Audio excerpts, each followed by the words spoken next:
Chapter 284. The Shadow of Poisonous Assassins, Part 1. The caravan advanced slowly along the merchant road. Yesterday, as Haochen emerged from the Qingyun forest, he encountered this merchant convoy just as he was about to take to the skies. Upon entering the secular realm, Haochen adhered to the stringent rules imposed on advanced practitioners, which dictated that one must not traverse the secular world without restraint. Such astonishing cultivation could disrupt the normal order of the mundane world. Therefore, the rulers of the Qianyuan realm imposed strict requirements on practitioners. Those above the Yuan-Dan realm in cultivation or at the martial sovereign level in martial arts were prohibited from wandering freely in the secular realm. Consequently, Haochen disguised himself and suppressed his cultivation to the early martial master stage, boarding one of the merchant carts destined for a secular city. With no specific destination in mind, Haochen accompanied the convoy to wherever it might lead. Positioned at the rear of the last cart, he remained in a meditative state, apart from himself and the driver. The cart was filled with fodder. Suddenly, Haochen spoke, "Come forth." A fleeting wisp of true essence emanated from the pile of fodder, interrupting Haochen's meditation. Despite his focused state, he remained vigilant, attuned to his surroundings. Regrettably, there was no response from the heap of hay. With a slight smile, Haochen remarked, "What, must I personally extract you?" As soon as the words left his lips, the fodder began to stir, and a striking young figure emerged. Clad in a form-fitting black outfit with a scarf wrapped around his head, the youth possessed red lips and white teeth. With delicate features and an alluring countenance that exuded vigor, Haochen observed him curiously, contemplating. Were he a female, she would surely be a source of national calamity. The youth had evidently employed some method to evade detection, stealthily approaching the cart and concealing himself among the hay. Haochen couldn't help but reflect, truly, there are always greater talents beyond our own. Had this individual been an assassin targeting him, he might have met his demise. Had it not been for the subtle yet discernible fluctuation of true essence that betrayed his presence, he would have easily evaded detection. However, upon closer inspection, the youth's pale complexion and uneven breathing indicated he was gravely injured, his internal true essence fluctuating erratically. As Haochen furrowed his brow, preparing to inquire further, the youth suddenly swayed and fell forward. Hastily, Haochen caught him, checking for signs of life at his nose. It was then that he noticed a narrow, deep wound on the youth's back, from which foul-smelling black blood seeped. Dipping his fingertip into the blood and bringing it to his nose, he was immediately taken aback. What a potent venom! Rather than absorbing the toxic blood, Haochen channeled his true essence to expel the poison seeping into the skin, transforming it into a wisp of black smoke in the air. It appeared that this wound was inflicted by the poison shadow assassins of the Blood Shadow Demon sect. Through the expelled toxin, Haochen deduced it was indeed a blood poison. This particular poison had a remarkably strong permeation ability and would hinder the wound's healing, causing relentless bleeding. As time elapsed, the blood poison would infiltrate the body, ultimately reducing a person to a mere puddle of blood. Haochen had witnessed the ferocity of blood poison in the blood pool at the Dark Guard base in Xia Town. Especially the Blood Shadow sect's utilization of blood poison to create the terrifying blood poison bombs sends shivers down one's spine. Fortunately, this individual possesses considerable strength, managing to confine the majority of the blood poison at the wound with true energy, thus preventing its corrosion. Suddenly, Haochen ripped open a tear in the boy's clothing on his back, revealing a large expanse of fair skin. However, upon closer inspection, he realized that this boy was actually a girl in disguise. To his astonishment, he recognized her as Miss Gulia, who had fought fiercely against the firebird in the Qingyun forest. Observing the girl's flushed face, he found no time to ponder such matters. Any delay in addressing the blood poison spread would lead to it permeating her very marrow, beyond even divine intervention. Swiftly, he pressed several points along the wound on Gulia's back, channeling his true energy to seal key acupoints. Then, placing his left palm upon the wound, his dark attribute energy surged violently. Concealed within Haochen's left arm was the soul blade, directly connected to the wind and thunder dark electric dantian, allowing the blood poison to be swiftly drawn into it through a special dark attribute meridian. With a powerful suction, the blood poison was extracted as if peeling silk from a cocoon. This maneuver required impeccable control, ensuring no harm came to the girl while separating the poison from her blood, yet for Haochen, it posed no challenge. In fact, this was a spur-of-the-moment idea. leveraging the characteristics of his dark attribute to seal the blood poison within the wind and thunder dark electric dantian, yielding unexpectedly excellent results. As the blood poison gradually withdrew, the corrosive effects at the wound began to recede. However, at that moment, the caravan came to an unexpected halt. "What is happening?" the head of the guards asked, visibly anxious. "Captain, the road ahead is blocked by boulders. The vehicles cannot pass." "Boulders? Humph. It must be the work of mountain bandits. No need to panic. Send a few men to clear the way, while the rest remain on high alert." The caravan had now entered a hilly region, at the border between the central continent and the Western Empire. This area served as a buffer zone between the two realms, backed by the Qingyun forest, making it a frequent target for horse thieves and mountain bandits. Haochen, however, displayed indifference to the caravan's predicament. His focus remained solely on extracting the blood poison from Gulia's body, unaware that a pair of inky black eyes was fixated on him from a large tree by the roadside. Phew! At last, only this last trace of blood poison remains. What a challenge, Haochen murmured to himself, wiping the beads of sweat from his forehead. Yet, this final trace of blood poison was particularly stubborn.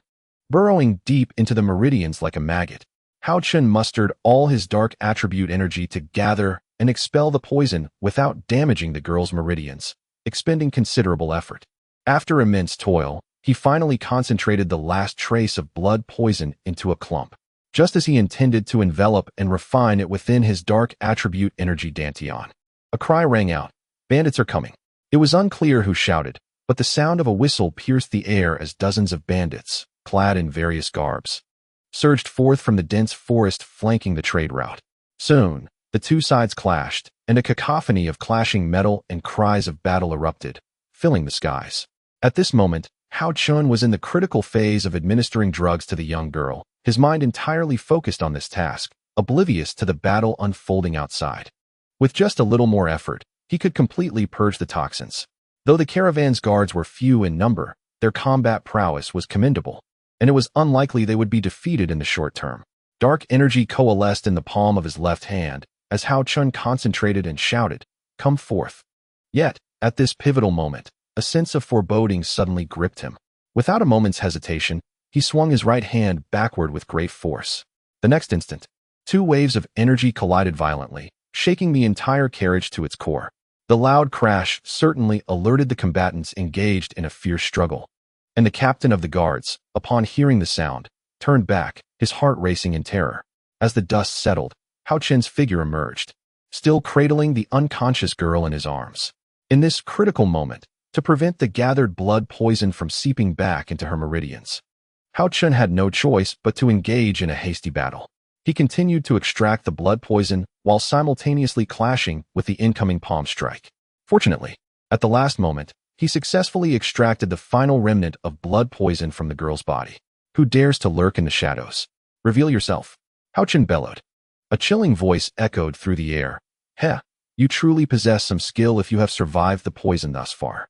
A pair of inky black eyes gazed down from above, observing the prey below. Haochen's expression turned grave as he glanced at the palm of his right hand. There, a dark green spot began to manifest at the center of his palm, visibly spreading toward his arm. With a mental command, Haochen's dark energy swiftly devoured this toxin. However, rather than refining it, he absorbed it into his wind thunder dark electric dantian, sealing it alongside the blood poison he had previously extracted from the girl. Refining the blood poison for his own use would accumulate pure energy within his dantian, while sealing it would serve as a means to unexpectedly strike the enemy by introducing the blood poison into their body during combat. Chapter 285, Battle with the Poison Shadow Guard, Part 2. Haochen swiftly concentrated the toxin from the blood poison prince, Zheng Yuan, who had ambushed him, wrapping it with dark energy and sealing it within his wind thunder dark electric dantian. "It's you," Haochen coldly remarked, casting a scornful glance at the sky. "This blood poison appears to be your trump card." At that moment, the masked leader hovered in midair, a shadowy figure appearing behind him. "Heh. This is my ultimate trump card, the blood poison domain."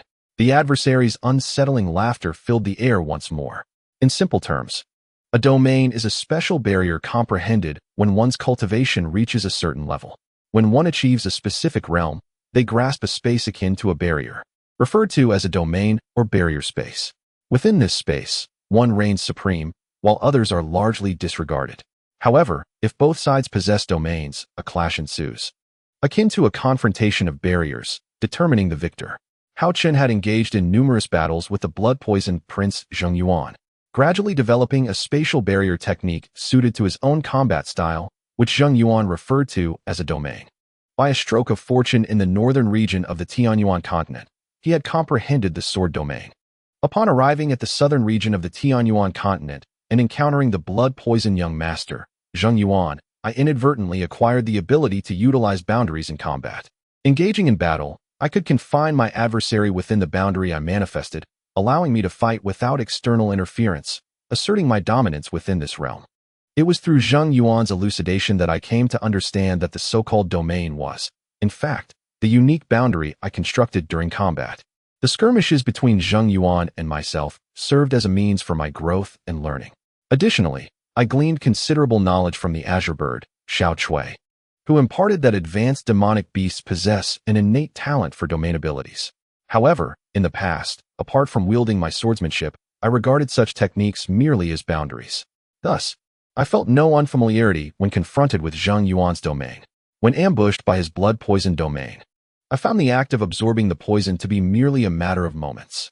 Yet, I did not overly concern myself. My capabilities extended far beyond this. Even if I were to succumb to poison, I was confident in my ability to dismantle his domain and vanquish him. At this moment, I refrained from immediately striking down Zheng Yuan.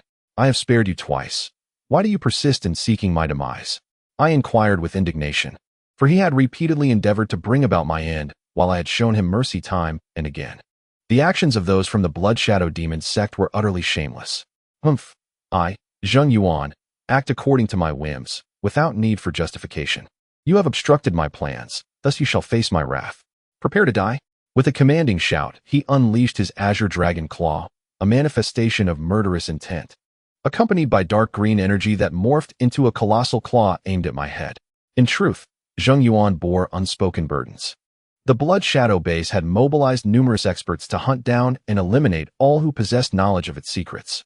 Zheng Yuan was the sole individual who had interacted with the fleeing practitioners from the blood poison base. If he were not dispatched to lead the pursuit, who else could bear such a weighty responsibility? To fully prepare against Zheng Yuan's assault, I temporarily confined the unconscious maiden, Gulia, within the second level of the demon suppression tower. Simultaneously, I found myself wielding a pitch-black demon soul blade, advancing rather than retreating, and charging towards the dark radiance that Zheng Yuan had unleashed. When our weapons clashed, sparks flew. This is a treasured artifact, Zheng Yuan exclaimed, astonished. He had never anticipated that his hidden trump card, the Azure Dragon Claw, would falter so drastically upon contact with the demon soul blade, losing a substantial portion in the process. Had he not reacted swiftly to withdraw, the loss might have been more than just a fraction of his claw, potentially resulting in the severance of his entire right hand. What now? I mused, glancing at the severed claw on the ground while smiling at Zheng Yuan. Damn it! Come again! Zheng Yuan bellowed, swiftly retrieving his black dragon spear and charging at me once more. This time, I refrained from unsheathing my silver dragon short spear to engage him. Swarm Spear. The blood-poisoned prince, Zheng Yuan, displayed a gun technique reminiscent of the formidable Poxiang. The black dragon spear transformed into myriad forms, encircling Haochen within a swarm of spear shadows. Is this a display of variety? Are we to compete in numbers? Haochen remarked with a cold smile upon witnessing the spectacle. He then mocked Zheng Yuan, saying, to compare gun techniques with me? You are merely demonstrating your ignorance in front of the master. In the Valley of Immortal Sorrow, you have already engaged in a contest of skills with me. This time, even without the silver dragon spear, I shall prevail once more. With that, he drew the Tsangyu sword. The Fei Huang sword emerged, countering Zheng Yuan's spears. Truly a battle of Fei Huang against flying locusts. The Fei Huang sword transformed into thousands of sword shadows, clashing against the myriad spear shadows, each sword meeting its corresponding spear in a dazzling display. Under Haochen's precise mental control, the swords and spears collided. With a series of sharp sounds, the sword struck true, shattering the black dragon spear's locust-like shadows one by one. In direct combat within the Valley of Immortal Sorrow, the black dragon spear had never triumphed over the silver dragon short spear, and now, its ranged assault was likewise dismantled. How could one continue to fight under such circumstances? The relentless feeling of being constrained filled Zheng Yuan with humiliation and rage. As a mid-stage Yuan Dan practitioner, he found himself utterly outmatched by a late-stage foundation establishment individual, which only deepened his humiliation. Little did he know that Haochen had already reached the pinnacle of mid-stage Yuan Dan, surpassing him in strength. Haochen's feigned weakness was beyond Zheng Yuan's perception. At this moment, Haochen's prowess rendered him unperturbed even in the presence of a Yuan-ing cultivator. Though he had cunningly acquired Yuan-ing level humanoid puppets, he had successfully subdued 4 of them. Thus, the battle between Zheng Yuan and Haochen was akin to seeking torment, which explained Zheng Yuan's frantic state. Suddenly, Zheng Yuan ceased his assault, opting instead to retreat to the edge of a precipice, unleashing his fury upon it. Alone he raged, driven mad by his failures. He could neither win the battle nor endure the humiliation of being outclassed by a peer in cultivation level. He could not withstand the pressure, fearing that if he failed to capture those who fled the Blood Shadow base, he would not be spared either. To add to his frustration, a woman skilled in infiltrating the base had recently escaped. Seeing Zheng Yuan abandon his attack and lose himself in madness at the cliff's edge, Haochen sighed and shook his head in resignation. His thoughts drifted to the second level of the demon suppression tower, where the unconscious girl, Gulia, lay. He pondered, why was Gulia also pursued? Could she be another escapee from the Blood Shadow base? Perhaps when she awakens, she might provide some useful information. Yet, he realized that dwelling on such uncertainties would only bring him more troubles. In the blink of an eye, 2 days passed after the confrontation with the Blood Poison base.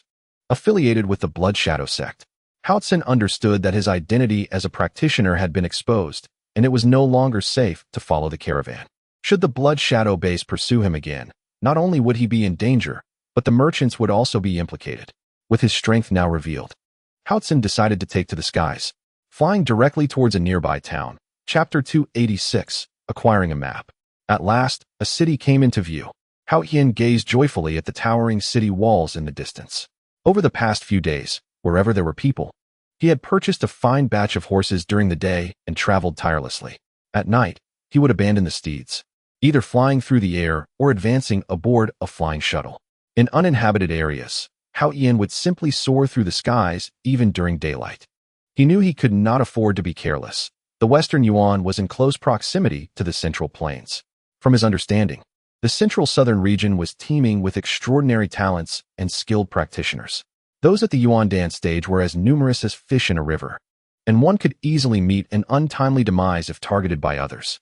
In a secluded area far from the city, Haochen concealed his presence and altered his appearance, transforming himself into a mid-stage martial master. Only then did he extract Gulia from the space of the demon restraining tower. Although she remained unconscious, her steady breathing indicated that she had escaped the brink of death. After waiting for half a day, Gulia gradually awakened from her stupor. Upon inquiry, it became evident that she was not among those who had escaped from the Blood Shadow base. Rather, she was a disciple of a sect who had entered the Qingyun forest alongside the captured youths for trials. This young lady was not only the daughter of the Lord of Shihai City, but also a disciple of the Qinyuan sect. While in the Qingyun forest, Gulia and her maidservant, unaware of Haochen's presence, found themselves in a predicament. The Blood Shadow guards, in pursuit of the fleeing youths from the Blood Shadow base, mistook her for another intruder and thus began their relentless chase.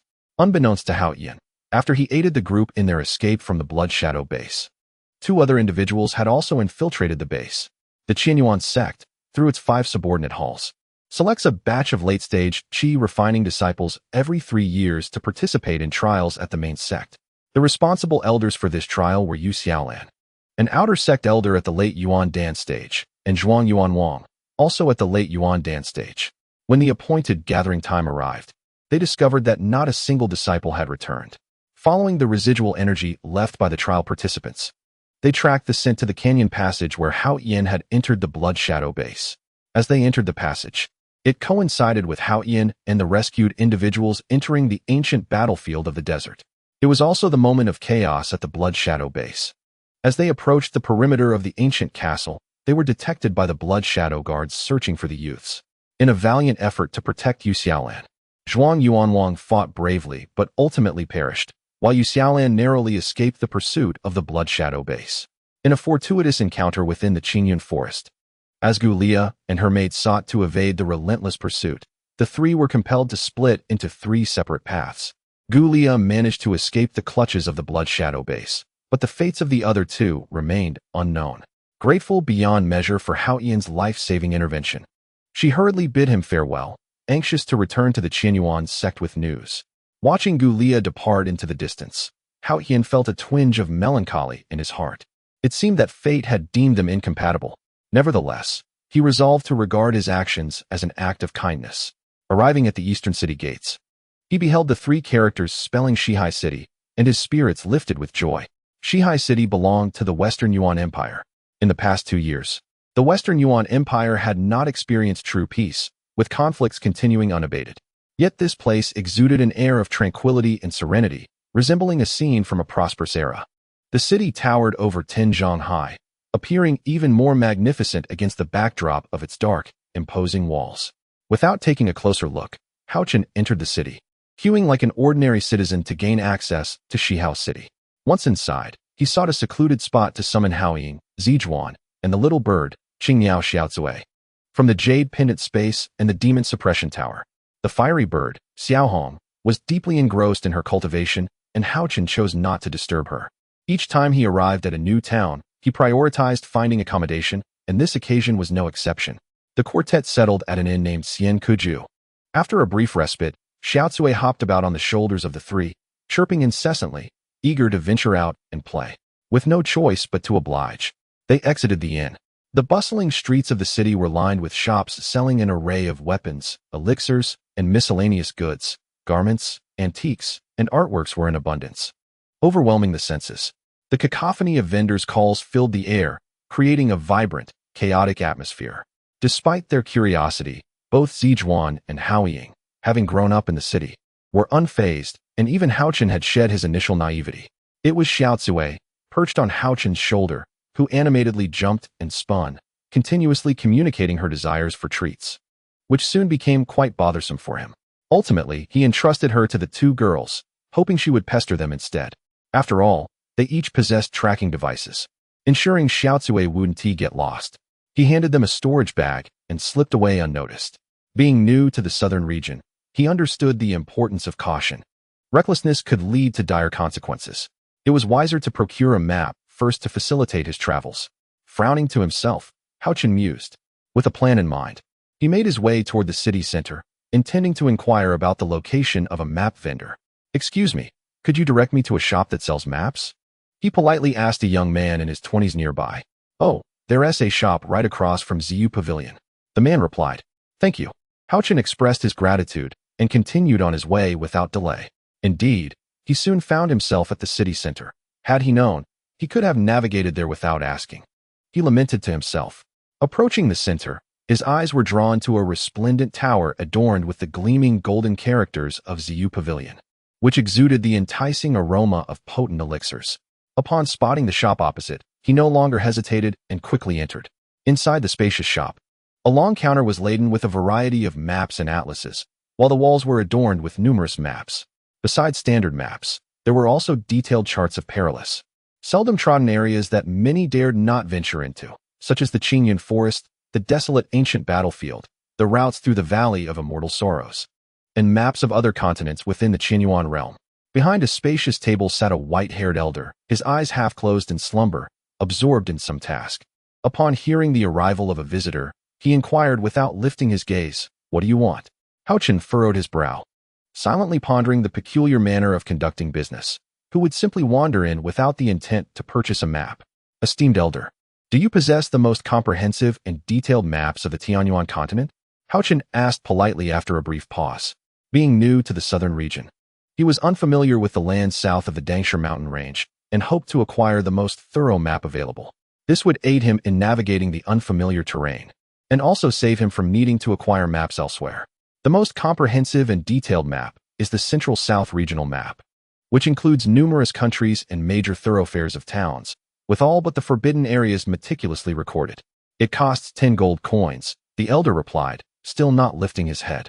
Without haggling, Haochen promptly paid the 10 gold coins and selected additional maps of other regions, even including some maritime charts. After settling the payment, he gathered his maps and turned to exit the cartographic emporium. "You seem rather rushed," young man. You must be heading to the Qianyuan sect for the outer disciple selection. Am I correct?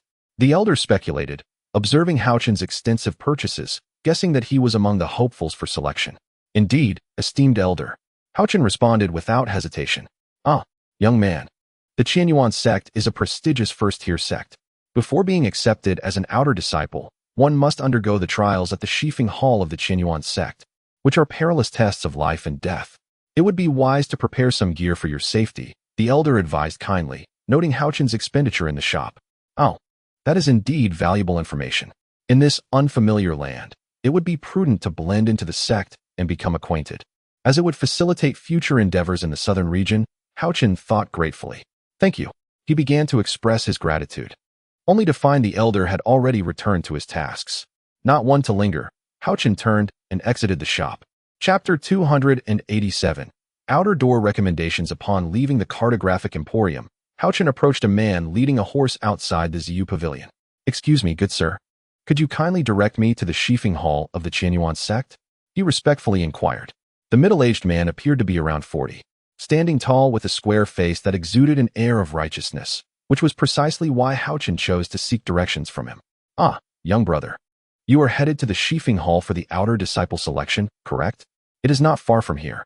Just a journey of 10 days on foot, and you will arrive, the man remarked after assessing Haochen's attire. He then paused, adding courteously, however, it may be too early for you to head to the Shifeng Hall, as the selection is still some time away. Oh, I see. Might you know the nearest town to the Shifeng Hall?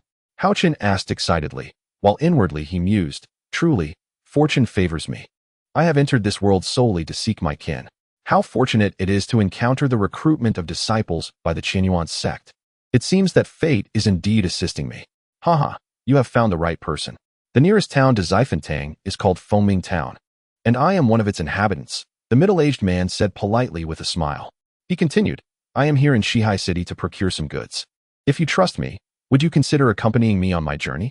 Haha, then I shall trouble you, good sir, to guide me, Haochen replied, bowing in gratitude to the middle-aged man. In that case, let us travel together, the middle-aged man remarked, discerning that this young man was quite generous in spirit. As they walked side by side, their conversation flowed effortlessly, and time seemed to pass swiftly. After walking for a while, Haochen learned that the middle-aged man was named Su Mu, a steward of Haoyuan Hall in Fengming Town, located in the northern part of Shihai City, responsible for a multitude of tasks. In the surrounding areas of Shihai City, establishments with the character Wu in their names primarily focus on martial practitioners, while those with Yuan cater to cultivators. Whether it be martial cultivation or celestial ascension, or even a blend of both, they represent modest and relatively inconsequential sections. These establishments, lacking significant backgrounds, do not refer to themselves as sects due to their limited heritage, primarily concentrating on martial and spiritual training. Unlike true sects, which engage in alchemy, artifact forging, talisman crafting, and diverse techniques, they operate more like small shops. Initially, they may specialize in a singular aspect, but as their foundation strengthens, they diversify, eventually evolving into guilds. The martial arts halls and the Haoyuan Hall are akin to nascent enterprises.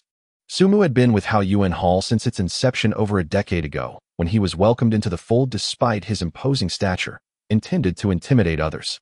However, as Haoyuan Hall developed, exceptional talents emerged, gradually overshadowing Su Mu's standing. His cultivation level stagnated at the mid-stage of qi refinement, relegating him to the role of an ordinary steward. Nevertheless, the hall master valued him greatly, entrusting him with numerous responsibilities. Brother Su, are you saying that to enter the Qianyuan sect and participate in the selection of outer disciples, one must have recommendations from the heads of at least 3 Yuan halls or elders of cultivation sects? Haochen asked, astonished. Yes, indeed. You wouldn't happen to lack a recommendation letter, would you? Su Mu inquired, surprised. At that moment, with the sun nearing its zenith, they found an inexpensive inn to stay at, where they enjoyed drinks in the hall while conversing. I arrived here in a bit of a daze and didn't clarify things beforehand. I truly have no recommendation letter, Brother Su. I wonder if you might have any suggestions on how I could obtain a few? Haochen said, his eyes filled with hope as he looked at Su Mu. Su Mu appeared somewhat troubled by the request. No worries. If you need spirit stones, I can assist with that. Haochen quickly added, sensing that there might be a glimmer of hope. Do not mention several. I cannot manage even one. This is not a matter that can be accomplished merely with the essence of a yuan stone. Sumu finally articulated the thoughts that had been weighing on his mind. Angered, Haochen nearly lost his composure, tempted to rush forward and strangle him. If it cannot be done, then so be it. Why feign otherwise? Haochen thought to himself, his irritation palpable. However, he maintained an air of nonchalance as he smiled and remarked, in that case, it appears my journey here has indeed been fruitless. Yet, my young brother, there is actually one more method though. Sumu rose and scrutinized the area around Haochen before shaking his head and continuing. This would require you to possess significant strength, and I doubt you would be able to traverse this path. After uttering these words, Sumu shook his head again and sat back down. Must you always keep me in suspense? Haochen's patience was wearing thin, though he wisely chose not to voice his frustration. Brother Su, please, just tell me what method you have in mind. How can you be so certain I am incapable? After enduring Su Mu's vague hints for what felt like an eternity, Haochen's anxiety bubbled to the surface. Years ago, there was an individual who came to participate in the selection of outer disciples for the Qianyuan sect. He arrived in Fengming town only to discover he was missing 3 recommendation letters. And guess what happened next? Su Mu's tendency to speak in riddles only intensified Haochen's irritation, prompting him to glare in frustration. This person was a cultivator, and in a single night, he managed to compel 3 different Xiao Yuan halls to write him recommendation letters. Tell me, do you possess such talents? Su Mu regarded Haochen with a look of disdain. Are you implying that a martial artist must obtain recommendation letters from 3 martial arts schools? Haochen speculated. His curiosity piqued. Precisely. Martial artists require joint recommendations from 3 martial arts schools, while cultivators need endorsements from 3 Yuan halls, Su Mu confirmed. What was this individual's cultivation level at the time? Although Haochen's expression remained unchanged, excitement bubbled within him. He was merely in his 20s. Seemingly a beginner in the foundation establishment stage. Truly a prodigious talent. Su Mu exclaimed, his eyes shimmering with admiration. Oh, it seems I have no chance. If not this year, I shall return next year, Haochen replied, disappointment etched across his face. He slowly rose and continued, Brother Su, you should freshen up and retire early.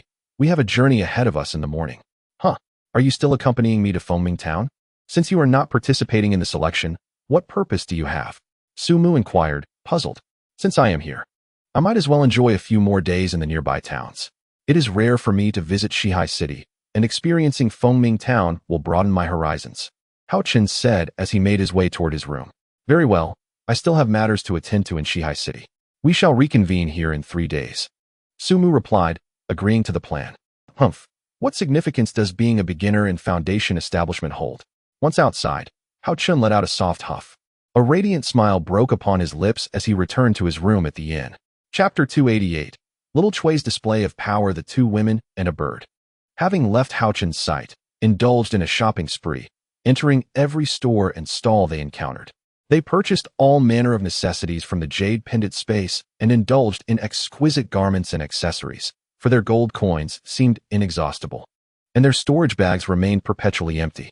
Initially, little Chui nestled in Ziju's embrace, but soon she flitted to Haoying's shoulder for a while before returning to Ziju again, following the 2 women as they roamed through the streets of Zihou City. Meanwhile, Haochen was at another inn, enjoying drinks and conversation with Su Mu. As the 2 women and the bird grew weary and hungry from their escapades, they finally returned to the Xian Kuju Inn. However, they found themselves waiting in vain, as Haochen had yet to make an appearance, even as noon approached. Starving, the trio descended to the inn's dining hall for lunch. Where on earth could he be? Why hasn't he returned yet? Ziju remarked, her displeasure evident. When Haochen departed, they had not inquired about his destination, but now curiosity gnawed at them. Do you think Haochen could be anywhere in particular? Haoying pondered, equally concerned about his whereabouts. The 2 women were aware that Haochen had his own affairs to attend to. With his current prowess, it seemed he could command the winds and rains within Zihou City. They gazed at the meal before them, lost in thought. In contrast, little Chui remained blissfully untroubled, her mind devoid of questions. The table was laden with food, and she devoured it with abandon, transforming into a sight that resembled a plump hen, with her feathers adorned in a medley of food remnants. At that moment, she appeared quite comical, her belly full and her cheeks puffed out. Suddenly, a loud bang echoed as a table was struck, rousing the 2 women from their reverie and halting little Chui in her feast. Innkeeper, Bring us an exquisite spread of food and drink," boomed a robust man with a bushy beard, his voice commanding attention. The women turned to see 3 burly figures wielding blades, exerting their presence in the inn. "Damn it. Why did they send just the 3 of us to hunt for the escaped person from the ancient castle?" grumbled one man with a somewhat unsavory appearance. "Brother, it seems the master is deliberately making things difficult for us," another unshaven man chimed in, casting a disgruntled glance at the bearded leader. "Humph. Just wait and see how I deal with that old fool. There will be plenty of opportunities," the bearded man replied, his frustration palpable as he listened to his brother's grievances. The trio settled at a table by the window, continuing their raucous conversation. Despite being in the city, this secluded area of East City attracted few distinguished guests, making the inn a stop for weary travelers or merchants passing through. Those entering the city often sought sustenance to quell their hunger, while those departing would replenish their provisions. As the 3 continued to speak loudly, saliva flying, they recounted tales of battles fought and notable deeds accomplished with various individuals, relishing in their own bravado. As he spoke, his gaze swept across the surroundings, and feeling the curious stares of those around him, he straightened his back and continued to speak with an air of authority. The trio was engaged in conversation when suddenly, a rather lascivious-looking man caught sight of 2 women dining in a corner of the inn. His greedy gaze fixated on them like a fly. He leaned towards the man with the bushy beard, who seemed to be the leader, and whispered, "Brother, look over there." "Heh," while pointing at the table where the 2 women sat. In the sparsely populated East City, this remote inn had even fewer patrons. The extraordinary beauty of the 2 women had already captivated the attention of all the diners. Oh, the bushy-bearded man's eyes sparkled upon seeing the women, and he remarked, "Indeed, who would have thought such stunning maidens could be found in such a secluded place?" The 3 men exchanged lewd glances and rose together, heading towards the 2 women. "Haha, why are such lovely ladies left alone?" The 3 burly men approached and plopped down at the empty seats at the women's table, filling the remaining spots. "Ladies, why not allow us 3 brothers to keep you company?" The bushy-bearded man, with a fierce demeanor, attempted to speak as if cultured. However, the lewdness in his tone was unmistakable. "We're waiting for someone here. Don't make things uncomfortable." Haocheng's expression changed as he barked at the 3 men. The 2 women, quietly eating their meal, were taken aback by the brazen harassment of the newcomers. Even the most naive could discern the ill intentions of these men. "Who are you waiting for? Waiting for me? Or would you prefer to join us and have some fun?" Haocheng had barely finished speaking when the lascivious man rasped, "Ha! My brother makes a valid point." Hearing the lewd man's words, the beardless man laughed heartily. "Waiter, bring a jar of fine wine." The bushy-bearded man called out to the waiter. He then turned to the 2 women and said, "Ladies, how can one dine without wine? Why not let us 3 brothers share a drink with you? What do you say?" At that moment, Xiaozue lost all appetite. A delightful meal had been disrupted by 3 oblivious ruffians. Angered at seeing her sisters being bullied, Xiaozue opened her mouth and unleashed a fiery line of energy towards the bushy-bearded man, who vanished in an instant. She then spread her wings and took to the air, striking the beardless man with another fiery line, reducing him to ashes. Realizing the trouble they had stirred, the 2 women understood the gravity of their situation. Ziju leapt into action, scooping up Xiaozue and soaring out of the inn. As Haocheng followed Ziju through the window, he hurled a fireball at the lascivious man, who remained frozen in shock. In an instant, everything that transpired in the inn was over, and amidst the gasps of the other patrons, the trio had vanished without a trace. Meanwhile, at another inn in the West Haoch City, Haochen returned to his room, opened the window, and poured himself a cup of tea to alleviate the effects of the alcohol. As he reflected on the events of the day, vivid scenes played out before him like phantoms. After parting ways with the 2 women and a bird, Haochen not only procured a variety of maps, but also learned of the Qianyuan sect's recruitment of outer disciples and forged a new friendship. Yet, his thoughts lingered on the safety of the 2 women and the bird. With a graceful leap, he plunged out of the window and vanished in a series of swift movements. Upon his quiet return to the immortal guest house, he was met with a scene of utter disarray. Anxiety surged within him as he unabashedly expanded his spiritual awareness to search for the whereabouts of the 2 women and the bird in Shihai City. Chapter 289. Unrestrained Haochen, with no reservations, unleashed his spiritual awareness to locate the 2 women and the bird. At that moment, they had arrived at the Ziyu Pavilion. The Ziyu Pavilion was a commercial venture jointly established by the 2 venerable figures of the Loose Cultivators Alliance, Lung Yushuang and Zi Xiaohan, in the southern region. After departing from the immortal guest house, the two women and the bird had followed the direction Haochen had taken. While the women were unaware of Haochen's destination, Xiao Cui possessed an acute sense of smell and perception, far surpassing that of humans. Under her guidance, they approached the vicinity of the Ziyu Pavilion. Upon seeing the three characters that spelled Ziyu Pavilion, Zizhuang felt a stirring in her heart. Her master, Lung Yushuang, had mentioned a commercial base established in the central southern family territories, a venture created alongside her grandfather. Could it be that this Ziyu Pavilion is the very establishment her master spoke of? Regardless, it was prudent to enter and investigate further. Inside the reception hall of the Ziyu Pavilion, the enchanting sisters Lung Zian and Lung Ziyu were adorned in splendid attire, awaiting esteemed guests. With the support of the Qianyuan sect, the disturbances surrounding the commercial venture were expected to subside, leading to prosperous business. However, envy is a persistent affliction. Some would dare to challenge even the emperor's possessions. These individuals, with no regard for the consequences, presumed themselves to be supreme. Are you merely waving a flag to masquerade as a tiger? Despite knowing the Ziyu Pavilion is backed by the esteemed Qianyuan sect, they still recklessly sought to disrupt it. The Ziyu Pavilion's processes for mass-producing gathering essence pills had drawn the attention of various factions in Zhongzhou, who were determined to acquire this coveted technology by any means necessary. The pavilion master, Lung Zian, kept the production process of the gathering essence pills shrouded in secrecy.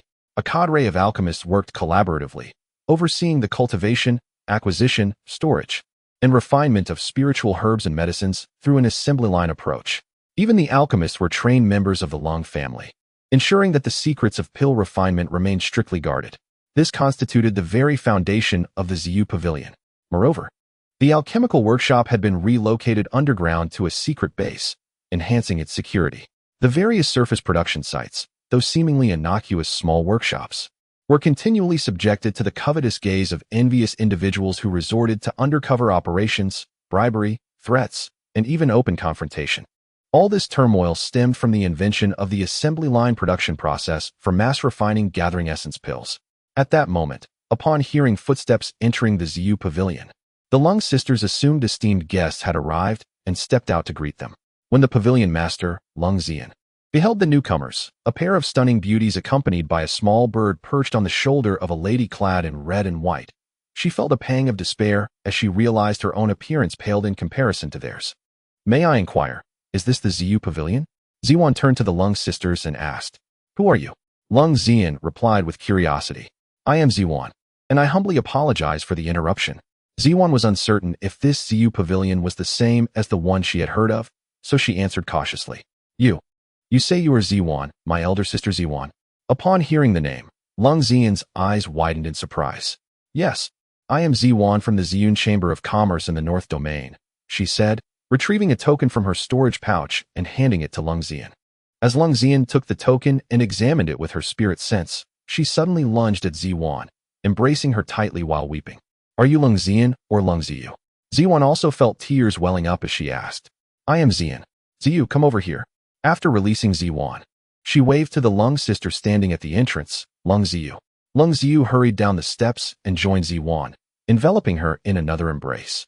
"Allow me to introduce, this is my dear sister, the eldest daughter of the Hao family in the North Domain, Haoing. We traveled here together from the north." Ziwan then introduced Haoing to the Lung sisters. "You introduced Haoing, what about me?" At this moment, Xiao Cui, feeling slighted, communicated with Ziwan in annoyance. While Lung Zian was embracing Ziwan, Xiao Cui flew from Ziwan's shoulder to Hao Ying's and then back to Ziwan's. Hearing Xiao Cui's thoughts, Ziwan quickly patted the little bird's wings and said to the Lung sisters, "This is my friend, Xiao Cui. Ladies, shall we proceed to the hall?" Lung Ziyu invited everyone into the reception hall of the Ziyu Pavilion. The four ladies and the bird were animatedly sharing their joyous reunion. Suddenly, the sound of horse hooves echoed from outside the Ziyu Pavilion. Before long, an elderly man and a young man entered the reception hall. Upon seeing the newcomers, Lung Zian stood up with a smile, greeting them. "Greetings, third young master, Manager Liu. Your presence today graces our humble Ziyu Pavilion." The leader, a young man with late-stage foundation-building cultivation, scratched his ear and disdainfully snorted. "If it weren't for your Ziyu Pavilion introducing the gathering Yuan Dan, I, Lu Ming, would not have bothered to visit your little shop." Lung Xian's expression stiffened, while Manager Lu merely smiled faintly, saying, "Mistress Lung, you are too kind." Once everyone was seated, a nearby maid prepared a fresh pot of spirit tea for Lu Ming and Manager Lu. Lu Ming leaned back, crossing his legs, and inquired, "Is Mr. Z not present?" Lung Xian frowned slightly but quickly composed herself, replying, "Mr. Z is an honored guest of our chamber, and he comes and goes freely. Currently, he is visiting at the Lung family fortress."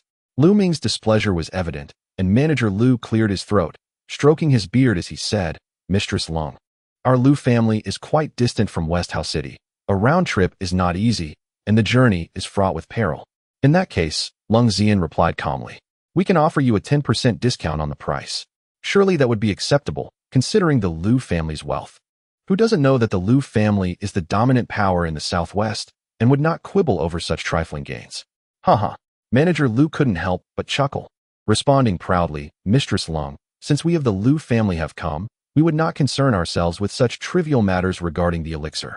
"Not here for the elixirs?" Lung Xian questioned, bewildered. Lu Ming let out a cold snort, expressing disdain as he declared, "The Lu family also possesses alchemists. We have brought a sum of 10,000 essence stones, intending to purchase the secret techniques for mass-producing the gathering essence pill." His words sent shockwaves through the assembly, igniting a fierce anger within Lung Xian.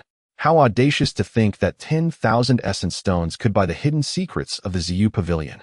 "Young Master Lu, I regret to inform you that I cannot acquiesce to your request," Lung Xian replied, her voice steady despite the fury bubbling within. "The production techniques for the gathering essence pill are a closely guarded secret of our Ziyu Pavilion." "Refusal? A closely guarded secret?" Lu Ming scoffed, his voice dripping with contempt. "In that case, I have another proposition.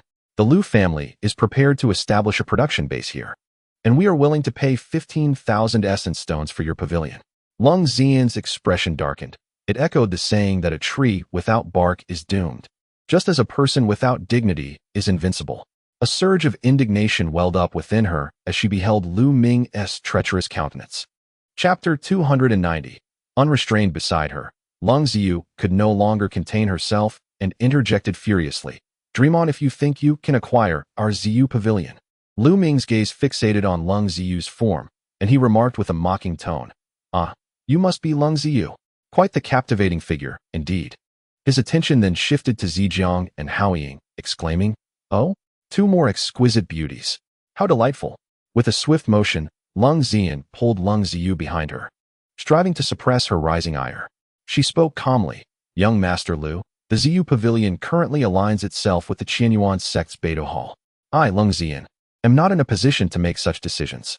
Are you attempting to intimidate us with the Beidou Hall of the Qianyuan sect?" Lu Ming replied mockingly, "Perhaps it has already been vanquished by other forces." He lounged casually, his demeanor laced with sarcasm. "Even if it remains, do you truly believe that Beidou Hall possesses the strength to protect you?" Narrowing his eyes, he stroked his chin and continued ominously, "Lung Xian, this is a pity. The Lu family is merely offering you sisters a chance out of compassion. Do not be ungrateful." Upon hearing Lu Ming's disparaging remarks about the Qianyuan sect, Lung Xian sprang to her feet, her chest heaving with indignation as she commanded, "Someone, show them out. Show us out." Lu Ming exchanged a knowing glance with Lu Zhongguan, sneering, "Head Pavilion Master Lung, I am speaking to you civilly, yet you wish to dismiss us? Where would that leave the Lu family's honor?" Before he could finish, a dozen guards from the Lu family surged into the room. Their movements were swift and practiced, effectively surrounding Lung Xian and her companions. Clearly, this was not their first encounter with such tactics. The sight of the encroaching guards caused both Lung Xian and Lung Ziyu to change color. With a pallid face, Lung Xian coldly confronted Lu Ming. "Are you truly prepared to resort to violence here? And what if I am?" Lu Ming caressed his palm, shamelessly continuing, "Head Pavilion Master, the Lu family believes in not leaving empty-handed. After traveling such a distance, we cannot return without something to show for it. How would that preserve our reputation? You Lu family members lack any sincerity in business dealings."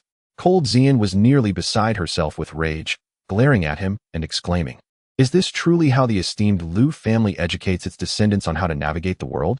Before he could offer his critique, Lu Ming revealed a sinister expression, erupting into maniacal laughter as he lunged towards Cold Xian, bellowing, "Let me show you how the Lu family instructs its progeny in the art of living." In an instant, Lu Ming unleashed a blade of wind towards Cold Xian, simultaneously ascending with a sudden surge, his fingers transforming into claws as they aimed for her chest. Despicable, shameless.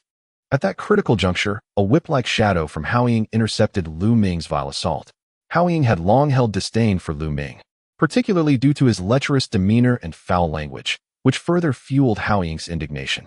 Gathering his energy discreetly in his hand, he vowed to deliver a strike should Lu Ming persist with his insolence.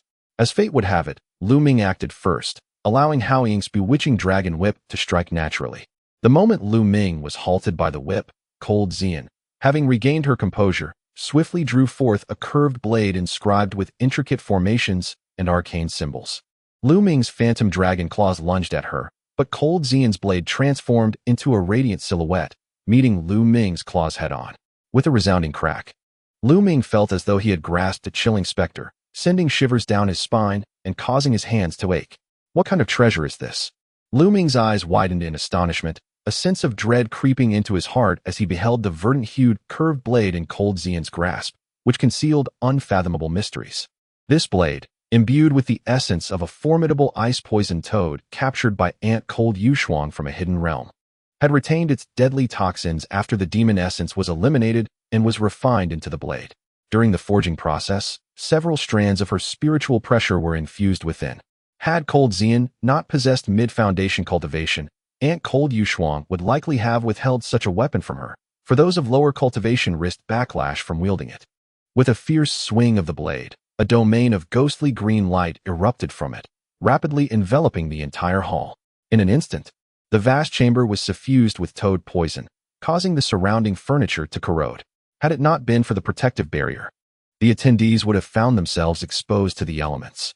The dozen or so guards from the Lu family, caught unawares, suddenly sensed a metallic tang of blood in their mouths, letting out anguished cries as they collapsed to the ground. Simultaneously, Cold Xian formed a hand seal, activating the hall's restrictions, which emanated waves of spiritual pressure, causing the unfortunate souls sprawled on the floor to dissolve into blood.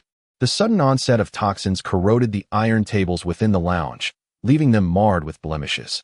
Prior to executing this formidable technique, Cold Xiu, sharing the same mid-foundation cultivation, understood her sister's impending actions.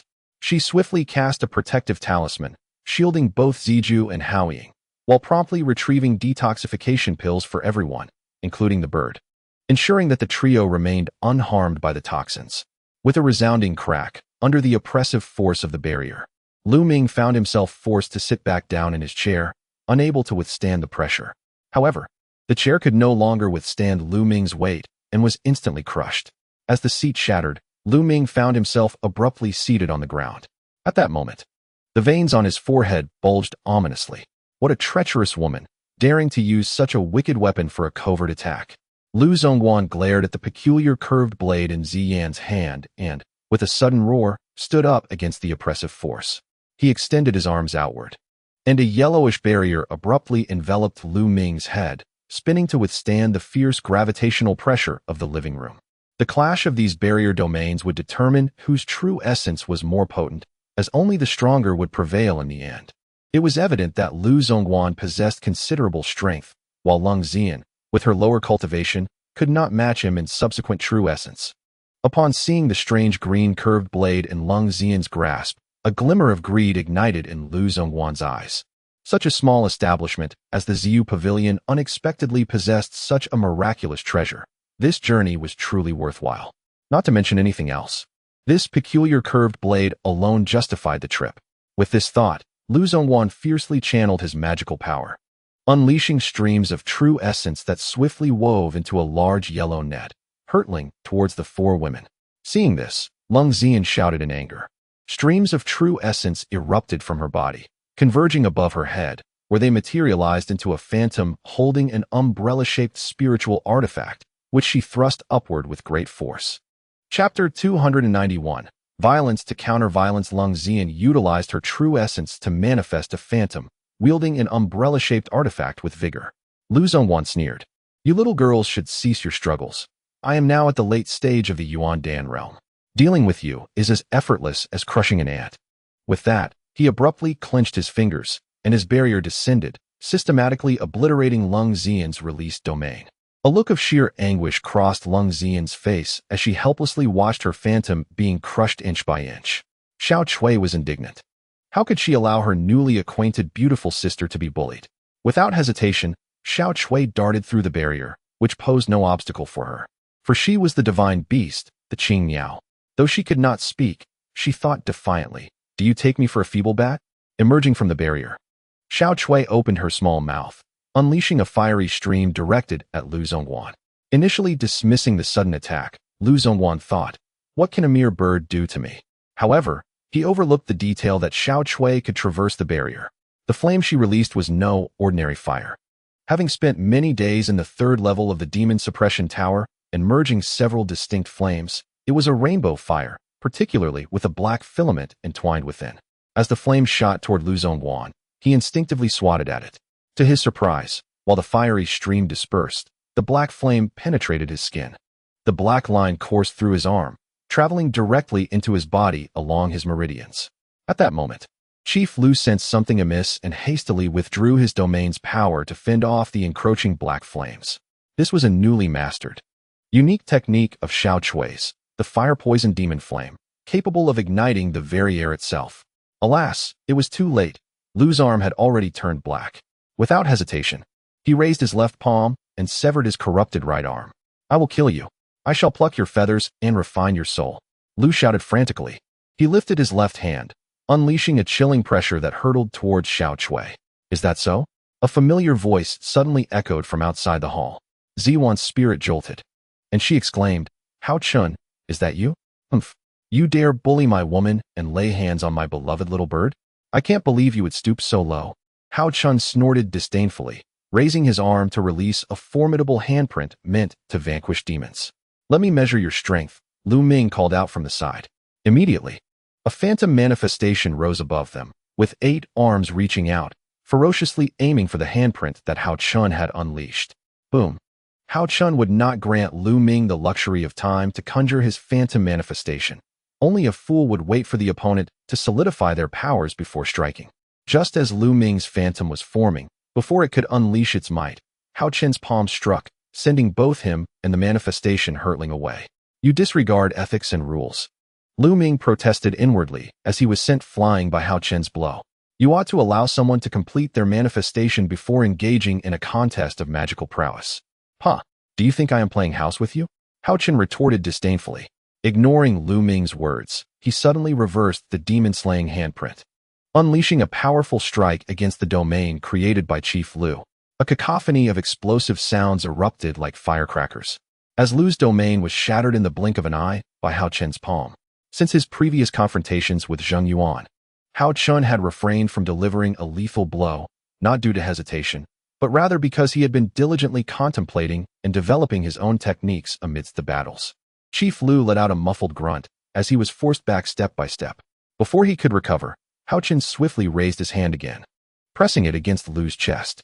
Only Haochen possessed the capacity to unleash a spell and still deliver a series of 3 consecutive strikes.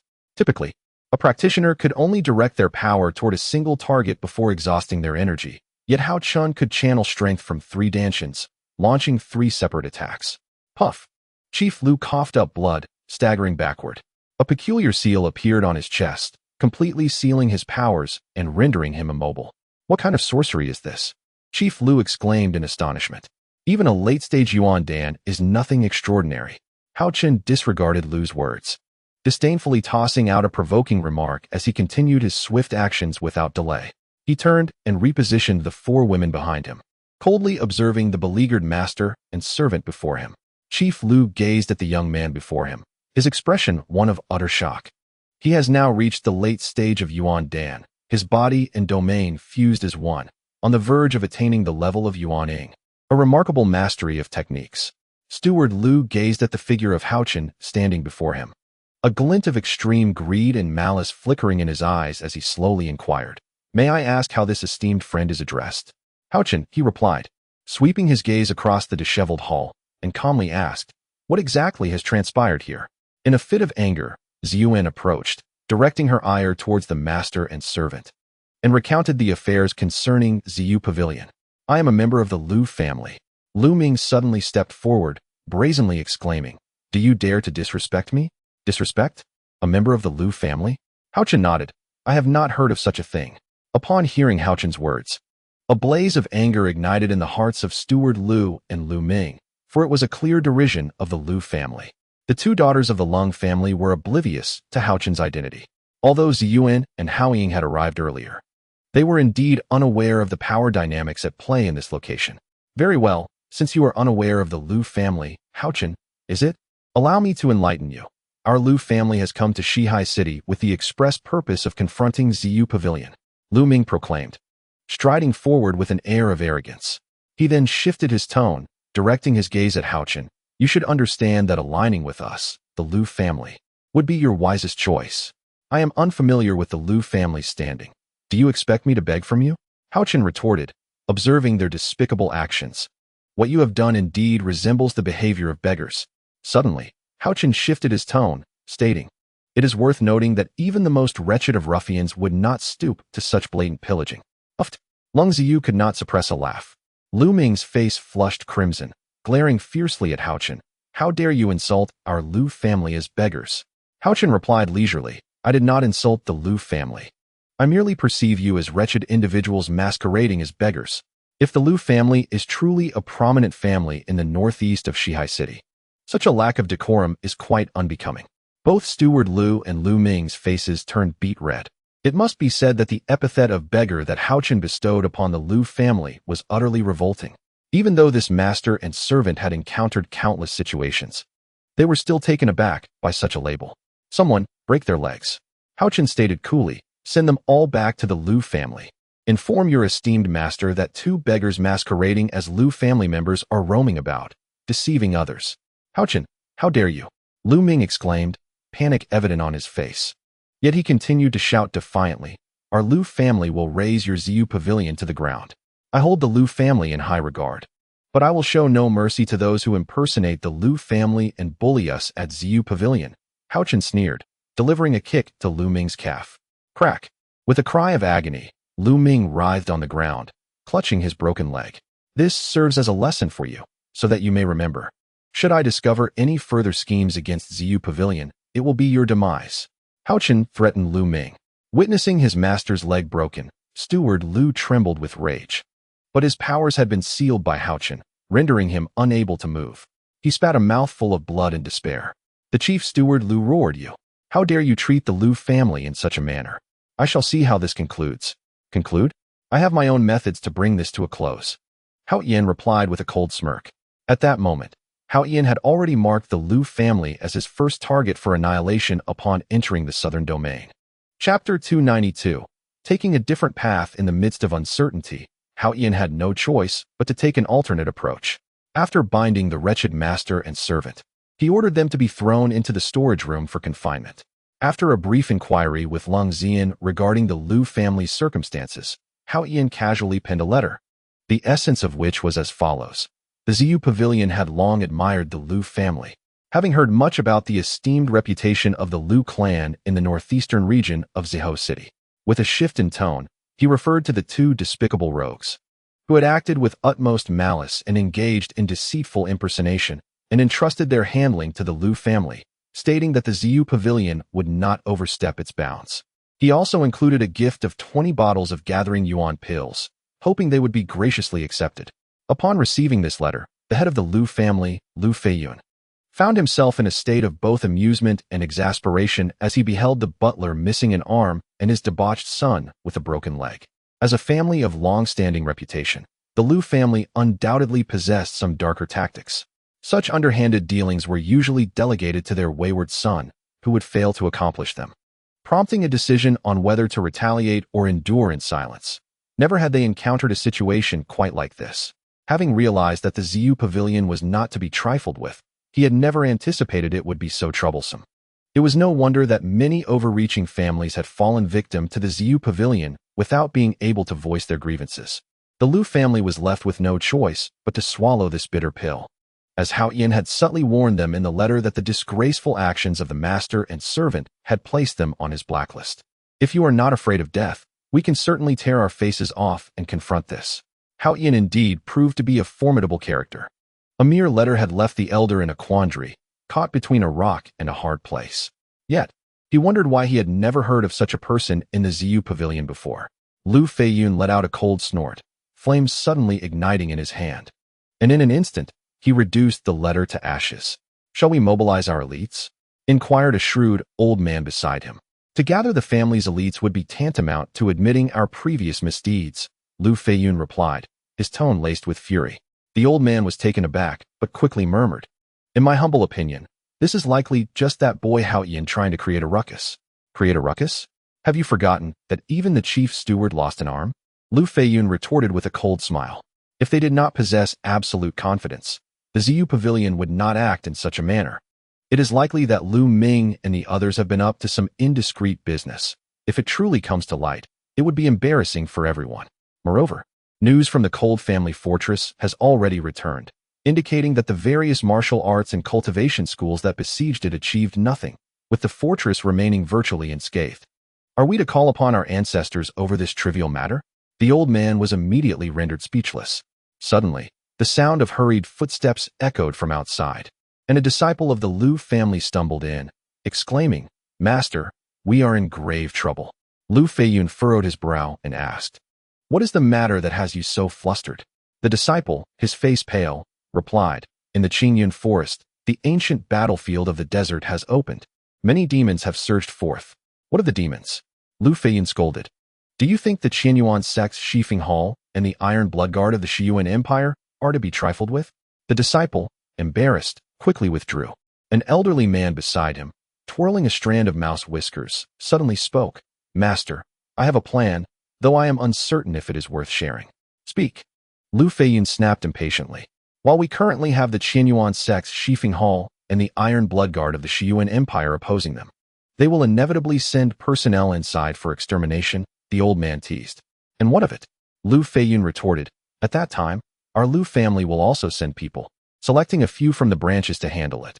"Master, the Lu family has always had ties to the imperial court of the Shiyuan Empire. Why not directly recommend the Ziyu Pavilion to join the anti-demon force?" the old man suggested, a cunning glint in his eye.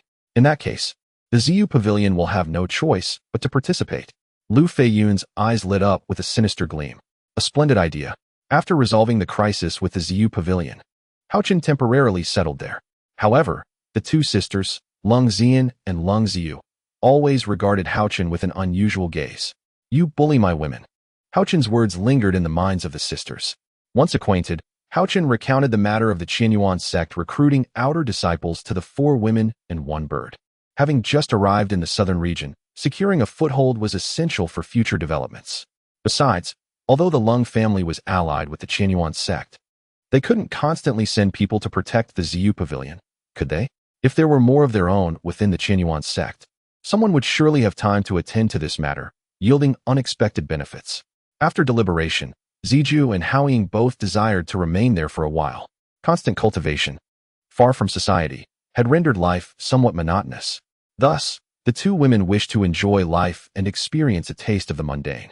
Only Xiao Cui was unwilling, wanting nothing more than to stay with Haochen. Moreover, with the bird gone, would Ling Er be lonely all alone in the jade-pendant space?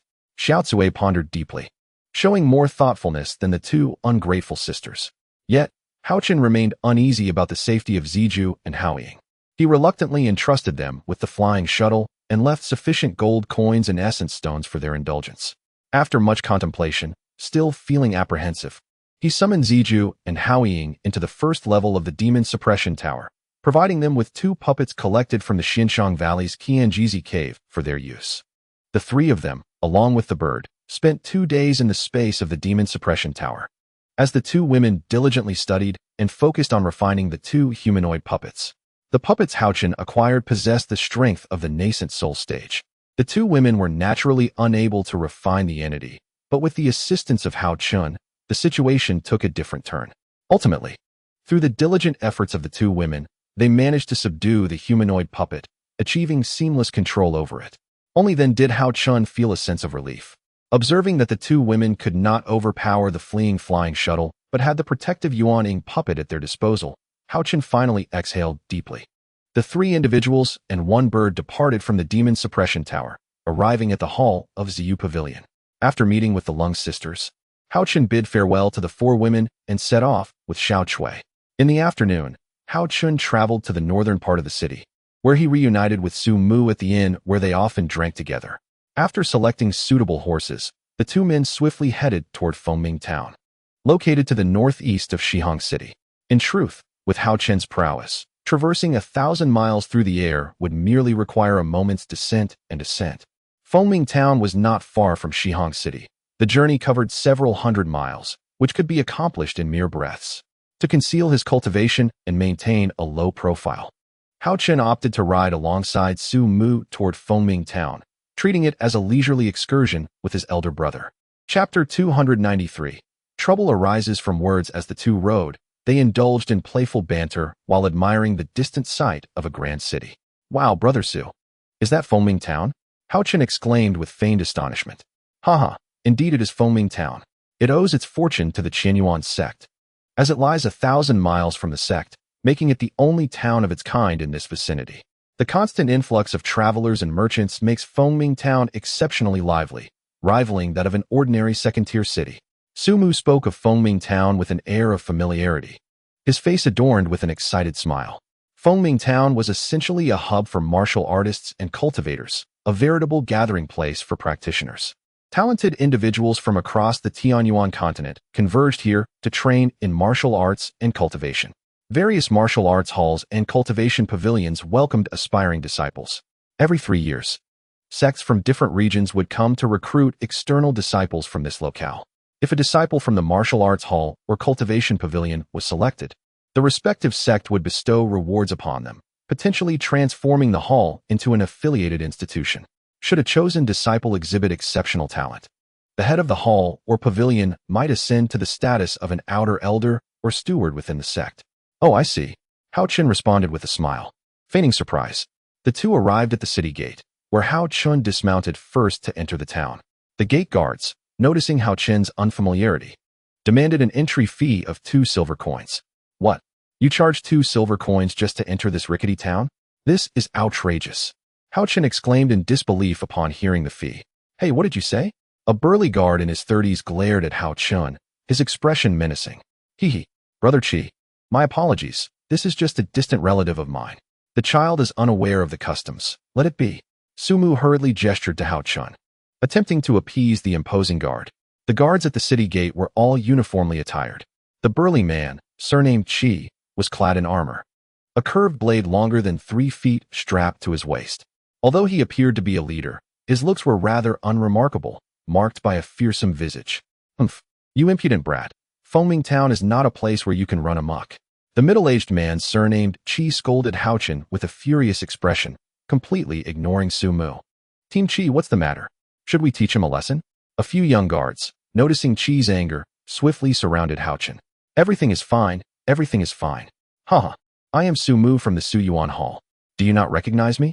Su Mu, seeing the situation escalate, quickly pulled out a money pouch from his pocket and handed 10 silver coins to Team Chi, saying, This is 10 silver coins, the entrance fee for my relative.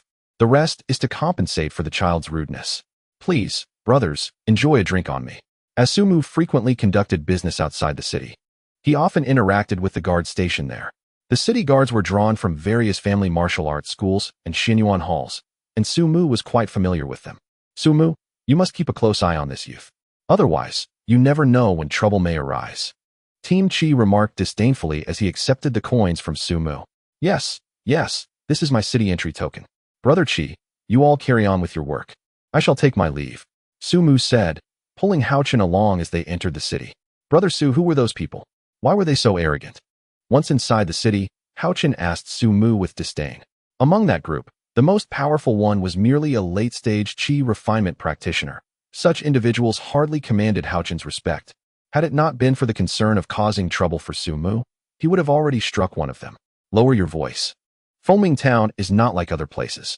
You must watch your tongue, lest you invite calamity, Su Mu cautioned, glancing back with concern. He then softly advised Haochen. Those individuals belong to the Chi family, one of the 3 prominent families in Fengming Town. They are not someone we from the Su Yuan Hall can afford to provoke. Oh, Is Foaming Town theirs? Why are they collecting the entrance fees? Haochen inquired, somewhat perplexed. Hearing Haochen's question, Sumu chuckled. Ah, you do not understand, do you?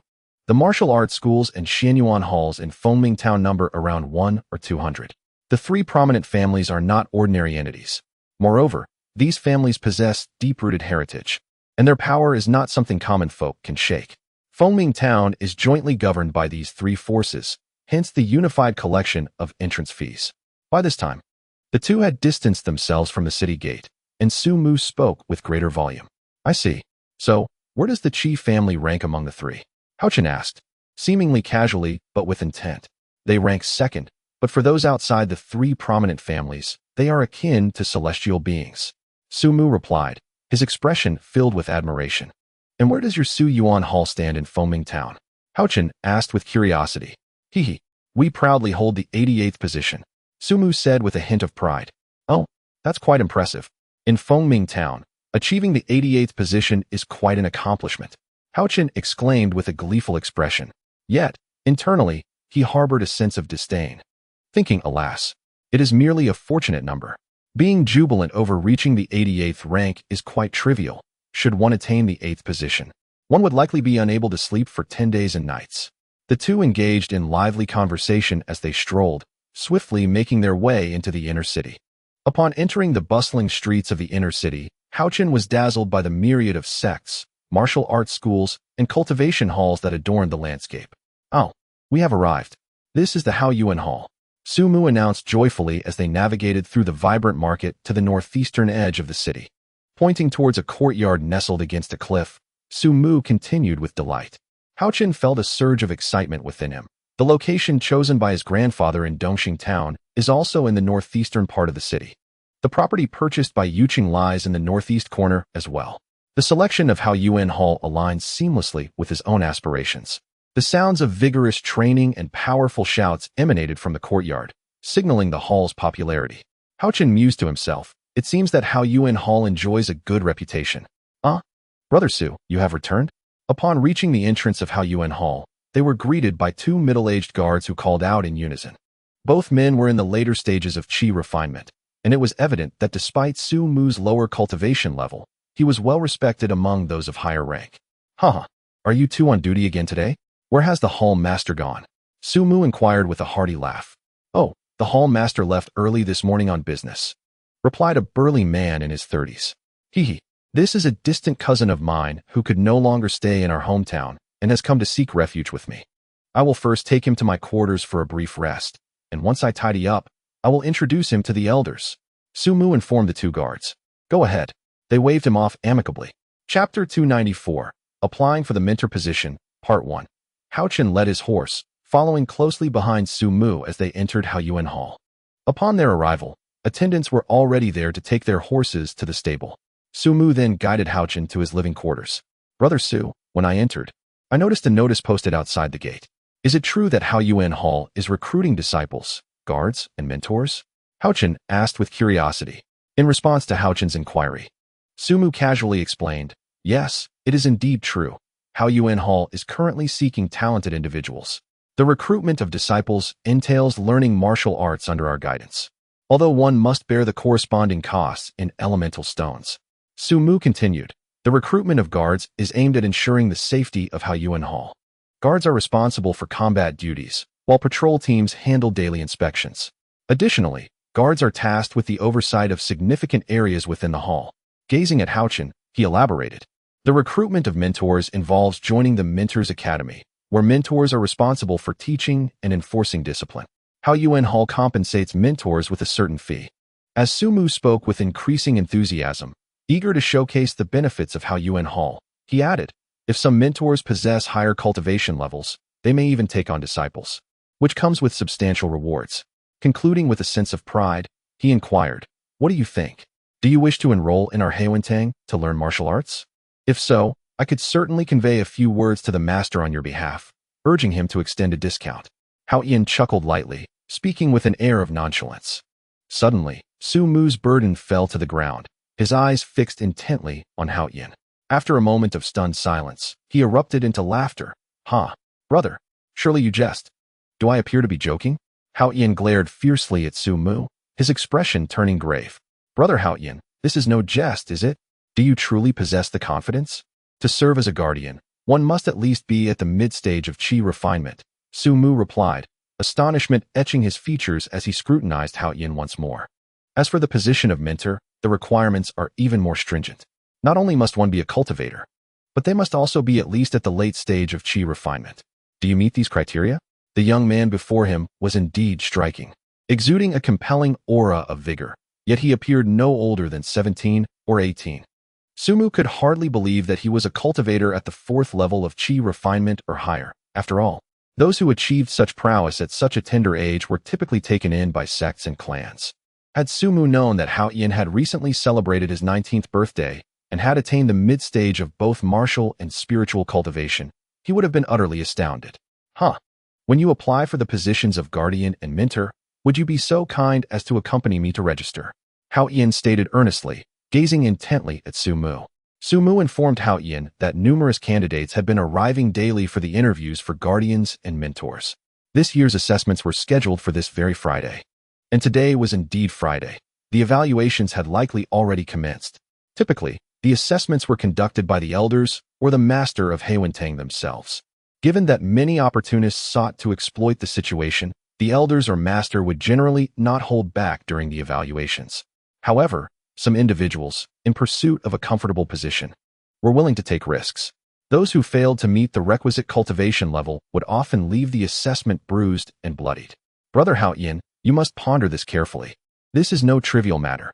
It seems that the Grand Elder will also be present today. He is notorious for his ruthless demeanor in this region. Should anything unfortunate befall you, my conscience would be troubled. Then what are we waiting for? Let us go. I wish to witness this for myself. Haochen urged eagerly upon hearing Su Mu mention that the recruitment assessments had already begun. As they made their way to the assessment venue, Su Mu continued to offer counsel, hoping to dissuade Haochen from aiming too high in his ambitions, cautioning that such aspirations could lead to dire consequences. Brother Su, I appreciate your good intentions, but do not forget that I initially intended to partake in the outer disciple assessment of Qianyuan's sect. If I lacked any competence, how could I dare to challenge Qianyuan's sect? Haochen replied, his expression impassive as he strode forward, leaving Su Mu unaware of the deeper meaning behind his words. Could he truly succeed? Could it be a descendant from a prominent family? Su Mu gazed at the advancing Haochen with a face full of skepticism, his mind swirling with countless thoughts.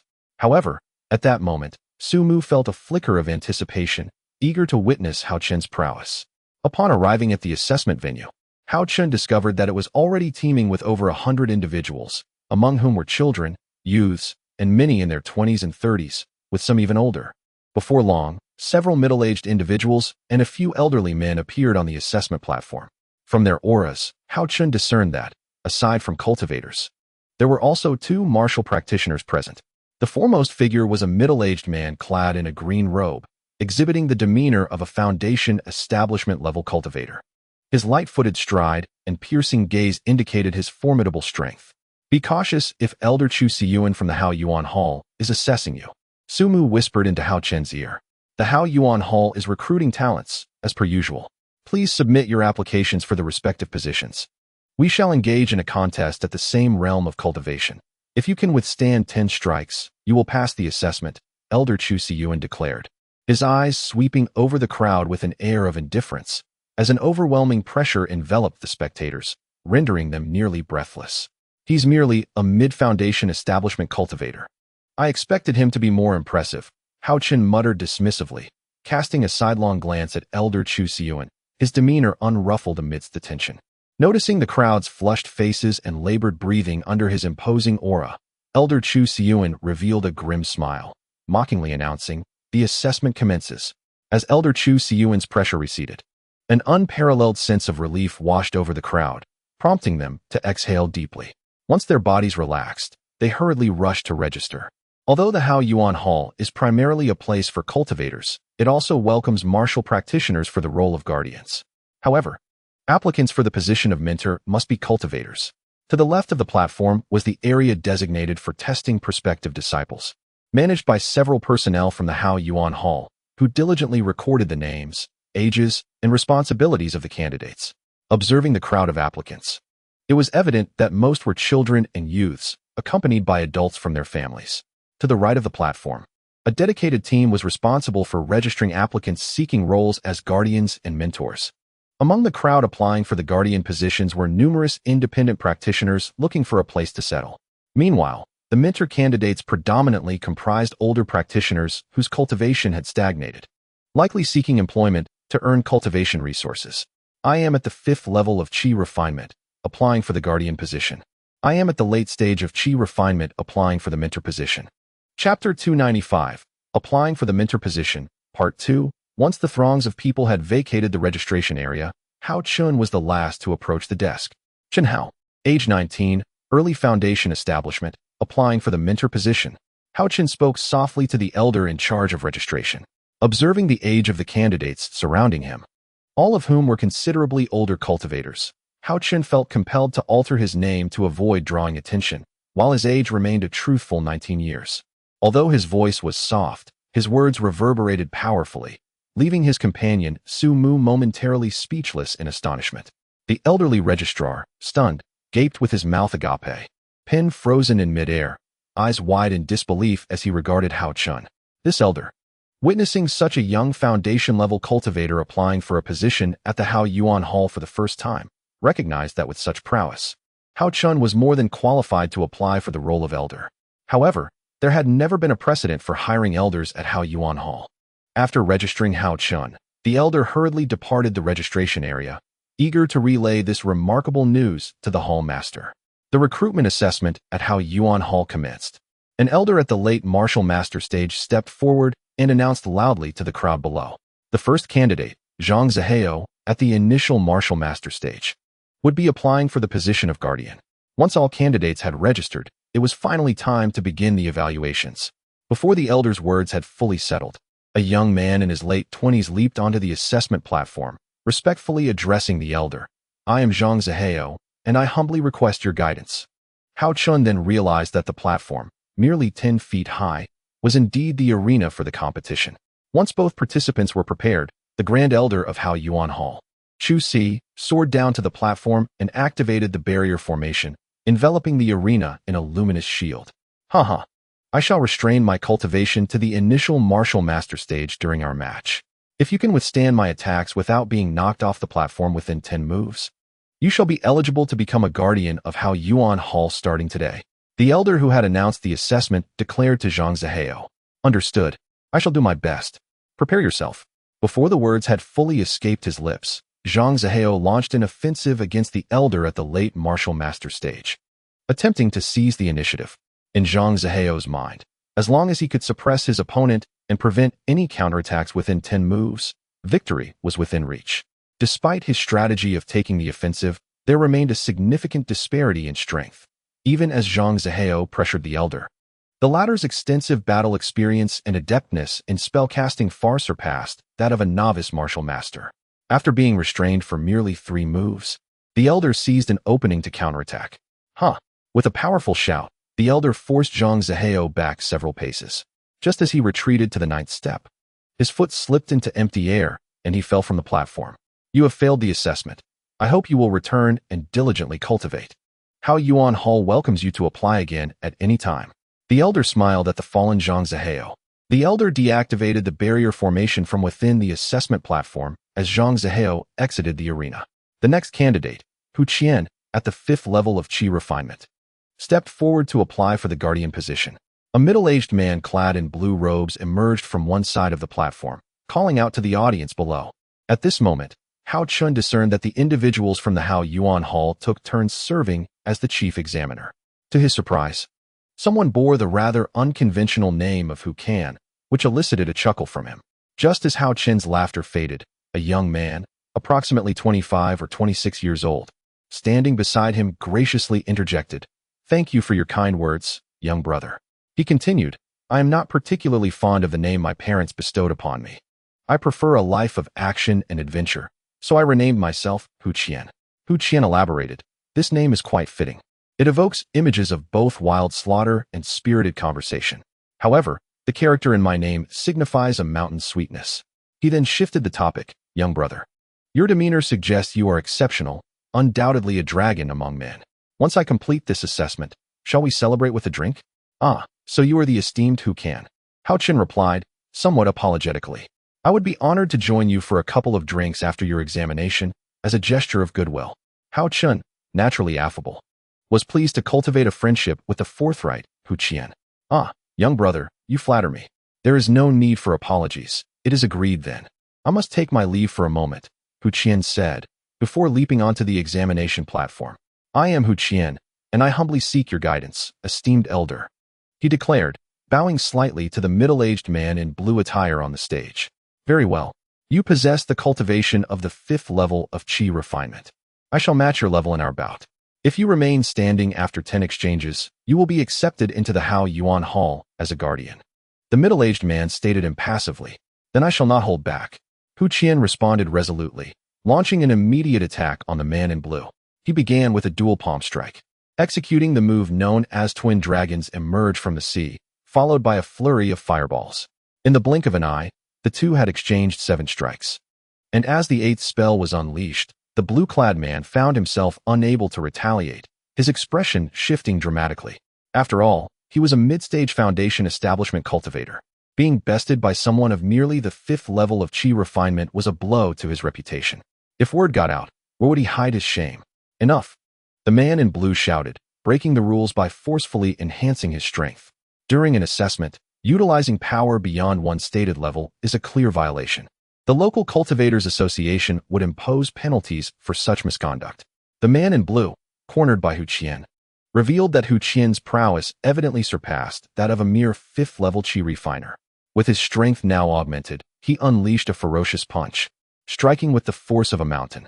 As the crowd observed the two combatants exchange blows, they witnessed Haochen and the middle-aged man clad in blue retreating 2 or 3 steps simultaneously, resulting in a draw. A gasp escaped the spectators. With the exception of Haochen, who had already discerned that Haochen was not merely at the 5th level of qi refinement, but was, in fact, a cultivator at the 7th level. Chapter 296, Seeking a Mentor, Part 3. Haochen had long ago deduced Haochen's true prowess based on the aura he emitted, confirming him as a cultivator at the peak of the 7th level of qi refinement. The middle-aged man in blue, whose cultivation was suppressed to the 5th level, stood no chance against Haochen. Huh, old fellow, have you finally realized? Haochen grinned wickedly at his opponent. So you concealed your strength. Well done, young man. You are indeed qualified to become a guardian of Hao Yuan Hall. Congratulations. The middle-aged man in blue responded with a slight bow, his demeanor polite and devoid of anger regarding Haochen's hidden capabilities. However, his seemingly amiable disposition masked a desire for future retribution, fueled by the resentment he felt today. Thank you, senior, for your gracious concession, Haochen replied respectfully, unaware that he had inadvertently offended this petty elder. Please step down and wait a moment. Once all others have completed their assessments, we will arrange accommodations for you, the middle-aged man in blue said with a smile, nodding slightly at Haochen. His expression resembled that of a benevolent elder admiring a junior. Thank you, senior. After expressing his gratitude, Haochen gracefully leaped off the assessment platform. Upon his descent, he was immediately surrounded by family and friends, who congratulated him on his acceptance into Hao Yuan Hall. Meanwhile, the assessments continued in an orderly manner on the platform, with some candidates demonstrating genuine skill while others sought merely to take advantage of the situation. Naturally, those who were unqualified would face dire consequences, as the ruthless elders would show no mercy to those who dared to covet positions beyond their capabilities. Little brother, you may need to wait for a moment longer. Once they have arranged accommodations for everyone, I can join you, Haochen said apologetically after attending to the crowd. Hee, brother, no rush. I also intend to participate in the assessment. We can go out for drinks once we have been assigned our lodgings, Haochen replied nonchalantly. Oh, you are also here for the assessment? Haochen, who had been smiling, suddenly adopted a more serious expression upon hearing Haochen's words. Hee, I'm just smiling. I haven't specified which position I am applying for. Brother, you must think carefully, Haochen said, a hint of concern in his voice. Hee, no worries, rest assured. Here stands the final candidate, Chun Hao, a practitioner at the initial stage of foundation building, merely 19 years of age, vying for the position of mentor. Just as Haochen engaged in conversation with Haochen, The middle-aged man clad in blue, who was responsible for assessing Haochen, bellowed loudly. It seems that once more, he has been summoned to serve as the examiner for this final evaluation. Ah, it's that old codger again. I had intended to unseat him. My most formidable spell remains uncast, yet this old fool perceived my intent, Haochen remarked disdainfully, casting a glance at the middle-aged man in blue. Perhaps I should take my brother's place to fulfill your wish. What do you think? Haochen quipped mischievously, observing the examiner from the stage. Young brother, his strength is not to be underestimated. Do exercise caution and do not grow complacent. Should you find yourself overwhelmed, concede and withdraw to avoid injury. Haochen advised with concern. Chen Hao, who might you be? The middle-aged man in blue, having called out for some time without a response, shouted in frustration. Old coot, eager for someone to challenge you. Haochen scoffed inwardly. Haochen glanced toward the stage, then turned to speak to Haochen, only to find that he had vanished. Upon looking back, she was astonished to see that Haochen had already leaped onto the assessment platform. This lad possesses remarkable agility, she exclaimed softly. The spectators, however, remained oblivious to the expression of Su Mu, who was standing beside Haochen. At that moment, Su Mu was taken aback, having witnessed Haochen's sudden leap. Recognizing precisely how he ascended the assessment platform, such swiftness and movement is unattainable for an ordinary practitioner at the foundation stage. Thus, Su Mu was left in awe, especially given that this young man had chosen to participate under an alias. I am the junior, Chen Hao. I humbly seek your guidance, esteemed elder. Haochen declared respectfully upon reaching the assessment platform, addressing the middle-aged man in blue. Haha, where does this naive fool hail from? The crowd erupted in derisive laughter upon realizing that the participant for the mentor assessment was merely a callow youth, regarding him as an ignorant simpleton. Humph, yet another reckless brat. The middle-aged man in blue coldly muttered, disregarding Haochen's words, his voice barely audible to the young man alone. Ah, esteemed elder. Whether I am a mere ruffian shall be determined through your evaluation, will it not? Haochen replied, feigning utmost respect while internally cursing, old man. You are the one who underestimates me. Do not blame me for lacking respect for elders later on. The middle-aged man in blue addressed Haochen earnestly. You are at the initial stage of foundation building, while I stand at the pinnacle of the mid-foundation stage. Nevertheless, since you have chosen to participate in the assessment, I shall adhere to the regulations and employ the abilities of the initial stage of foundation building for your evaluation. With a dismissive expression, he remarked, should I inadvertently falter and meet with any misfortune, the Haochen shall bear no responsibility. Senior, there is no need for further discourse. Please offer your guidance. At this moment, Haochen also displayed a hint of impatience, yet maintained a courteous demeanor towards the middle-aged man clad in blue. Very well, if that is the case, make your move. As long as you can withstand my onslaught for 10 strikes without being cast from the assessment platform, you shall be deemed the youngest mentor in the illustrious history of Haochen.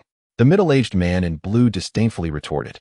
Pray tell, if within those 10 strikes, you inadvertently tumble from the assessment platform, would that not qualify me to assume the position of elder in Haochen? Haochen, unhurried to strike, posed this question, eliciting uproarious laughter from the onlookers surrounding the assessment platform. Haha, it seems this lad is indeed quite mad. Silly boy, has your head been caught in the door? Would you like me to help you regain your senses? Chapter 297. Deliberate provocation of. How outrageous. If I were to be vanquished by you, would you then claim my seat as elder? The middle-aged man in blue, finally incensed by Haochen's words, bellowed, you impudent wretch, prepare to receive my strike. Without further ado, he unleashed a powerful palm strike towards Haochen, channeling his full strength as a practitioner at the initial stage of foundation establishment. With a hint of power that subtly exceeded that level, it was evident that he was consumed by rage at Haochen's words. Be careful, Haochen, watching from below, exclaimed excitedly, having discerned that the force behind the middle-aged man's strike clearly surpassed that of an initial stage practitioner. However, just as Haochen's shout resounded, the spectators were rendered speechless by the astonishing scene unfolding before them. To their utter astonishment, Haochen displayed no inclination to evade. Instead, he lightly extended his palm to meet the oncoming strike of the middle-aged man in blue. Bang! Following the resounding impact, an extraordinary spectacle unfolded upon the assessment platform. At the moment when Haochen's palm connected with that of the middle-aged man, the latter was sent soaring backward like a kite severed from its string. crashing down beyond the platform's edge. The entire audience stood in stunned silence, their mouths agape in disbelief, gazing at Haochen on the assessment platform. Some spectators even rubbed their eyes vigorously, as if fearing they had misjudged the scene before them. Ever since Haochen ascended the platform for the mentor assessment, the crowd had been mocking him, exchanging jests about his overestimation of his capabilities. Yet now, a breathtaking reversal had transpired, plunging the audience into an eerie silence. Even the usually composed Grand Elder Chu Siyuan looked upon Haochen with astonished eyes, as though he were gazing upon a marvel of nature.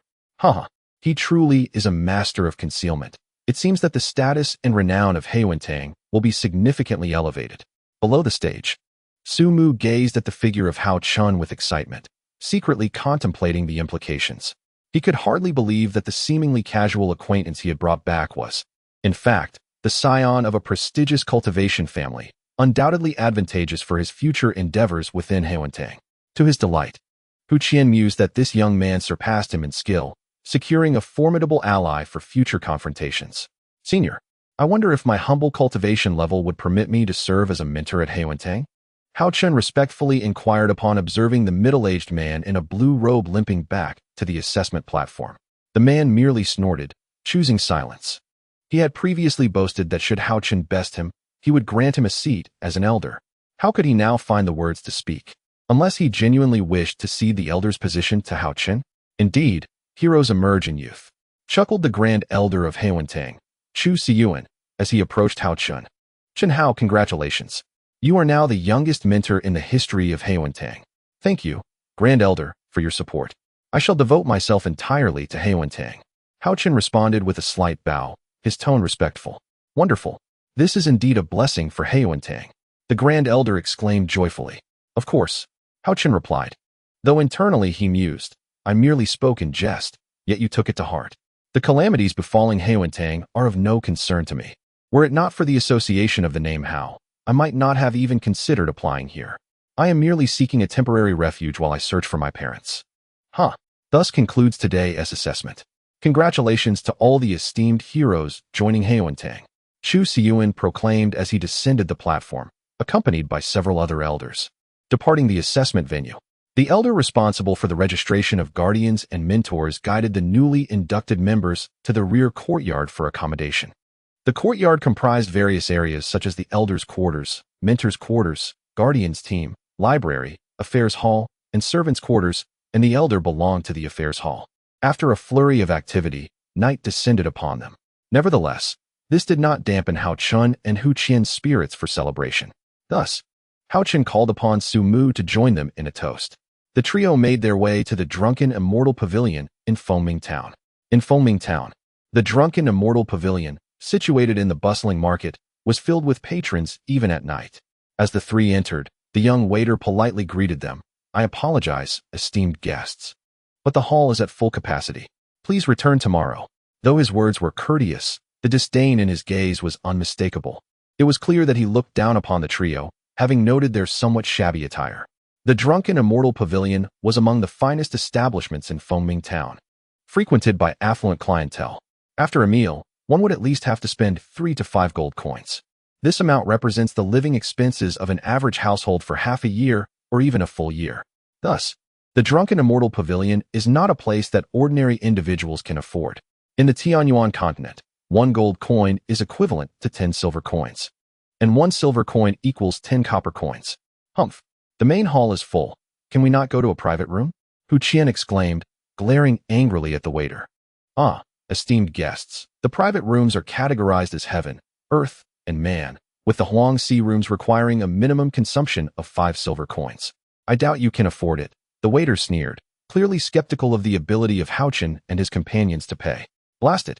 It's just 5 silver coins. I don't even bat an eye at that. Hurry and find us a private room. Hu Qian, visibly irritated by the waiter's condescending attitude, grumbled. In truth, he only had 5 or 6 silver coins in his pocket, but he gritted his teeth and decided to splurge. He thought to himself, at worst, I'll drink this one round and then refrain from visiting taverns for the next 6 months. Apologies, but only the Tian room remains available. Would the 3 of you be interested? Oh, I forgot to mention, the minimum consumption for the Tian room is 10 silver coins. The waiter, as if he had a personal vendetta against Haochen and his companions, taunted them provocatively. Forget it. We'll find another place to eat. Sumu finally interjected, unable to contain himself any longer. With an annual salary of merely 30 silver coins, he could not justify spending 10 silver coins on a single meal, even if it were the finest delicacies. Chapter 298. Trouble becomes us what? Brother Chen Haoyu, Hu Qian, finally feeling the pinch, hesitated to maintain his facade of affluence. Haha, little Li, I'll take the Tian room. Just as Haochen was about to speak, a hearty laughter erupted from behind them. Ah, young Master Lu, you've arrived. Please, this way. There happens to be one Tian room left, specially reserved for you. The waiter, referred to as Little Li, suddenly changed his demeanor, resembling an eager puppy as he scurried past Haochen and his companions to welcome the young man named Lu. This young man, of the Lu surname, matched Su Mu in stature, but it was evident that his presence bore a stronger aura, indicating that his cultivation surpassed that of Su Mu. Haochen quickly assessed him and deduced that this young man was a perfected qi refining cultivator. Stop. We arrived first. That Tian room is ours. Haochen interjected, blocking the waiter who was about to lead them to the private room. Heh, I'm taking this room now. You lot look too shabby to afford the Tian room. Young Master Lu retorted, disdain etched on his face as he regarded Haochen and his group. Whether we can afford it is our concern.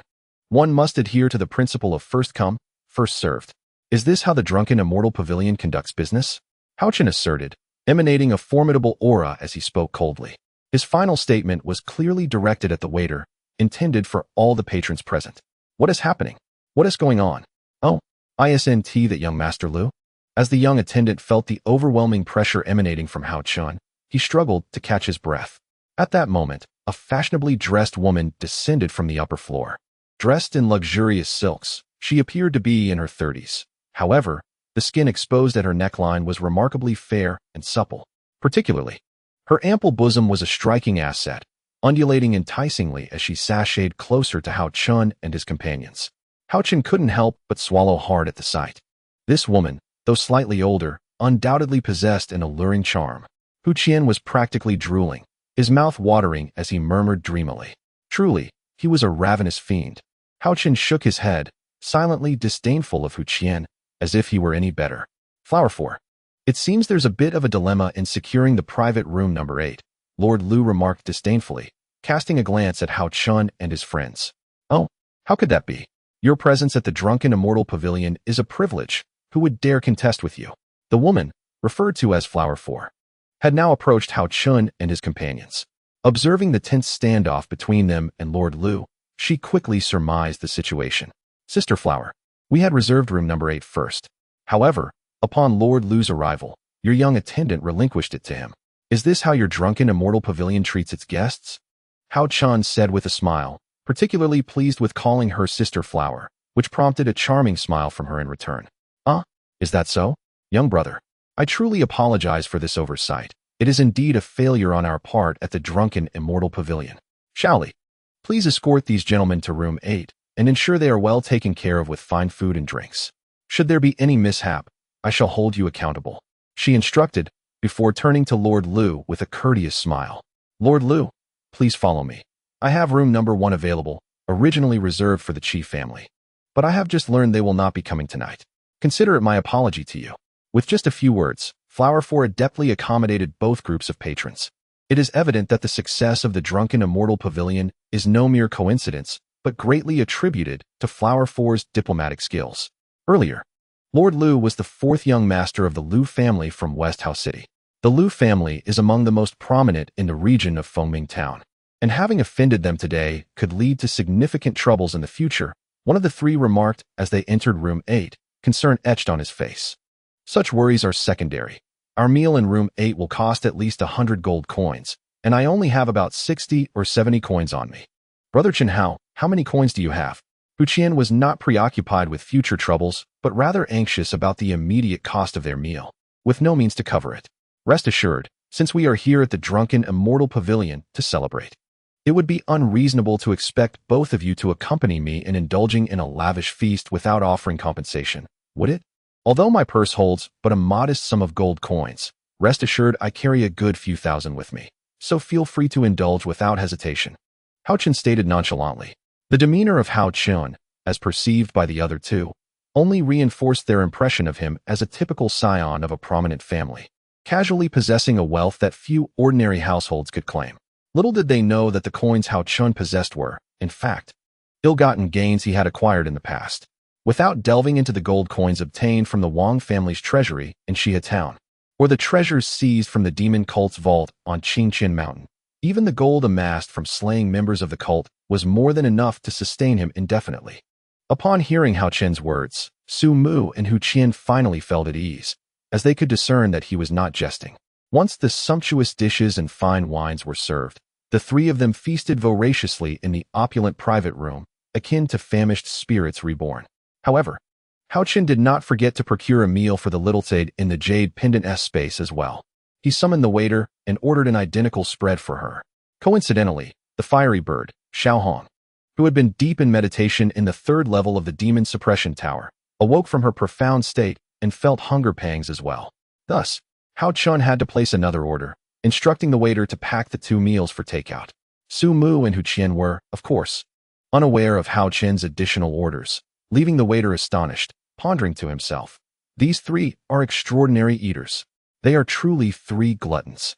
Meanwhile, in the first-class private room, after the departure of Miss Hua Si, a man clad in black attire raised his glass respectfully towards Lu Si Xiao, saying, "Master Si, allow me to toast to you."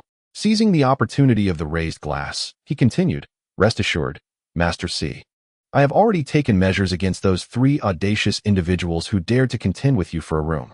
They shall receive a thorough lesson tonight, for the resentment in my heart cannot be quelled otherwise." "Oh, have you ascertained the backgrounds of these three?" Lu Zhen inquired softly. "Indeed, you need not worry.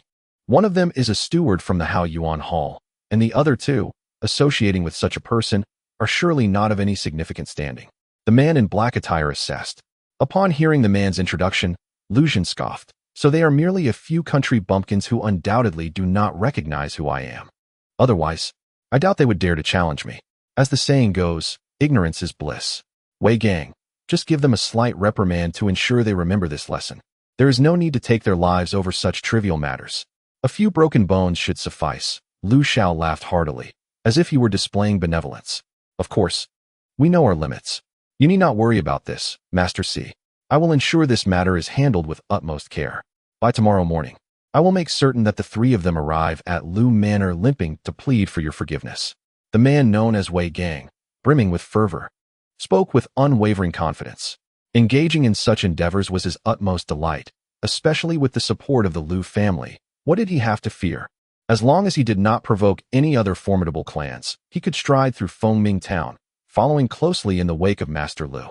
Long before parting ways with Lu Zhen, Haochen had already placed a strand of his consciousness within one of his attendants. At this moment, their plans were entirely transparent to Haochen. A smirk crept across his face as he mused, "I did not seek trouble with the Lu family. Instead, they have come knocking at my door." In his heart, he had already passed judgment on the Lu family. The atmosphere was laden with silence as the trio, having indulged in food and drink, found themselves in the dead of night. They stumbled out of the drunken immortal pavilion, leaning on one another as they made their way towards the Hao Yuan Hall. Chapter 299. Midnight Ambush. Hao Yuan Hall is situated in a rather secluded area to the northeast of Fengming City. The three of them had to traverse several less frequented streets on their return from the drunken immortal pavilion, streets that typically saw little foot traffic. Now, in the dead of night, they were utterly devoid of life. A chill wind swept through the air, causing the moon above to sway precariously. "Halt!" As the trio stepped into a narrow alley illuminated only by the moonlight, a sharp command pierced the silence. "What?" As they leaned on each other, their intoxication dissipating in the face of looming danger, they squinted through the flickering light and discerned a shadowy assembly of over 20 figures ahead. The sight jolted them, shaking off much of their drunken stupor. "Who goes there? State your name." Hu Qian, still somewhat dazed, bellowed. "Humph. It seems you three are unaware of the trouble you've stirred today. Allow me to clarify. Fourth Master Lu has decreed that each of you must part with a leg. Should you choose to cooperate, you may retain one leg and depart." A chilling voice echoed in their ears. "Otherwise, if my brothers and I are to assist you, you can expect to lose far more than a mere leg." The speaker, clad in dark attire, was none other than Wei Gang. "This is troublesome. I warned you to drink less, but you would not listen. And now, look where we find ourselves. Su Mu said anxiously. It's nothing. I can take on 10. Haochen, swaying precariously, continued to boast. Heh, the rest shall be left to me. Haochen, equally unsteady, scoffed defiantly. Enough bluster, you two. We must flee. Su Mu, the most lucid among them, urged his companions, observing their inebriated state. With a flicker of hope extinguished by their condition, he took hold of them and turned to flee. Think you can escape? The 1/4 Master Lu wishes to discipline cannot run far in Fengming Town. Just as Su Mu attempted to lead the others away, they found their path blocked by the cluster of dark figures. It's over. This singular thought echoed in Su Mu's mind. Heh, it appears you are reluctant to take matters into your own hands. Brothers, let us proceed. 4th Master desires but a leg. As for what you wish to seize, take it for yourselves. 4th Master has decreed that no lives must be lost, so aside from their lives, feel free to claim whatever else you desire. Wei Gang smirked wickedly, and with a flourish of his hands, over 20 shadowy figures surged towards Haochen and his companions. Run, you two, Su Mu shouted, unexpectedly charging into the fray. Alas, with a resounding thud, a scream echoed as Su Mu plunged into the crowd, only to be met with a grim fate. Chen Hao, you too must flee. Just remember to avenge me. Su Mu bellowed, clutching his wounded thigh, which had been pierced clean through by a sword. Humph. If they cannot safeguard their own lives, how can they avenge you? Sneered a black-clad man beside him, raising his long blade to strike at Su Mu's leg. Swish. A flash of cold light cut through the air, and the hand wielding the long knife fell to the ground, leaving its owner bewildered at how his hand and blade had ended up there. At that moment, the onlookers finally recognized that the two previously disoriented men had fixed their piercing gaze upon them. Can you handle 10? Haochen asked with a calm smile. Absolutely, came the confident reply, though Haochen seemed somewhat skeptical. Rest assured, you take 10, the remainder is mine. Let us see who finishes first. Remember, they desire only one of our legs. We mustn't overreach. A mere left calf will suffice, Haochen remarked coldly, fixing his gaze on the black-clad assailants. Well, if we happen to take 2 calves by mistake, it will simply be a misfortune for them. Haochen replied nonchalantly. Enough. Let us wrap this up swiftly. I wish to return for a good night's sleep. That intoxicated fairy at the Drunken Immortal Pavilion truly left me feeling a bit lightheaded. As he spoke, Haochen retrieved a standard magical sword from his storage pouch. Lamentably, there were no ordinary weapons available, and he had no choice but to resort to the magical sword. If the sword possessed a spirit, it would surely protest Haochen's actions, lamenting its involvement in the mundane slaughter of common villains, which was beneath its dignity. Haochen approached Su Mu, the earlier flash of cold light having originated from his own blade. Kill. As the crowd witnessed Haochen and Haochen advancing towards them, a realization dawned upon them. The sword technique that Haochen had previously displayed had left them utterly astonished. Before they could comprehend how that flash of cold light had manifested, a brother's hand had already departed from his wrist. Though they remained wary of this young man, these desperate men, seasoned by experience, would not allow a mere youth to intimidate them. Thus, they brandished their weapons and charged towards Haochen and his companions with shouts of fury. Brother Su, are you all right? Haochen disregarded the clamor of battle as he stepped beside Su Mu, placing a medicinal pill in his mouth to staunch the bleeding from his thigh. I am fine. Just deal with them carefully, and do not mind me, Su Mu urged, filled with concern as he witnessed the throng rushing towards them. Heh, rest assured, Brother Su. We shall compensate for your injured left leg with the left legs of these individuals. As Haochen spoke, he rose to his feet, his gaze sharpening as he unsheathed his sword. In a swift motion, the feather sword technique was executed, the sheath stirred slightly, and the sword returned to its place. 17 men clad in black collapsed, clutching their left legs and howling in agony. Meanwhile, 9 others continued their fierce battle against Haochen. But upon witnessing the swift downfall of their comrades, they launched a fierce attack on Haochen before turning to flee. Damn it, you think you can escape? Haochen shouted coldly, pretending to pursue them. Don't chase them. Following Haochen's action of sheathing his sword, the fleeing 9 men all fell to the ground, each having their left calves severed with precision, showcasing Haochen's mastery of the feather sword technique. Brother, you truly are a marvel. Did you begin your training in the womb? Haochen remarked, exasperated. Encountering such a monstrous presence as Haochen, his former prowess seemed to pale in comparison, like a firefly attempting to compete with the brilliance of the moon. Hee. Perhaps so, Haochen replied, choosing not to linger on the conversation. He helped Su Mu to his feet and turned towards the direction of Haoyuan Hall.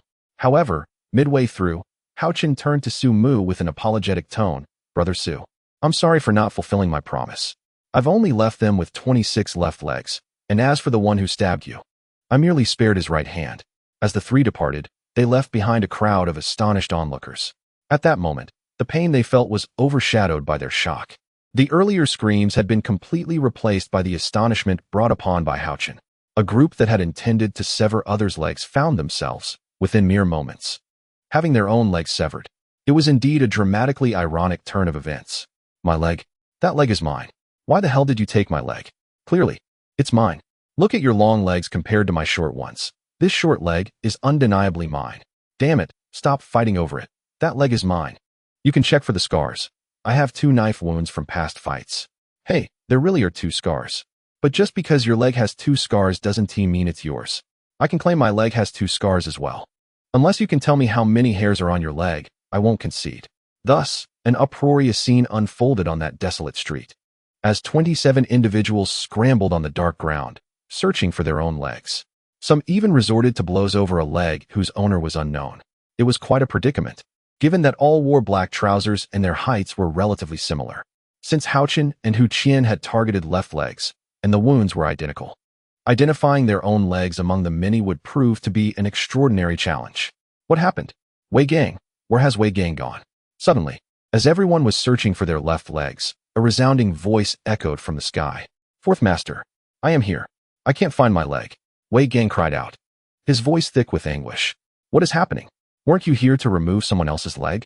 Lu Zhan, the 4th young master of the Lu family, felt a jolt of anxiety upon witnessing the scene, which was indeed quite unsettling. Fourth Master, you must arbitrate for us. Our brother's legs have been unjustly severed. Wei Gang lamented, tears streaming down his face. After much stammering, he finally elucidated the sequence of events. Haoyuan Hall. Lu Zhan will not let this matter rest. Lu Zhan huffed, his voice laced with bitterness. Though these individuals were not direct descendants of the Lu family, they were nonetheless the guards Lu Zhan had financially supported. He never anticipated that 27 subordinates would suddenly be rendered useless, which filled him with indignation. The next day, Haochen rose early, heading to the main hall of Haoyuan Hall to await the allocation of tasks. After the assignments were made, Haochen and Hu Qian were bestowed with a job that left them utterly flabbergasted. Damn it, you want me to sweep the floor? I'd rather die than do it. Hu Qian shouted, wielding a long bamboo broom. It seems we must have offended Elder 7 during yesterday's assessment. Haochen mused as he swept, but honestly, sweeping isn't that bad. We won't have to engage in any fighting. Isn't that preferable? In principle, Haochen had applied for the position of a mentor and should not have been assigned menial tasks. Even if he were not allowed to teach, he should at least be recognized as a senior enforcer. Haoyuan Hall ought to treat him with the utmost respect. However, Hu Qian felt a deep-seated resentment at the thought of a 7th-level Qi refinement practitioner, someone of significance both within the clan and in public, being relegated to sweeping duties, which he considered a profound insult. Contrarily, Haochen's perspective diverged from Hu Qian's. He saw nothing wrong with the task at hand, believing that all work had its merit and that he was merely residing here temporarily. Most importantly, sweeping would afford him a glimpse of a stunning beauty. The previous evening, while being assigned accommodations, he had caught a fleeting sight of a captivating woman in the courtyard. Thoughts of possibly meeting her again had lingered in his mind. Had it not been for that, he would not have willingly accepted the task of sweeping. In truth, given his qualifications, he could easily avoid such drudgery. Are you truly planning to sweep here? Hu Qian asked incredulously, observing Haochen diligently at work. What is the fuss? It's just sweeping. Stop complaining. You take the front yard, I'll handle the back. We need to finish both areas today, or we won't have any time to rest, Haochen replied, continuing his work. Ah, so you two are here. I've been searching for you, Su Mu exclaimed upon spotting the two sweeping. How did you end up assigned to this task? Damn it, isn't this just the 7th elder settling personal scores? Hu Qian scowled furiously. Do you know? Our Haoyuan Hall encountered a significant incident last night. Su Mu turned his head, casting furtive glances around, embodying an air of mystery as he spoke in hushed tones. Oh, what incident? Hu Qian couldn't help but curse the 7th elder even while inquiring. Did his wife sneak off with someone last night? Not quite, But it's far more serious than that. Su Mu began to build suspense. Must you always keep us in suspense? Hu Qian retorted, a hint of irritation in his voice. At that moment, the trio, having shared drinks and a fierce battle the previous night, had grown as close as brothers. Thus their exchanges had become less formal and more candid. This guy is even more impatient than I am. Haochen chuckled to himself. Early this morning, the hall master set out to the Liu family's Fengyu Hall. For reasons unknown, he ended up in a confrontation with the Liu family, with the Fengyu Hall master absent. Our hall master injured over 10 elders and law enforcers from their side. Su Mu continued, glancing at his intrigued companions.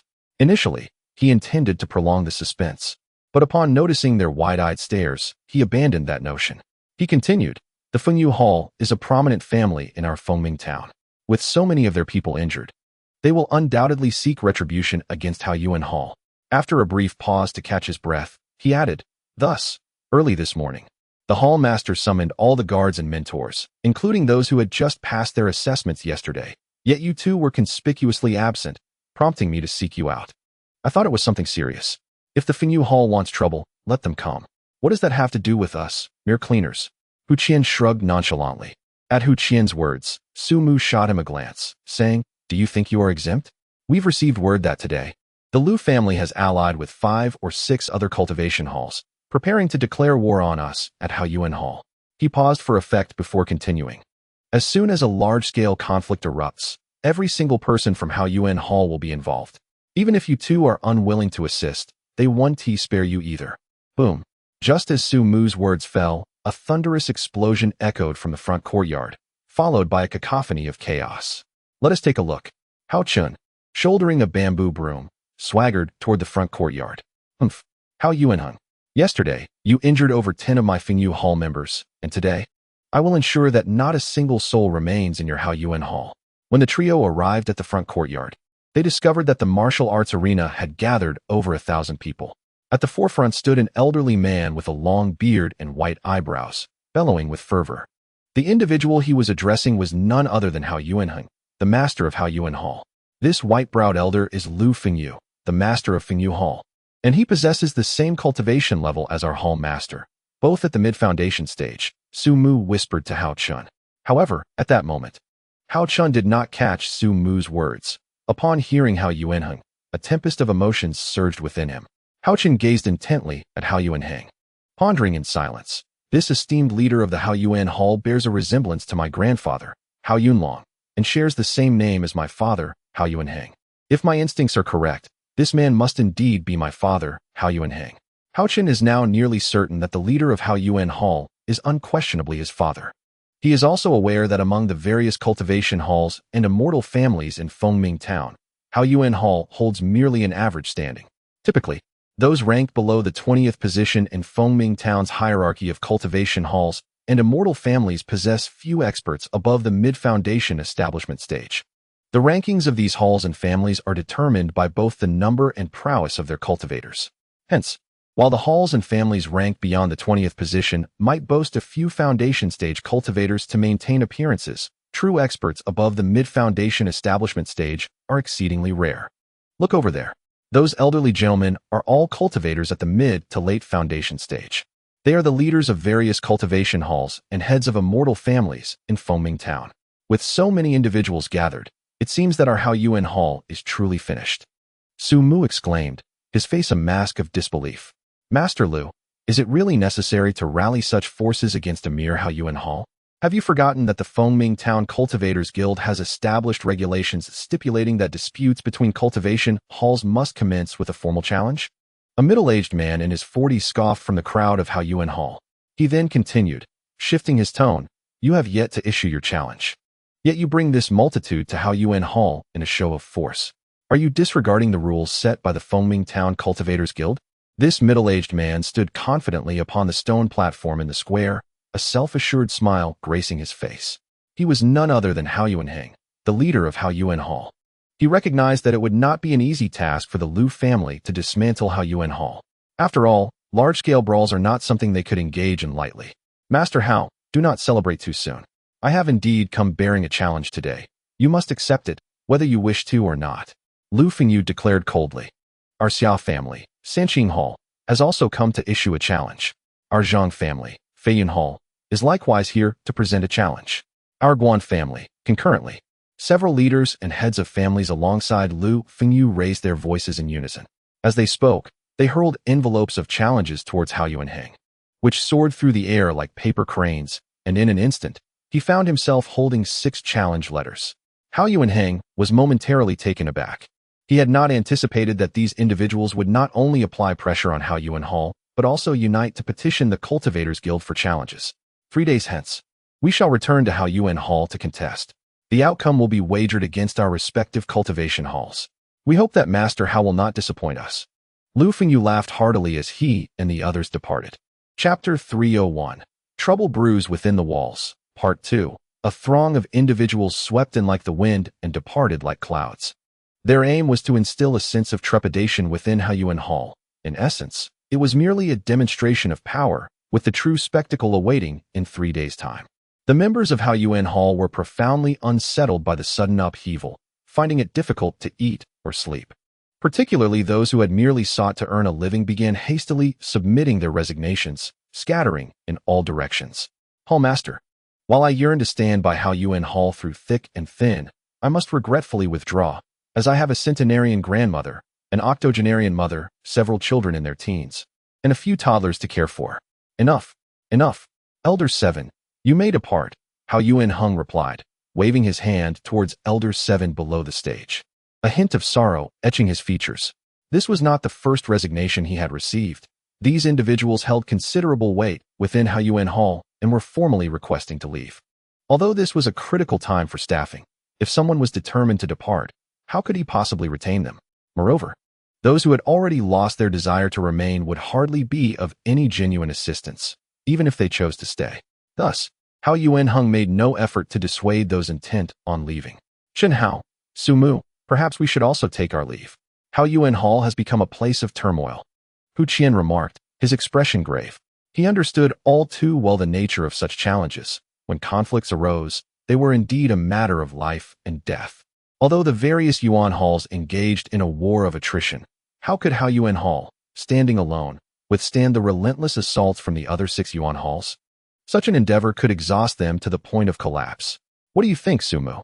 Hao Yuanchen recognized the gravity of the situation. Knowing that his father had invested immense effort into establishing Hao Yuan Hall, he could not allow it to be ruined. He pondered the difficulty of safeguarding his 2 friends should chaos ensue. Although he possessed the demon-suppressing tower, he had only recently met them and had yet to establish a bond of trust. Oh, I have been with Hao Yuan Hall for over a decade. Regardless of the circumstances, I will stand by Hao Yuan Hall. Su Mu replied without hesitation, his loyalty evident. Despite his humble position within Hao Yuan Hall, his affection for it ran deep. Hao Yuan Shun, at this moment, had already considered Su Mu among his potential friends, silently vowing to offer him a great opportunity once this turmoil was resolved. Very well. Since you choose to stay, I shall accompany you. Hu Qian, you may depart for now. Should fate allow, we may meet again.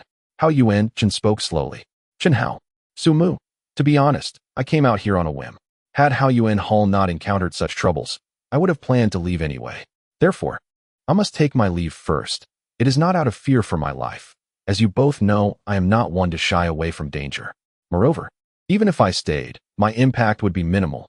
Otherwise, I would have waited a couple more days, Hu Qian admitted, somewhat sheepishly. However, Hao Yuan Shun understood that Hu Qian was not one to fear death. He believed there must be pressing matters at home, or perhaps other unspoken reasons. After bidding farewell to Hu Qian, Su Mu was soon assigned a task, leaving Hao Yuan Shun alone in his room, where he began to cultivate in solitude. Hao Chun understood that the path of cultivation was akin to rowing against the current. If one does not advance, one inevitably regresses. Regardless of the hour, he diligently devoted his spare time to training. Particularly during this period, even amidst his busy schedule, he would carve out moments for cultivation, ensuring he remained vibrant and full of energy, fully aware that significant matters awaited his attention. Upon arriving in the southern region, he originally intended to join the Qianyuan sect, seeking a stable foothold and support. However, entry into the Qianyuan sect was not so straightforward. One required recommendations from 3 Qianyuan halls and must then undergo rigorous selection and trials to become an outer disciple. For the past couple of days, He had been contemplating how to secure several letters of recommendation. Although he possessed the capability to forcibly obtain 3 recommendation letters from the Xianyuan halls in Fengming Town, such an approach would undoubtedly attract the attention of formidable figures, particularly the Xianyuan sect, which would be detrimental to his future cultivation. In Haochen's view, resorting to the crude method of outright theft for the recommendations was a last resort to be considered only when no better options remained. However, today, as the 6 Xianyuan halls issued a challenge to the Haoyuan hall, he suddenly felt an opportunity arise. In his eyes, these 6 Xianyuan halls were essentially delivering recommendation letters to him. At this moment, Haochen refrained from rushing to reunite with his family, believing it more prudent to remain concealed for the time being. After setting up a barrier in the modest room, he began his cultivation. A thin mist enveloped him, and he immersed himself in his practice as time slipped away unnoticed. 2 days passed in the blink of an eye. Slowly, Haochen opened his eyes, and a brilliant golden light erupted from his dark gaze. This signified that he had reached the pinnacle of an intermediate martial master, a formidable presence at the peak of the mid-Yuan Dan stage, radiating an aura that few could withstand.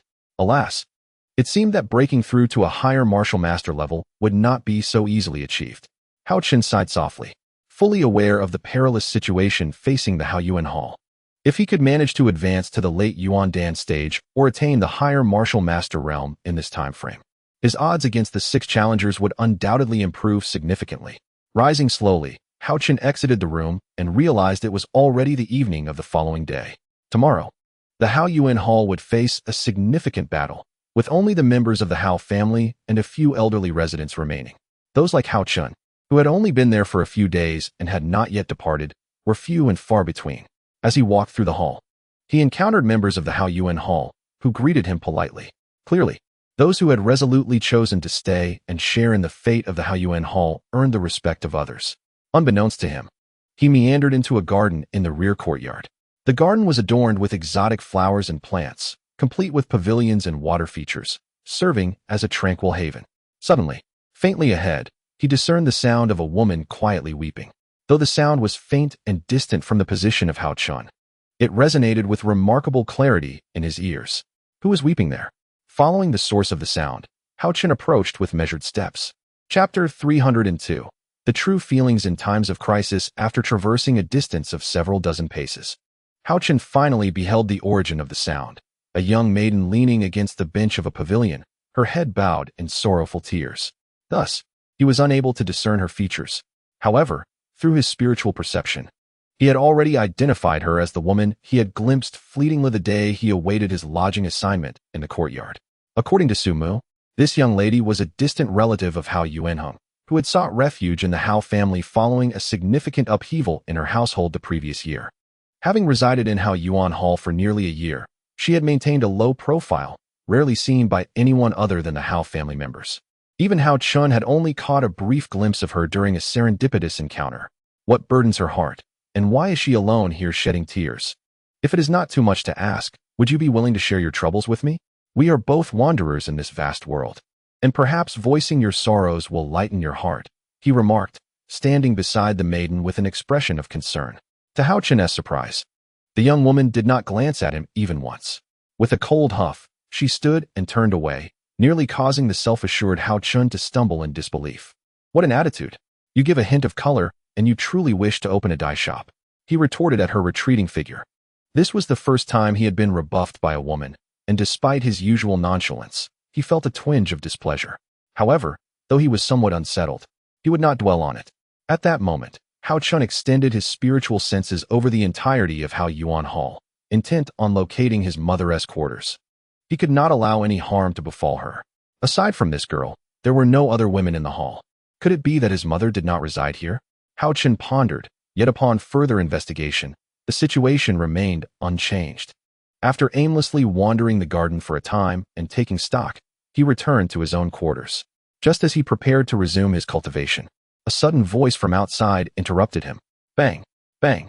Sumu pounded on the door with urgency, shouting, Haochen, the hall master has summoned everyone to gather in the square. Hurry! What is the rush? Haochen replied, opening the door with irritation. Come on. You'll find out when you get there. I don't know what it is either, but given the urgency, it must be important. Sumu replied. his usual penchant for mystery absent in his haste. "All right, let us go," Haochen said, following Su Mu as they hurried toward the square. In the vast square, over 100 individuals had gathered. However, the atmosphere was markedly somber compared to the usual lively gatherings at Haoyuan Hall, now overshadowed by an overwhelming sense of desolation reflected in the eyes of the crowd. At this moment, the leader of Haoyuan Hall, Haoyuan Hung, stood on the square platform, gazing at the remaining members of Haoyuan Hall, and expressed his heartfelt sentiments. "Esteemed comrades, at this critical juncture for the survival of Haoyuan Hall, your unwavering dedication to its preservation is deeply appreciated. I, Haoyuan Hung, extend my sincerest gratitude to you all." After bowing deeply to the crowd below, he resolutely announced, "Tomorrow marks the commencement of the most formidable battle for the defense of Haoyuan Hall in decades, a fight for our very existence." With a shift in tone, he continued with solemnity, "I am aware that all present are steadfastly committed to the fate of Haoyuan Hall. However, it must be acknowledged that our chances of victory in the forthcoming battle are nearly non-existent." In conclusion, Haoyuan Hung respectfully addressed the crowd. "It is possible that after tomorrow's conflict, Haoyuan Hall may be rendered defunct in Fengming Town. Therefore, I implore those of you who have loved ones and matters to attend to at home to make arrangements for their departure tonight." Standing beside him were the remaining Grand Elder and 3 other elders. Haoyuan Chun discerned the gravity and determination etched on the faces of those who remained, clearly indicating that these individuals were prepared to risk their lives. "Leader, you have always treated us well. Although we have families to care for, we are still willing to stand with Haoyuan Hall through thick and thin," another voiced passionately. "Indeed, for those who dare to challenge the dignity of Haoyuan Hall, we shall strike them down one by one," another declared. "Leader, your words seem to belittle our resolve. Since we have chosen to stay, we shall see this through to the end." As Haoyuan Hang's declaration echoed, a clamor of voices arose from the crowd, most affirming their determination and allegiance. This demonstrated that Haoyuan Hung was indeed a respectable leader. Otherwise, he would not have garnered such loyalty in times of crisis. "Very well. Since everyone has resolutely pledged to stand with Haoyuan Hall, I have a request. A friend's daughter is residing within our hall. Tomorrow, we shall face a brutal battle, and I intend to send her to safety tonight. I hope someone will willingly take on this responsibility to ensure her safe passage." "I will go. I will go." As soon as Haoyuan Hung finished speaking, a chorus of volunteers erupted from the crowd.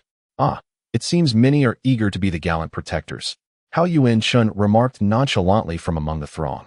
"It appears this young lady holds a significant place in our leader's heart. Even if she were the leader's own daughter, he would not have considered sending her out of the city. Yet, he is resolute about ensuring her safety." Beside Haoyuan Chun, Su Mu, with a grave expression, interjected, "We don't need so many. The number of those escorting her out of the city should not exceed 4. Too many participants would increase the risk of drawing the attention of the 6 challengers, complicating our exit." Haoyuan Hung nodded solemnly.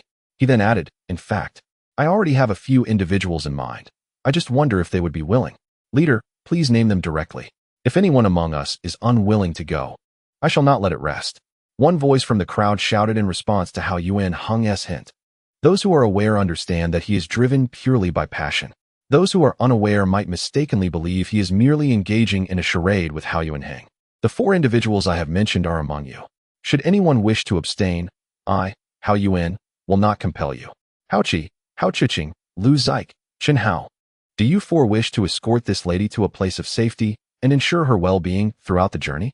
Haoyuan Hang gazed expectantly at the audience, his consciousness sweeping over them, instilling in everyone a sensation of their very thoughts being laid bare. "Ah, such courtesy. Is there a place for me?" Haoyan remarked with a subtle smile. "Young man, it may be due to your impressive display when you bested Elder 7 that the Grand Elder acknowledged your strength and included your name among them," Su Mu analyzed.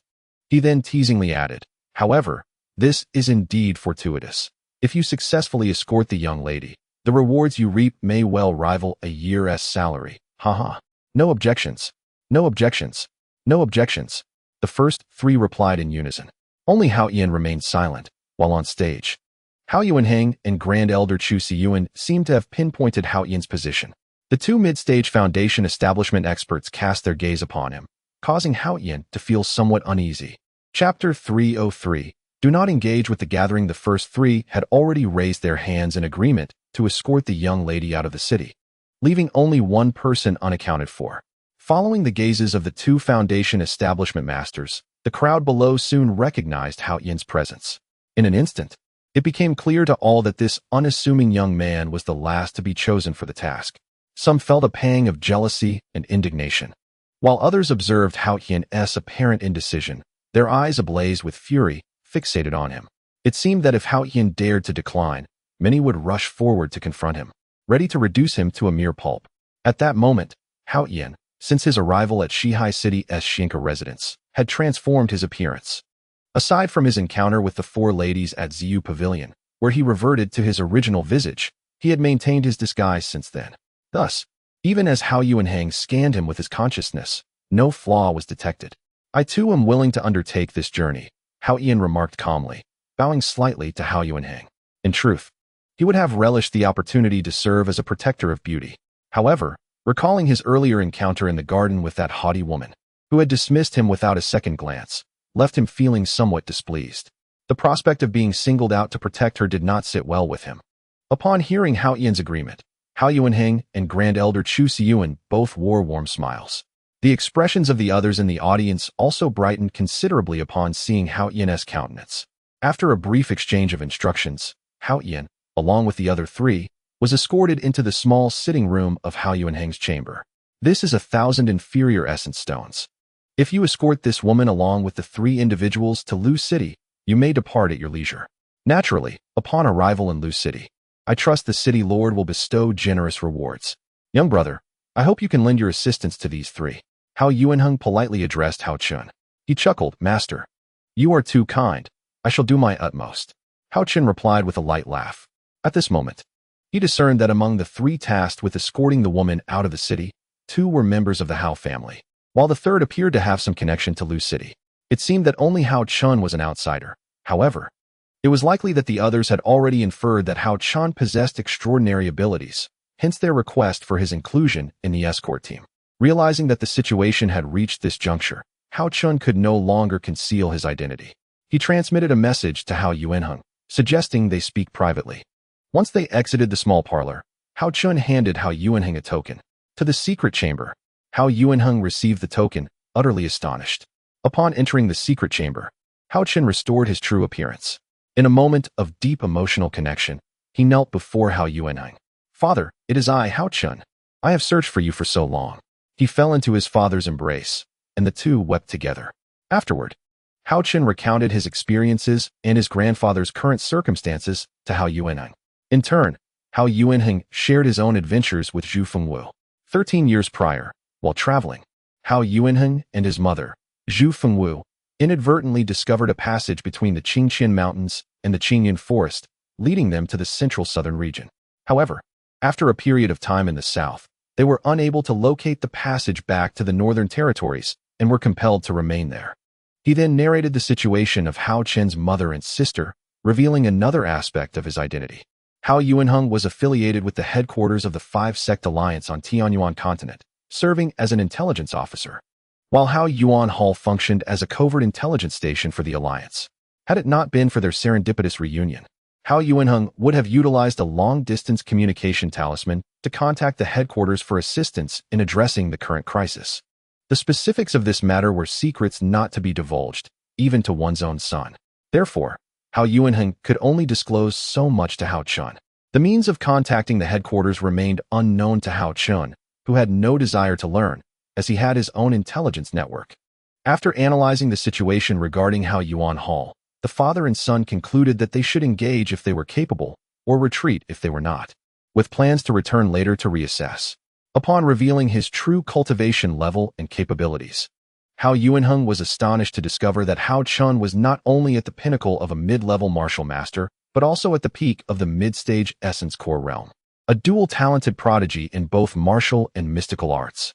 It took him a moment to regain his composure from the shock. Hao Chun also informed Hao Yuanheng about the recent developments involving Ziyu Pavilion and the Lu family. To avert the impending crisis facing Hao Yuan Hall, the father and son engaged in a lengthy discussion, resolved to proceed according to their plan. Hao Chun departed from the secret chamber, leaving behind a vial of revitalizing purple elixir and another of eternal essence, allowing his father to cultivate for a while. As Haochen stepped out of the chamber, before he could alter his appearance, he beheld a graceful and enchanting woman accompanied by an exquisite young girl, both approaching the direction of the chamber. A mere glance at the elegant woman stirred tumultuous emotions within Haochen's heart. Despite the fleeting moment and the distance separating them, he was unwavering in his recognition of her beauty, even after the passage of years. Unable to contain the excitement bubbling within, yet fearful of misjudgment, he suppressed the urge to call out. The elegant woman cast a glance in his direction, only to collapse softly to the ground, further solidifying his suspicions. When he heard the young girl's anxious cries for help, concern overwhelmed him, and his heart raced as if it might burst from his chest. At that moment, he could no longer restrain his worries and dashed forward. As he reached the elegant woman, an unexpected wave of shyness washed over him, reminiscent of returning home after a long absence. Before he could hesitate, the young girl urgently called out to him, pleading for assistance. In that instant, Haochen set aside his chaotic thoughts. Upon seeing the elegant woman, tears brimmed in his eyes. Indeed, it was her face, the visage that had haunted his dreams countless nights. The one who had cradled him in her arms, the person who had willingly gone hungry to share the last morsel of bread with him. He recalled those countless nights of childhood, when she would tenderly embrace him, singing sweet folk songs. He remembered the dilapidated kitchen of their home, where she would conjure the most delectable dishes, flavors that had appeared in his dreams time and again. After such a long search and enduring endless longing, resentment, and heartache, he finally beheld the one he still cherished deeply. This time, he vowed not to lose her again. He would hold onto her hand tightly, no matter how crowded the world around them became. "Mother, your son has searched for you with great difficulty, do you know?" The young girl was not oblivious. Witnessing the young man's tear-streaked face as he gazed at her mother, she sensed there was a story unfolding. Could it be that her long-absent brother had returned? The brother their mother often spoke of now seemed to merge with this young man.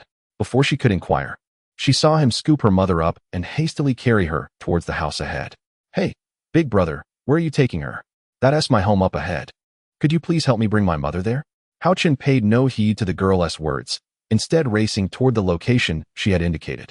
The guards at the young lady's entrance, believing the young man to be acquainted with her, greeted him and permitted him entry into her chamber. The girl, seeing that the young man ignored her, felt a surge of anxiety but could do little else.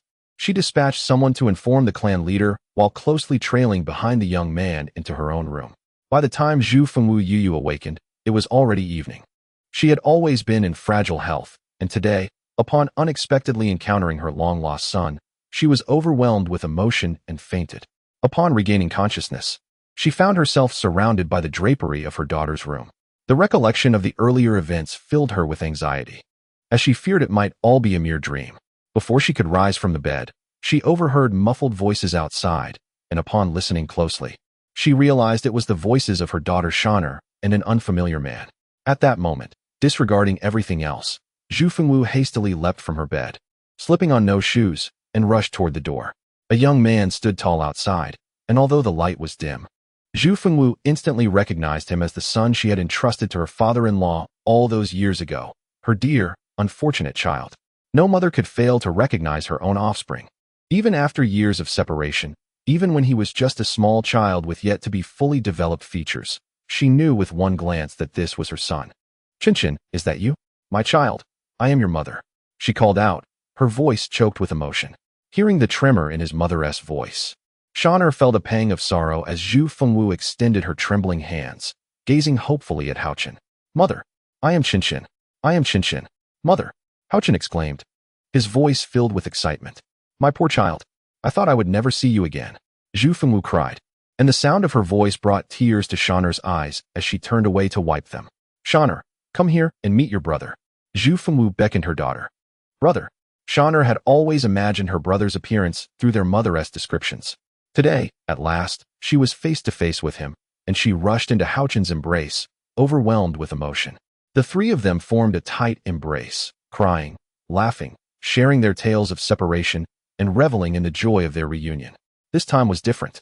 Haochen informed his mother that he had reconciled with his father and devised plans for their rescue. Yet, he remained concerned for the safety of his mother and sister, unhesitatingly leading them into the space within the jade pendant. At the moment the three entered the jade pendant space, Zhu Fengwu and Shaner could scarcely believe their eyes. The dreamlike realm left them in astonishment.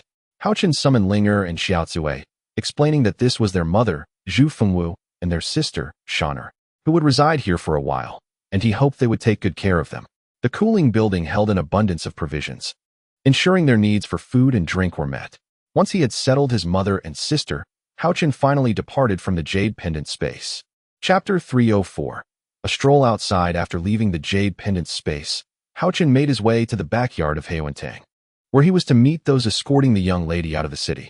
Upon his arrival, he spotted the woman beside Haochen, who had come to bid farewell. This was Haochen's first opportunity to closely observe the woman's features. She possessed a delicate, oval face, her exposed skin as fair as jade. At that moment, to maintain a low profile, she wore a simple garment of coarse cloth. However, despite the simplicity of her attire, which did not quite fit her figure, it could not conceal the graceful curves of her bosom and slender waist. Even in the common clothing of ordinary folk, her myriad charms remained undiminished. At this moment, her long eyelashes fluttered, and a glimmer of tears sparkled in her eyes. "Schwanger, the four of us will vow to escort you to Luching, and once you reach your uncle, you shall be safe. Now, please hurry on your journey," Hao Yuan-hung said with concern to the woman known as Schwanger. "Uncle, take care." Schwanger bowed deeply to Hao Yuan-hung before she gracefully made her way towards the door. "Uncle? Cousin? How intriguing." Hao Yan mused silently upon hearing Schwanger address Hao Yuan-hung as uncle. Acknowledging her beauty, "You three, along with this young hero, must ensure Schwanger's safety. If anything were to happen to her, you need not return." Hao Yan's expression turned serious as he reiterated his warning before their departure. "We will heed the family head's instructions." The others replied in unison. "Rest assured, Hall Master, I, like them, shall do my utmost," Hao Yan affirmed. With those words exchanged, the group stepped through the hidden door of Hao Yuan Hall's rear courtyard, leaving without a backward glance. The moon hung high in the sky, casting a gentle silver glow upon the path as if it were draped in luminescence. Among them was a procession safeguarding 3 heavily laden carts as they advanced towards the city gates of Foming Town. In addition to the 4 of them, 3 skilled cart drivers accompanied the convoy. One of the carts carried the young lady Schwanger, while Hao Yan knew that the other carts contained nothing but mundane goods, intended solely to conceal the cart carrying Schwanger. Under the cover of darkness, they arrived at the city gates, where everyone tensed their bodies in anticipation. Even Hao Yan walked cautiously. "Brother, stay close behind me and be careful. I will lead you through," Haochi said, patting Hao Yan's shoulder. Hao Yan smiled but did not respond. "Stop." As they approached the city gates, a voice boomed, halting their advance. At that moment, Lu Zai stepped forward, disregarding the warning as he shouted to the crowd, "Charge out. Kill." With a furious roar, Lu Zai drew his sword and charged ahead. A gasp escaped as 2 guards stationed at the gates fell victim to his swift strikes. Their lives extinguished in an instant, showcasing his mastery at the pinnacle of qi refinement. Witnessing Lu Zai's attack, Hao Qi and Hao Chuqing plunged into the fray, and chaos erupted as countless cultivators converged upon them from the city gates. This unexpected ambush sent a wave of alarm through the group, their hearts racing in trepidation. Hao Yan, noticing the dire situation, shouted, "I will handle those 4 masters. You all take care of the rest and coordinate your escape." With that, he charged towards the 4 initial stage foundation establishment cultivators. Seeing this, Lu Zai and the others felt invigorated, surging towards the gates, weapons brandished, their formidable strength enveloping the cart as they advanced. Hao Yan, facing off against 4 initial stage foundation establishment cultivators, found himself toying with them effortlessly. His sword danced through the air, unleashing a torrent of power that left everyone astounded. Boom! With a single strike, Haochen sent a foundational stage cultivator flying, blood spilling from his lips as he crashed against the city gate, collapsing to the ground.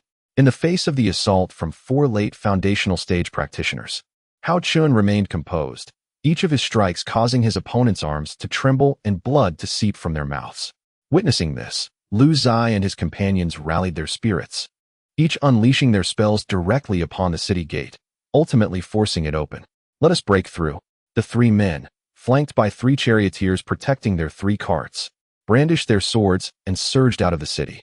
At that moment, the guards at the city gate trembled in fear, instinctively retreating, unwilling to confront the onslaught. Seeing the 6 individuals and their carts burst through the gate, Hao Chun unleashed his phantom sword, rendering the remaining foes powerless as he struck them down, leaving them gravely injured and incapacitated.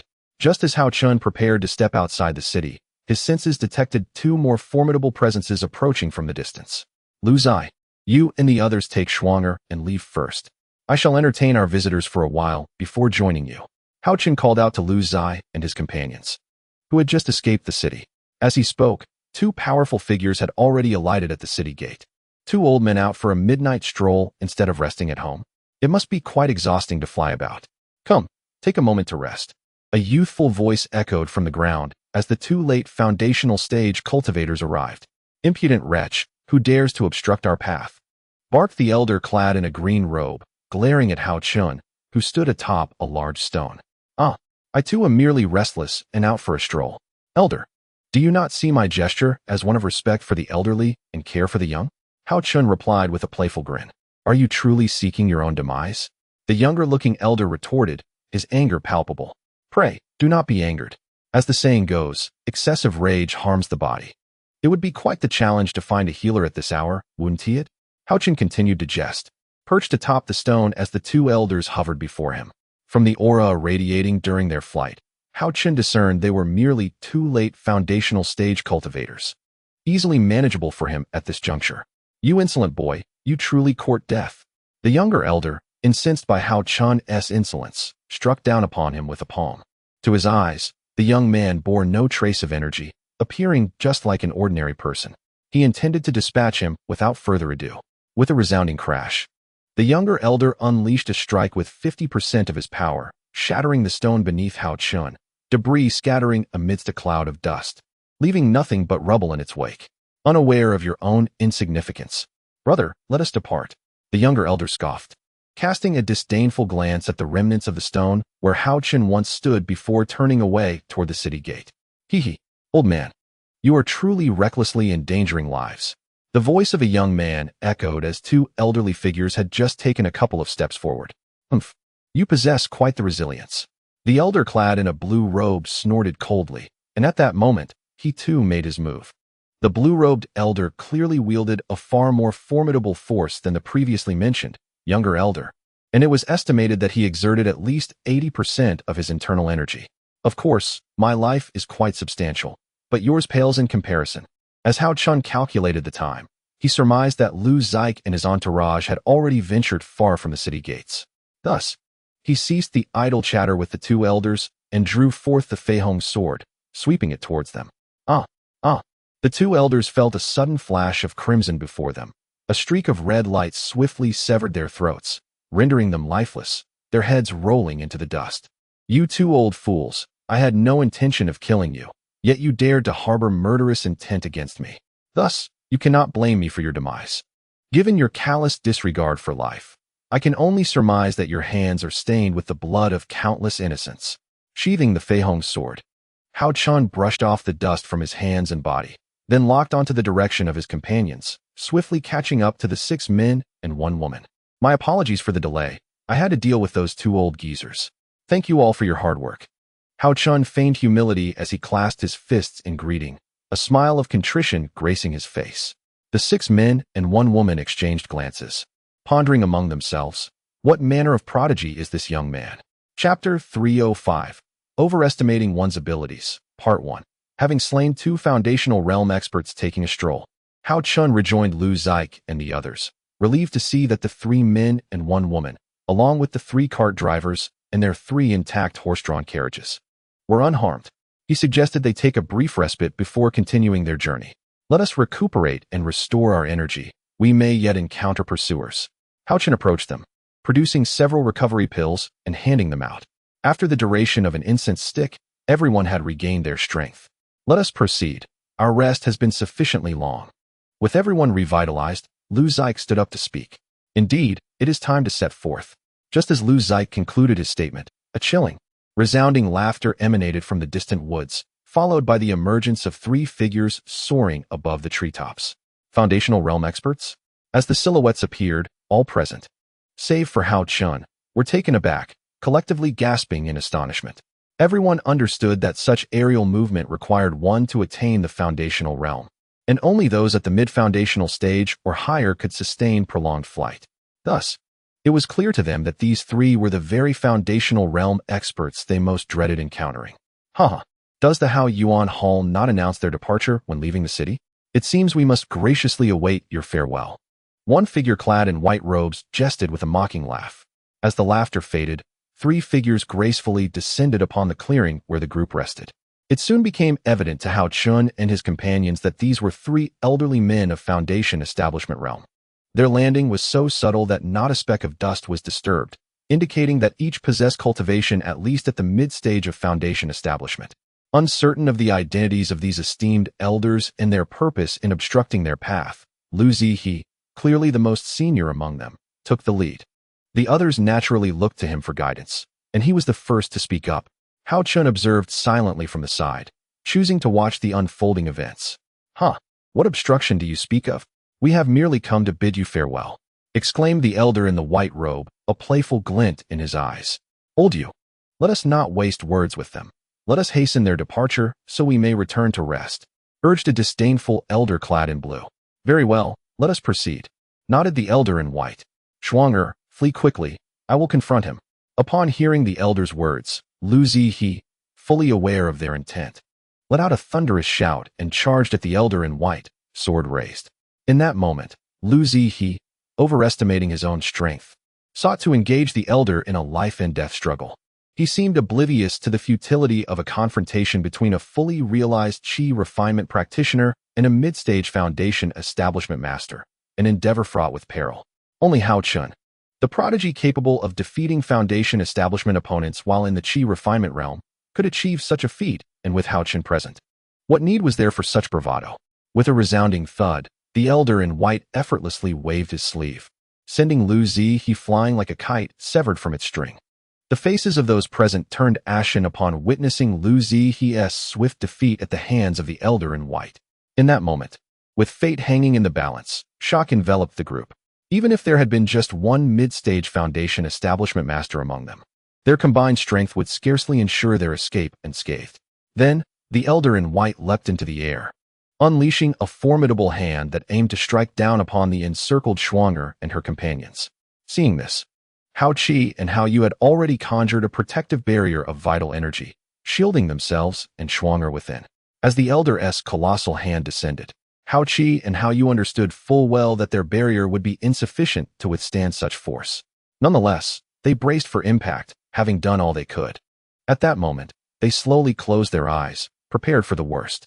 Just as the critical moment arrived, Haochen deftly pointed his finger, and before the elder in white could utter a sound, a crimson mark appeared on his brow, the result of Haochen's concentrated attack.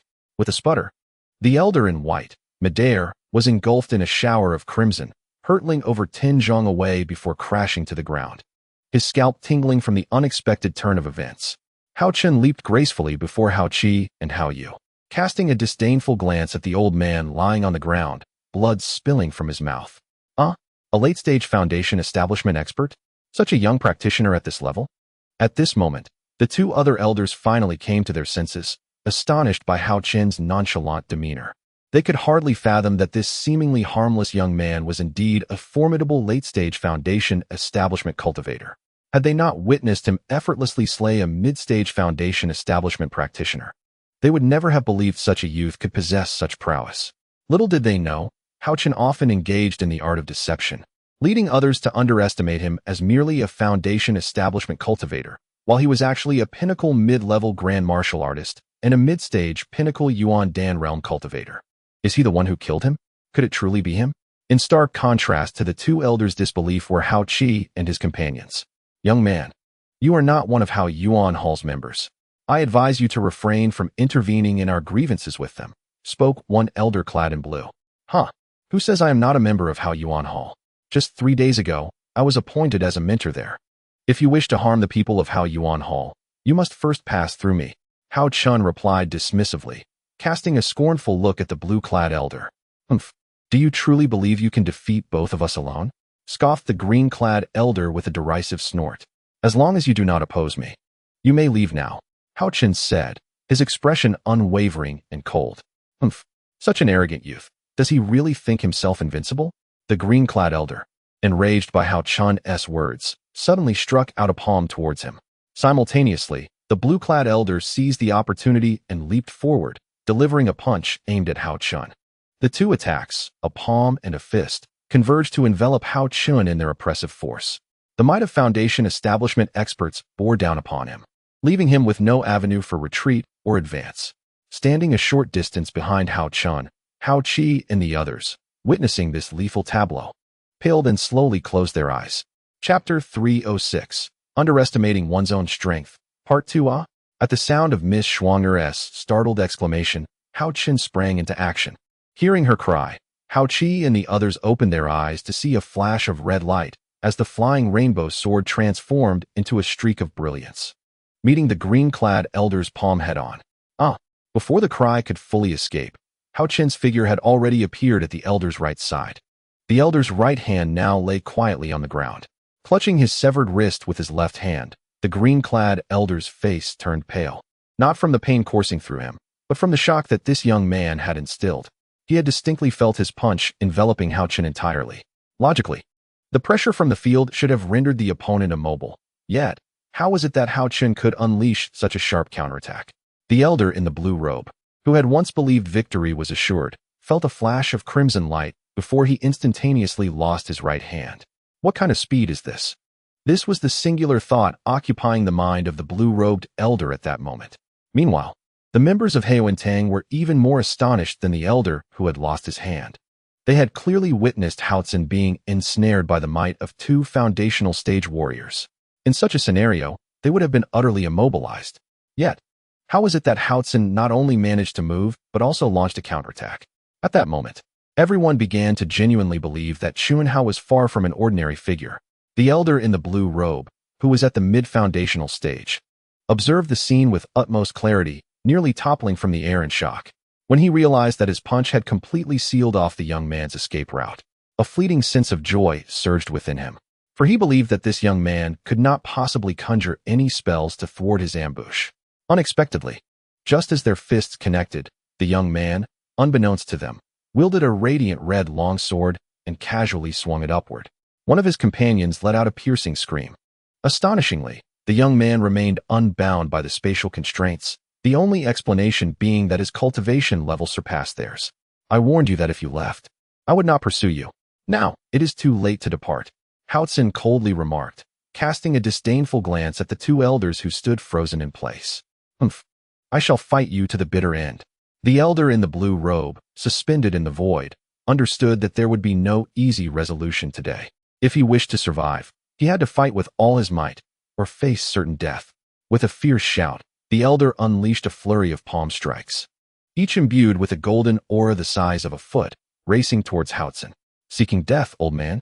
If you had spoken civilly, perhaps I would have spared you. Yet you remain obstinate and deluded, Haochen thought, as he slowly raised the Feihong sword, executing the concealed feather sword technique towards the elder in the blue robe above. The Feihong sword unleashed a vibrant sword aura that soared toward the heavens. Swish! The radiant sword aura of Feihong effortlessly sliced through the golden auras released by the blue-robed elder, shattering them one by one. The speed of Feihong remained undiminished, relentlessly targeting the elder in the void. What kind of spell is this? The elder in the void could not comprehend the nature of the young man's magic until his last breath. Puff! As the colorful sword aura of Feihong pierced through the elder's body, he plummeted like a kite severed from its string into the distant woods. Depart now, and may you act wisely. Today, I have severed your hand merely as a lesson, Haochen remarked indifferently, dismissing the astonished gazes of the onlookers, and turned to the blue-robed elder, who stood in a daze. Thank you, young hero, for sparing my life. The blue-robed elder nodded at Haochen, a hint of panic in his expression, before hastily retreating.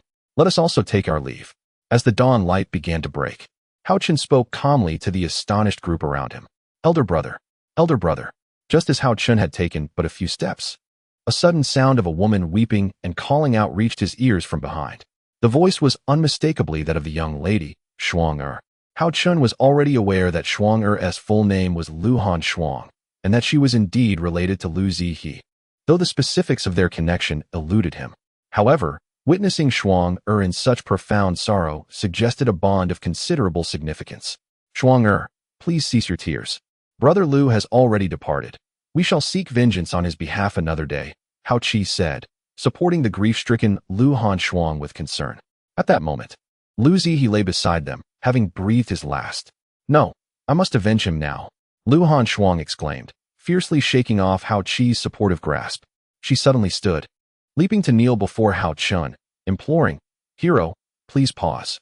A few days ago, I failed to recognize your greatness and offended you greatly. I beseech you to save my brother. If you can rescue him, I will submit to your will."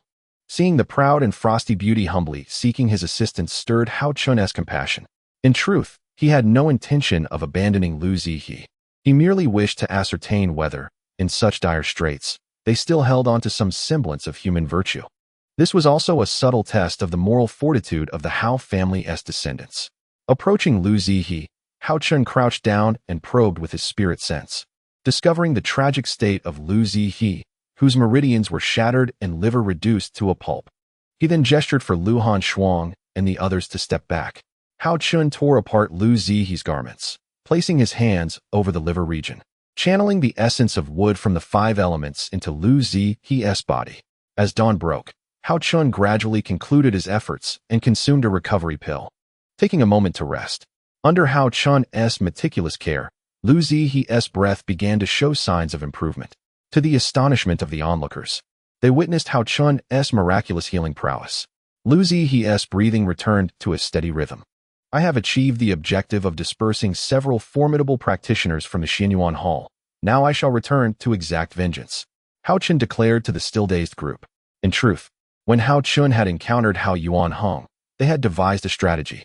Haochen would lead the Hao family disciples in a bold assault on the city gates, facilitating the escape of a comrade while drawing the enemy's elite to intercept them, thereby eliminating their strongest adversaries. After a night of fierce combat, of the 8 foundational experts sent to assassinate Haochen and his companions, only an elder, who had lost a hand to Haochen, fled in disarray. It was time to return to Fengming Town and once more visit the Hao Yuan Hall. Chapter 307. The Battle of Guardians. Fengming Town, Hao Yuan Hall. As the sun began to crest the hills, a throng had already gathered before the gates of Hao Yuan Hall. Did you hear? Today, 8 Xianyuan halls have come to challenge Hao Yuan Hall. This poses a grave threat. That can't be right. I heard there were only 6 halls challenging Hao Yuan Hall. How did it escalate to 8? Are you unaware? On the surface, it appears that only 6 families are participating, yet in reality, 8 families are collectively taking on the challenge. They have merely been divided into 6 competing teams. Ah, now I understand. This truly spells doom for Haochen. I have heard that the foundation of those competing families surpasses that of Haochen. It seems that collectively, these 6 families must possess at least a dozen formidable cultivators at the foundation establishment stage, right? I would wager there are at least 20 such powerful individuals. Look, they have already arrived, someone shouted, pointing towards the street corner. Indeed, as the crowd gazed upon the scene, they witnessed a group of robust men clad in black attire, numbering around 40 or 50. At the forefront stood a burly man, shouldering a great black flag emblazoned with the character Gon in an ornate script. The Zhang family has also arrived. Oh, look, there is the Xiao family. Wow, quickly, everyone look, that is Lu Fengyu from the Lu family. I have heard that the origin of this conflict lies in the feud between Hao Yuantang's master, Hao Yuanheng, and Lu Fengyu. That is merely an excuse. Lu Fengyu has long coveted the acquisition of Haochen, who in Fengming Town is unaware of this. However, Hao Yuanheng of Haochen is indeed a formidable man. It is said he has sought no assistance from anyone. Is that so? Alas, it is truly regrettable to see such a valiant figure reduced to this plight. The representatives from the 6 families of cultivators, as if entering a realm devoid of any opposition, gradually arrived at Haochen. The number of onlookers continued to swell, as people were eager to witness the outcome of today's battle. Upon observing the strength of the challengers, the crowd began to surmise the likely result. Nonetheless, those who revel in the spectacle still yearned to behold the truth with their own eyes. Hao Yuanheng. Who would have thought that Haochen would descend to such a state? An elderly man stood upon the square of Haochen, mockingly addressing the more than 100 individuals gathered on the platform. This elder was none other than Lu Fengyu, the head of the Lu family and master of Fengyu Hall. Words are futile, even if Haochen were left with only these few remaining members. I would still carve a piece of flesh from you. Hao Yuan-hung retorted disdainfully with a cold snort. At that moment, Hao Yuan-hang's face bore only a fierce determination and a menacing aura. There was no trace of fear or despair. It was evident that he had long since cast aside concerns of life and death, driven solely by the desire for a thrilling battle today. Haha. Which brave soul will step forward to participate in the first challenge? I, Lu Fengyu, would be immensely grateful. Lu Fengyu turned to the group of cultivators at the Foundation establishment stage beside him, addressing them with respect. These cultivators, hailing from various competing families, were all adept practitioners at or above the Foundation establishment stage, totaling 20 in number. With Lu Fengyu, the assembly reached 21, creating a formidable force that would be feared in any location. Even in Fengming Town, they represented a power not to be underestimated. Allow me to take the lead, then. Let us swiftly deal with this fellow, for I must return to my game of chess. An elderly man, exuding an air of superiority, spoke with a hint of arrogance. Humph, quite the bold proclamation. Hao Yuan-hung, upon hearing the elder's words, stepped forward and coldly declared, "Leave this old fellow to me. How could I, in our first battle, allow you, the Hall Master, to take the field personally?"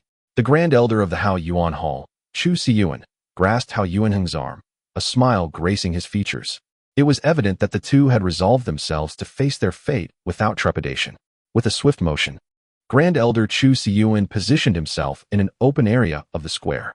"Old Guanto, let us engage," he shouted at the arrogant elder. "Haha, very well. Let us battle for 300 exchanges." The elder, known as Old Guanto, bellowed with laughter, leaping into action to launch a fierce strike against Grand Elder Chu Siyuan. A black short sword, roughly a foot in length, was summoned by Old Guanto. In an instant, the sword elongated like a serpent, soaring towards Chu Siyuan. Chu Siyuan conjured a crimson sphere of flame in his right hand, launching it toward the incoming serpent. Boom! The collision of red and black erupted with a thunderous explosion, akin to flames igniting oil. Simultaneously, a powerful wave of magical energy surged through the sky, rapidly spreading across every corner of the square, prompting the onlookers to instinctively retreat. The clash of titans continued. Boom! Another fierce confrontation ensued, with neither combatant yielding ground. In this straightforward exchange of magical prowess, the contest became a testament to their physical strength and the depth of their magical energy. The one with the more robust physique and more profound energy would inevitably emerge victorious after a mere 10 exchanges. Boom, boom, boom. 3 more powerful clashes occurred, causing both Old Guanto and Chu Siyuan to stagger back several steps. With a cough, Old Guanto expelled a mouthful of blood. In contrast, Chu Siyuan, despite having retreated just as far, remained unscathed. The outcome of this contest was becoming increasingly clear. "Old Guanto, take a moment to rest. I shall deal with this fellow." A frail, emaciated elder leaped into the fray, as if a mere gust of wind could lift him into the air. Yet, the piercing gaze of his eagle-like eyes revealed that his strength was undoubtedly on par with that of Old Guanto. Although they were both in the mid-stage of Foundation establishment, there existed a distinct hierarchy within the same realm. At that moment, Chu Siyuan sensed that this new elder was an even more formidable opponent than Old Guanto. Despite sharing the same foundational stage, Chu Siyuan could vaguely discern the elder's level from his aura. "Peak of the mid-stage Foundation establishment?" Chu Siyuan murmured. His expression grew grave. Although he had anticipated a fierce battle today, he had already suffered a depletion of energy in the first confrontation. In this second clash, a moment's carelessness could lead to his demise. What he had intended as a life-and-death struggle now seemed fraught with peril. To take advantage of another's weakness is not the mark of a true hero. I shall face you. Beside them, Hao Yuan-hung was acutely aware of the inevitable defeat awaiting Chu Siyuan, prompting him to intervene swiftly. Hao Yuan-hung, your opponent is me." Suddenly, Lu Fengyu leapt from the crowd, positioning himself defiantly before Hao Yuan-hung. "Today, it suffices for me to eliminate you." Hao Yuan-hung, harboring a deep-seated animosity towards Lu Fengyu, felt an overwhelming desire to devour him whole. Lu Fengyu had long cast a covetous eye on Hao Yuan-hung, and now, through some unknown means, had summoned a considerable force to aid him. The enmity between them intensified as they locked eyes, and without a moment's hesitation, Hao Yuan-hung launched a punch toward Lu Fengyu, who stood not far ahead. As these two mid-stage Foundation practitioners engaged in fierce combat, A shout erupted from the ranks of the 6 families Xianyuan Hall. Kill. The battle was ignited, and chaos ensued as the forces of the 6 families surged toward the platform where Haochen Hall stood. The defenders of Haochen Hall, undeterred, rushed to meet them head-on. Thus commenced a fierce struggle for survival. Chapter 308. Fearless of life and death, brothers, give it your all. To protect Haochen Hall, we fear not death. Su Mu, a steward from the Affairs Institute, roared with fervor. Kill. Echoed the cries of the servants' hall. Kill. Shouted the enforcers. The battle cries surged like a tidal wave. These were the elite remnants of Haochen Hall, its pride and valor on full display, faced with an overwhelming enemy force. Their sole objective was to halt the onslaught, sacrificing their lives to defend their home. In an instant, both sides found themselves locked in a stalemate, with carnage and blood staining the earth. As the battle raged fiercely between the 6 families Xianyuan Hall and Haochen Hall, Haochen Hung and Lu Fengyu, having clashed their palms, found themselves at an impasse. To strategize the overarching conflict, they temporarily retreated to their respective ranks. The battle team of over 300 from the 6 families did not rush recklessly. Many had been deceived by Lu Fengyu, drawn to challenge the practitioners of Haochen Hall rather than to annihilate them. Additionally, practitioners, unlike ordinary folk, disdained brawls. They valued one-on-one combat as a means to test their skills and enhance their practical experience. Though Haochen Hall boasted just over 100 members, they advanced fearlessly, undeterred by death. The clash between the Lu family's Fengyu Hall and Haochen Hall was truly a battle to the death. The long-standing friction between the 2 families had now culminated in a fierce confrontation, marked by deep-seated animosity. The struggle between Haochen Hall and Fengyu Hall was the most brutal, representing both a battle for protection and a quest for vengeance. The ground lay shrouded in a sea of blood, the cries of battle resonating in the air. The sunlight, barely breaking over the hill, was eclipsed by the bloodlust emanating from the plaza of Haochen Hall. The ferocity of the conflict was enough to send shivers down one's spine. Witnessing the brutal slaughter, the elders and mentors of Haochen Hall felt the surge of battle energy and clamored to join the fray. Haochen Hung inhaled deeply and spoke coldly to the assembly. We must not underestimate these individuals, particularly Lu Fengyu. Though he is arrogant, he is also exceedingly cautious in his endeavors. The conversation took a decisive turn as he remarked, "If we venture out now, it will undoubtedly arouse his suspicions. Once he leads the strong into the inner courtyard of the Haochen Hall, it will certainly be a one-way trip for them." The Haochen Hall was well aware of the situation. Before departing, Haochen had set up a 5-elements illusory killing array here. This formation had once been the secret weapon of the Shihe family, and Haochen had entrusted its mastery to Haochen Hung. Only the Grand Elder, Chu Siyuan, and Haochen Hung were privy to the intricacies of this formation. Everyone had no choice but to suppress their anger and patiently await in the shadows. Lu Fengyu and the others noticed that their comrades were locked in a standoff with the Haochen Hall's members, and he was concerned about potential reinforcements from Haochen Hall. Although the 6 families had strong warriors to hold the line, the duration of their resistance remained uncertain. Lu Fengyu called out to the elders beside him, "Elders, follow me into the Haochen Hall. Let us resolve this swiftly." Following his command, 6 foundational stage warriors from the Lu family soared into the air, joining the fray, with Lu Fengyu soon joining the battle as well. At that moment, the elders waiting in the inner courtyard of the Haochen Hall were filled with fervor and murderous intent, for it was finally their turn to take the stage, eager for Lu Fengyu to engage the strong. With a wave of his hand, Haochen Hung charged forth alongside the elders' hall and the mentors' hall, entering into fierce combat. Haochen Hung endeavored to prevent these foundational stage warriors from entering the inner courtyard of the Haochen Hall. He did not wish for them to meet a tragic end, as the time for annihilation had not yet arrived. Aside from the Lu family members, some foundational stage warriors from the remaining 6 families stood by, observing. Though they were not heroes of renown, they had lived long lives and were considered prominent figures in Fengming Town. They would not lower themselves to engage in a brawl. Consequently, the 6 families' foundational stage warriors commenced a relentless series of assaults. Haochen Hung and Chu Siyuan found it increasingly difficult to withstand the onslaught of the 6 families. Exhausted and spitting blood, the 2 sat back to back on an open space of the square. Fortunately, they had Haochen's restorative purple elixir. After consuming it, they regained over 70% of their true essence within moments, yet they continued to feign weakness. The Grand Elder glanced at the chaotic battleground and then at Hao Yuanheng. Hao Yuanheng understood Chu Siyuan's implication. It was time to activate the 5 elements illusory killing array. However, Hao Yuanheng shook his head. The Hao Yuan Hall was gradually losing ground in the desperate struggle against the coalition of the 6 families, their combat effectiveness waning. Both sides temporarily ceased hostilities and returned to their respective camps. Hao Yuanheng, reveal the whereabouts of your niece. If you cooperate, perhaps I might spare your life. Lu Fengyu shouted coldly at Hao Yuanheng, who was meditating with closed eyes in the distance, his gaze filled with intense malice. In Lu Fengyu's eyes, Hao Yuanheng and Chu Siyuan had become mere remnants of their former strength, easily dispatched with a mere flick of his hand.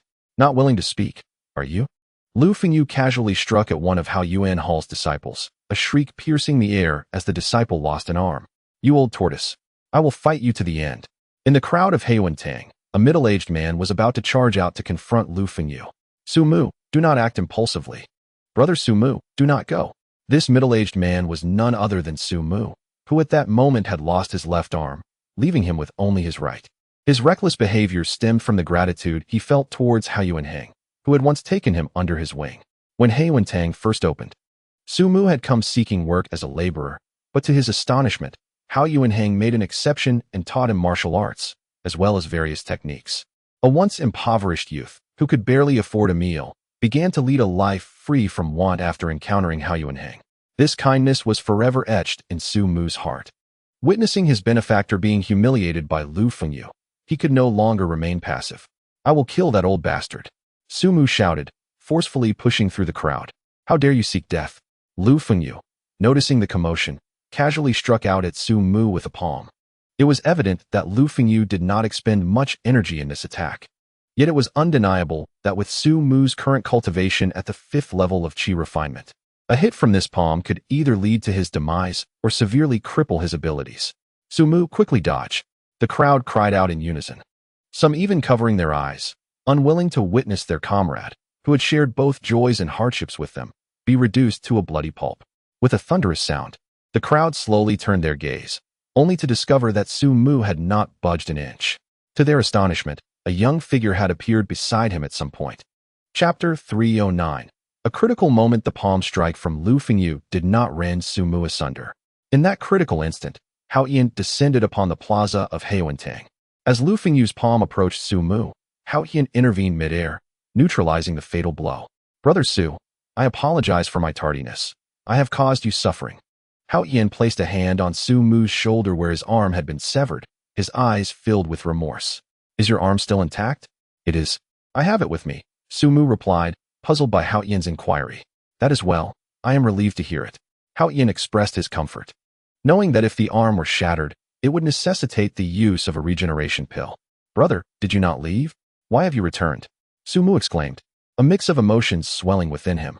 We can discuss that later. First, let us reattach your severed arm. It is inconvenient to drink with only one hand, Hao Yan stated, preparing to employ his magic to restore Su Mu's arm. Su Mu promptly retrieved his severed left arm from his garments and handed it to Hao Yan, silently affirming his trust in him. He believed in Hao Yan's capabilities. If one were to hire someone to reattach a severed limb, it would require substantial amounts of spirit stones to engage a high-tier cultivator for the procedure. As Su Mu continued to ponder, he felt a warm current surge through his left arm, and soon enough, it was reattached and treated with a healing salve. Meanwhile, Haochen infused the essence of wood into the severed arm. Very well, please stand aside for a moment. I shall now sever Lu Fengyu's arm to commemorate your own, just as I did with those individuals' legs to honor your wounded limb on that fateful day. As Haochen's words echoed, his gaze had turned chillingly cold. How dare you meddle here? Lu Fengyu's voice rang out sharply towards the distant Haochen. Brother Su, take note. I shall use my own left arm to honor your left arm. Haochen, unfazed by Lu Fengyu's remarks, drew a crimson sword and addressed Su Mu. Although his voice was not loud, it resonated throughout the gathering. Who was this audacious young man? How could he be so arrogant? An elder murmured to another nearby. Humph. What does it matter who he is? Just a mere wretch. Can he truly turn the tide? Another retorted disdainfully. This little brat, still unseasoned, dares to speak with such bravado. Before Lu Fengyu could finish his sentence, the seemingly inconspicuous young man struck without warning. A flash of red light flickered before Lu Fengyu felt an icy chill in his left arm. In a moment of shock, he stood frozen, a cold sweat trickling down his back as he realized his left arm had fallen to the ground. Silence.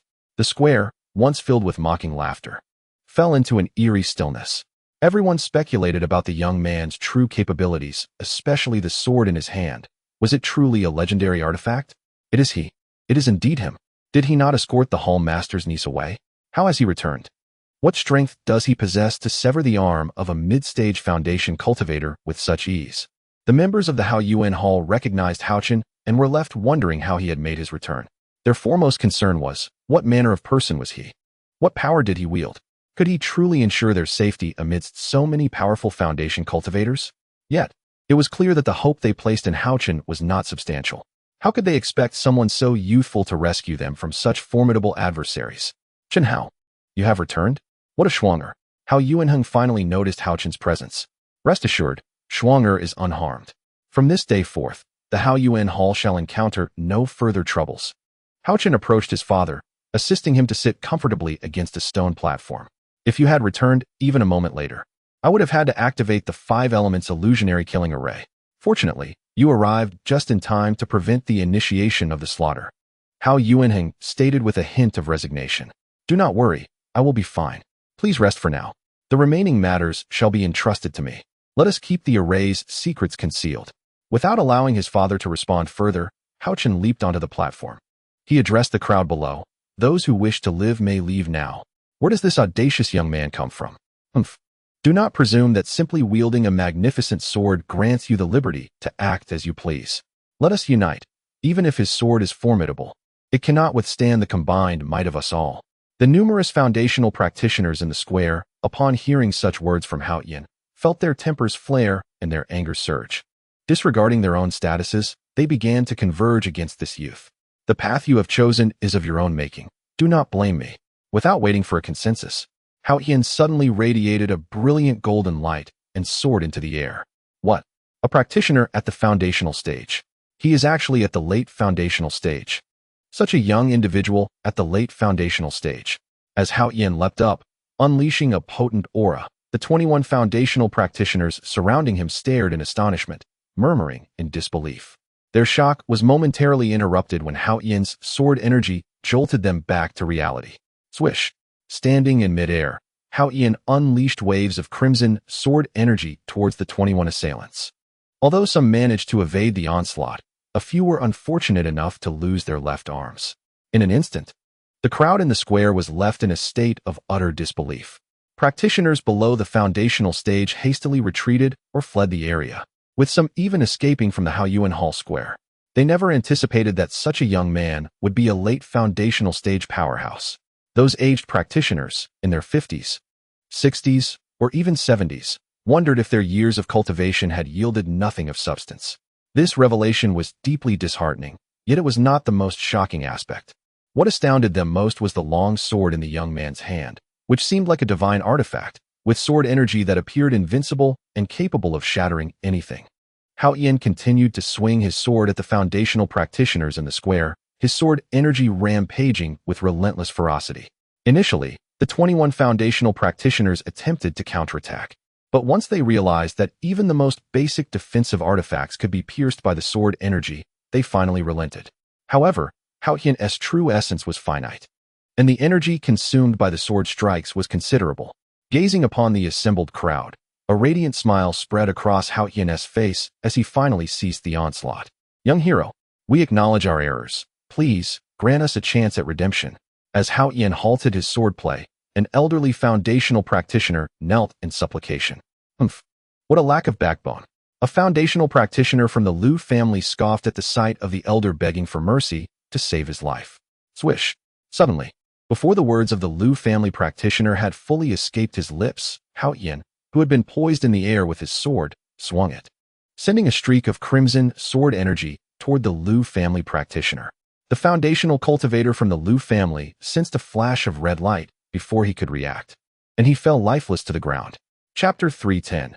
Setting an example, Haochen addressed the crowd gathered in the plaza, stating that those cultivators below the foundational realm, along with the other onlookers, were free to leave the Haochen Hall. In that moment, Haochen resembled a commanding sovereign issuing orders from a lofty position. The foundational cultivators accompanying the 6 challengers, upon hearing his words, felt as if a great weight had been lifted from their shoulders. Each of them displayed expressions of excitement as they hastily departed from the plaza of Haochen Hall. In an instant, the once bustling plaza was left only with the 21 cultivators above the foundational realm who had come to challenge. These individuals gazed at Haochen on the platform with expressions of terror, their hearts filled with trepidation, unable to fathom the intentions of this young man. Brother Su, please lead the people of Haochen Hall below to recuperate. I shall take care of matters here. Haochen instructed Su Mu. I assume many of you are heads of your respective families? After the crowd had dispersed, Haochen addressed the anxious foundational cultivators slowly.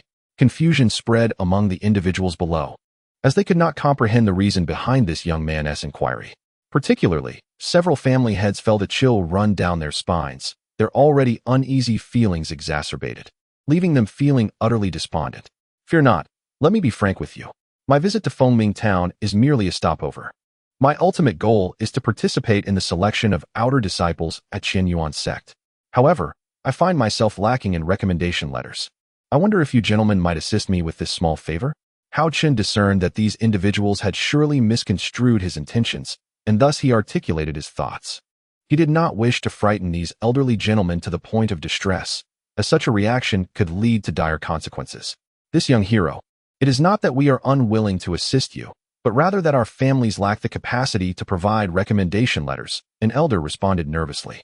Oh, what do you mean by that? Haochen inquired, slightly taken aback. Isn't it sufficient to be recognized by the various sects and schools to make a recommendation? Young hero, it seems you are unaware of the changes that have taken place. This rule was abolished a decade ago. Now, only the lords of towns of a certain size or families with foundational realm cultivators in their later stages are eligible to provide recommendations. Furthermore, during each recruitment of outer disciples, only one recommendation letter can be issued. I wonder how many letters you still require?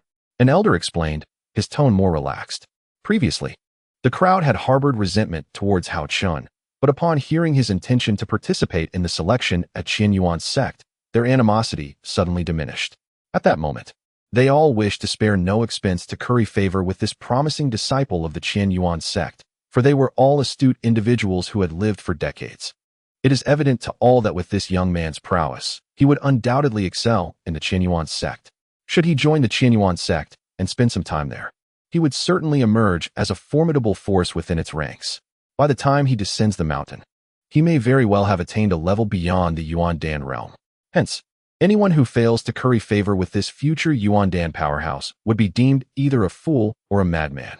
I do not possess a single letter of recommendation.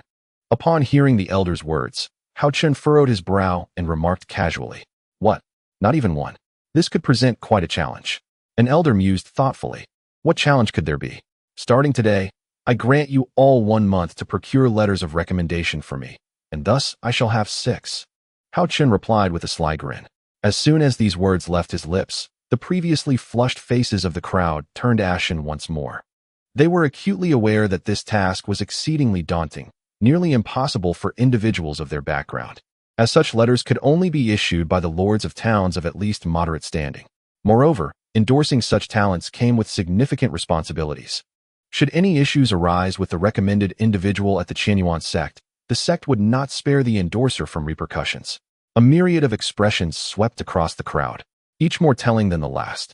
Rest assured, if you encounter any town lord who requires persuasion, feel free to seek me at Haochen Hall should you feel your strength insufficient. Besides, can't you unite to tackle Haochen Hall? Are you not aware that we can band together against others? Haochen's voice remained cold, casting a pall over the audience. I, the Shao family, am willing to serve the young hero. After much deliberation, an elder finally voiced his resolution. I, the Zhang family, also wish to lend our assistance. We, the Guan family, too pledge our loyalty to the young hero.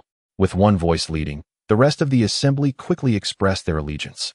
They were not so foolish as to overlook the gravity of the situation. Should they decline, they risked dire consequences. Although the task at hand was indeed challenging, it was not insurmountable with collective effort. Furthermore, should they succeed, their families might find themselves under the protection of a mighty ally, an outcome that every clan fervently desired. Thus, this matter presented an easy choice for all involved. Is the Liu family reluctant? After everyone had stated their positions, only Lu Fengyu remained silent. Haochen's brows furrowed sharply as he addressed him coldly. Young hero, I genuinely cannot fulfill your mission. Lu Fengyu's eyes flickered uncertainly as he stammered his response. Before he could finish, a flash of cold light was seen, and Lu Fengyu's head was severed from his body, rolling to the feet of the onlookers, causing them all to shudder in horror. Who else from the Lu family is present? Without casting a glance at the lifeless body of Lu Fengyu, Haochen coldly inquired, his gaze sweeping over the hushed crowd. Young hero, Lu Fengyu was unwilling. I am willing to take on this task, exclaimed one elder, trembling as he fell to his knees. Young hero, I too am willing, echoed another. As soon as Haochen voiced his intent, two elderly individuals prostrated themselves before him, quaking with trepidation. Very well, this is for the best. Otherwise, if you remain reluctant, I shall have to pay a visit to your Lu family and consult others. Haochen replied icily. However, he soon shifted his tone, stating, Now, we are all in the same boat. Should you require assistance in the future, do not hesitate to seek me out. If you help me resolve this matter and enable my smooth entry into the Qianyuan sect, I shall do my utmost to assist you with any endeavors you may have. Our Shao family will spare no effort to secure a letter of recommendation for you. Young hero, proclaimed a representative of the Shao family. The Wei family will not fail to meet your lofty expectations, assured a member of the Wei family. The Zhao family will dedicate themselves wholeheartedly. Vowed a representative of the Zhao family. The Lu family shall not tarnish your mission.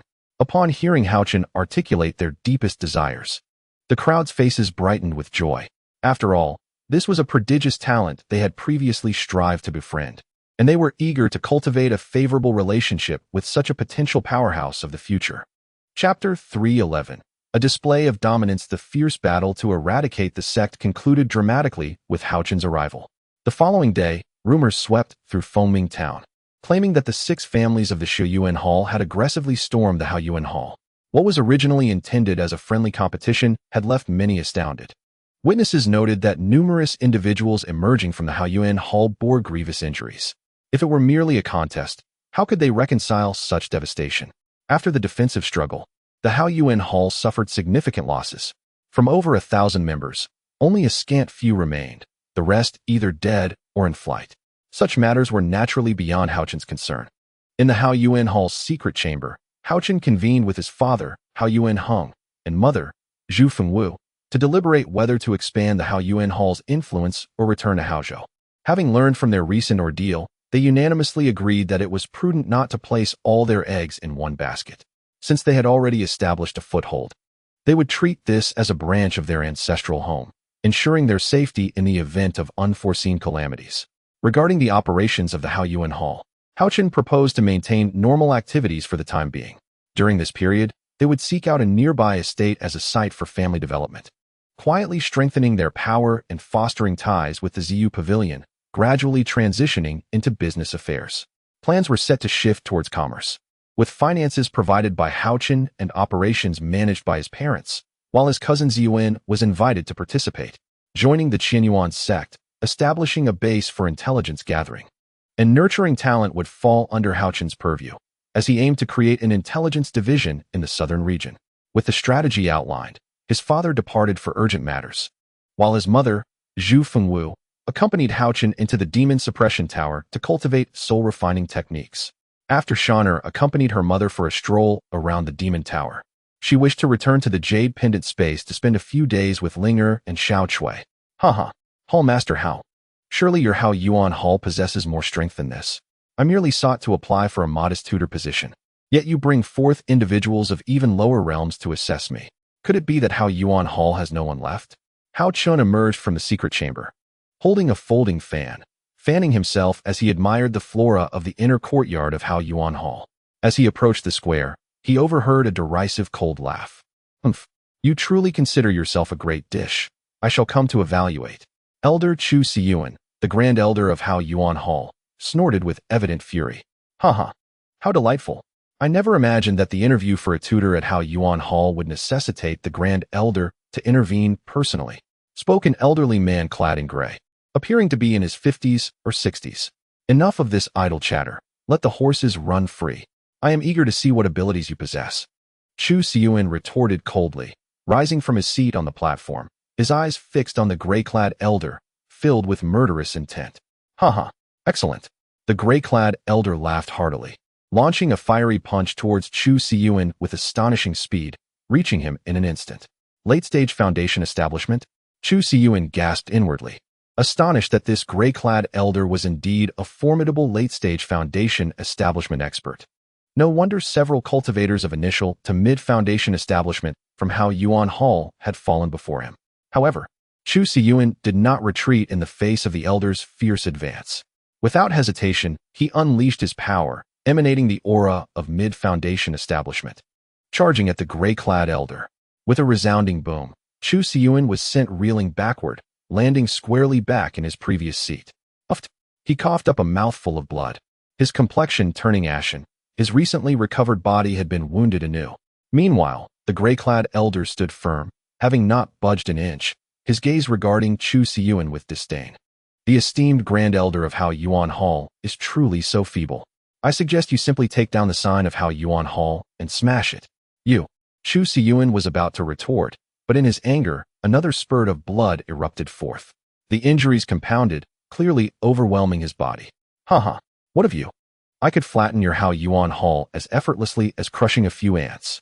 You, a Grand Elder, merely managed one exchange against me. Does Haochen Hall have anyone else willing to fight? The gray-clad elder jeered loudly. It was evident that he had not come to apply for a tutor, but rather to wreak havoc. Let me give it a try. As soon as the gray-clad elder finished speaking, a young man dressed in green emerged from one side of the square. With a somewhat gaunt visage, though not conventionally handsome. His pair of dark, deep-set eyes exuded an air of spirited confidence. A young man, holding a folding fan, swayed as he ascended the platform. With a mocking expression, he regarded the elderly figure clad in gray, standing above. Who else could this be but the transformed and disguised Haochen? Alas, it appears that the Haochen Hall has truly fallen into disarray, allowing even a dandy to flaunt himself. The gray-clad elder cast a fleeting glance at Haochen, then disdainfully addressed Chu Siyuan. The elder's demeanor suggested he regarded Haochen as beneath his notice. To deal with you, this dandy is more than sufficient. Haochen smiled radiantly, a flicker of barely concealed ruthlessness gleaming in his eyes. Such audacity! I shall teach you a lesson, insolent dandy. The gray-clad elder bellowed, leaping towards Haochen. Haochen, unfazed, conjured the demon slayer palm and casually directed it towards the airborne elder. The elder, sensing the overwhelming aura of peak foundation establishment, gasped in surprise. With a resounding crash, the elder's palm technique collided with Haochen's demon slayer palm in midair. Who exactly are you? The elder's face was a portrait of astonishment. I am merely a dandy, Haochen replied, still wearing a mocking grin. Presently, his eyes were filled with contempt, though the elder remained oblivious to Haochen's transformation. Meanwhile, Chu Siyuan and the others beamed with delight, completely shedding their earlier despondency. Humph, you little brat. You must die today. Before the elder could finish his threat, he lunged at Haochen once more, seeking death. Realizing the elder intended to end his life, Haochen's expression shifted dramatically. He released his folding fan, which flew like a locust towards the elder. A shriek erupted, and the elder fell silent. The onlookers, regaining their composure, were met with a horrifying sight. The once imposing gray-clad elder was now pierced through by the fan's ribs, particularly around his temples, resembling two horn-like protrusions. The scene left no doubt. He was beyond saving. From this moment forth, should anyone dare to disturb the Haochen Hall without cause, they shall meet the same fate as this man. Haochen surveyed the crowd with a chilling gaze, issuing his warning. The onlookers, shivering at his words, felt an icy breeze along their spines. Elder, are you all right? After delivering his warning, Haochen turned to Chu Siyuan, expressing concern. Hee, thanks to you, Chen Hao. I am well. Chu Siyuan forced a smile, suppressing his inner pain. He was well aware of Haochen's true identity, yet in public, he adhered to Haochen's wishes and continued to address him as Chen Hao. Elder, you should return to rest. Leave matters here to me, Haochen said slowly. Chapter 312. A dual approach. Upon returning from the square, Haochen visited his father, Hao Yuanheng, in his study, recounting the events that had transpired outside. Afterward, he returned to his assigned room, rested for a while, and upon feeling restored, decided to invite Su Mu out for a drink. Once again, they arrived at the drunken immortal pavilion and ascended to the elegant sky room, where the two indulged in a lavish feast. "Brother, allow me to toast to you," Su Mu exclaimed with a slurred voice. "Do you think Haochen Hall has truly made a name for itself?" "It seems so," Haochen replied with a chuckle, knowing that from this moment forth, Haochen Hall would face countless challenges. Disruptors would undoubtedly come in droves, but he relished this outcome. Haochen believed that only through such fierce and brutal confrontations could one rapidly enhance their cultivation and strength. Additionally, it provided an opportunity to eliminate dissenters. At that moment, before Haochen could finish his thought, a knock echoed through the room. "Young Master Chun, someone is seeking you," a servant announced respectfully from outside. "Come in," Haochen said, adjusting his attire and sitting upright on the stool as he spoke slowly. As the door opened, a chorus of respectful salutations filled the air. Standing outside were several heads of families from Fengming Town. "Please, come in and take a seat," Haochen said casually. And the guests entered the room with a mixture of reverence and trepidation. "Hee, sit down. Make yourselves comfortable." Haochen smiled gently, hearing his words. The guests cautiously took their seats, remaining slightly hunched over. "Have you made any progress on the matters I entrusted to you?" Haochen inquired once everyone was settled. "In recent days, we have dispatched members of our families to numerous cities. However, those individuals are reluctant to issue such recommendation letters. Thus, after deliberation, we plan to visit Deer City, which is over 100 miles away." Guantianho, the head of the Gua family, replied respectfully. "Oh, it appears that obtaining recommendation letters will indeed require a more forceful approach." Haochen's brow furrowed slightly, a glint of ruthlessness flashing in his eyes, causing a shiver to run through the hearts of the six present. "What strength does Deer City possess?" he continued without waiting for a response. Upon hearing the name of Deer City, Haochen recalled the mention of Lu Han Shuang and the words of his father, Hao Yuan Hong, regarding the city lord, Lu Yunxiang. What exactly was Deer City? Deer City lies about 100 miles from here. It is a medium-sized city. There are 2 cultivators at the mid-foundation stage within the city, and the number at the early foundation stage is uncertain, but there are likely at least 7 or 8. Guantianho explained slowly. "As long as the young hero takes action, the combined strength of our 6 families at the foundation stage should suffice to conquer Deer City." Guantianho, being a prominent family head in Fengming Town, had positioned himself as the leader among the 6. "Very well, prepare yourselves. 3 days hence, at moonrise, we shall meet at the cliff 30 miles along the southwest trade route to visit Deer City." Haochen stood, speaking with an air of nonchalance. "Understood." The 6 responded promptly, standing in respect.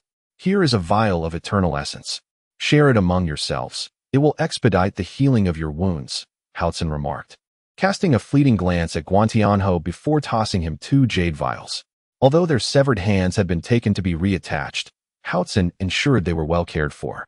However, at this moment, Haochen could discern that the recovery was not progressing well. Thus, he generously produced a bottle of the legendary eternal elixir and a jar of the renowned healing ointment for them. To ensure the horse runs swiftly, one must first provide it with ample nourishment. Haochen understood the wisdom of offering a reward alongside admonishment. Eternal elixir? Healing ointment? The fabled treasures of heaven and earth? Could this truly be the mythical remedy known as healing ointment? Upon hearing Haochen's words, the others were left in a state of astonishment, their mouths agape with disbelief.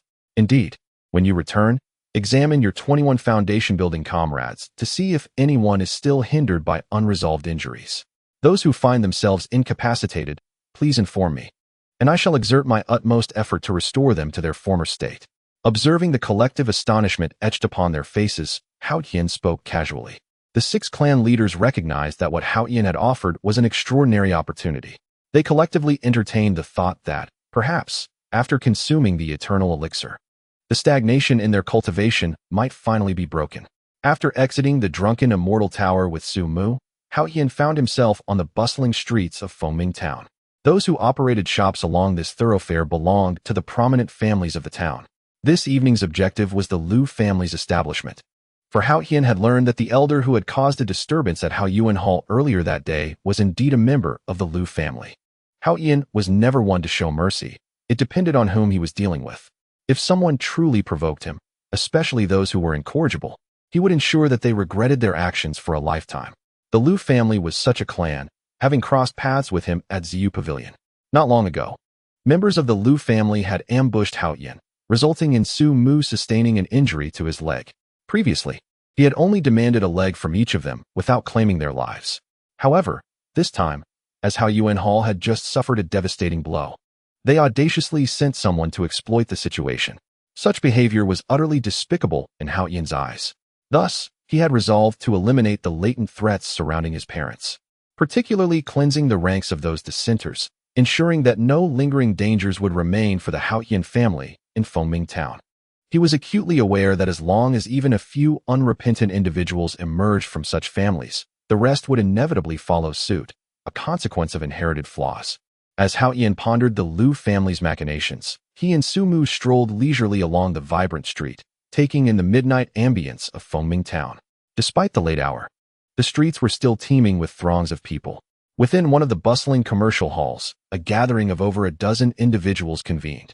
Among them, 7 were figures of considerable cultivation, at least in the mid-foundation stage.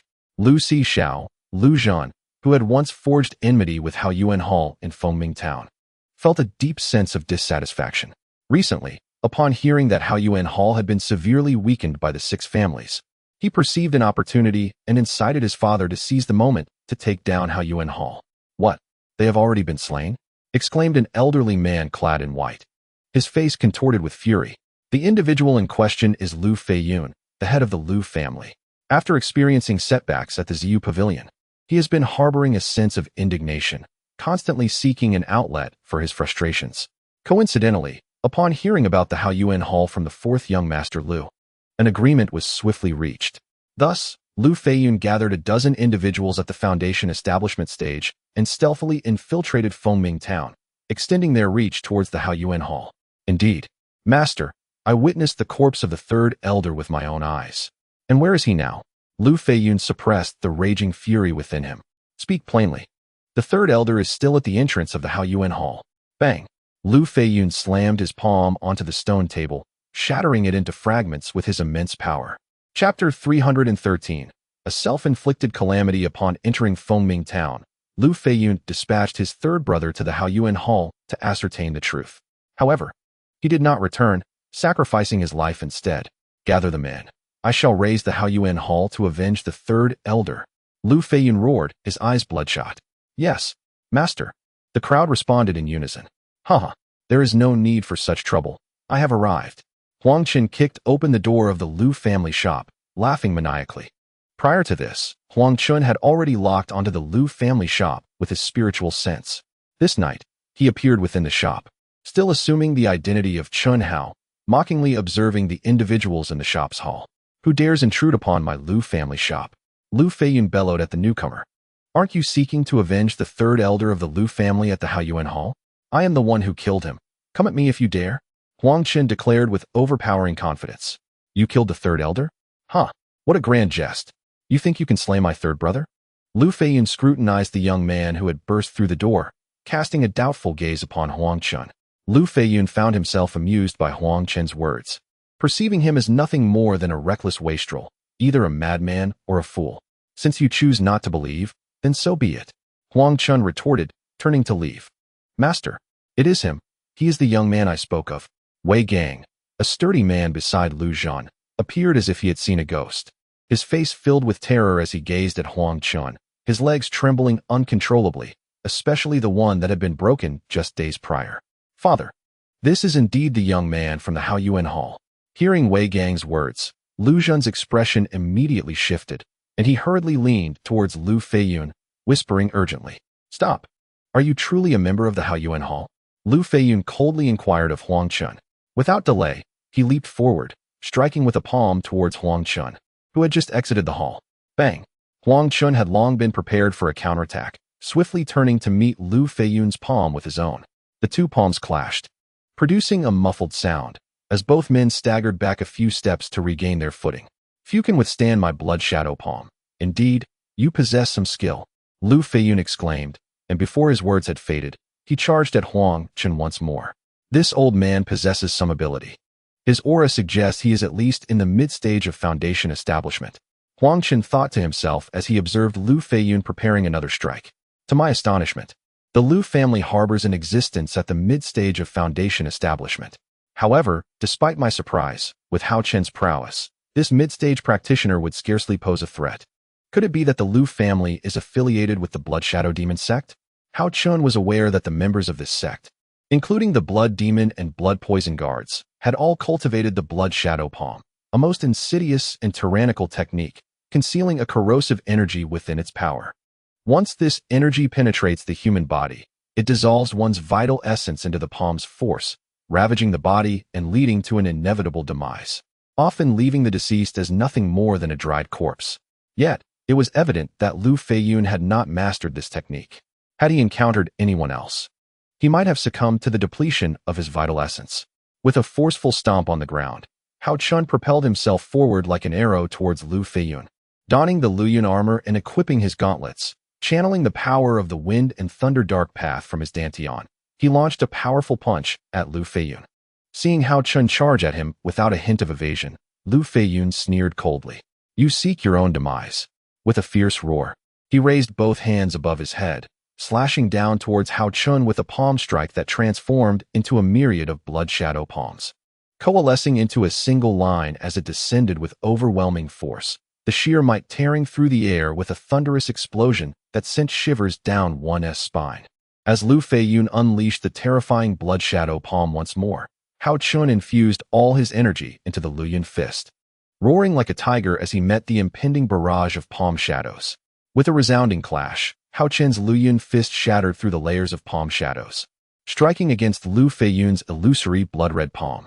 In that fleeting moment of collision, Haochen's expression shifted abruptly, for Lu Feiyun's blood shadow palm possessed an uncanny and dreadful peculiarity. The countless blood shadow palm illusions were but a distraction. Only upon contact with Lu Feiyun's true palm did one realize the true horror of this technique, and regrettably, Haochen found himself ensnared. At the instant his fist met the blood shadow palm, Haochen discerned a minuscule yet horrifying vibration emanating from Lu Feiyun's hand.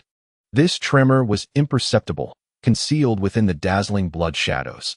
Even with Haochen's formidable spiritual awareness, he remained oblivious to it. As the blood shadow palm clashed with Haochen's Luyun fist, his fist began to tremble violently.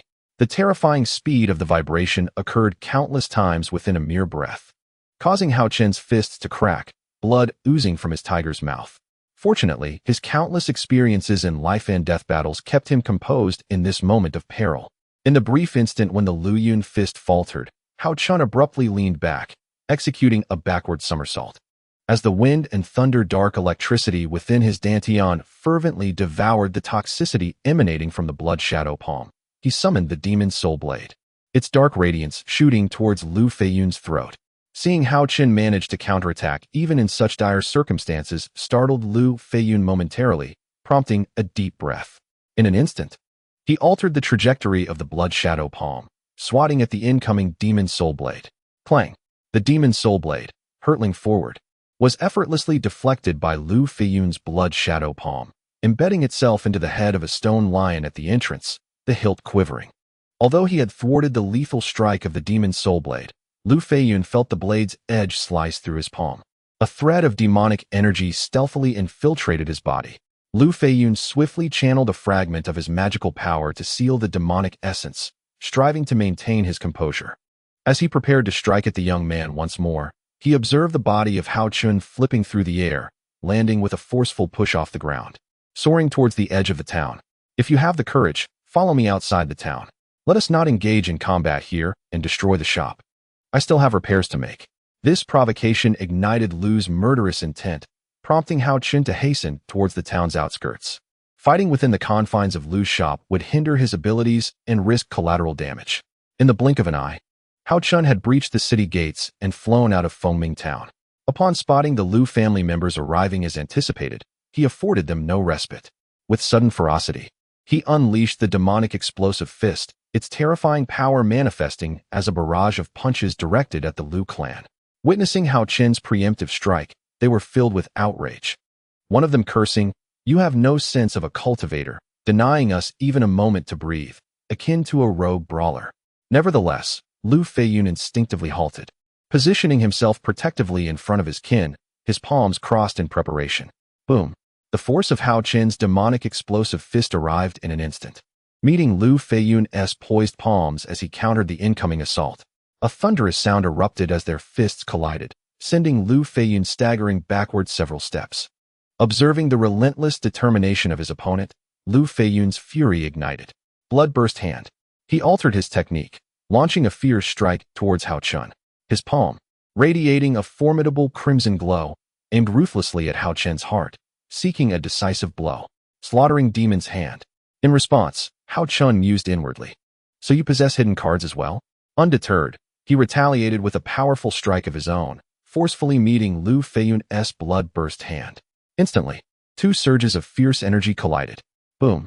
The air crackled with energy, blood sprayed as the battleground erupted in chaos, with the silhouettes of the two combatants retreating rapidly, tearing through the surrounding structures. In their wake, they left a wide expanse, inciting gasps of astonishment from the onlookers. Haochen, propelled backward, quickly regained his balance. He surged forward once more, trailing a long shadow, and approached the stone lion, yanking out the deeply embedded demonic soul blade. Stowing the blade, he summoned the silver dragon shotgun, turning his gaze upon the advancing Lu Feiyun. With a flurry akin to a rain of pear blossoms, he aimed for the vital points of Lu Feiyun's body. Clang! The crisp sound of iron meeting iron resonated throughout the arena, as the figures of the two combatants danced in a dazzling display. A torrent of formidable energy surged between them, swiftly clearing a vacuum around the battlefield within a radius of several dozen feet. Witnessing this spectacle, the crowd collectively gasped in awe. The foundation-building experts present understood all too well that should that piercing brilliance strike them, it would result in a scene reminiscent of severed lotus roots, their bodies lying lifeless upon the ground. Chapter 314. Just deserts, be cautious, everyone. This young man's aura is quite peculiar. We must confront him together. If we allow him to escape today, how can our Lu family maintain our dignity in Fengming Town? Lu Feiyun realized the formidable nature of the youth before him, his expression turning grave as he called out, "Humph! This insolent wretch, allow me to eliminate him." An elder, upon hearing Lu Feiyun's words, leaped into the arena, positioning himself directly behind Haochen, clearly intending to block any escape routes. "Young rascal, this shall be your burial ground," the elder proclaimed, his voice dripping with malice. "Do not blame the Lu family for being ruthless." In an instant, 7 cultivators at the Foundation establishment stage encircled Haochen, sealing off every possible avenue of retreat. Should they manage to confine him, there would be no escape. However, it was unfortunate for them that their target was Haochen, since he dared to provoke the Lu family. He would not abandon his mission before achieving his goal, nor would he forsake the opportunity to annihilate the members of the Lu family. "Prepare to meet your end," Lu Feiyun bellowed, and the murderous intent emanating from the 7 cultivators surged.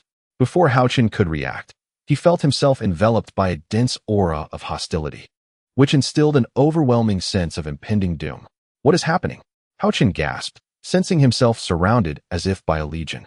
How does my Lu family's confinement array taste?" Lu Feiyun's laughter echoed ominously from outside. It became apparent that Haochen had fallen into a trap set by the Lu family.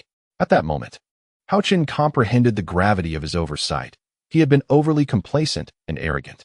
Regret began to creep into his mind. Had he exhausted all his trump cards, this predicament would never have arisen. The confinement array? Its configurations are myriad, varying individuals, materials, and terrains yield diverse techniques. Haochen's mind raced, sifting through the fundamentals of formations, the intricacies of the Xian array, and the knowledge imparted by Xiaohao, revisiting methods of arranging, modifying, and dismantling formations. Yet, deep down, he perceived this array as incomplete. Though somewhat astonished, a hint of disdain lingered.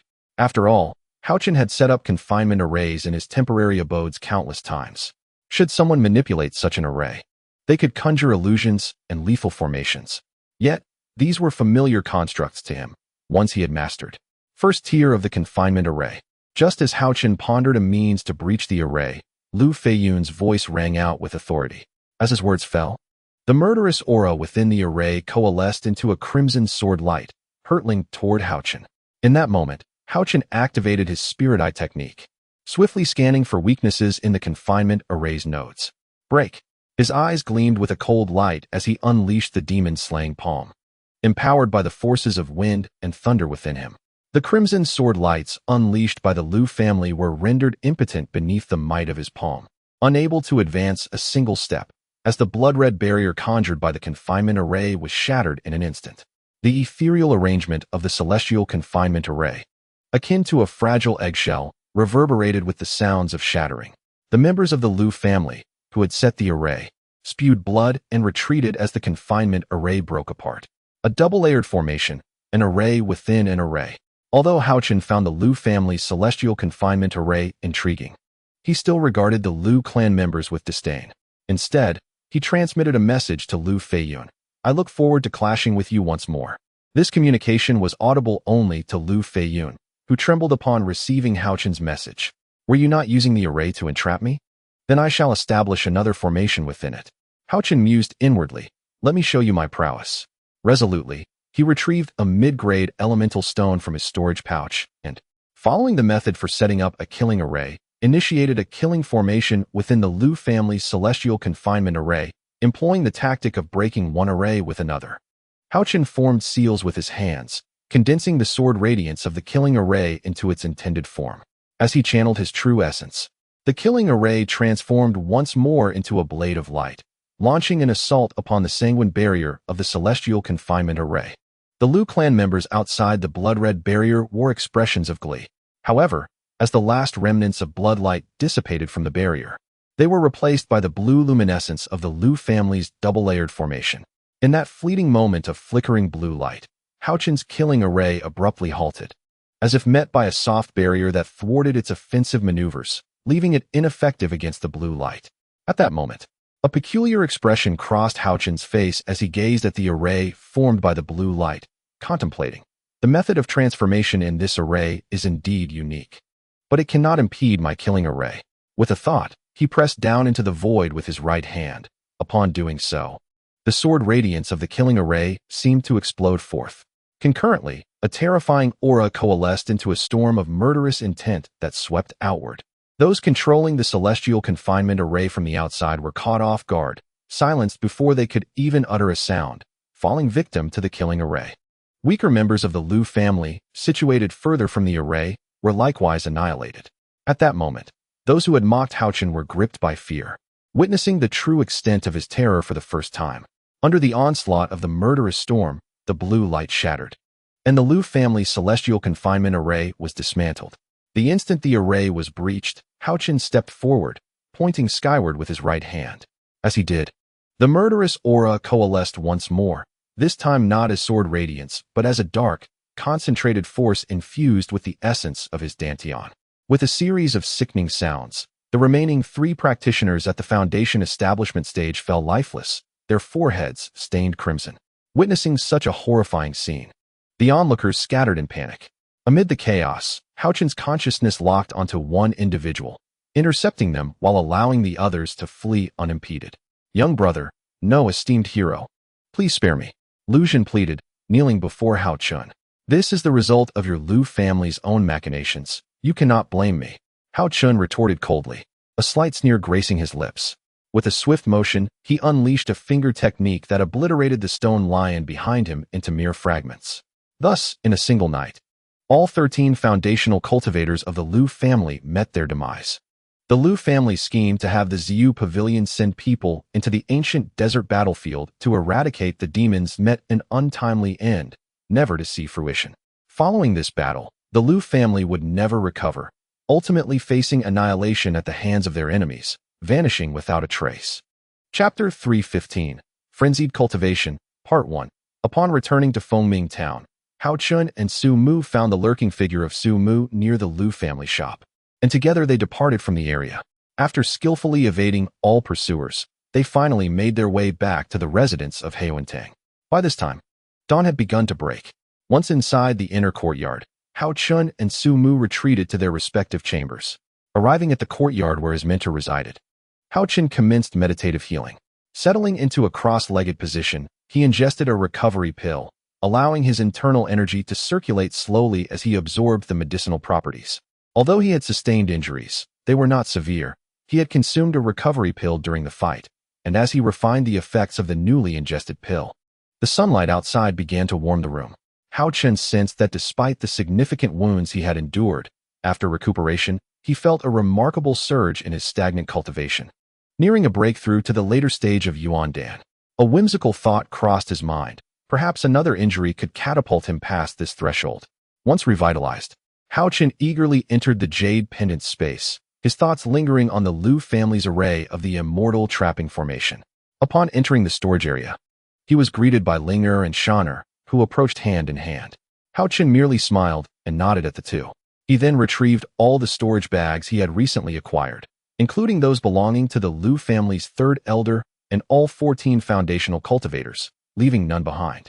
After unsealing these bags, he poured their contents onto the ground in a chaotic heap. The sound of clattering echoed as a small mountain of miscellaneous items formed. Among them lay numerous techniques, medicinal pills, elemental stones, and invaluable treasures.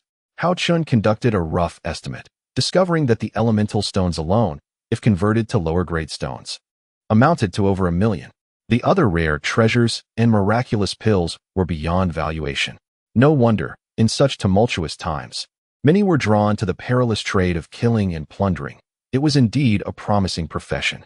Haochen grinned widely. Shaner, feel free to take whatever you fancy. Shaner's eyes sparkled with excitement, her mouth watering at the sight. Upon hearing her brother's invitation, she eagerly dove into the pile, and the siblings began rummaging through the treasures. Shaner was beaming with delight, but suddenly, Haochen's expression shifted to one of disappointment. Surely, there must be some techniques among these items? He pondered, feeling skeptical. What Haochen had been seeking all along was precisely the formation that had ensnared him last night. He wished to find the secret manual of that formation and delve into its intricacies. However, to his dismay, it was not among the texts he discovered. Nonetheless, he did come across the manual for the Blood Shadow Palm, which offered him a modicum of solace. As he studied the Blood Shadow Palm manual, a perplexing thought crossed his mind. Could the Liu family be affiliated with the demonic sect? Shaner had rummaged enough, but what she selected was simply laid aside. For her storage bag was rather diminutive, merely 3 feet in capacity. The storage bags belonging to the Liu family were similarly limited in space and rather antiquated. Observing Shaner's flustered expression, Haochen surmised that she was lamenting the absence of a more spacious and aesthetically pleasing storage bag. He then led her to the storage bag room, and upon opening the door, Shaner's eyes nearly popped out in astonishment. Before her lay an array of various storage bags, rings, belts, bracelets, necklaces, earrings, beast-taming bags, and more, leaving her utterly overwhelmed. Elated, Shaner eagerly chose several feminine items, necklaces, bracelets, earrings, rings, and so forth, before contentedly following her brother back to the cluttered room.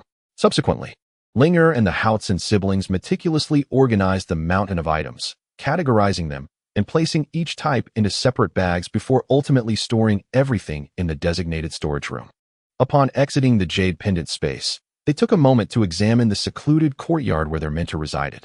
To facilitate Haochen's cultivation, Hao Yuan Hung had designated this courtyard as his dwelling. Given Haochen's performance, cultivation level, and contributions, it was deemed appropriate for him to occupy this space. And none from the Hao Yuan Hall would voice objections. Naturally, Haochen's identity was to remain confidential, as he did not wish for anyone to know that he was the young master of the Hao Yuan Hall, especially considering that his enemies belonged to the Blood Shadow demonic sect, and he wished to protect his family from their relentless scrutiny. This quaint courtyard was of a unique design, not overly large, yet not insignificant either. It had once been the residence of the former 7th elder of the Hao Yuan Hall. Within the courtyard lay a square central garden, featuring a verdant cedar tree at its heart, surrounded by an abundance of flowering plants and shrubs. The garden also showcased several intricately arranged rockeries, creating a picturesque landscape that blended harmoniously with the flora. Haochen could immediately discern that this courtyard was the result of the 7th elder's considerable effort and creativity, a testament to exquisite craftsmanship. Despite its modest size, it seemed to encompass everything essential, from the potted plants set aside to the meticulously pruned shrubs and the whimsical rock formations. It was evident that every element had been thoughtfully arranged. Thus, the entire scene exuded a sense of tranquility, devoid of any discord. After appreciating and exploring the courtyard, Haochen felt a profound sense of joy. With a mere thought, I selected several key points in the courtyard and drove the formation flags and elemental stones into the ground. This activated the formation, enveloping the secluded courtyard within a protective barrier. Calming my mind, I settled in the courtyard and took out the Qingling short sword and the Qingpa short sword, attempting to refine them once more. As I probed the Qingling short sword with my consciousness, I noticed that while it no longer rejected me, embedding my spiritual imprint within it remained an elusive endeavor. The same held true for the Qingpa short sword, leading me to reluctantly stow both blades away. It seemed my magical power was still insufficient. These enigmatic short swords were yet to acknowledge me. I already possessed the Gengjin sword, transformed into my life sword, the Feihuang sword. Since I had established a 5 elements dantian within me, the Feihuang sword had been nurtured in the forms of the Gengjin sword and the Gengjin essence sword, merging into a singular Feihuang while dividing into the 2 exquisite swords, which I found utterly captivating. Now, I turned my attention to the possibility of refining the Feihuang sword, which had long been in sync with my spirit. It appeared the time for its refinement had arrived. Employing the blood recognition method, I varied my refining techniques. Whether due to the strength of my consciousness or the uniqueness of the Xiaohou bloodline, this time I successfully refined the sword with ease. As the seal dissipated, a powerful aura radiated outward, and the sword's dark, reddish hue gradually transformed into a brilliant gold red. In that fleeting moment of refinement, the gold red shimmered. And under the guidance of my consciousness, the Feihuang sword entered my 5 elements dantian. The Feihuang sword, alongside the Feihuang sword, began to orbit the colorful elemental elixir. Chapter 316, Frenzied Cultivation, Part 2. At the moment the Feihuang sword entered the dantian, information about the sword flooded into my mind. It was one of the 5 great artifacts, the Feihuang sword. After about an hour, I slowly opened my tightly shut eyes and exhaled a breath of turbid air. I marveled internally. The Feihuang sword was extraordinarily peculiar, inscribed with numerous crucial formations, interconnected by an enigmatic route, generating a powerful energy that seemed even richer and more potent than the true essence within me. Could it be the essence of immortality? The techniques of the swordplay were deeply imprinted in my consciousness, and I felt compelled to draw forth the Feihuang sword. The 3 moves of the Feihuang sword were Bloodthirsty Strike, Dustless Strike, and Rainbow Severance, representing heaven, earth, and humanity respectively. As I stood up, wielding the Feihuang sword, I began to practice these 3 moves. The Bloodthirsty Strike, as its name implies, was merely a single strike, yet its trajectory was exceedingly peculiar, executed with remarkable speed, causing sword blossoms to rise that resembled the descent of regal flames. The Dustless Strike was not a close combat technique. Instead, it utilized my true essence, channeling it into the sword, then concentrating it at a single point, forcefully launching it to strike targets within 100 paces.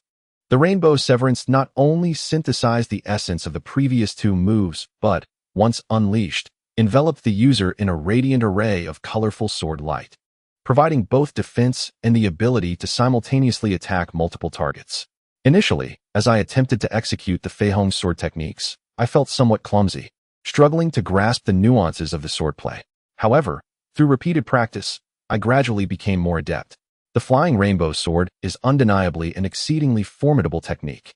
Haochen has entered a state of profound immersion, entirely oblivious to the passage of time, his heart and mind wholly absorbed in the practice of swordsmanship.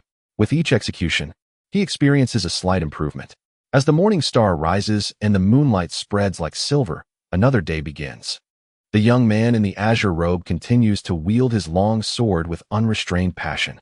The air around him swirls with intensity, occasionally releasing blossoms of golden red sword energy, culminating in a spectacular display of a vast rainbow dancing across the sky, an extraordinary sight indeed. After yet another demonstration of the Flying Rainbow sword, Haochen stands with his sword held aloft, exhaling softly, only to realize he has unwittingly practiced for an entire day. Nevertheless, this achievement is quite commendable. He has now become adept at controlling the communication between his true essence and the Flying Rainbow sword technique. Having discovered that the Flying Rainbow sword possesses a greater spirit than the Fiery Radiant sword, during his intervals, Haochen delves into the study of the Blood Shadow Palm's secret manual, a particularly sinister and ruthless technique, whose power harbors a corrosive energy. Once it enters the human body, it melts the vital essence, transforming it into the Blood Shadow Palm force, which ravages the body, leading to the decay of one's life force, often resulting in a lifeless husk. He understands that the members of the Blood Shadow Demon sect, including the Blood Demon and the Blood Poison Guard, have all practiced this deadly palm technique. However, Lu Feiyun has evidently not mastered it. Had it been anyone else, they might have succumbed to the decline of their vital essence. Haochen's intention in studying the blood shadow palm is not to wield it, but rather to master its intricacies, preparing himself for future encounters. Nevertheless, he is not averse to employing this formidable technique should his life be threatened. While practicing the blood shadow palm, he also rehearses the blood escape technique. It is noteworthy that others would find it impossible to cultivate these two spells of the blood shadow demon sect with the boundless energy of the blood shadow divine pearl. A treasure of the sect, alongside the extensive knowledge and information inherited from Xiao Hao, the cultivation of any spell from the blood shadow demon sect yields remarkable efficiency. Thus, Haochen relentlessly practices in the courtyard, enduring repeated failures and rehearsing the blood shadow palm, capable of withering trees, while the blood escape allows him to vanish without a trace in an instant. Gradually, the flying rainbow sword begins to resonate with his spirit, exhibiting an uncanny autonomy in its strikes, pursuing prey and returning with the wisdom of blood. When fatigued from practicing the blood shadow palm, he ascends to the 6th level of the demon suppression tower to gain insights into spatial attributes. If the exertion from practicing the blood escape becomes overwhelming, he retreats to the 7th level to contemplate temporal attributes. He integrates his realizations of spatial and temporal attributes into his cultivation. Through this process of enlightenment and the organization of the information inherited from Xiao Hao, Haochen attains a profound understanding of both spatial and temporal attributes, recognizing their interdependent nature, which cannot be cultivated in isolation. Only through simultaneous cultivation and insight can one grasp the nuances of their relationship. The interplay between time and space reflects the evolutionary order of all things. Only through their conjoint refinement can one achieve exceptional results. Although the elements of time and space have always existed around us, they remain elusive to ordinary humans or humanoid beings who cannot control, sense, or access them, rendering them beyond reach. Beyond the realm of humanity, there exist life forms capable of mastering both space and time. Some of these entities possess an innate affinity for spatial attributes, allowing them to inhabit realms of their own creation, untouched by external disturbances, where time flows at a different pace. These beings coexist harmoniously with the cosmos. Only individuals endowed with spatial attributes can forge their own dimensions, whether as small as a storage space or as grand as an entire world. For those lacking such attributes, their essence cannot evolve into a spatial realm, relegating them to mere storage vessels, thus rendering them incapable of cultivating temporal and spatial techniques. However, after mastering techniques such as domains and barriers, Haochen made significant strides in comprehending the spatial attributes of the 6th layer and the temporal attributes of the 7th layer of the demon suppression tower. At this juncture, Haochen could wield his spiritual power to manipulate the flow of time within these domains and barriers. In his philosophical understanding, time is devoid of beginning or end, while space exists solely in the present. Having thoroughly grasped the concepts of space and time, Haochen sought to apply the knowledge inherited from Xiao Hao into practice. With a mere thought, he conjured a barrier space that slowed time to half its usual pace. Within this barrier, a fleeting moment for Haochen equated to 2 moments outside. Time accelerated within the barrier, so while he spent 2 incense sticks worth of time inside, only one had passed outside. Haochen had thus begun to master both temporal and spatial attributes, gaining control over the flow of time within his domains and barriers. He would alternate between the 6th layer, where he gained insights into spatial attributes, and the 7th layer, where he contemplated temporal attributes.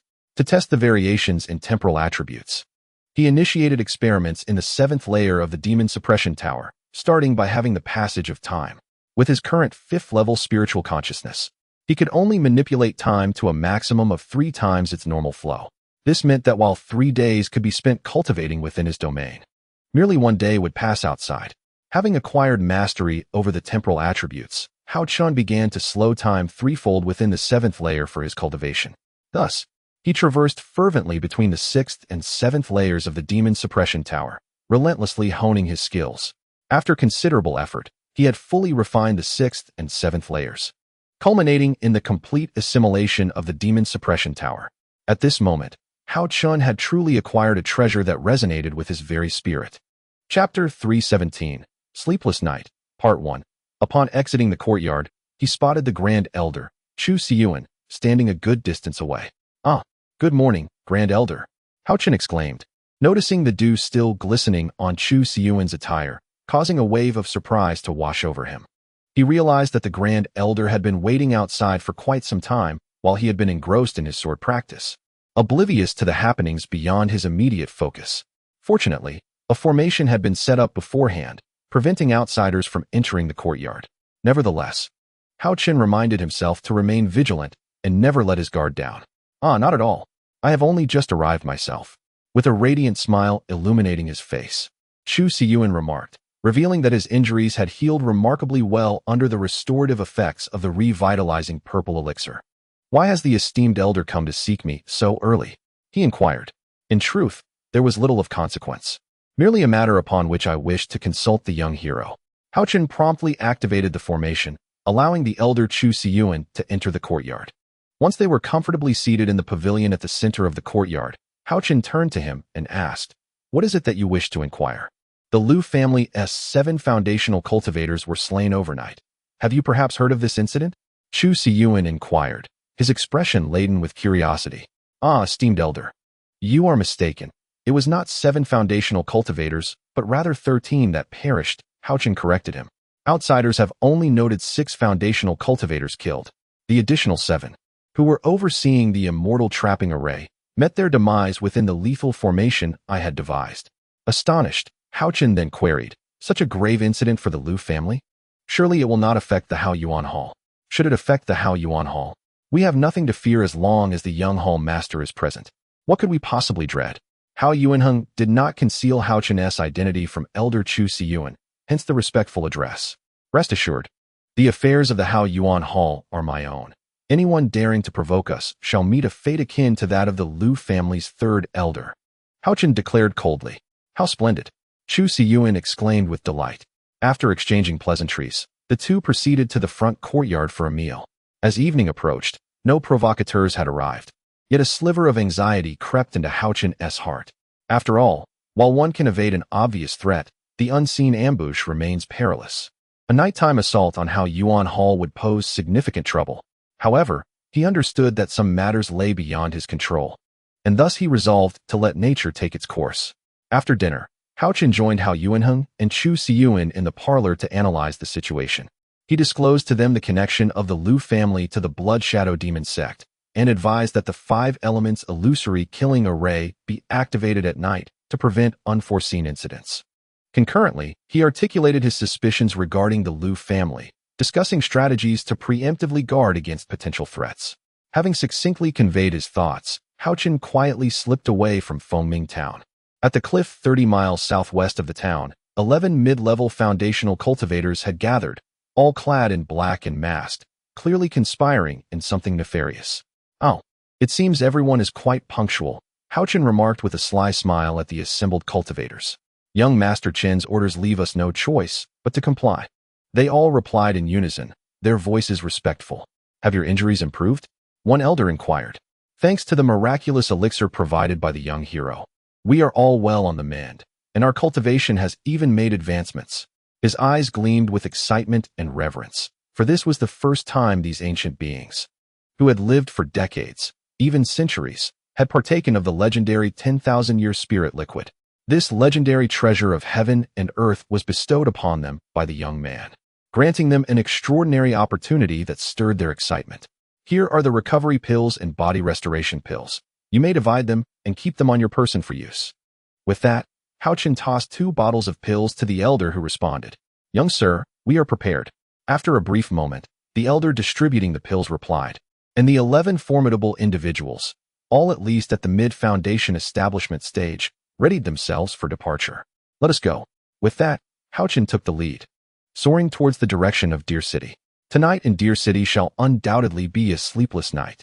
Zhou City is one of the few medium-sized main cities in the Shiyuan Empire, covering an area of 1,000,000 miles.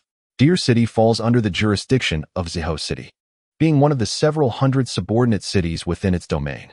As dusk approached, the bright moon illuminated the sky, and the Lord's Manor in Deer City was ablaze with lights and bustling with activity, creating an atmosphere of exceptional liveliness. The city lord had just broken through to the mid-foundation establishment stage, attracting heroes from all corners. Even the lords of nearby cities and the heads of various sects sent representatives to congratulate Lord Lu Yunxiang on his recent advancement. The banquet was held in the inner courtyard of the Lord's manor. Haochen instructed the other 11 to conceal themselves in the shadows while he ventured alone into the small square of the manor to ascertain the situation. Upon his arrival, he discovered that the square was already filled with hundreds of people, many of whom had commenced their feasting, creating a vibrant scene. Just as Haochen sought a place to sit, 2 individuals entered through the door. Haha, Lord Lu of Deer City, congratulations are in order. An elderly man dressed in blue and a young man clad in white made their way into the hall, swiftly approaching the front of the gathering. Who dares to be so disrespectful and, having arrived late, refuses to stand aside, brazenly traversing the center of the square? Both the blue-clad elder and the young man in white frowned, turning their gazes towards the source of the voice. They beheld an elderly man with a white beard, glaring intently at them. The expression of the young man in white darkened immediately. Before the blue-clad elder could speak, he interjected, "Where do you come from? You ignorant old fool, to be so audacious here? Presumptuous! How dare you speak disrespectfully to Steward Chu? Kneel and beg for mercy at once." Several individuals rose, advancing towards the white-bearded elder with menacing expressions. With a cold snort, the young man in white retorted, "Where is this so-called elder? I see only a bunch of impudent fools, not a dignified and composed elder." The blue-clad elder sneered at the white-bearded man, disdainfully remarking, "So it is Chu Yuanwen. I was wondering who it was. Merely a servant to the city lord, and yet you dare to be so arrogant, truly thinking you are the lord of the city." Before the white-bearded elder could respond, a cold grunt rang out. "Humph, Master Qi, we of the Lu family do not welcome you." A middle-aged man in splendid attire soared into the air, landing upon the platform. "Haha, Lord Lu. Has your recent elevation in cultivation led you to disregard us of the Qi family fortress?" The newcomer was none other than Qi Yutian, the lord of the nearby Qi family fortress. Chapter 318, A Sleepless Night, Part 2. The Lu family of Deer City and the Qi family fortress had clashed repeatedly due to territorial disputes. Today, upon witnessing Qi Yutian's uninvited arrival, how could Lu Yunxiang possibly find any joy? "Humph. I have never regarded your Qi family fortress with any respect." Lu Yunxiang scoffed coldly. "Hee. My apologies, Lord Lu. It seems I have somewhat dampened your spirits today. However, since I have already done so, why not engage in a different endeavor? I trust you will not object, will you?" Qi Yutian's laughter had barely faded when a dozen shadows sprang forth from the distance. As these figures suspended themselves in midair above the square, the onlookers finally discerned that they were all clad in black attire, their faces concealed, and each possessed cultivation levels exceeding the foundation establishment stage. All of them are formidable cultivators at the foundation establishment realm? Even the seated Haochen could not suppress a shiver of trepidation. "Qi Yutian, what is your purpose in leading such a force into Lu City and our Lu family?" Lu Yunxiang glared at Qi Yutian, his face a mask of fury. "Hee. It is nothing much. My son wishes to participate in the outer disciple selection of the Qianyuan sect, and he is currently in need of a recommendation letter. Thus, I humbly request Lord Lu's endorsement," Qi Yutian stated, gazing at the Lu City lord below. "Humph. Does your son even merit consideration for the Qianyuan sect's outer disciple selection?" Although Lu Yunxiang was aware of the numerous foundation establishment experts present, there was no trace of fear on his countenance. Boom. No sooner had Lu Yunxiang's words left his lips than a young man in white, who had entered the hall with Qi Yutian, suddenly produced a gleaming silver spear, thrusting it toward Lu Yunxiang with the ferocity of a dragon. The spear, imbued with terrifying cold light, soared to within mere feet of Lu Yunxiang. Bang! As expected of a mid-foundation establishment cultivator, Lu Yunxiang effortlessly shattered the menacing spear's trajectory with a casual punch. "Humph. I wonder if such strength qualifies you to compete for a place among the outer disciples of the Qianyuan sect?" Lu Yunxiang recognized him as Qi Yutian's eldest son. Cheats only, but he was taken aback to learn that the lad had actually broken through to the mid-foundation establishment stage. How did he cultivate to such heights?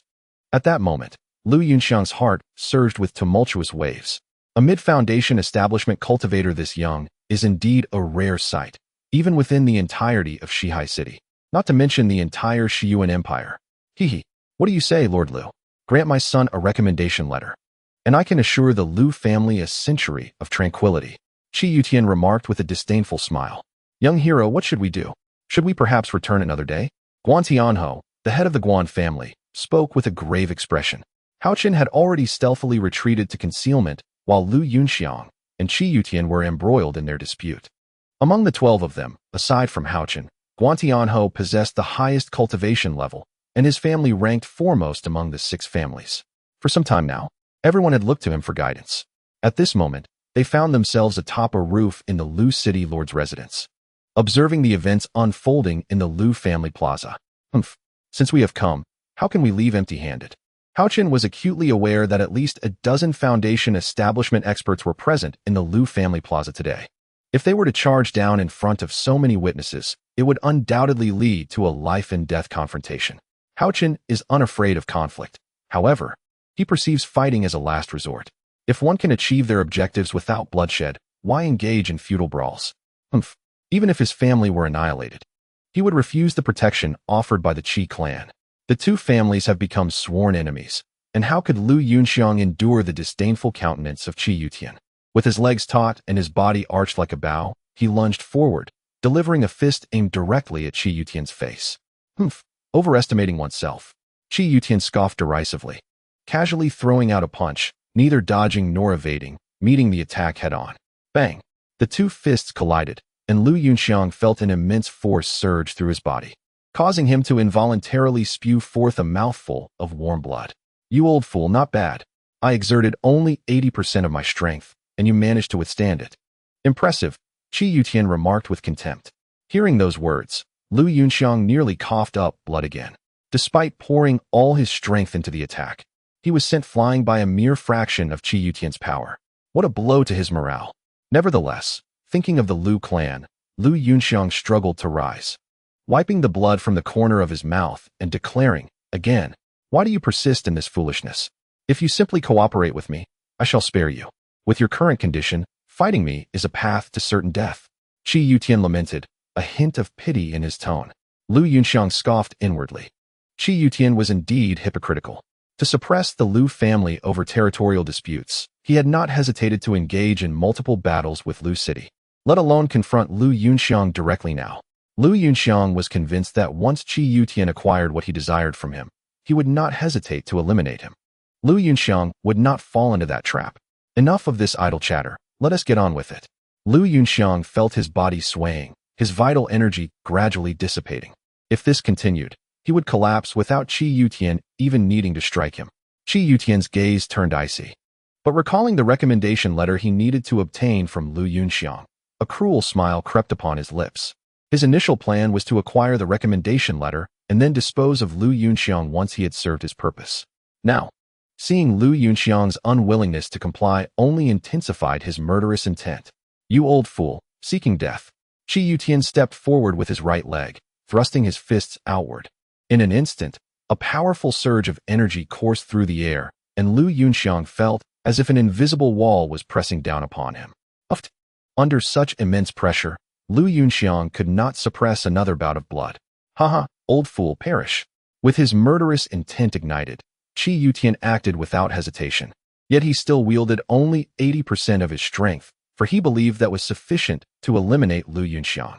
Boom! As he unleashed his punch, a piercing sound sliced through the air, a torrent of force hurtling toward Lu Yunxiang. The unfortunate Lu Yunxiang was like a fragile boat amidst a tempest, shattered by the oncoming wave. Bang! Lu Yunxiang was once again sent flying, utterly powerless against a formidable figure like Qi Yutian, who stood at the pinnacle of the foundational realm, while he himself was merely at the mid-stage of the same. At this moment, Lu Yunxiang felt that his vital energy was nearly depleted, and his body had suffered tremendous damage, as if it were being torn apart. The excruciating pain caused his skin to crack, seeping blood that stained his entire form crimson. Observing Lu Yunxiang, who lay incapacitated before him, Qi Yutian spoke with a tone of pity. Old man, why do you endure such suffering? Had you consented to my request earlier, you wouldn't have to endure this agony. Alas, this world is rife with those who are oblivious to the times. His gaze then brimmed with derision and disdain as he continued. You have only just entered the mid-foundation stage. Even if you were at the pinnacle of that stage, how could you, with your meager abilities, hope to contend with me? A master at the peak of the late foundation stage? The realization struck Lu Yunxiang with a jolt.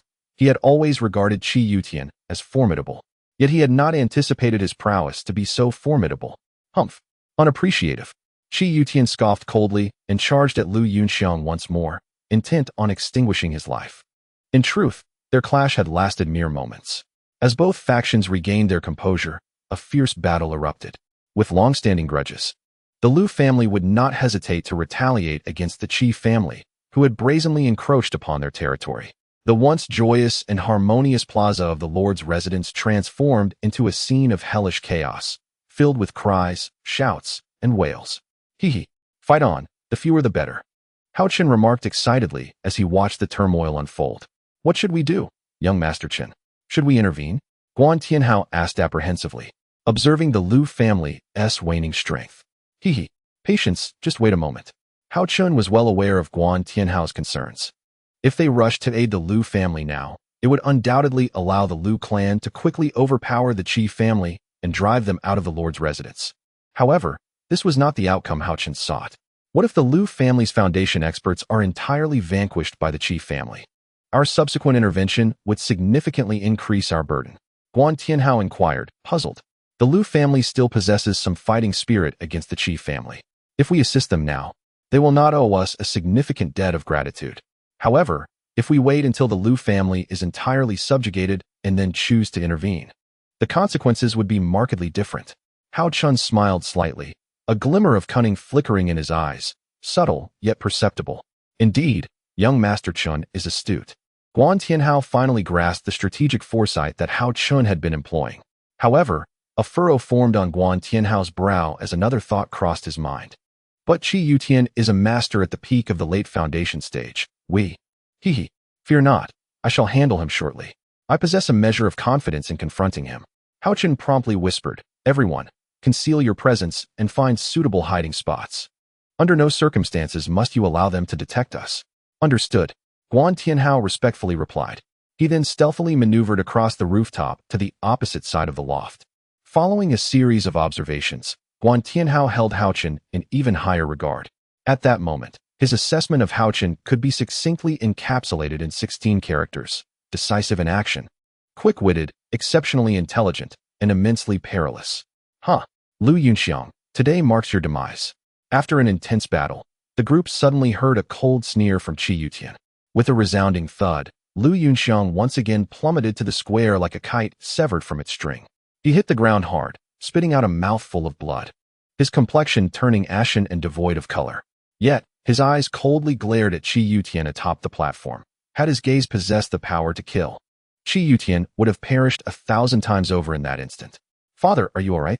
A young man clad in white rushed to Lu Yunxiang's side, anxiously calling out. With Lu Yunxiang's defeat, the fierce combat on the square came to an abrupt halt. After all, the strongest battle had already determined its victor, rendering further conflict unnecessary. Old fool, it's not too late to write me a letter of recommendation. Qi Tsongli approached mockingly, standing before Lu Yunxiang. I will fight you. The young man, embracing Lu Yunxiang, turned to Qi Tsongli and struck out with a palm. However, his perfected Qi cultivation was no match for Qi Tsongli, a formidable practitioner of the foundational stage. With a disdainful grunt, Qi Tsongli repelled the young man, sending him crashing backwards several yards until he lay still, shockingly missing his right arm. Liner, witnessing his son Lu Lin rendered incapacitated by Qi Tsongli, Lu Yunxiang's eyes blazed with fury as he bellowed. All of you from the Qi family shall meet a wretched end. Old fool, cease your lamentations. If you do not present me with a letter of recommendation today, I shall ensure that every member of your Lu family is left crippled. Qi Tsongli laughed heartily. Preying upon those of lesser cultivation is hardly commendable. Just as Qi Tsongli's laughter echoed, a cold snort resonated from the heavens. As the sound faded, Haochen appeared beside Lu Yunxiang. Lord Lu, are you well? I sincerely apologize for my tardiness. I regret that you had to endure this, Haochen said, helping Lu Yunxiang up with a look of contrition. You, Lord Lu, allow me to first deal with these scoundrels before we discuss anything further. Lu Yunxiang's next words were cut off by Haochen. Who are you, boy? Qi Tsongli regarded Haochen with suspicion. You have no place to speak here. Summon that old fool Qi Yutian to speak with me. Haochen replied dismissively, not even glancing at Qi Tsongli. Boom. Before his words could fully resonate, a sound of slicing air came from behind, without needing to look. Haochen knew an ambush was underway. Humph! With a cold snort, Haochen drew an ordinary flying sword and leapt into the air. In a mere moment, a flash of golden light dazzled the onlookers, and a chilling gleam cut through the sky, followed by a blood-curdling scream. The crowd turned towards the source of the cry, finding the once arrogant Qi Yutian now decapitated. Qi Yutian was not worthy of Haochen deploying the flying rainbow sword against him. To perish under an ordinary sword was already an overestimation of his abilities. Silence enveloped the Lord's residence. A stillness so profound that only the sound of heartbeats could be heard. The people in the square stood stupefied, gazing at the young man suspended in midair, their hearts filled with nothing but astonishment. If one were to say these individuals were wary of the young man, it would be more accurate to assert they were intimidated by the sword shimmering with a frosty light in his hand. The sword, which had spilled the blood of a late-stage Foundation establishment expert, left many pondering its nature. Father! The silence was finally shattered by Qi Songli's anguished cry. Lord of Deer City, how shall we deal with them? Without a glance at the assembled crowd, Haochen spoke coolly to Lu Yunxiang on the ground. Humph! I will fight you. Qi Songli unleashed 3 successive shots at Haochen, each infused with a formidable essence, hurtling towards him with alarming speed. Kill! Avenge the Lord of Qi. As Qi Songli initiated his assault, the Qi clan members swiftly surrounded Haochen. Young hero, be careful! Lu Yunxiang shouted urgently, suppressing his pain. Kill! No sooner had Lu Yunxiang's warning been uttered than a chorus of battle cries erupted from the ranks of the Lu family. It was evident from the fervor of their voices that each of these individuals was a Foundation establishment expert. In the blink of an eye, more than a dozen Foundation establishment experts took to the skies above the Lord's residence. With a series of thunderous clashes, the shadows of fists and the gleam of blades aimed at Haochen were effortlessly deflected. At the very moment Qi Songli launched his trio of strikes, Haochen had already donned the cracked cloud armor and nimbly evaded with the stunning swan step. Haochen was not foolish enough to remain stationary, awaiting the assault of the shimmering silver spear. Now, he stood firmly on the platform of the Lord's residence. Chapter 320. Follow me in a swift motion. The 11 Foundation establishment experts led by Haochen ascended to the platform. We salute you, young master. The 11 Foundation establishment experts knelt before Haochen in unison. Rise.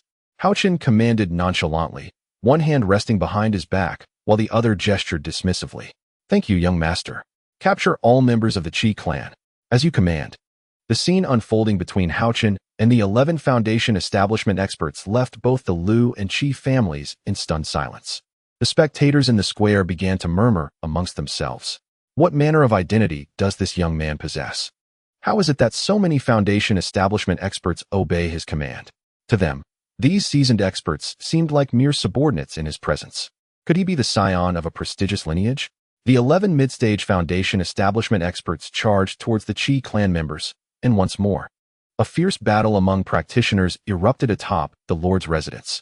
Witnessing the arrival of so many Foundation establishment experts, the Lu family's morale surged dramatically. Many previously injured Foundation establishment strongholds soared back into the skies to clash with the Qi family. The pent-up frustrations from being suppressed by the Qi family erupted in an instant, causing the Qi members to flee in panic. Although they escaped swiftly, the majority of the Foundation establishment cultivators were slain, with only 8 out of 21 managing to truly escape.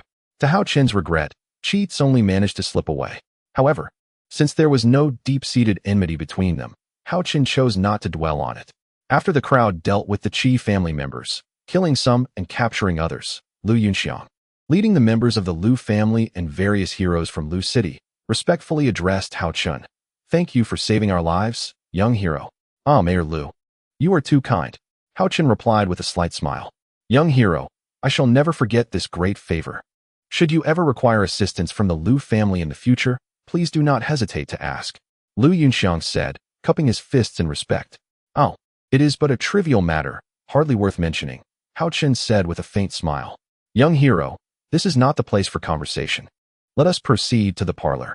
Then I shall not trouble you further, Mayor Lu. Haochen replied, seemingly a bit embarrassed. Young hero, you saved the lives of over 100 members of my Lu family. One might say that you have saved the entirety of Lu City. From now on, the Lu family will be your home. If you need anything from us, simply send word, and we will not hesitate to brave fire and water for you. Oh, Mayor Lu, you flatter me, Haochen said, displaying a look of helplessness. I still have some matters to attend to and cannot linger. Oh, what is it that concerns you, young hero? I wonder if I might be of assistance? Lu Yunxiang inquired, his face filled with anticipation and seriousness. Haochen hesitated, and noticing this, Guan Tianhao quickly interjected, Young master wishes to visit the Qianyuan sect, but we have yet to gather the recommendation letters. We are in a hurry to help him find them. Hence it is indeed inconvenient to stay longer. Someone, bring me my city lord's seal. Yes. Oh, I appreciate your assistance, Mayor Lu, Haochen remarked, feigning calmness with a light laugh. At that moment, a sound of jingling ornaments announced the arrival of Lu Huanshuang, who entered the parlor with a fragrant breeze. It was true that Haochen had escorted Lu Huanshuang out of the city. However, during this escort, they had secretly devised a plan with her father to lure the 6 masters from the Shangyuan Hall to ambush her. After dealing with those ambushers, Haochen returned to the city gate with Lu Huanshuang and her companions. Along the way, they encountered no further ambushes, allowing Haochen to breathe a sigh of relief. He then instructed Hao Qi and Hao Yuqing to protect the Lu family members and turn the carriage back towards Lu City. Meanwhile, Haochen discreetly released his tamed firebird, Xiaohong, to safeguard everyone's safety. The firebird shared a deep bond with Haochen, allowing him to sense any danger immediately. Through Xiaohong's feedback, Haochen learned that Lu Zik and Shuang'er were blood siblings. As Lu Huanshuang witnessed the demise of Qi Yutian at the hands of Haochen, she immediately recognized the identity of the assailant, who was none other than Chun Hao in disguise. When Haochen risked his life to escort her out of the city and resurrect her brother, she vowed from that moment forth, as long as you can save my elder brother, I shall comply with your wishes. Lu Huanshuang found herself perplexed by her own feelings.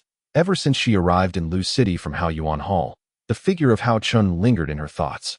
Was it affection, dependency, or perhaps gratitude? She could not discern. From that instant onward, every time she recalled her sworn promise, an unfamiliar emotion stirred within her, and dreams were often graced by his presence. She preferred to believe it was a form of reliance, a semblance of kinship. Thus, Lu Huanshuang was more inclined to think that her feelings for Haochen were merely an attachment. You, what are you? Lu Huanshuang entered the parlor, pointing at Haochen, yet struggled to articulate her thoughts. Haochen chuckled lightly. What words do you wish to convey, miss? I. Lu Huanshuang gazed at Haochen's smile, hesitating for a moment before suddenly exclaiming, You cannot leave. Come with me. Without waiting for a response, she stormed out, leaving Haochen momentarily bewildered by her peculiar behavior. Once outside the parlor, Haochen did not revert to his usual demeanor. The visage Lu Huanshuang had previously encountered was not his true self. Bold and unrestrained, he followed her to a secluded courtyard, intrigued to discover the intentions of this icy beauty. As Lu Huanshuang entered the courtyard, she abruptly turned and bowed before Haochen. Do you recognize me? How did you discern my identity? Haochen inquired, suspecting that Lu Huanshuang had unveiled his true nature. I identified you by the aura you emitted when you vanquished Qi Yutian. Lu Huanshuang candidly revealed how she had deduced Haochen's identity. At that moment, Haochen could not help but acknowledge her exceptional nature. A woman in the late stage of Qi refinement possessing such remarkable memory indicated her formidable awareness. Since she had already recognized him, Haochen felt no need for concealment, especially given her beauty. I have a matter to entrust to you, esteemed sir. Please, follow me. Lu Huanshuang beckoned him towards her chamber. Upon entering, Haochen discerned that it was indeed the young lady's private quarters.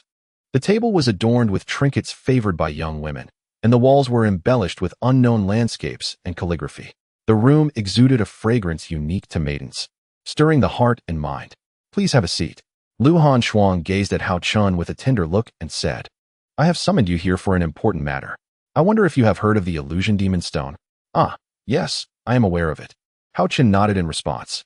At that moment, Lu Huanshuang proceeded to recount her pressing concern to Haochen. The Blood Shadow Demon sect, in their grand sacrificial ceremony, required the gathering of 5 types of illusion demon stones to activate the 5 elements magic array.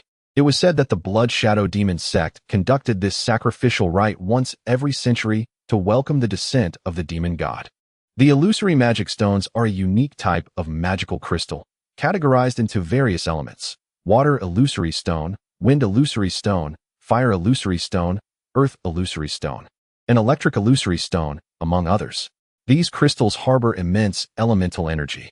By a fortuitous twist of fate, the ancestors of the Lu family acquired two types of illusory magic stones, specifically the rare electric and wind illusory stones from the Qianyuan realm.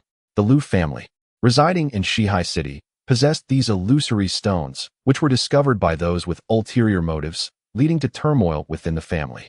Consequently, the two siblings were pursued and fled to seek refuge with the Hao family. Upon their arrival in the southern region, Hao Yuanheng and Zhu Fengwu settled in Shihai City, where they serendipitously encountered the Lu family, who graciously provided assistance. The women from both families formed a close sisterly bond. Hao Yuanheng's fervent desire to protect the Lu siblings stemmed not only from familial affection, but also from a commission entrusted to him by the five-sect alliance of the Tianyuan continent to locate these rare, illusory magic stones.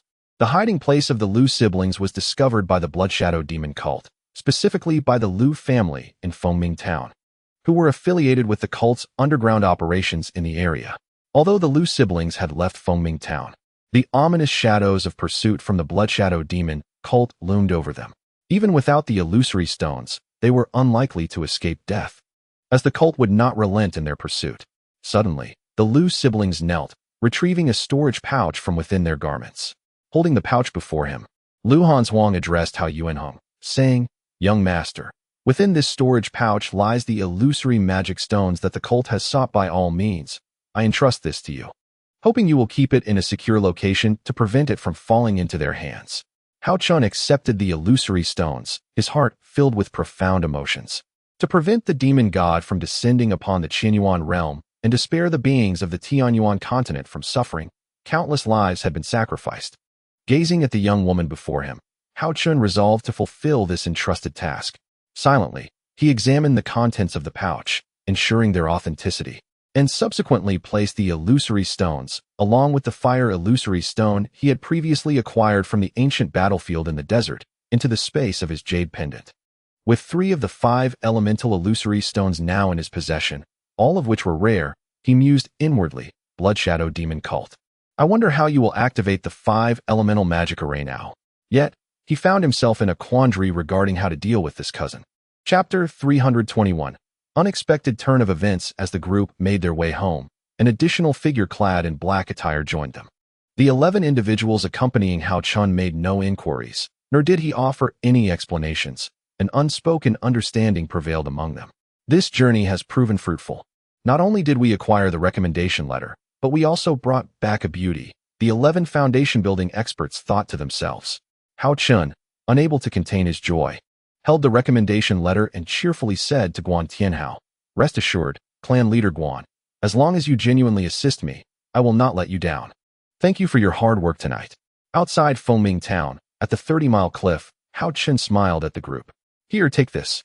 It's the eternal elixir and revitalizing purple pill. Share it among yourselves." He casually produced several jade bottles and tossed them to Guan Tianhao, who stood beside him. "Many of you sustained injuries tonight.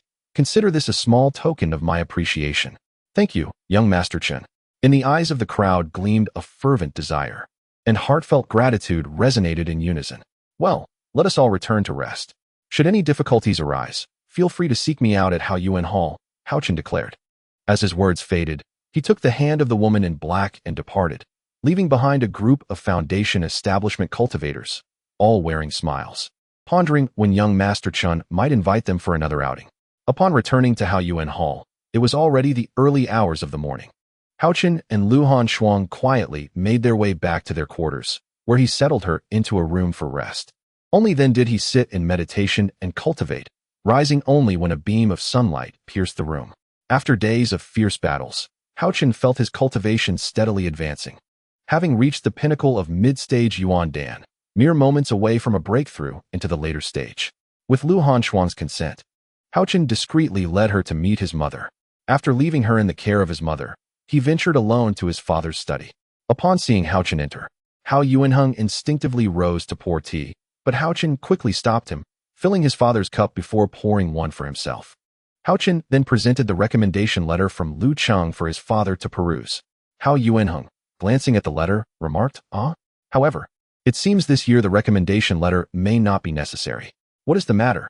Haochen inquired, confusion etched on his face. Hao Yuanheng proceeded to explain the circumstances. Demons have emerged within the Qingyun forest, and the spatial barriers of the ancient desert battlefield have been breached, allowing these fiends to invade human territories.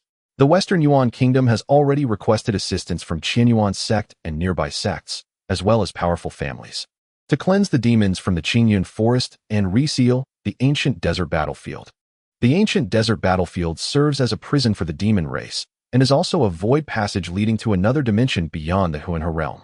This dimension shares the same plane with the Qianyuan realm. Each plane possesses its own unique characteristics, and the vast expanse outside our realm is home to numerous planes, a confluence of diverse worlds. The Qianyuan realm, Huanhe realm, demon realm, and various secret realms and minor worlds independent of the Qianyuan realm all belong to the same plane. Intricate connections exist between these worlds. With few exceptions, planes are organized into an independent grand world, each governed by its own natural laws. The 9 heavens of the outer realm is a world composed of 9 planes, each superior to our own. The higher the plane, the denser the primordial energy. With increased density, cultivators can cultivate at a faster pace. The ancient desert battlefield exists outside the Qianyuan realm, a dimension once shattered by ancestors of the Qianyuan realm, creating a barrier space designed as a buffer against the incursions of foreign races into the Qianyuan continent. The numerous restrictions placed upon the ancient desert battlefield serve to seal the portals of demon invasion. Once, it was a parallel world to the Qianyuan realm, utilized by demons as a staging ground for their invasion. After the barrier between the ancient desert realm and the Qianyuan realm was breached by powerful predecessors, the 2 realms merged. Following a great war between humans and demons, this place was sealed. Henceforth, our plane lost the ancient desert realm, but gained the ancient desert battlefield. As various sects confront this unforeseen calamity on the Tianyuan continent, they brace for the challenges that lie ahead. This year, there is no need for recommendation letters. Instead, a few exceptional individuals, particularly those above the martial master and foundation establishment realms, will be directly recruited. Special envoys will conduct tests and assessments for the outer disciples. If you wish to join the Qianyuan sect, you may find the information in Fengming Town. As Hao Yuanheng recounted the events, a tumultuous wave surged within Hao Yan's heart, pondering who had breached the sealing barrier there. The invasion of the demon clan is a grave matter, destined to disrupt the entire Tianyuan continent. Hao Yan and the person he rescued inadvertently stumbled into the ancient battlefield of the desert, merely approaching the edge of the Tianyuan continent. While the actual sealed spatial barrier is still far from the isolated island where Hao Yan last resided. Hao Yuanheng continued to elaborate. Last night, intelligence revealed that 2 days prior, the demon clan launched a surprise attack on towns near the Qingyun forest in the northern region of the Western Territories, resulting in a bloodbath in several cities. A 3rd-tier sect was annihilated overnight by the demon prince. In just 2 days, the demon clan had seized control of most areas surrounding the Qingyun forest. Hao Yan's brows furrowed, and he gasped in astonishment. The Qingyun forest stretches 100,000 miles, and in such a brief span, the demon clan managed to claim half of its territory. Hao Yan exclaimed, "There are several 3rd-tier factions surrounding the Qingyun forest." Hao Yuanheng continued, "In the face of the demon clan's assault, what do 3rd-tier factions even signify? It is said that human demon cultivators have struck an agreement with the demon clan, seizing the opportunity of the demon invasion into the Qianyuan realm. While the Blood Shadow Demon cult also took the chance to strike. The cult has publicly announced the territories of the 8 major factions on the Tianyuan continent, which are the 4 halls of the demon cult, now referred to as the 4 gates, the Shadow Gate in the northwest, the Blood Poison Gate in the west, the Blood Demon Gate in the north, and the Blood Shadow Gate in the northeast. Additionally, 4 factions have allied with the Blood Shadow Demon cult, the Qianshang Gate in the east, the Iron Blood Gate in the southeast, the Fire Worship Gate in the south, and the Phantom Gate in the southwest. The rapid rise of the demon cult has been the result of decades, even centuries, of meticulous planning, allowing it to emerge suddenly amidst the demon invasion of the Tianyuan continent. The Qingyun forest has long served as the blood poison base of the Blood Shadow Demon cult, with all surrounding weaker factions succumbing to the Blood Poison Gate, and a 3rd-tier sect that refused allegiance was obliterated by the Blood Poison Hall. The Blood Poison Prince, merely in his 20s, has already attained the cultivation level of a half-step nascent soul. The obliterated third-tier sect had a powerful guardian at the initial nascent soul stage, who was slain by the blood-poison prince. Upon hearing of this third-tier sect, Haochen's expression shifted again, exclaiming, "The blood-poison prince has achieved such formidable prowess?" It can be confidently stated that this person is none other than Zheng Yuan.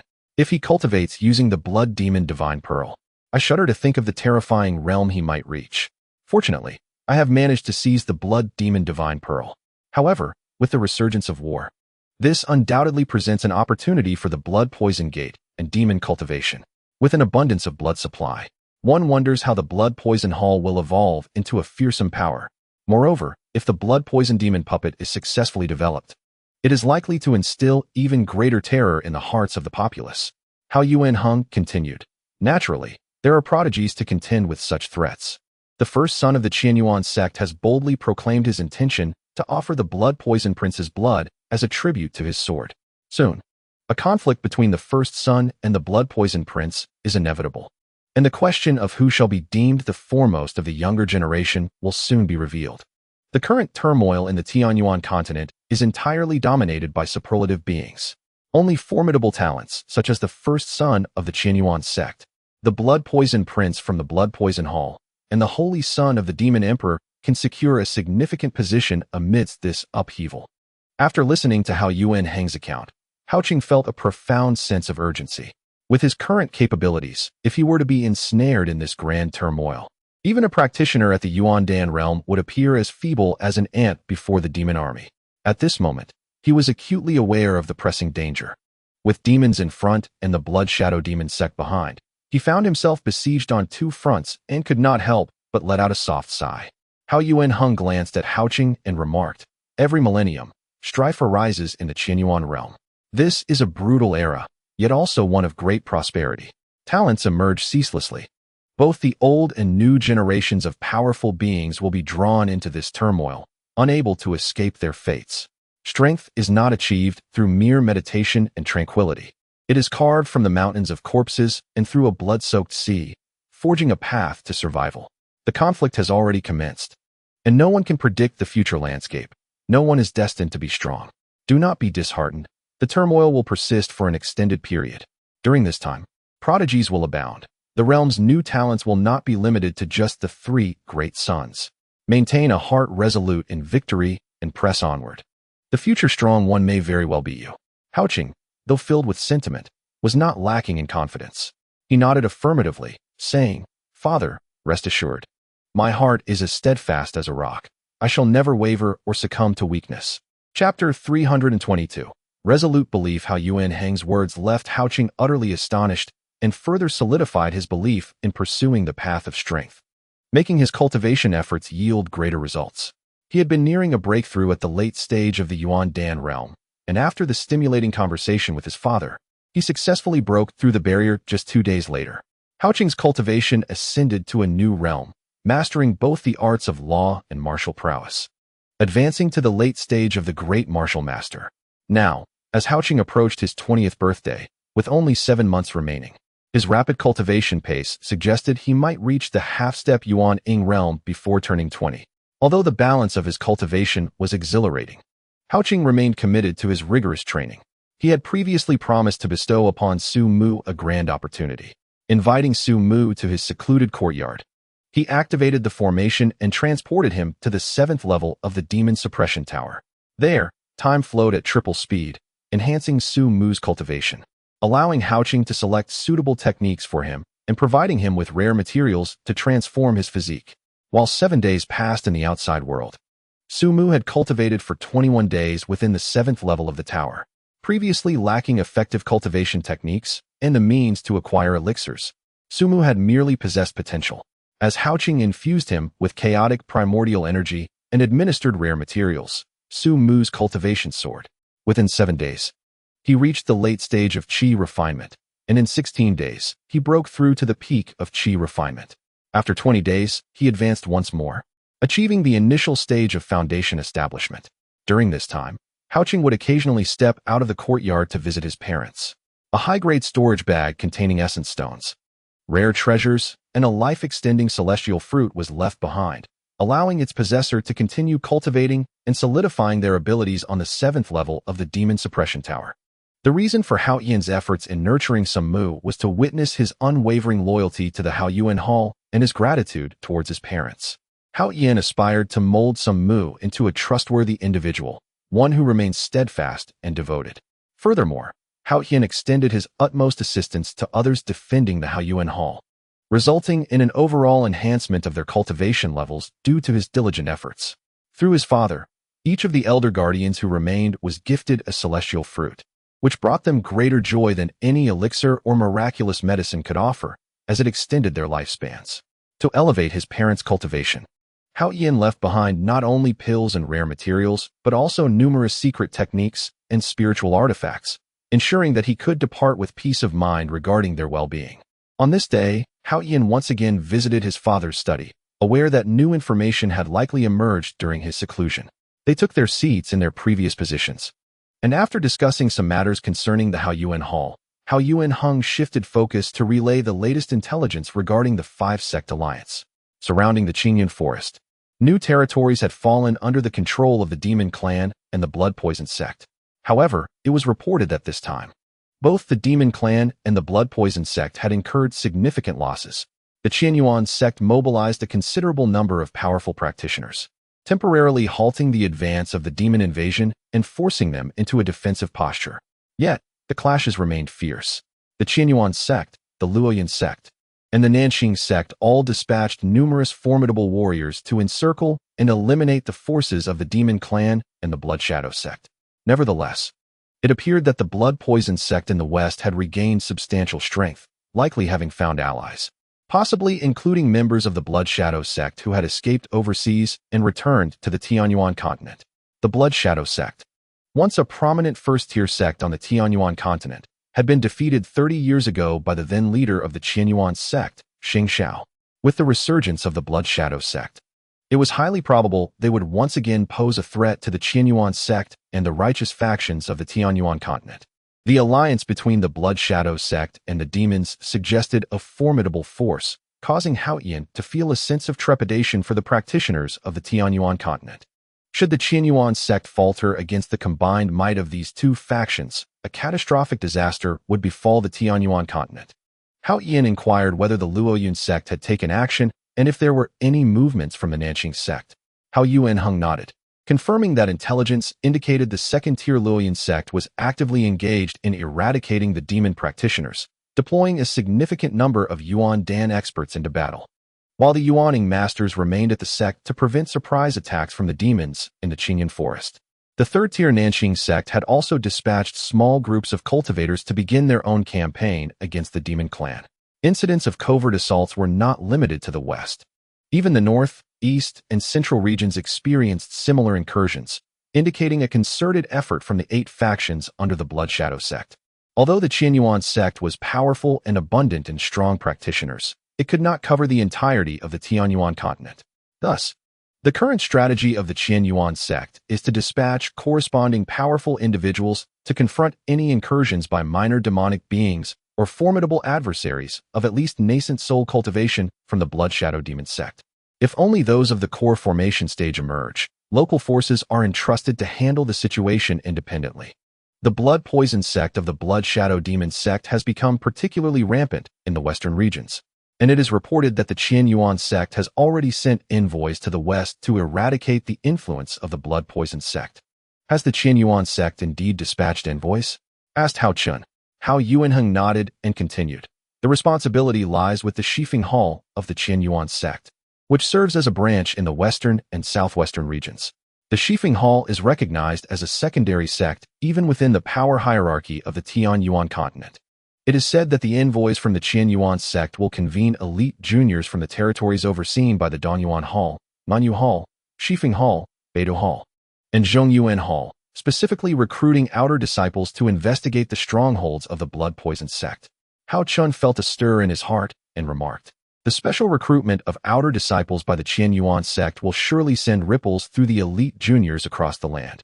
Glancing at his father, he continued, "In the past, to be specially recruited as an outer disciple, one had to be recommended by at least 3 third-tier main cities or sects, which makes this a rare opportunity. To achieve greater heights in cultivation, one must practice more advanced techniques.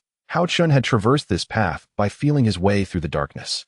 Although he had joined the Yunhai sect, the absence of a mentor and the stark contrast to the Qianyuan sect were undeniable. The Qianyuan sect undoubtedly represents an exceptional opportunity, being the most formidable force among the first-tier sects of the Tianyuan continent.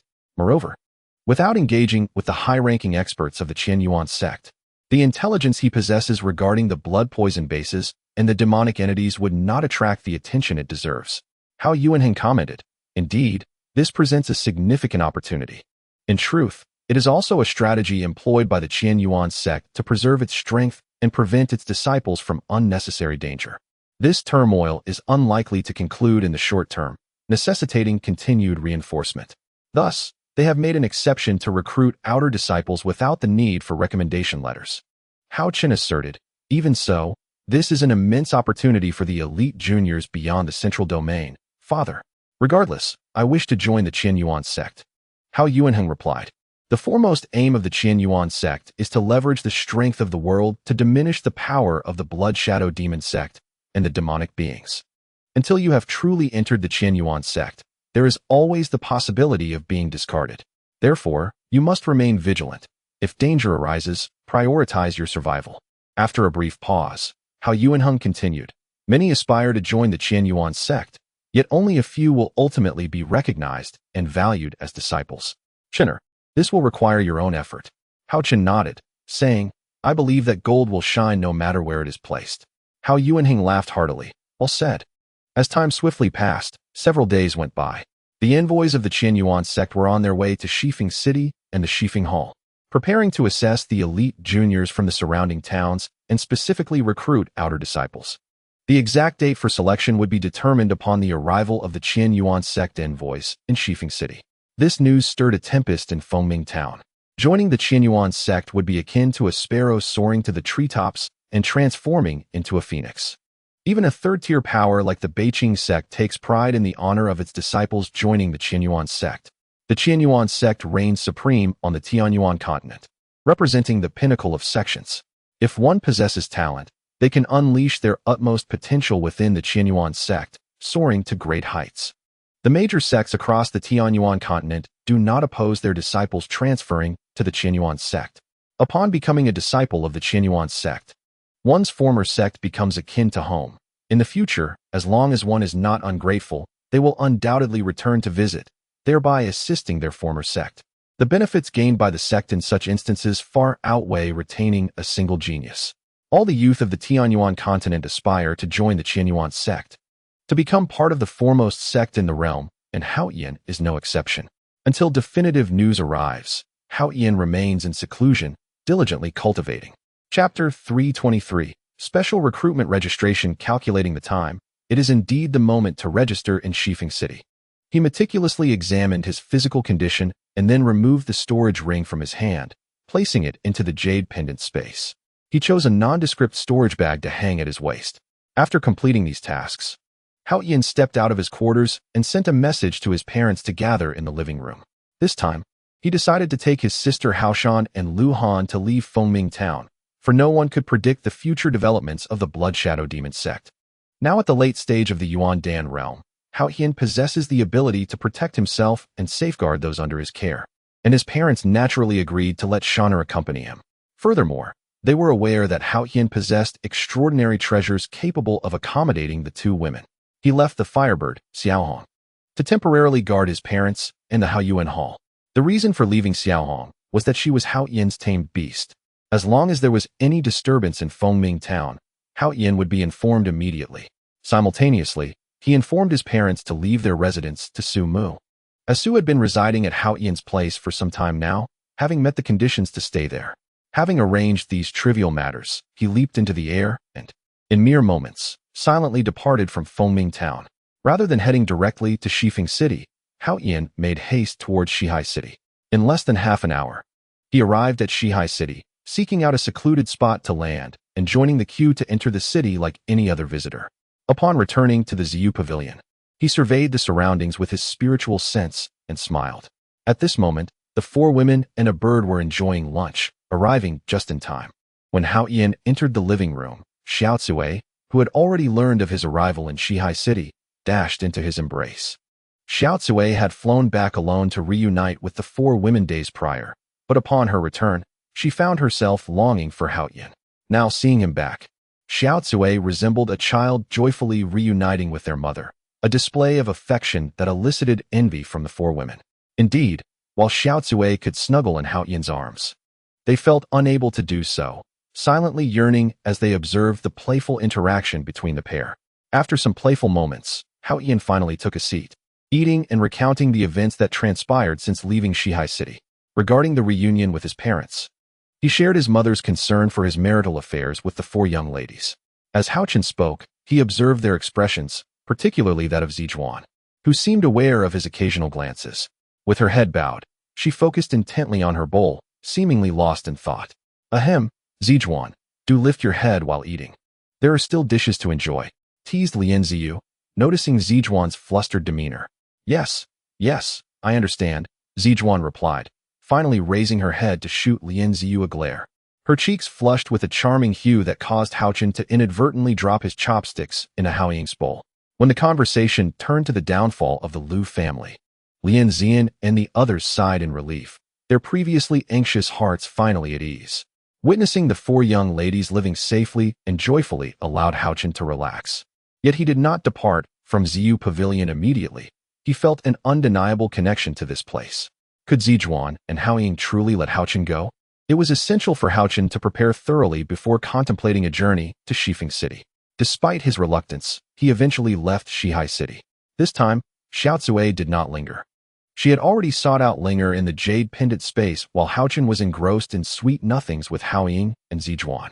As the morning mist lingered, Haochen set off alone toward Shifeng City to register for the external disciple recruitment of Qianyuan's sect.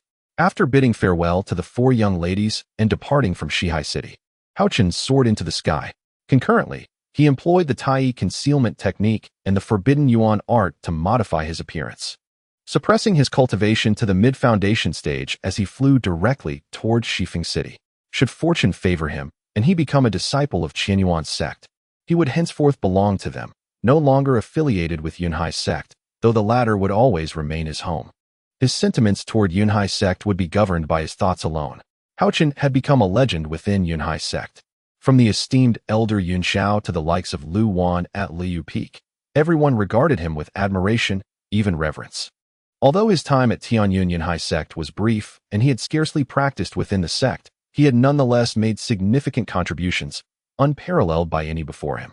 Now, as he aspired to leap into the Dragon Gate and join Qianyuan's sect, his heart still held a fondness for the past ties with Yunhai's sect. Gazing toward the northern horizon, tears shimmered in his eyes as he mused.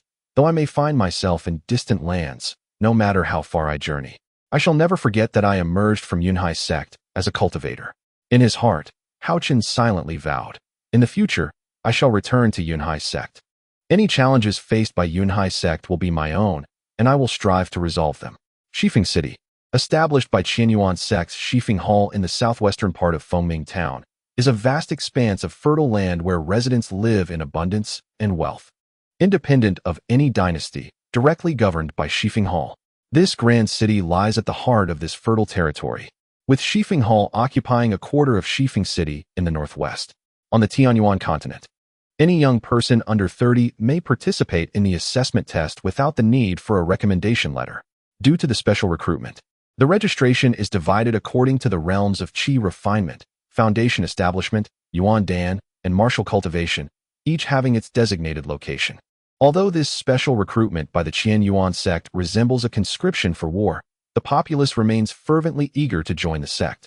When Haochen arrived at Shifeng City, he found that the registration office of the Qianyuan sect was already lined with several long queues. He chose to join a line designated for foundation establishment, and after an hour, he finally approached the registration desk.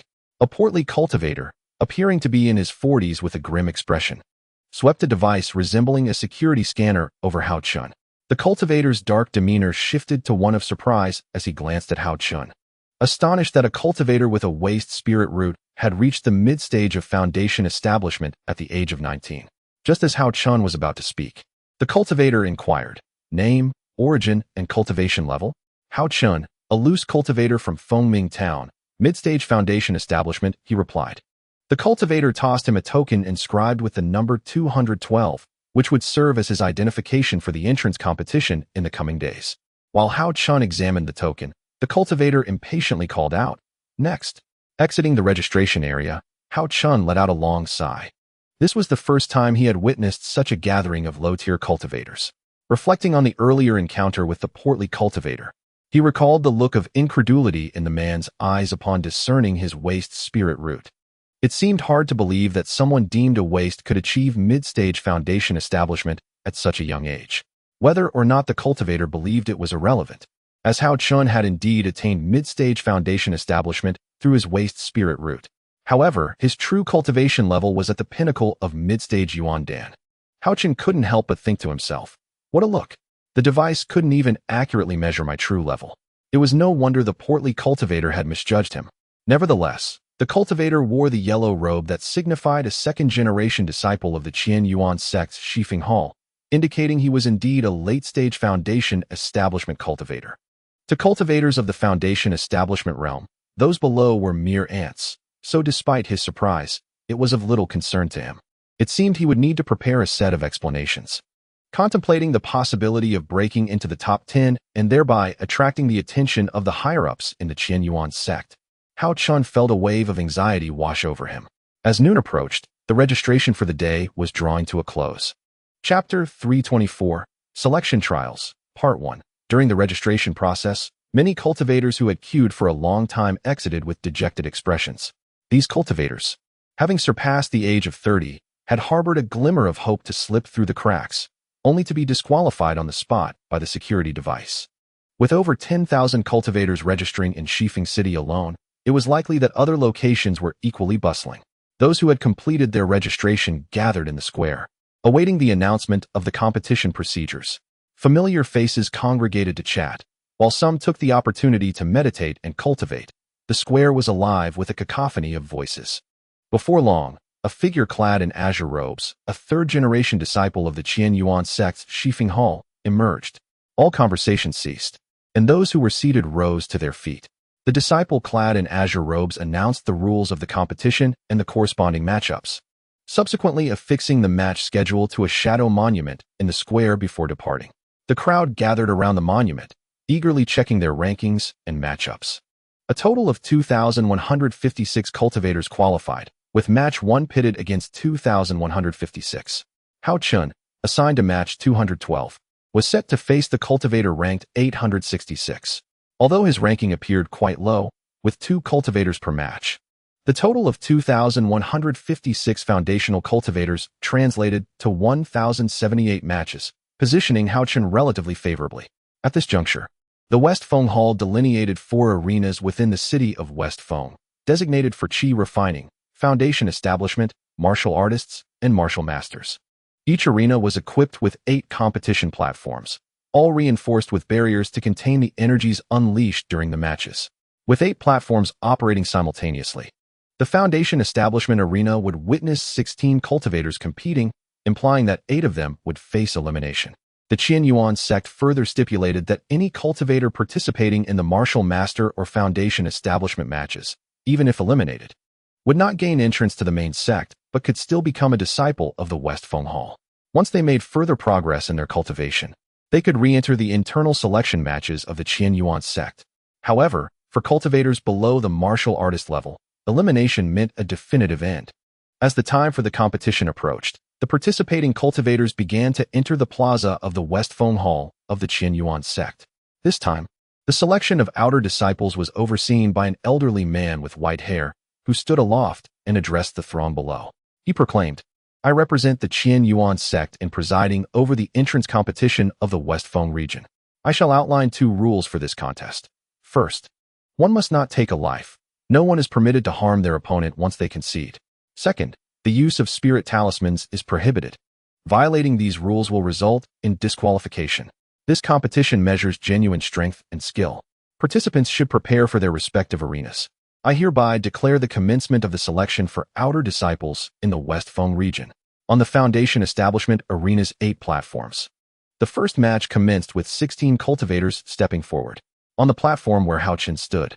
The referee turned out to be a cultivator at the initial stage of the Yuandan realm, and among the competitors was a familiar face, Qi Tsongli, who had slipped away during the battle in Deer City. At this moment, Qi Tsongli brandished a gleaming silver spear, while his opponent, a young man clad in white, stood empty-handed. As Qi Tsongli faced the young man, his spear melded with his being, exuding a menacing aura that filled the barrier, his momentum surging dramatically. Qi Tsongli of the Qi family fort, Zhaixing of West Hao City. As their energies collided on the competition platform, dust swirled within the barrier. Such a display of power was rare even among the youthful generation of the Western regions, typically only achievable by those who had reached the pinnacle of the late Foundation establishment phase. The overwhelming aura emanating from Qi Tsongli was indicative of a cultivator at the peak of the mid-Foundation establishment stage. A wave of astonishment swept through the crowd, even causing the seasoned veterans to change their expressions. The sheer intensity of the aura emanating from Qi Tsongli, despite being at the mid-stage of Foundation establishment, suggested that his advancement to the late stage of Foundation establishment was imminent.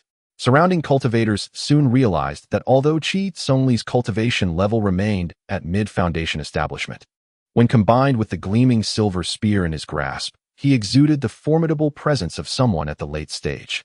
Their eyes widened in disbelief. However, overcoming Zhaixing, who was at the pinnacle of mid-Foundation establishment, would prove to be exceedingly challenging, for the disparity in their realms could not be bridged merely by aura. With such fierce combat intent, it was no wonder that he could engage Zhaixing on equal footing in terms of momentum. Yet it remained uncertain how long he could endure against Zhaixing's prowess. From a distance, Haochen observed the scene with a hint of surprise at the fact that Qi Tsongli could hold his ground in terms of aura.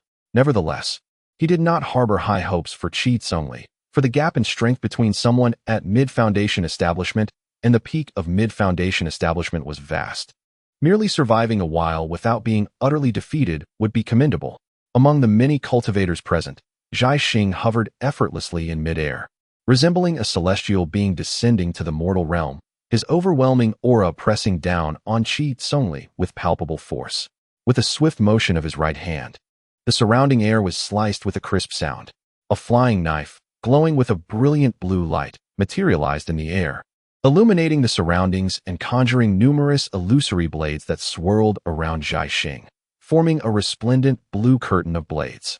Bathed in this azure luminescence, Zhaixing appeared ethereal, and the formidable blade energy radiated from him, fierce and boundless. Upon witnessing the immense power surging from Zhaixing, Qi Tsongli's expression turned grave. He tightened his grip on the gleaming silver spear, acutely aware that he was facing a master at the late stage of Foundation establishment. A single misstep could lead to his downfall. As he felt the oppressive aura approach, Qi Tsongli summoned every ounce of his cultivation, raising the silver spear towards the heavens, unleashing a sharp spear intent that pierced through the oppressive force, soaring into the air within the barrier. With a resounding boom, Qi Tsongli's blood surged, his physique expanding dramatically, veins bulging, and as he melded with the silver spear, he transformed into a fearsome beast incarnate. The overwhelming aura he emitted eroded the very platform upon which he stood, causing chunks of solid rock to levitate around him, their range continually expanding. With a fierce roar akin to that of a wild beast, Qi Tsongli brandished the silver spear and charged towards Zhaixing, shooting skyward into the barrier. The spear descended upon Zhaixing like a colossal boulder, accompanied by the tumult of wind and thunder, a murderous intent that erupted through the void. Unaware of his own limitations and overestimating his capabilities, Qi Tsongli advanced with the ferocity of a beast. Zhaixing's expression grew cold as he unleashed two beams of blade energy from his eyes, directing them towards the blue curtain of blades before him, gently raising his right hand. Chapter 325, Selection Trials, Part 2. As Qi Tsongli's white spear light surged towards him, Zhaixing gently lifted his right hand. With a flick of his sleeve, a blue blade curtain transformed into a dazzling blue light, striking fiercely against Qi Tsongli's spear. Witnessing the two initiate their lethal techniques, the referee of the Yuandan realm attempted to intervene, but it was already too late. He could only reinforce the barrier with his powers while simultaneously casting a protective shield around himself. The gathered cultivators outside the arena held their breath, intently observing the intertwining dual-colored lights in the arena. The blue and white beams of light drew ever closer to one another. The blue blade curtain unfurled like a river of stars, its edge radiating brilliance. The white spear light descended like a silver dragon, shattering the confines of the world and breaking through the void. Where the blue blade and white spear traversed, everything was obliterated. With a thunderous boom, the moment of their contact silenced the entire plaza, leaving only the resounding clash in its wake. The very ground trembled beneath them, and the barrier erupted in a blinding brilliance, illuminating the entire combat platform. As tranquility returned within the barrier, Haochen and the other cultivators surveyed the aftermath. What had once been a smooth competition ground was now marred with deep craters, a sight that elicited gasps of astonishment from the onlookers. Could this devastation truly be the result of two mid-stage Foundation establishment practitioners? If their cultivation levels were higher, the spectators standing here might have faced dire consequences. The audience quickly retreated to a safe distance, anxious to avoid being caught in the turmoil. In the arena, only Zhai Xing remained, ethereal and suspended in midair. While Qi Tsongli's presence had completely vanished after the collision, the barrier now lay in ruins, littered with debris, and the Yuan Dan referee looked disheveled and covered in dust. What a pity for such a talented individual. Had he survived, he would undoubtedly have become an exceptional figure in the future. Following the clash, the absence of Qi Tsongli stirred a sense of lamentation within the hearts of the onlookers. In the world of cultivators, mortality was a daily occurrence, and witnessing such a scene brought forth a chorus of sighs. Though they had anticipated this outcome, it did little to alleviate their sorrow. Zhai Xing observed the remnants of his opponent, a faint smile gracing his lips. The only one left in the arena was the Yuan Dan referee, who maintained a calm demeanor. Remarkably, the referee offered no commentary on the result, his gaze lost in the void. Alas, he thought, the lack of combat experience is evident. He shook his head in resignation while noting Zhai Xing's evident delight. Just as Zhai Xing was about to dissipate the blade curtain, the Yuan Dan referee's brow furrowed in alarm. The spectators outside gasped in astonishment as they perceived a ripple emanating from the previously tranquil air behind Zhai Xing, akin to a stone cast into still waters, spreading outward. A sharp spear tip suddenly surged forth, aiming directly at Zhai Xing. With the swiftness of lightning, the spear pierced through Zhai Xing's body, sending sparks flying as the tip struck the ground. At the moment the tip of the gun touched the ground, Qi Tsongli's figure emerged from the void. With a vigilant expression, he swept a cold gaze to the right. There, a living Zhai Xing gradually materialized in the distance. Meanwhile, the figure that Qi Tsongli had pierced was slowly dissipating, merely a remnant shadow.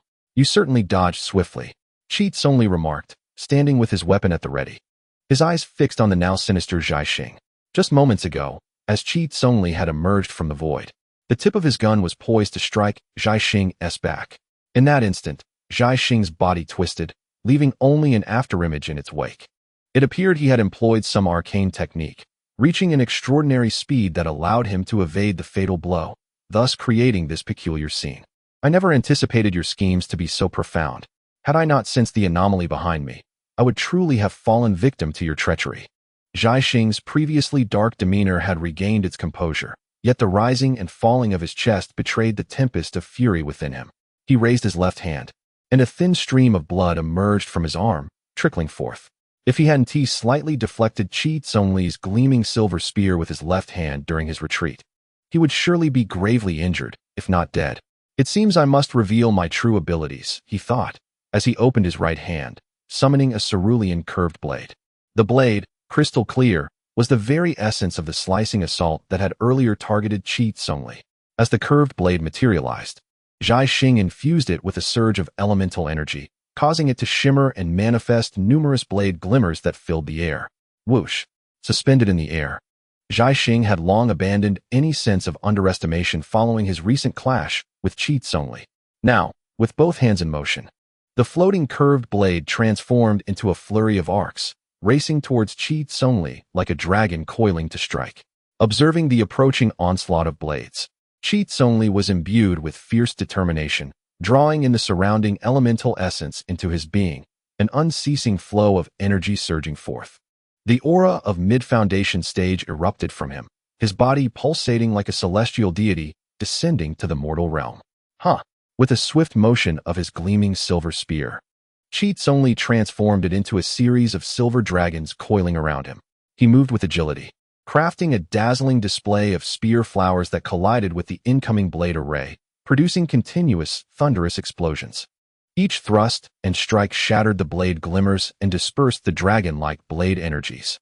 As Zhai Xing's blade array descended, it continuously morphed, while the spear in Cheats Only's hands adapted to the shifting patterns, maintaining a defensive perimeter around him. The collision of blade and spear sparked countless fiery embers, illuminating the ground and blinding the eyes of onlookers. The two combatants shifted positions as they fought, where they passed. The arena was either riddled with wounds from the blade array and spear energy or swept by the aftermath of their collisions, reducing the contest platform to mere rubble. At this juncture, the young spectators present wore solemn expressions, their gazes fixed on the center of the barrier platform, where the two combatants, evenly matched in strength, battled like titans. In the midst of the foundational mid-stage battle, achieving a pinnacle that transcends realms. It is evident that Cheats Only's strength is far more profound than what his superficial cultivation suggests, as he has maintained his advantage throughout this prolonged contest. Even the Yuan Dan judge appeared solemn, fixated on the two figures in the arena, his heart turbulent, knowing that the Qianyuan sect has now gained two more prodigies on their path of growth. At this moment, Zhai Xing unleashed the flowing explosive blade, a blinding blue light engulfing the entire barrier, seemingly intent on tearing it apart. Observing this, Cheats Only hurriedly formed hand seals to stabilize the nearly uncontrollable silver spear, aiming it toward Zhai Xing's chest.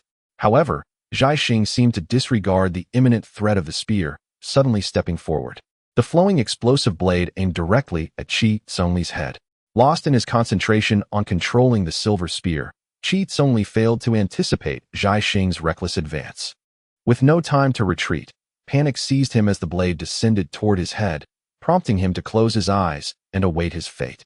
At that critical moment, the Yuan Dan judge leaped into action, and the spectators witnessed a blur as the judge seized the silver spear, blocking the descending blade meant for Cheats Only. Upon opening his eyes, Cheats Only found the judge staring at him, and as he met the judge's gaze, the latter offered him the silver spear, stating, "You have lost."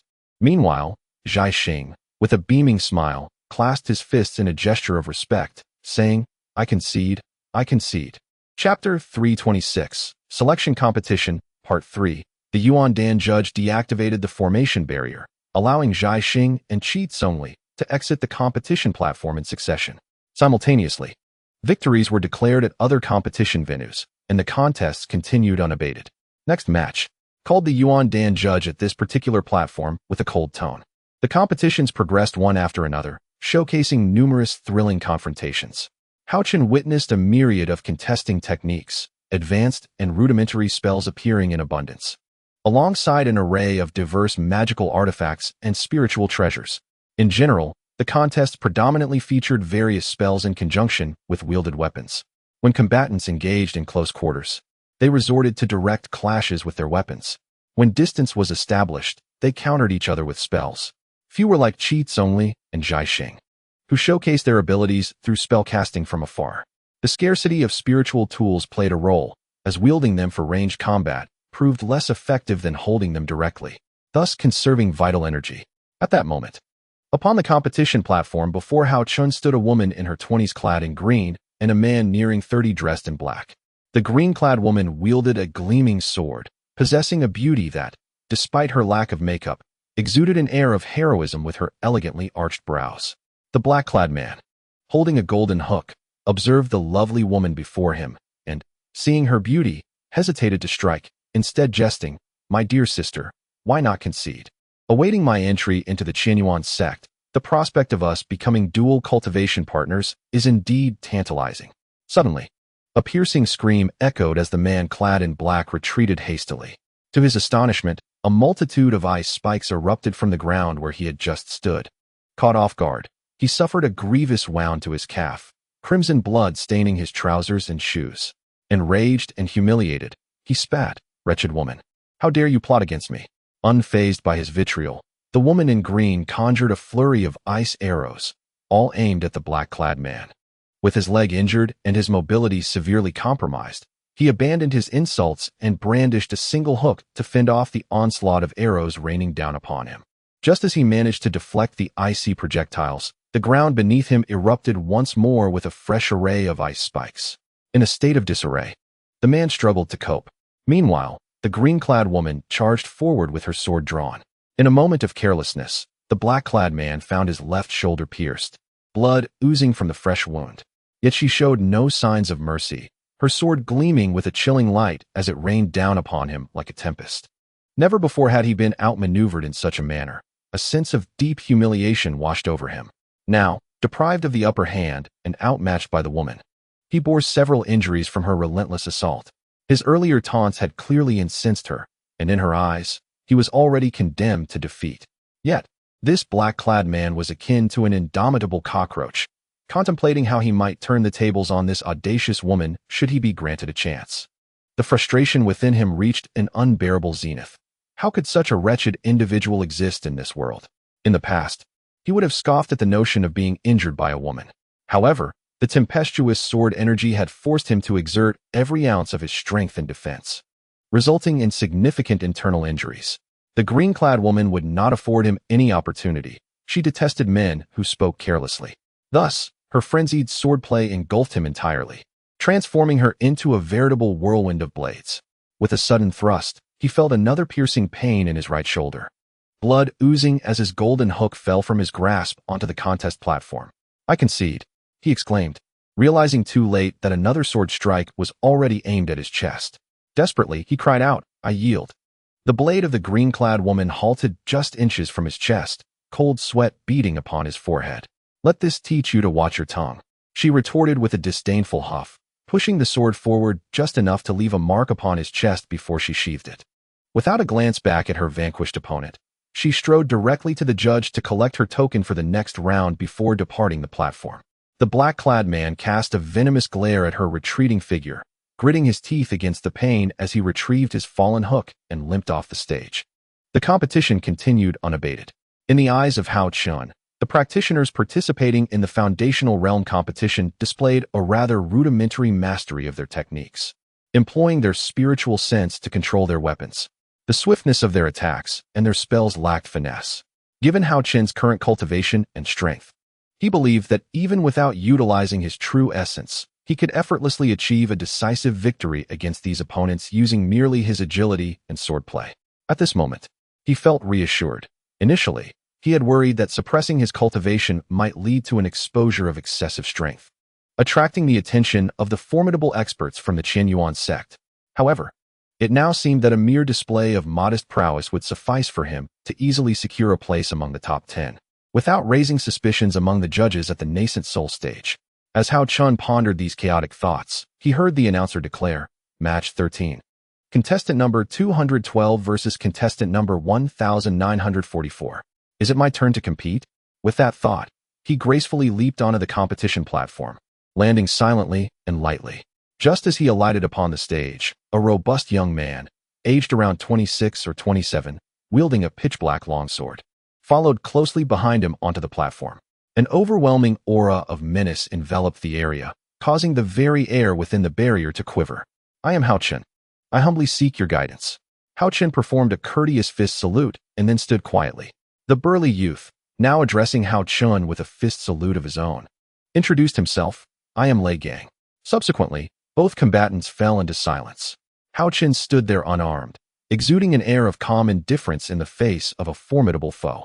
Initially, the spectators had admired Haochen's elegant display of agility, but now, witnessing his nonchalant demeanor in the face of danger, they began to regard him as an arrogant scion of a wealthy family, oblivious to the perils ahead. Lei Gang appeared incensed by Haochen's indifferent attitude. With a powerful swing of his longsword, he unleashed a strike imbued with tremendous force, descending upon Haochen with the ferocity of a thunderclap. In response, Haochen's cloud-splitting armor manifested, and with the grace of a startled swan, he sidestepped and unleashed a formidable conflagration of gathered Dan flames, an incantation he had recently developed. Given Haochen's level of cultivation, the Dan flames had become somewhat obsolete. Thus, he harnessed the swiftness of wind, the explosive power of thunder, and the intensity of electricity from his dantian to condense and release the flames. The Dan flame cluster, propelled by his intent, was no ordinary attack. However, he only expended a fraction of his magical energy to deflect the incoming longsword. A resounding clash echoed as Lei Gang's sword sliced through the air, meeting the concentrated Dan flame cluster. The resulting collision unleashed a cacophony of wind, thunder, and lightning, alongside a chilling blade aura, generating a formidable recoil that sent both combatants sprawling backward. Haochen was propelled several dozen steps away, momentarily suspended in midair within the barrier. The shimmering light of the Dan flame cluster swirling ominously around him, radiating an aura of dread. Taking advantage of the air currents formed within the barrier, Lei Gang pushed off with his foot, landing deftly at a corner of the platform, exhibiting a physique that was equally formidable as Haochen's. The battle raged on, fierce and unyielding, with neither combatant managing to gain the upper hand. They danced around one another like lanterns in the wind, their movements fluid and dynamic upon the competition stage. The duel between the two had transcended hundreds of exchanges, and Haochen felt as though his opponent was an inexhaustible puppet, with an endless reservoir of energy within. With each passing moment, Haochen's apprehension grew. In order to avoid causing lethal harm to Lei Gang, he had long retracted his Dan Yin gathering technique. Instead, he engaged in combat using fists, palms, and sword techniques. However, Lei Gang's physical strength and prowess far surpassed that of an ordinary foundation establishment cultivator, rendering Haochen merely a tingling sensation upon impact. The wind blade technique, when unleashed upon Lei Gang, produced a piercing shriek akin to the sound of metal being severed. Only Lei Gang himself understood that had he not recently cultivated his body refinement technique to a minor success, he would still be at a disadvantage in terms of defense. By this point in their battle, Lei Gang had nearly exhausted all his cards, pouring forth his entire strength, just enough to contest Haochen evenly. The two had fought from the platform into the air, crashing back down, causing the barrier to ripple with the force of their clash. The referee, a cultivator of the Yuan Dan realm, had long since enveloped himself within a fortified barrier. Lei Gang was likely at his limit, while Haochen evidently retained some reserves. Even if he could contend for a time, it was inevitable that his strength would wane. Cheats only muttered to himself with a calm demeanor. At this moment, standing outside the arena, observing the contest, were Cheats only, Zhai Xing, and the green-clad woman, engaged in whispered commentary. Unless Lei Gang resorts to his final measures to determine victory at the expense of his own life, he is destined to face defeat. The green-clad woman, who had just exited the arena, watched as Lei Gang wielded his sword with incredible speed, a flicker of astonishment crossing her features, clearly indicating that Lei Gang's strength had exceeded her expectations. Within the barrier, the platform had vanished, and the ground had become a pockmarked terrain, with explosions echoing within the confined space. Had it not been for the referee's repeated reinforcement of the barrier, it would likely have ceased to exist. Lei Gang's fists, ablaze with intensity, struck Haochen Vujia, unleashing a blinding radiance that sent Haochen sprawling, causing his armor to distort and his expression to show a hint of anger. Wind blade torrent. Haochen's hand seals shifted, conjuring a series of blue wind blades formed from his true essence, cascading like a torrential wave towards Lei Gang, engulfing the entire barrier in azure light. This technique, learned from observing the battle between Qi Tsongli and Zhai Xing, was now being unleashed upon Lei Gang. As the torrent of wind blades surged forth, resembling a tsunami descending upon the narrow confines of the barrier, the endless blades of light were breathtaking. Lei Gang's pupils constricted to a point, fixated on the approaching onslaught of wind blades, gripping his sword tightly, his expression uncharacteristically grave. The sword whirled around him, transforming into a wall of energy. At the moment of contact between the wind blade torrent and the energy wall, the heavy light barrier was torn asunder. The wind blades swept past the energy wall, enveloping Lei Gang entirely.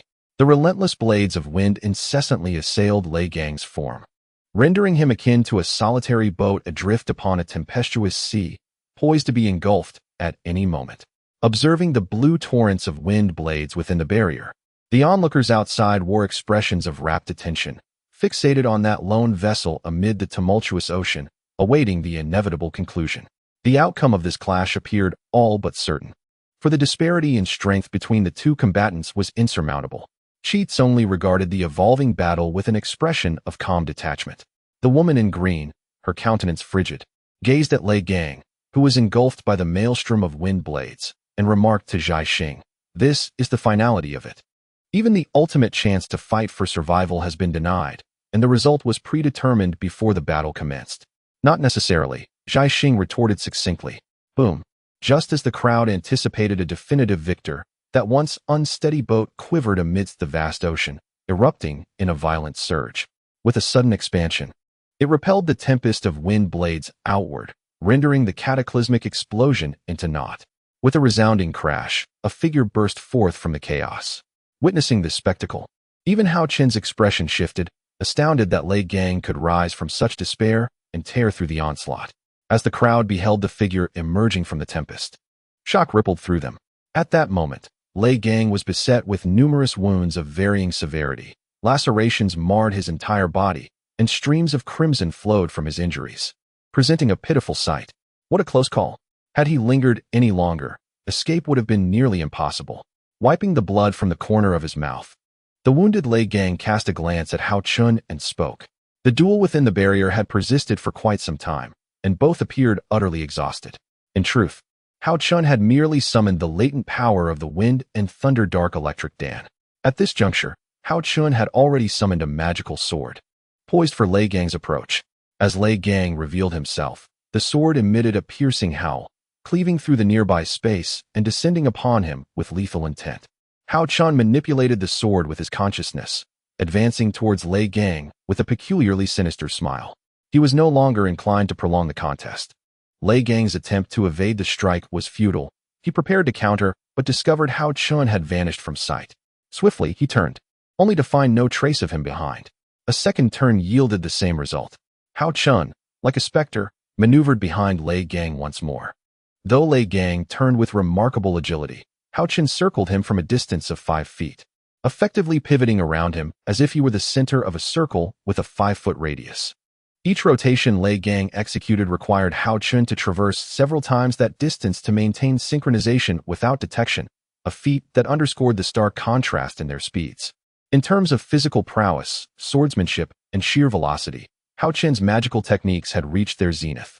Chapter 328, Selection Trials, Part 5. Within the confines of the dueling platform's barrier, the two had been engaged in fierce combat for an extended duration, neither able to gain the upper hand over the other. Haochen's objective was to prolong the engagement, allowing spectators to witness the parity of their strengths. Should one vanquish their opponent with a single strike, it would undoubtedly arouse the suspicions of the higher echelons of the Qian Yuan sect's West Feng Hall.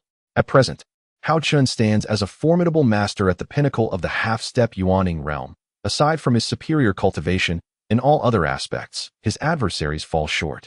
Conversely, Lei Gang is merely an average cultivator at the mid-stage of foundation establishment, and Haochen regards him solely as a sparring partner. With a swift movement, the clouds parted and the mist cleared. Invisibility cloaked his form, and in a fit of rage, Lei Gang bellowed, unleashing a colossal sword aura that soared into the sky. It was as if a dragon's roar resonated from the heavens, and a dragon's shadow emerged, cleaving through the clouds and mist. Wherever the sword aura traversed, traces of the dragon's silhouette lingered in the void. Calculating the time, Haochen sensed that Lei Gang's exertion as a sparring partner had nearly reached its limit. No longer evading and exhausting Lei Gang's stamina, Haochen chose to advance, charging directly towards the dragon-shadowed sword aura conjured by Lei Gang's longsword. At that moment of rapid advance, Haochen sheathed his ordinary sword and drew the Fei Huang sword. When the sword's intent amalgamated with his innate power, a terrifying explosive force surged forth, rendering Lei Gang's dragon's might ineffective against him, a mere drizzle in comparison. A brilliant beam of sword light shot forth, prompting even the spectators outside the barrier to momentarily close their eyes, praising the sword's might in their hearts. The Fei Huang sword shimmered with golden light as it burst forth, cleaving through everything in its path. Even the formidable cloud-splitting mist could not withstand the sword's slicing power. Haochen's strike was not a mere straightforward slash. In an instant, he rhythmically maneuvered the blade multiple times, causing the sword light to sob back and forth with blinding speed, rendering it capable of cutting through anything. To this day, Haochen's comprehension of the sword has reached its zenith. His strikes no longer adhered to established forms, but rather fused various techniques into a seamless execution, appearing deceptively simple, yet yielding immensely powerful results. Lei Gang's cloud-splitting mist technique was effortlessly bisected by the Fei Huang sword, completely dismantling his sole secret weapon. In the blink of an eye, the Fei Huang sword was poised to collide with the treasure sword in Lei Gang's grasp, their distance shrinking from several dozen zhang to mere arm's length. Just as the onlookers anticipated a resounding explosion from the clash of swords, the trajectory of Haochen's Fei Huang sword shifted abruptly. In a flash, he sidestepped, evading Lei Gang's sudden left-handed punch. The Fei Huang sword glided past without engaging Lei Gang's weapon, and in that fleeting moment, a golden sword light etched its mark across Lei Gang's body. Simultaneously, Haochen unleashed a punch imbued with the force of a tempest, striking fiercely against Lei Gang's left arm. The two figures separated in an instant, retreating several dozen zhang in a dizzying display of speed. However, neither Haochen's punch nor his sword strike had missed their mark. A low groan echoed at that moment, capturing the attention of all present. Haochen lowered the Fei Huang sword, and a stream of blood trickled down the blade, cascading to the ground. Yet the sword remained untouched by any red hue, still gleaming with golden brilliance. Meanwhile, Lei Gang clutched his left arm with his right hand, blood flowing freely. How sharp is the Fei Huang sword? Just moments ago, Lei Gang's left arm was narrowly grazed. Had Haochen exerted even a modicum of force downwards, he could have effortlessly severed the entire limb. Even with Haochen's exceptionally robust physique, he remained deeply wary of the sharpness of the flying flame sword, let alone Lei Gang. As fate would have it, in the blink of an eye, their clash culminated in a brief, fleeting moment. Within that heartbeat, Lei Gang's sword light was cleaved apart by the flying flame sword, and they were suddenly thrust together from a distance of several dozen yards. In another heartbeat, their figures separated once more, but not before Lei Gang's right arm was inflicted with a deep gash, blood gushing forth, the outcome unmistakably defined. Had Lei Gang been defeated? The spectators beyond the barrier of the contest platform blinked in disbelief, struggling to accept the reality. "You have lost," Haochen proclaimed, sheathing his flying flame sword as he uttered those three words with deliberate calmness. The barrier of the contest platform dissipated, and the referee of the Yuan Dan realm made his entrance. Lei Gang, bowing respectfully to Haochen, remarked, "Friend, your skills are truly commendable. I am completely convinced." Haochen reciprocated the gesture, replying, "I too greatly admire your spells and sword techniques, Lei Daoyu. I am honored." His words were sincere, for Lei Gang ranked among the stronger practitioners compared to those who had competed prior. Yet, fortune was not on his side, as he encountered Haochen in the very first round. Otherwise, it was entirely plausible he could have advanced into the top 100. Lei Gang understood that his opponent had shown him mercy, and without further ado, he bowed and strode purposefully away from the barrier. Haochen approached the referee to collect his contest badge for the next round, all the while discreetly gauging the expression of the Yuan Dan realm judge. The referee, however, maintained his usual grim demeanor, barely sparing Haochen a glance as he handed over a jade token. Upon receiving the badge for the next round and returning to the sidelines, Haochen exhaled a quiet sigh of relief. His earlier display was intended to assess the reaction of the Yuan Dan realm referee. Should any hint of suspicion have arisen from the judge, Haochen would have immediately fled West Feng City without a trace. After all, the secrets of the Jade Pendant Space and the Demon Suppression Tower were of immense significance. If he were to attract the attention of those formidable higher realm practitioners, even multiple lives would not suffice. Observing the judge's impassive countenance, Haochen felt a sense of reassurance wash over him, perhaps in the eyes of those in the Yuan Dan realm. Although foundation-building practitioners were superior to those in the Qi refinement stage, they remained merely powerful ants. Glancing at his new contest badge, number 56, he realized that this badge was assigned based on the standings of the outer disciples in the previous round. Had Haochen lost in this matchup, Lei Gang would have taken his place, transforming from badge number 1944 to 56. The first round had eliminated half the participants, leaving 1078 for the second round, which would also have the remaining contenders. The 539 who remained were the specially recruited outer disciples. The arrangement for the contest area where Haochen was situated had already been predetermined by the West Feng Hall, determining the number of matches and the recruitment of outer disciples in advance. Surrounding Haochen were cultivators whose gazes had shifted markedly. There was apprehension, awe, and predominantly envy. Noticing these expressions, Haochen remained unfazed. If they were aware that he had merely revealed a fraction of his true prowess, Their reactions would be most intriguing. The next competition was scheduled for the morrow, yet Haochen held little enthusiasm for the impending trials. Disinterested in lingering any longer, he turned away from the throng and made his way outside the arena.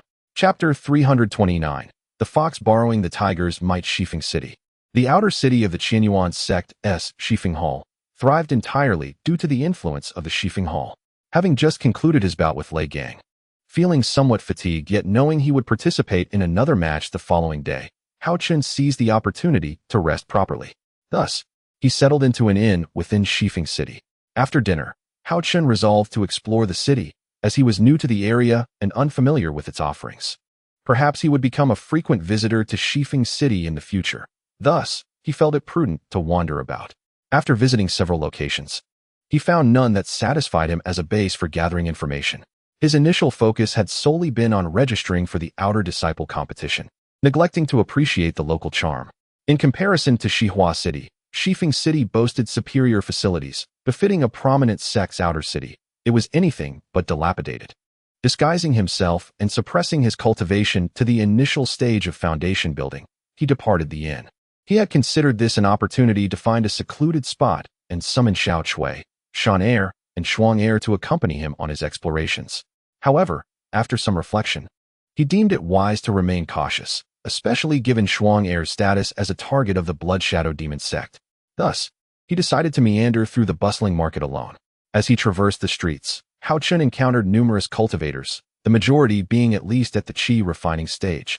With the foundation building practitioners rampant, the sheer number of foundation building cultivators here was astonishing.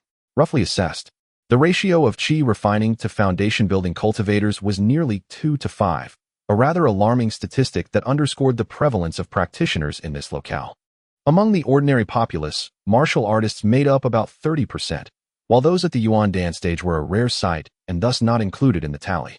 The broad streets bustled with activity, filled with shops and stalls aplenty, where one could find spiritual herbs and medicinal concoctions for sale, with the occasional sighting of elixirs being peddled.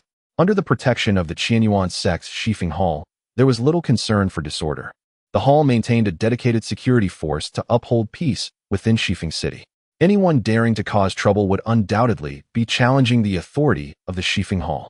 Hence, despite the city's considerable population, primarily composed of formidable cultivators, the security was remarkably efficient.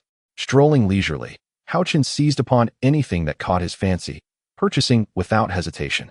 Thanks to the presence of the Shifeng Hall, Shifeng City also featured designated areas for the trade of herbs and elixirs. It was not long before Haochen found himself amidst the stalls selling spiritual herbs and medicinal products. The scene bustled like a vibrant marketplace, with stalls lining both sides of the street, stretching for miles. The incessant calls of vendors resonated in the air, while the dazzling array of goods overwhelmed the senses. Haochen meandered through the stalls, a treasure seeker in search of satisfactory spiritual herbs and cultivation resources. Amidst a stall displaying various herbs and elixirs, a subtle wave of elemental energy caught Haochen's attention. Blood essence grass. In a rather inconspicuous spot at the stall, he discerned a spiritual herb. Though he quickly masked his surprise, Haochen could sense a faint aura emanating from the herb, distinctly contrasting with the surrounding medicinal materials. Yet, it remained unheeded, as if abandoned. The first impression the herb left on Haochen was that of an extraordinary item. However, with the throngs of people passing by, it seemed unlikely that such a treasure would be overlooked. Moreover, as a newcomer, he was still unfamiliar with this place, so Haochen decided to wait and observe. Blood essence grass is one of the primary ingredients for concocting the golden core pill, a rare and precious spiritual herb. Despite his previous fruitless searches for blood essence grass in the ancient battlefield of Huanhe and the Valley of Immortal Sorrows, he now found its trace here. Although Haochen had already attained the golden core stage, his needs did not overshadow those of his family and friends. The blood essence grass, which bore a striking resemblance to fire phosphor grass, might be mistaken for the latter and sold as such. "Make way, clear the path," a man with slanted brows and snake-like eyes shouted as he approached the stall where Haochen stood. The individuals selecting herbs at the stall, upon hearing the command, hastily stepped aside, as if they had encountered the king of hell himself. Following the man was a young dandy. Seeing the crowd part, a sinister smile crept across the dandy's lips. As the dandy approached the stall, He noticed Haochen standing there and frowned slightly. His attendant, perceiving his master's displeasure, quickly stepped forward. "Brat, are you seeking death? Get out of the way. You're obstructing my master's important business. Can you bear the consequences?" The man with slanted brows barked menacingly at Haochen. Being new to Shifeng City, Haochen was unaware of the local dynamics. He had no intention of making enemies. Yet he was not one to shy away from confrontation. If the other party pressed too far, he believed he could teach these ruffians a lesson. The dandy and his 3 attendants watched as Haochen took a step back, disregarding the astonished gazes of the crowd. They strode directly to the stall. "Get lost. I'll take every one of these herbs." The dandy shouted threateningly at the stall owner. The stall owner, a female disciple at the late stage of chi refinement, was evidently taken aback by the dandy's behavior. Unlike him, she had no influential backing in the Shifeng Hall, and thus, to acquire resources, she had to rely solely on her own efforts. The herbs before her represented her entire savings from months of perilous foraging in the treacherous mountains, making her particularly protective of them. Such a lowly disciple as she is, the resources allocated to her by the sect are pitifully scant, utterly inadequate to meet the demands of her daily cultivation. Whether it be to amass essence stones for the restoration of her spiritual energy or to procure medicinal pills and other cultivation resources, all necessitate financial means. Currently, she has reached the late stage of chi refinement, and, at the tender age of 16 or 17, her innate talent is indeed commendable. Were she to be in the Yunhai sect or the Hao family, she would undoubtedly be a prime candidate for intensive nurturing, with an abundance of resources at her disposal. However, within the confines of the Shifeng Hall, her level of talent can only be deemed average, thus the resources available to her are correspondingly limited. She had arranged with a senior brother from the Danxia Hall of Shifeng Hall to assist her in refining a breaking yuan pill, which could enhance her chances of advancing to the foundation establishment realm. As a lowly disciple without influential backing, she can only aspire to create the breaking yuan pill, while the foundation establishment pill remains a distant dream. The senior brother agreed to her request, but the costs and materials required must be provided by her. Despite this, the chi refinement disciple felt a profound sense of gratitude, for once she advances to foundation establishment, her status within Shifeng Hall would undoubtedly elevate significantly. Chapter 330. The tyranny of the strong over the weak. The chi refinement disciple toiled tirelessly, venturing into rugged mountains to gather medicinal materials, all in hopes of exchanging them for additional cultivation resources to enhance her prowess. Only by elevating her cultivation can she genuinely benefit from the preferential resources and training of Shifeng Hall, making her future path in cultivation considerably easier. Not everyone possesses the fortuitous luck of someone like Haochen, who effortlessly ascends to foundation establishment as if consuming candy. Such extraordinary encounters are indeed rare. Upon spotting the debauched young master approaching, the chi refinement disciple's heart sank, for she recognized him as the local tyrant of Shifeng City, a person who never pays for what he takes. Anxiety gripped her as she wondered how she had attracted the attention of such a formidable figure. Alas, it seemed her fortunes had taken a turn for the worse, for this tyrant was notorious for being ruthless. Observers in the vicinity expressed their concerns, lamenting that losing her medicinal materials would be a fortunate outcome compared to the potential peril of losing her own well-being, given her striking beauty. When Haochen heard that Wan Yu intended to seize all the medicinal materials, his expression shifted, for among them were precious herbs that he coveted. Although that particular herb was not of paramount importance to him, it was a rare find. Should he acquire it, he might cultivate more blood essence grass and produce a significant quantity of golden core pills. With such beauty, why are you selling medicinal materials here? Why not become my dual cultivation partner? I can assure you a life of luxury, devoid of suffering. Wan Yu leered with a lewd grin. The more he gazed at the merchant, who possessed both grace and charm, the more captivated he became. Though still youthful and not yet fully developed, it was evident she was destined to be a stunning beauty, likely to be a calamity for nations in her maturity. Wan Yu's eyes gleamed with lust as he provocatively inquired, "So, have you made your decision?" However, the female disciple of the chi refining stage dared not acquiesce. Furthermore, she was not the type to barter her virtue for gain. She would rather forego these medicinal herbs than sacrifice her dignity. In the Tianyuan continent, women hold their chastity in high regard. The relentless approach of the Wan Yu had placed the chi refining female disciple in a precarious position. The herbs were gathered at the peril of her life from treacherous mountains. They were the foundation for her advancement to the foundation establishment stage, and she could not possibly relinquish them. Yet, exchanging her body for them was out of the question. Those observing regarded the chi-refining female disciple with sympathy. Even those with superior cultivation levels than the Wanyu hesitated to intervene on her behalf, as if they feared something. Among the onlookers were not only foundation establishment cultivators, but also figures of the nascent soul stage. However, at this moment, all eyes were averted, and some had even vacated the stall to avoid conflict. Haochen sensed the situation was more complex than it appeared and approached someone for clarification. Brother, with so many in the late foundation establishment stage, are they truly intimidated by a mere beginner in the same stage? The Wanyu himself was not particularly formidable. Many present could easily dispatch him with a single strike. What was truly fearsome was his elder brother, Wanzhou, a prodigious disciple of the Qianyuan sect's Shifeng Hall, who had already reached the pinnacle of the foundation establishment stage at a young age and was likely on the verge of advancing to the nascent soul stage. Wanzhou was favored by the Vice Hall Master of the Feiying Hall, who was reportedly a mid-nascent soul cultivator and had taken Wanzhou as his closed-door disciple. Wanzhou wielded immense influence within the Shifeng Hall, and many nascent soul seniors dared not offend him lightly. Upon hearing this, Haochen grasped the situation. The Wanyu leveraged his brother's reputation to intimidate others within the Shifeng city marketplace. His brother's status as the Vice Hall Master's closed-door disciple indicated a significant standing. The Feiying Hall was a formidable force within the Shifeng Hall, divided into two exceptionally powerful teams, one for foundation establishment and another for nascent soul cultivators. The Hall Master led the nascent soul team, while the Vice Hall Master commanded the foundation establishment team.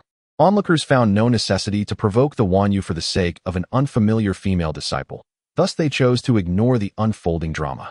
The female disciple had heard of Wanzhou and was aware of his esteemed position as the Vice Hall Master's prized pupil, which only intensified her trepidation upon encountering the tyrannical Wanyu. He was not someone of her lowly status could contend with, especially with the backing of the Vice Hall Master. The Danxiao Hall held an extraordinary status within the Shifeng Hall. Yet the Feiying Hall was no less formidable, even capable of standing toe-to-toe with the Danxiao Hall. In some respects, the Feiying Hall surpassed the Danxiao Hall, as it housed the most ruthless enforcement team in the entire Shifeng Hall. To ordinary folk, these individuals appeared as madmen. Yet none dared to utter such words in their presence. I shall not take these herbs. They are all yours, the chi-refining female disciple stammered, gazing at the Wanyu. Little girl, with your charming appearance, I assure you I will not treat you poorly. Rest assured, if you serve me well, you will find comfort too. Is that not a win-win situation? Wanyu, with a playful smirk, teased his female disciple, as if he were admiring a piece of exquisite art, his gaze wandering over her form. Previously, Wanyu and his entourage had been domineering and arrogant, which had already instilled a sense of disdain in Haochen towards this debauched scion. At that moment, witnessing Wanyu's behavior, Haochen could no longer consider him human. These ruffians were no better than beasts. He could not bear to see a vivacious young woman sullied under his very eyes. If he did not intervene, it would leave an indelible scar on his future cultivation. Without further hesitation, Haochen concealed his presence and transformed his appearance, instantly manifesting the prowess of a late-stage chi refinement cultivator. He was not foolish. In this unfamiliar territory, to act recklessly would only attract unwanted attention. Once disguised, Haochen swiftly darted towards Wanyu, raising his fist in a decisive strike. Wanyu felt his body lift off the ground. Indeed, he was soaring upwards. However, Haochen did not exert his full strength. He merely sought to teach this young wastrel a lesson, not to kill him. Wanyu was sent sprawling to the ground, dusty and with several teeth shattered. Haochen was aware of the formidable backing Wanyu had and refrained from inflicting fatal harm. After all, not even Wanyu's 9 lives could withstand Haochen's full might. Who dare strike me? Wanyu climbed to his feet, bloodied and incoherent, surveying the crowd around him. He found it utterly incredulous that someone would dare lay hands on him. Indeed, it had been quite some time since he experienced such an affront. Ever since his elder brother was taken under the wing of the Vice Master of the Flying Eagle Hall as a disciple, Wanyu had been reveling in a tyrannical existence in Shifeng City. In the past, whenever troubles arose, invoking his brother's name would suffice to quell any dissent. Everyone would fawn over him. He had never been struck in such a manner, with his teeth broken. This was no trivial matter, but a blow to his brother's honor. Very well. Do you know who I am? Let me tell you, my brother Wanzhou is the disciple of the vice-master of the Flying Eagle Hall. Await my vengeance. Wan Yu shouted menacingly at Haochen. Turning to his three companions, he barked, Are you all useless? Did you not see me being attacked? Hurry up and assist me, or I shall punish you. At that moment, the three followers, startled by Wan Yu's command, finally reacted. Having always basked in Wan Yu's tyranny, they had never imagined anyone would dare challenge him. In Shifeng City, it seemed no one had yet been born who would disrespect Wan Yu. Yet today, someone had dared to tug at the tiger's whiskers. Upon hearing Wan Yu's call, the three felt a tremor of fear and immediately charged at Haochen. The sequence of events unfolded in an instant. Many bystanders remained oblivious, as a palpable aura of intimidation had long permeated their minds. In Shifeng City, no one dared to lay a hand on Wan Yu. His elder brother, Wanzhou, was not to be trifled with. Even without being a disciple of the vice-master of the Flying Eagle Hall, his peak foundation establishment Cultivation could easily overpower everyone present. The female disciple of Qi refinement had not anticipated that upon discovering Wan Yu's identity, she would still dare to confront him. Fear gripped her. Yet she recognized that she could not flee at that moment, for the individual who had assisted her was currently under siege. While conflicts were not unheard of in Shifeng City, they were infrequent, as the city was governed by the Shifeng Hall, which employed dedicated personnel to maintain order and prevent such incidents. Thus, any altercation within Shifeng City had to be resolved swiftly. The three attendants were no mere nobodies. Despite their sycophantic demeanor, they possessed genuine skills. They had long since ascended to the foundation establishment realm, their powers well honed. Otherwise, Wanzhou would not have entrusted three perceived weaklings as his subordinates. However, today, they were no match for Haochen. With time pressing, Haochen intended to make quick work of the three complicit attendants. Channeling his magical energy, he unleashed the dragon transformation palm, manifesting three powerful strikes directed at them. With a sickening sound, the three simultaneously spewed blood and collapsed to the ground, failing to rise. Lacking any profound enmity, Haochen refrained from delivering a fatal blow, merely incapacitating them temporarily to neutralize the threat they posed. As the crowd swelled, soon the entire street was teeming with onlookers. The commotion had finally attracted the attention of the Shifeng City Patrol, which was swiftly approaching the scene. Sighing softly, Haochen turned to the Qi refinement female disciple and thought, Let us do good to the end. He called out, Someone is coming. Follow me quickly. From the onset of the skirmish, the Qi refinement disciple had recognized that her business for the day was doomed and had already gathered all her wares. Upon hearing Haochen's summons, she hesitated momentarily before quickly fleeing the scene alongside him. At this point, she had no better path to take, as returning to the Shifeng Hall was not an option. Even if she did return, she surmised that Wan Yu would not spare her. The two soon vanished from the crowd's sight, leaving only the darkness of the distant night. Shortly thereafter, a contingent of patrol officers arrived. What is happening? Is there trouble? The leader inquired, but none among the bystanders dared to respond. Although they feared Wanzhou, they knew that as long as they did not provoke him, they would remain unharmed. In fact, many had long been discontent with Wan Yu's arrogance, bolstered by his brother's name. Thus, no one felt compelled to defend him in this moment. Wan Yu spoke up, Someone caused a disturbance here and injured my three attendants. As you can see, they remain on the ground. The leader glanced at Wan Yu and asked, Where are they? They have left, Wan Yu replied. Left? The leader turned to his comrades and said, Let us continue our patrol elsewhere. In an instant, the Shifeng City patrol departed. This scene not only bewildered Wan Yu, but also left the onlookers perplexed, unsure of the unfolding events. The members of the Shifeng City patrol team would act in such a manner. Under normal circumstances, this matter would not have been so easily brushed aside. In truth, the patrol team had long harbored discontent towards Wan Yu, who, under the guise of Wanzhou, had committed numerous misdeeds within the Xifentang. The people dared not voice their anger, and many issues simply faded away unresolved. After witnessing the departure of the patrol team, Wan Yu understood that relying on them to resolve this matter was now impossible. With narrowed eyes, he gazed in the direction where Haochen had left, muttering, Just wait. Having provoked me, do not expect an easy time. At that moment, Haochen and the female disciple of Qi refining, after traversing countless alleys, finally arrived at the inn where he resided. Upon entering the inn and reaching Haochen's room, they paused to catch their breath. It was only then that the female disciple had the opportunity to speak, having been in a frantic rush earlier. completely unaware of where Haochen intended to take her. "Thank you, senior brother, for saving my life," she said, bowing deeply before Haochen. Although Haochen was not significantly older than her, in the eyes of the Qi refining disciple, he was an established figure in the late stage of Qi refining. While cultivators often regarded seniority based on cultivation levels, with the accomplished being prioritized, the slight age difference made it reasonable for her to address him as senior brother. Moreover, women often preferred to appear younger, and being called sister could make them seem older. Thus, it was not uncommon for cultivators of the same age to prefer calling each other by affectionate titles. "I am not much older than you. Henceforth, you may call me Brother Haochen," he replied to the respectfully attentive disciple.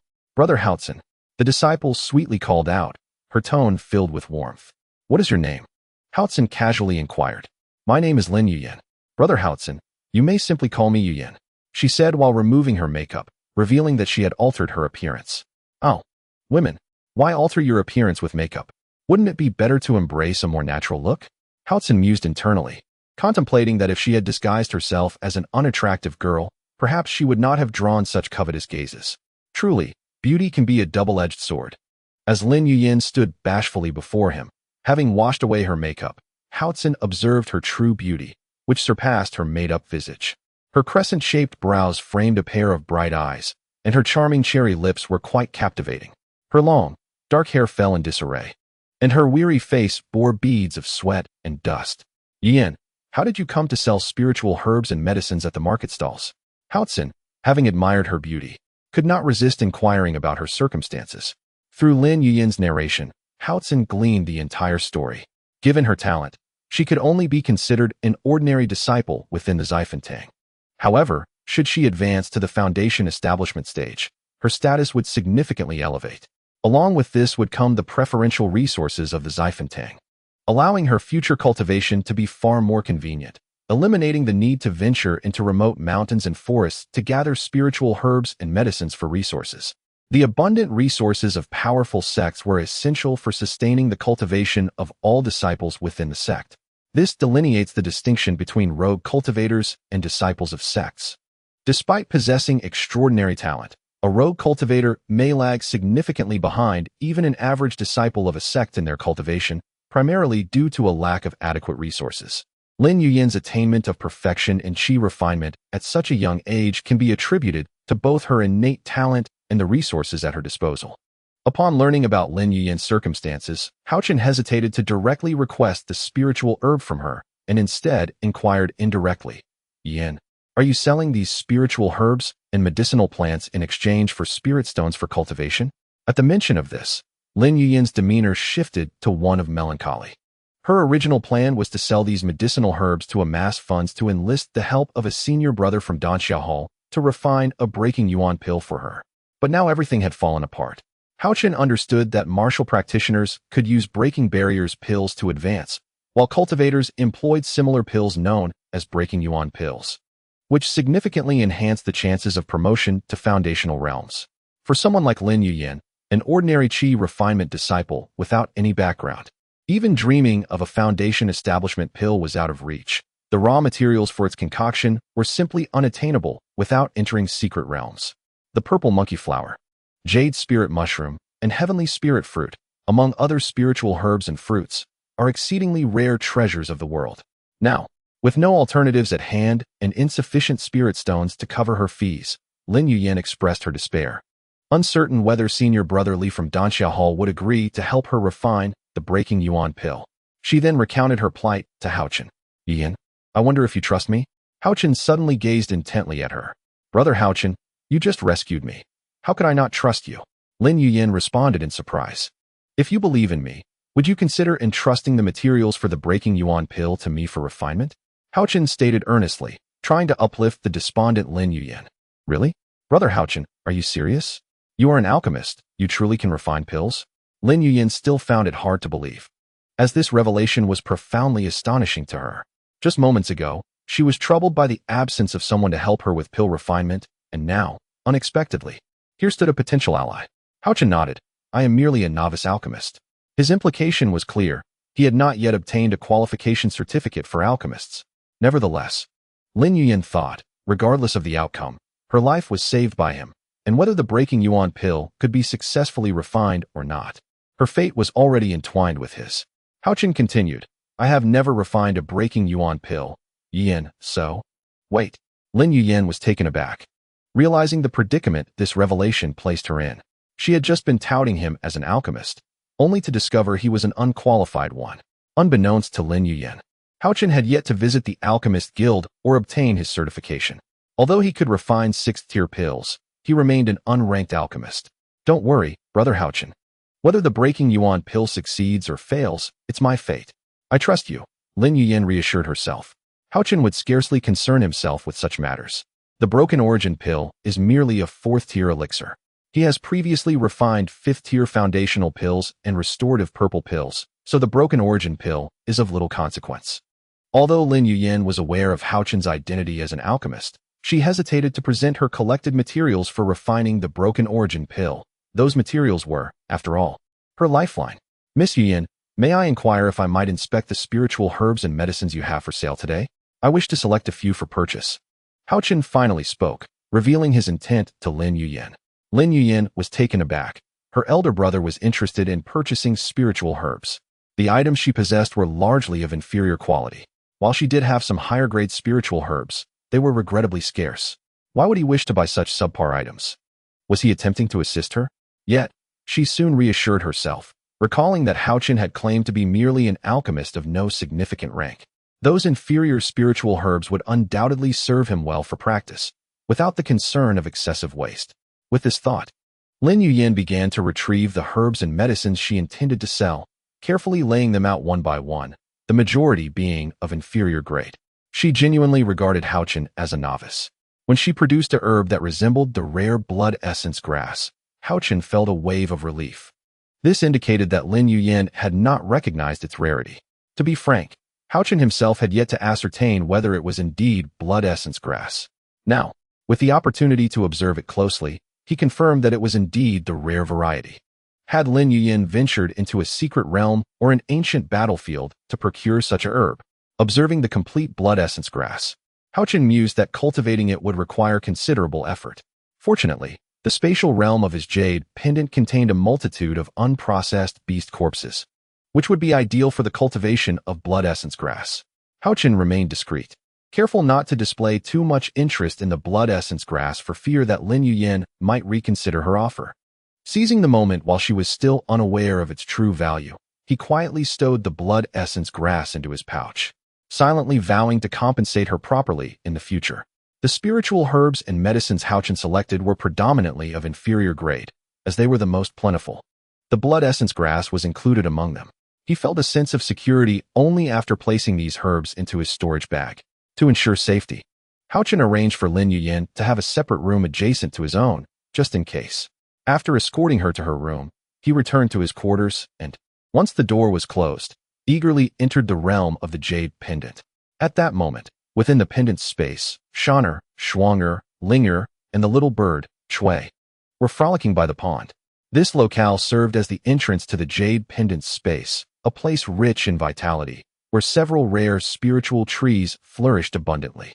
Upon seeing Haochen approach the pond, Xiaozu curiously circled around him, glancing left and right, wondering if he had brought some delightful treats. Linger, of course, was aware of Haochen's initial intentions. Meanwhile, Shaner leaped into Haochen's embrace, incessantly asking questions, while Luhan gazed at Haochen with affectionate eyes, silently observing. Follow me.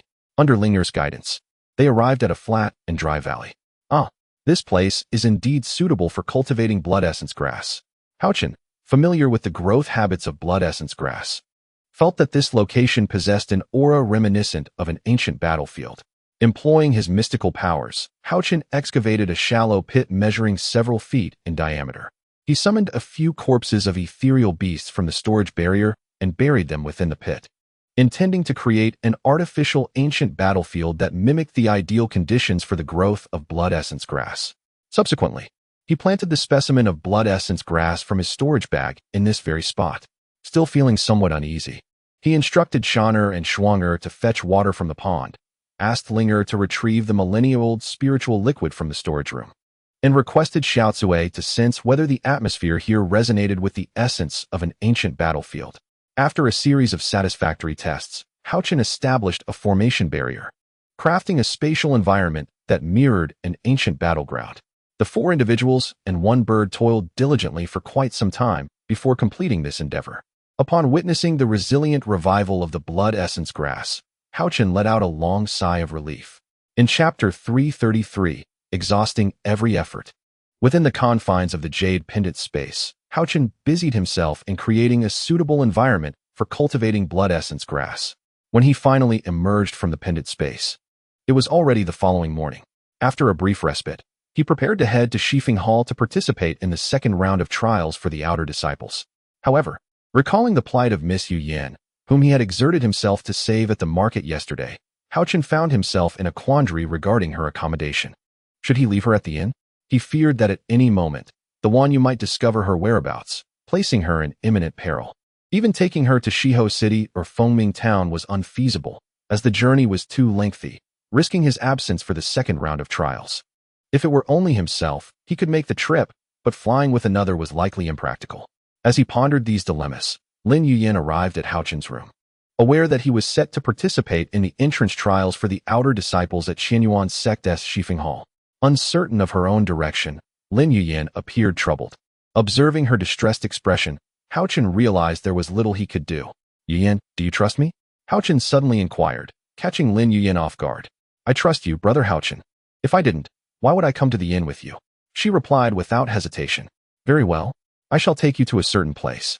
However, you must swear that in this lifetime, aside from yourself, you will not reveal this secret to anyone else. Haochen said earnestly, gazing into Lin Yuyin's eyes. I swear, if I disclose the location that brother Haochen takes me to, may I meet a terrible fate. Lin Yuyin, recognizing Haochen's seriousness, earnestly made her vow. In the realm of cultivation, practitioners seldom make oaths, for those who betray their vows will inevitably face dire consequences. Hearing Lin Yuyin's earnest pledge, Haochen felt a wave of relief wash over him. Yuyin, I shall now take you to a special place. Do not resist, but instead, let your mind be at ease. With a mere thought, the demon suppression tower materialized in Haochen's hand, swiftly expanding as he pulled Lin Yuyin into the second level of its space. Upon entering this mystical realm, Lin Yuyin was momentarily taken aback, pinching Haochen's arm with surprising force. Ouch! Why are you pinching me? Haochen exclaimed, feeling the sharpness of her grip.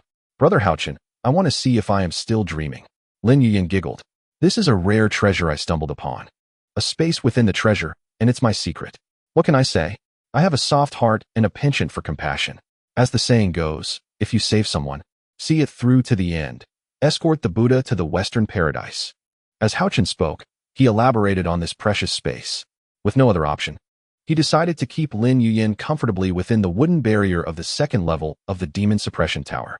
Noticing that the morning was still young, Haochen ventured out alone to explore the morning market, entering taverns and purchasing delicacies and items that women generally adore. In total, he acquired 5 portions of each item, distributing them among the jade pendant space and the wooden space within the demon suppression tower, ensuring that Lin Yuyin would not be left out. At the Shifeng Square in Shifeng City, the previous days had been consumed by registration, causing some delays. Following the conclusion of the competition yesterday, 116 practitioners in the late stage of Qi refinement advanced to the next round, while 1078 foundation establishment cultivators proceeded as well. Practitioners in the late stage of Qi refinement were required to endure 3 rounds of elimination, with the remaining candidates accepted as outer disciples. After the 3 rounds, the number of Qi refinement disciples was reduced to 529. Among those who registered for the foundation establishment competition, 269 were eliminated after 3 rounds and were accepted into the outer disciples' first hall. The remaining 540 participants were admitted into the second hall for foundation establishment disciples, while the 529 Qi refinement disciples formed the third hall. The first, second, and third halls of outer disciples were specifically recruited by Shifeng Hall. Upon the conclusion of the 3 rounds for foundation establishment cultivators, the plan indicated that 269 would be accepted into the inner disciples' outer hall, known as the Special Recruitment Hall. Qianyuan Sect, akin to Haochen's Shifeng Hall competition area, comprised 5 halls in the north, south, east, and west. With a unified special recruitment plan aimed at defending against external invasions, and quelling internal malevolent forces.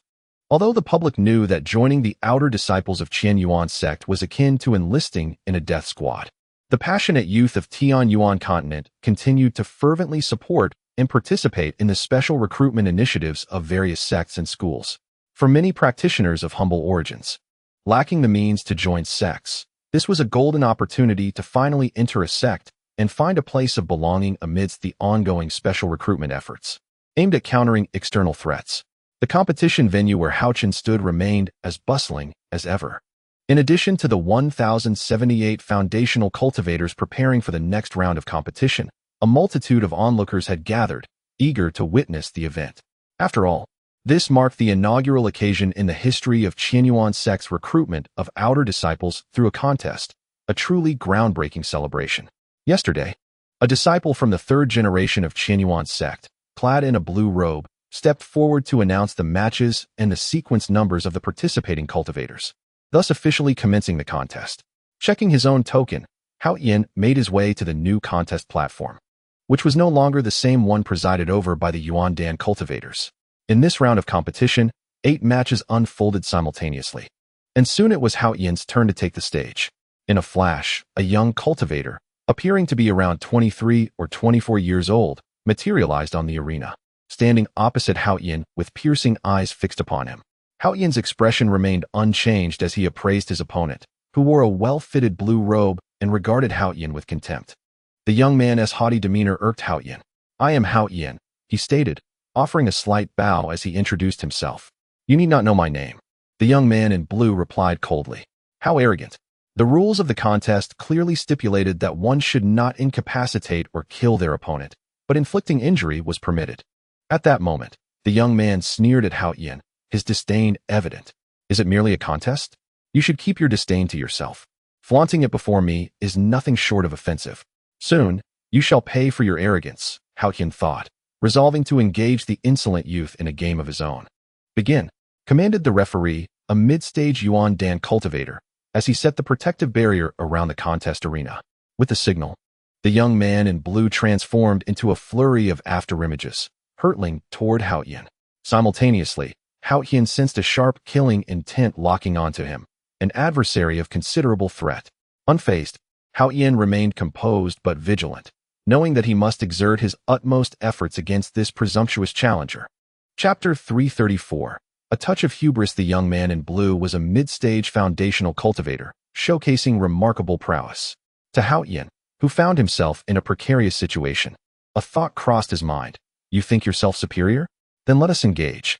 As before, Haochen suppressed his own cultivation to the mid-foundational level, appearing cautious as he stood his ground, awaiting the blue-robed youth's assault. Suddenly, a brilliant beam of light shot forth from the myriad of afterimages, hurtling toward Haochen's chest with unparalleled speed and ferocity, chilling him to the bone. Clang! Haochen reacted with agility, his Fei Huang sword flashing to intercept the attack. A crisp sound resonated as he effortlessly neutralized the strike. Only then did Haochen clearly discern the figure of the young man in blue and the magical artifact in his grasp. In his hand, he wielded a celestial measuring ruler, a double-edged blade devoid of a sharp tip, its slender form trembling at the caress of the gentle breeze. It was a mid-grade spiritual artifact. Within the realm of cultivation, distinctions are made among magical tools, spiritual artifacts, treasured items, celestial implements, divine artifacts, and transcendental artifacts, further categorized into inferior, medium, and superior grades.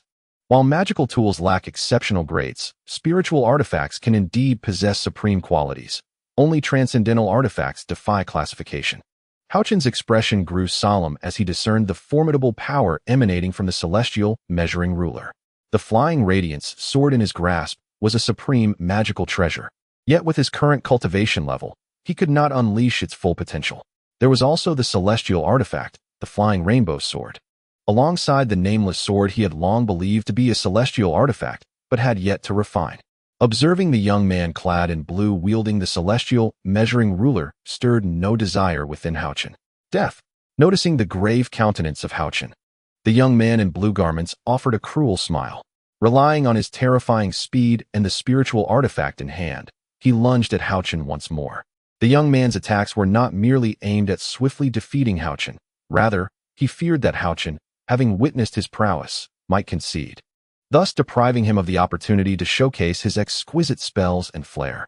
Hence, he sought a swift resolution, eager to display his most prized techniques before the audience.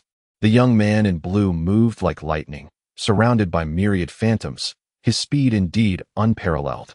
At this moment, he unleashed his most dazzling technique, causing Haochen to perceive a whirlwind of countless figures swirling around him, nearly rendering his vision a blur, making it nearly impossible to discern the real from the illusion.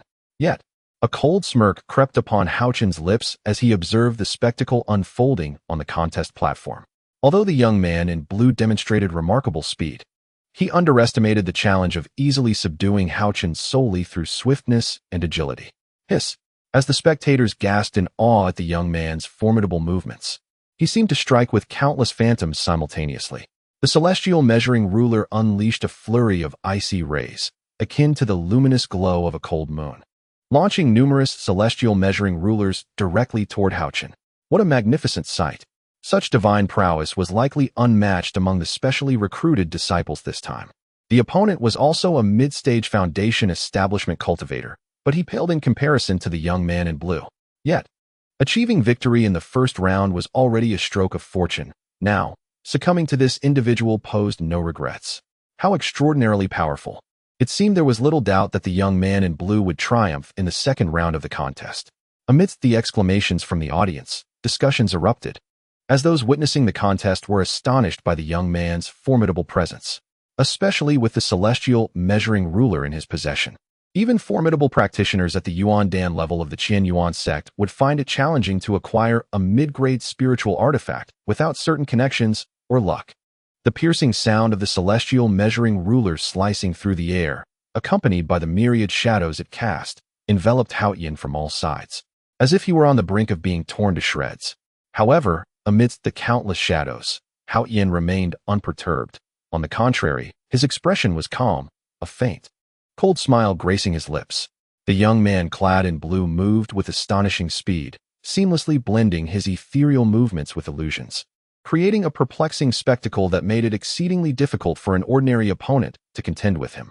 Yet, Haochen was not included in that category. The deceptive figures, which could easily mislead even a formidable practitioner at the Yuan Dan level, held no sway over Haochen. This was because he too possessed the ability to invoke illusions through his spiritual eyes, and with his formidable spiritual consciousness, he had already locked onto the true form of the celestial measuring ruler. The spiritual eye technique could pierce through any illusion, and recently, while consolidating information from the Xiaohao legacy, Haochen had discovered a specific illusion technique. He could utilize his spiritual eye to release illusions, merging talismans with this newfound art, allowing him to conjure hallucinations to confound his adversaries. As the external disciples competed, the referees, practitioners of the Yuan Dan realm, maintained order in the arena. Through his spiritual probing, Haochen discerned that there were no Yuan Ing level experts observing the contest. Thus, he felt no trepidation in employing his potent spiritual consciousness and the formidable spiritual eye technique, secure that the powers of Shifeng Hall would remain oblivious. To the spectators, it appeared as though countless rays from the celestial measuring ruler were converging upon Haochen, intent on dismantling him utterly. Many, unable to bear witness to the impending tragedy, closed their eyes. At this moment, within Haochen's perception, the multitude of figures and the countless celestial measuring rulers vanished without a trace. His spiritual consciousness pinpointed only the young man dressed in blue, standing imperiously behind him, brandishing the celestial measuring ruler in a lethal arc towards his back. Break! With a furious shout, those who had shut their eyes suddenly opened them. Gasping as they turned their gaze back to the arena, they beheld Haochen pivoting abruptly, the Fei Huang sword slicing through the void with fierce determination. The sword collided with the celestial measuring ruler, shattering its illusionary manifestations instantly. Bang! The rapidly approaching shadows dissolved as if met with a burst of vibrant flames, leaving the onlookers in stunned silence. Even the young man in blue was taken aback. The weapon in his grasp was a mid-grade spiritual artifact, one he had acquired at great expense. The myriad shadows conjured by the celestial measuring ruler were one of its signature techniques, a hallmark of the young man's prowess. The illusory figures, both real and deceptive, had proven infallible since he had obtained the celestial measuring ruler. Yet he had never anticipated that Haochen would dismantle his prideful technique with such ease.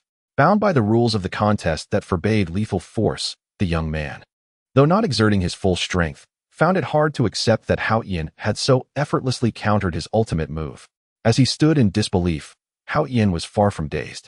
Upon breaking the strategy of the young man clad in blue, Haochen surged forward, disregarding the myriad of phantoms surrounding him, and charged directly towards the true form of the young man in blue garments. "Get down!" Haochen bellowed, unleashing the Fei Huang sword. He executed the divine power technique, amplifying his strength sixfold, as an overwhelming force surged into the Fei Huang sword. The speed of his strike was astonishing, and the sword's aura swelled dramatically. Impossible. As the Fei Huang sword sliced through the air, the golden-red sword energy, imbued with terrifying might, raced towards the true form of the young man in blue. Witnessing this, the young man's expression shifted drastically, and he gasped in disbelief. It was unfathomable to him that Haochen could possess such confidence, launching a full-force strike without fear that this shadow was not his true self. The onlookers around the arena were equally dumbfounded, their gasps echoing in the tense atmosphere. However, in the next moment, they fell silent. For as Haochen's sword descended, the young man in blue was left with no choice but to retreat. Countless phantoms dissipated, revealing his true self, the very target of Haochen's Fei Huang sword. As the young man in blue attempted to flee, the Fei Huang sword relentlessly pursued him. It was evident to all that although the young man was swift, he had lost the advantage, and the sword's speed was unparalleled. It became impossible for him to evade. He could only raise the Chong Tian Qi in defense. After 3 breaths, the young man in blue was drenched in sweat, droplets falling onto the competition platform. At this moment, he no longer exhibited the arrogance he had previously displayed. "I concede," he gritted through clenched teeth. With a gesture, he retracted the Chong Tian Qi, which quickly diminished to a small ruler-like form. Haochen secretly exhaled in relief. He had indeed been a bit overconfident this time. His right hand ached, revealing that the apparent ease with which he had fought was deceptive. Of course, Haochen had relied solely on his physical prowess, not employing the energies from his 3 dantians, to emerge victorious in this contest.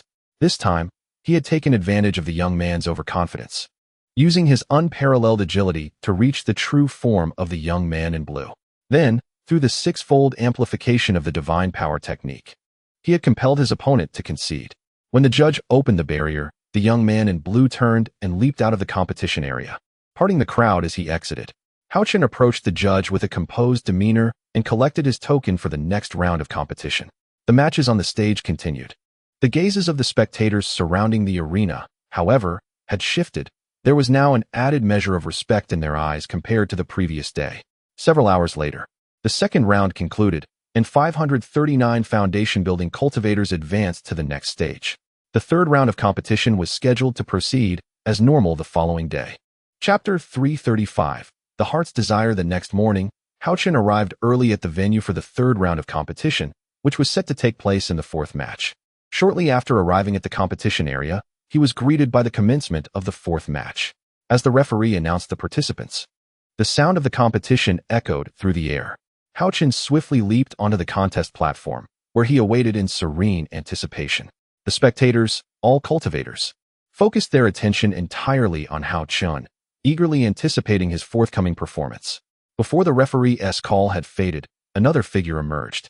A cultivator clad in black appeared on the contest platform under the expectant gazes of the crowd. "Hanyu!"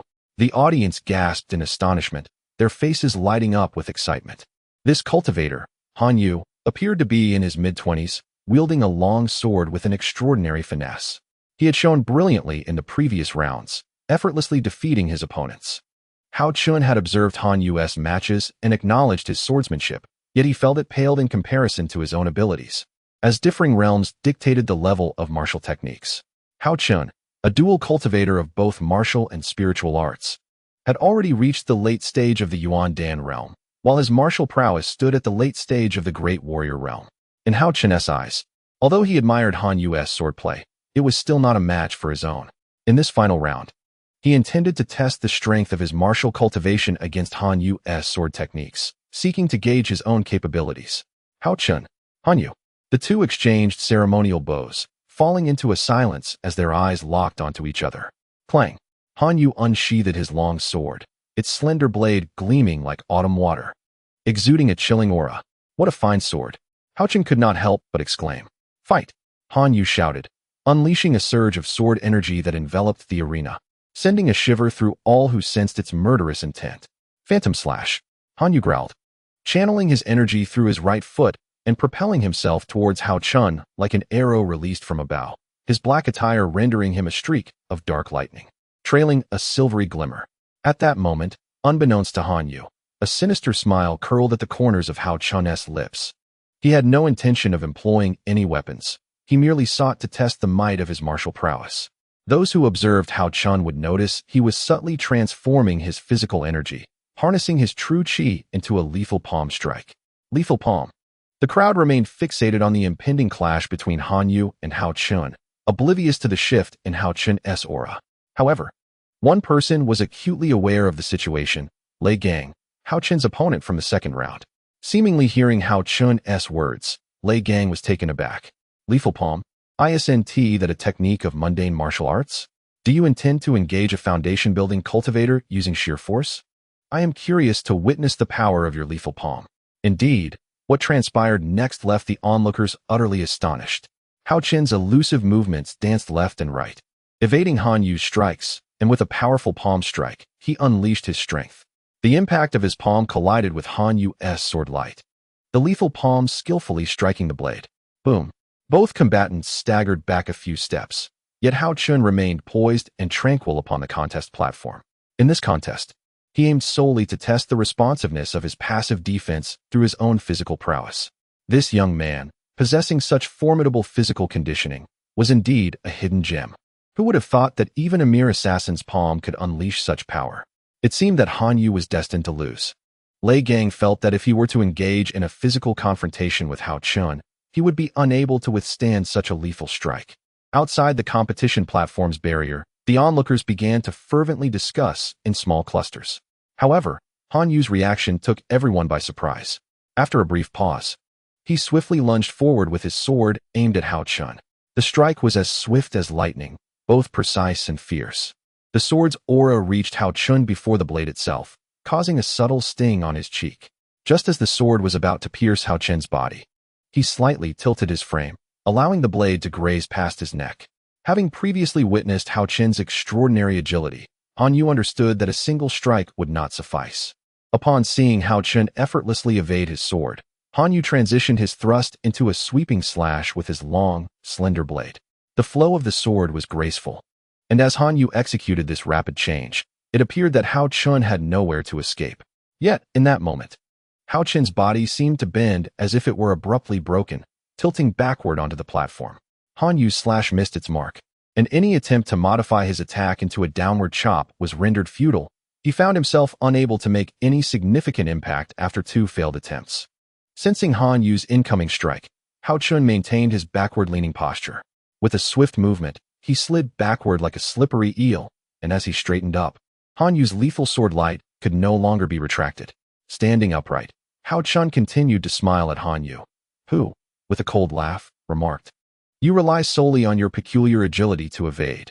In that case, I shall not hold back." As he sheathed his long sword, Han Yu flicked his finger forward, launching a fireball that soared towards Haochen like a meteor. To everyone's astonishment, Han Yu had concealed such a fireball technique. The incoming fireball was easily dodged by Haochen. However, Han Yu's hands began to move rhythmically, his fingers flicking in unison. A barrage of fireballs surged forth, densely filling the air as they rained down upon Haochen, effectively trapping him with no means of retreat. This fireball technique was Han Yu's trump card, previously withheld until this moment. Suddenly, the atmosphere around Haochen was engulfed in a fiery curtain. In an instant, his figure became blurred, twisting like a wisp of smoke, causing all the fireballs to miss their target. As Han Yu witnessed Haochen employing his astonishing footwork once more, he unleashed an even more frenzied volley of fireballs. Once the barrage concluded, Han Yu gripped the sword's hilt, preparing to draw his long sword. At that moment, however, Haochen's silhouette appeared right before him. He extended his left hand to restrain Han Yu's right hand, which was poised to draw his sword, while his left knee ascended to impact Han Yu's abdomen. With a pained cry, Han Yu's body curled up like a shrimp, tumbling off the competition platform. Thud! Hanyu fell heavily to the ground. I concede. Haochen stated calmly, still standing on the platform, addressing Hanyu, who lay on the ground. A profound silence enveloped the crowd, a hush that spoke volumes. Truly formidable. In every heart resides a singular emotion. Yet, within Haoyen's soul, there was not a trace of tumult. Given his cultivation, he could easily triumph over all present, including the judges, who were merely at the Yuan Dan realm. Haoyen, however, had mastered both martial and mystical arts, having reached the late stages of Yuan Dan in his spiritual cultivation and advanced to the late stage of a great martial master in his martial pursuits. Now, with only half a month until his 19th birthday, and considering his rapid progress in training, he was poised to step into the semi-Yuan Ing realm before turning 20. Who among those present could possibly rival him? His entry into the Qianyuan sect served two purposes. Firstly, to establish a temporary haven. Secondly, to connect with the higher echelons of the sect, with the intent of leveraging their influence to unveil the secrets of the Blood Shadow Demon sect to the Five-Sect Alliance. It was Haoyen's fervent wish to contribute, albeit modestly, to the peace of the Tianyuan continent. Chapter 336, The Inside Story of Special Recruitment, Part 1, an hour later. A disciple from the Qianyuan sect's Shifeng Hall stepped forward to announce, the special recruitment trials for disciples of the Qianyuan sect have concluded. The trials at Shifeng Hall have reached their end. After 3 rounds of competition, 270 practitioners at the Foundation establishment stage emerged victorious, while 221 martial artists succeeded as great martial masters. In total, 1,200 succeeded from the ranks of Qi refiners and martial artists. All victorious Qi refiners and martial artists are to register at the western square of Shifeng Hall. All Foundation establishment practitioners who registered for the competition will register at the eastern square according to their wins and losses in the first, second, and third rounds. Each participant in the trials will be specially recruited as a disciple of the Qianyuan sect. Additionally, there will be another event for external disciples, where all 5 halls will gather at Shifeng Hall to select elite disciples. At that time, all martial artists and Foundation establishment practitioners may choose to participate or decline. Ultimately, 50 from both the martial and mystical realms will be selected as elite disciples. Those who do not arrive in time will be deemed to have forfeited their chance to compete for elite status. They should prepare accordingly. Upon the conclusion of his announcement, the disciple retreated behind a group of formidable figures from the Qianyuan sect. At this moment, an elderly man with a long beard waved his sleeve, conjuring a small white flying vessel in front of him. With a brilliant glimmer, the vessel expanded dramatically in the wind, transforming into a grand ship over 10 zhang in length. All the Qianyuan sect cultivators boarded the vessel, feeling no sense of crowding. The elderly man performed a hand gesture, and the ship trembled slightly before soaring into the clouds, heading towards the gates of the Qianyuan sect. A chorus of admiration erupted among the gathered cultivators, their eyes reflecting aspirations. One day, I shall stand among the powerful of the Tianyuan continent.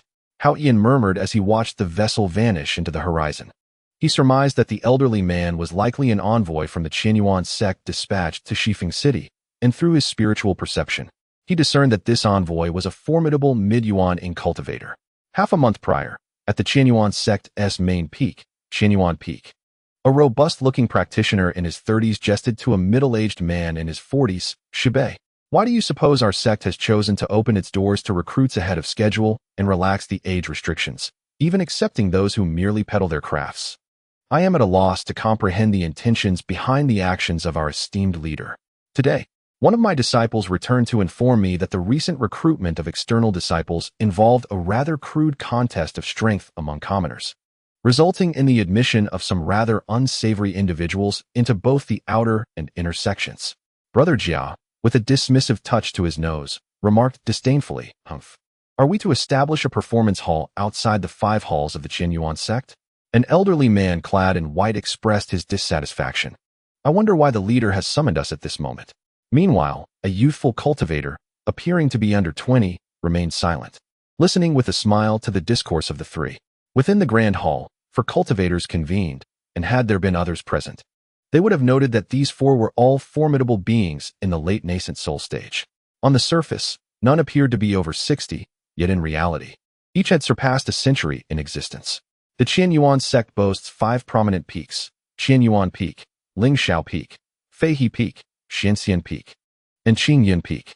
The leader, Songhua, resides atop Qianyuan Peak, while the heads of the other 4 peaks are also late-stage nascent soul practitioners, including the 4 present in the hall. Brother Jia is the master of Lingshao Peak, while the elder in white is Zai Fa, the head of Feihe Peak. The robust cultivator is Zhonghui, the master of Xinxian Peak, and the young man is Guoming, the leader of Qingyuan Peak. As the 4 engaged in animated discussion, another figure rushed into the hall, and as the brilliance faded, the form of Songhua was revealed, a strikingly handsome young man, appearing to be around 30, clad in yellow robes. Haha, my dear junior brothers, I apologize for keeping you waiting. Songhua laughed heartily, bowing to the other 4 leaders within the hall. Beyond the Elder Council, these 5 late-stage nascent soul practitioners hold substantial authority within the Qianyuan sect. However, the number of nascent soul cultivators in the sect far exceeds these 5. Yet, they are the core figures, for in the realm of nascent soul practitioners, strength is paramount. And these individuals often seclude themselves in pursuit of ascension to the divine transformation stage. The day-to-day affairs of their respective peaks are entrusted to their disciples, allowing these masters to focus solely on their cultivation.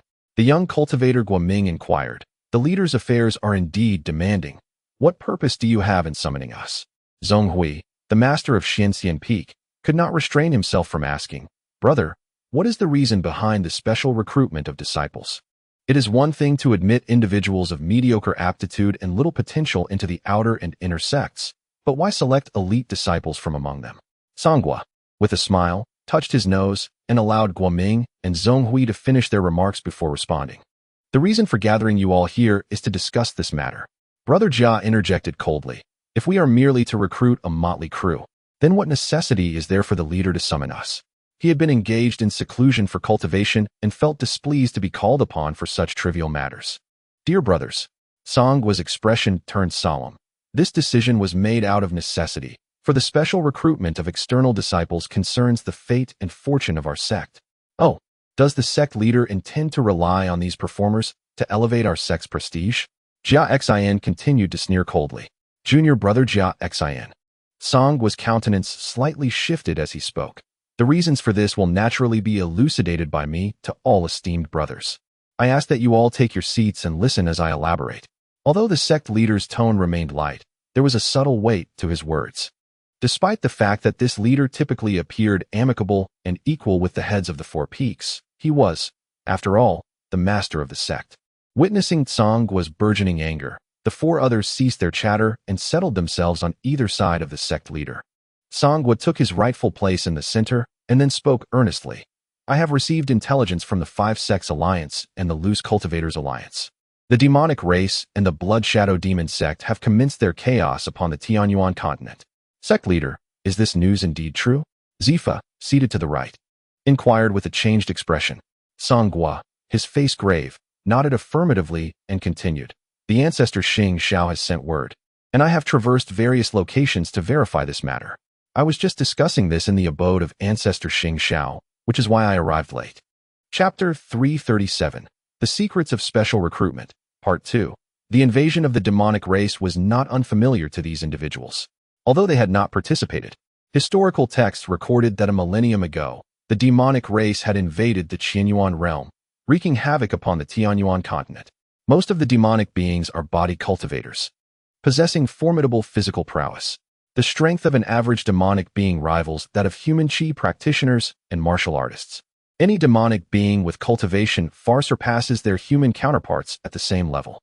In other words, the demonic race's condensation phase corresponds to the foundation establishment phase. However, due to their superior physicality, only human essence core practitioners can engage them in battle. The demon refining phase aligns with the chi refining phase of human cultivators. The condensation phase with the foundation establishment phase, the demon core phase with the essence core phase, the demon infant phase with the nascent soul phase, the demon king phase with the god transformation phase, the demon emperor phase with the spirit severing phase, the demon lord with the combined phase, the demon sage with the tribulation phase, and finally, the demon emperor with the great ascension phase. During that invasion, the demonic race swept through relentlessly, nearly obliterating the Qianyuan sect. It was only through the united efforts of the surrounding 5 sects that the demonic forces were repelled. The 5 Sects Alliance was established at that time.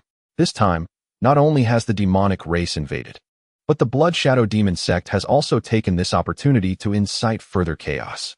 Senior brother, what strategies does the Alliance have in place? Jia Xian, having set aside his earlier displeasure, asked with concern.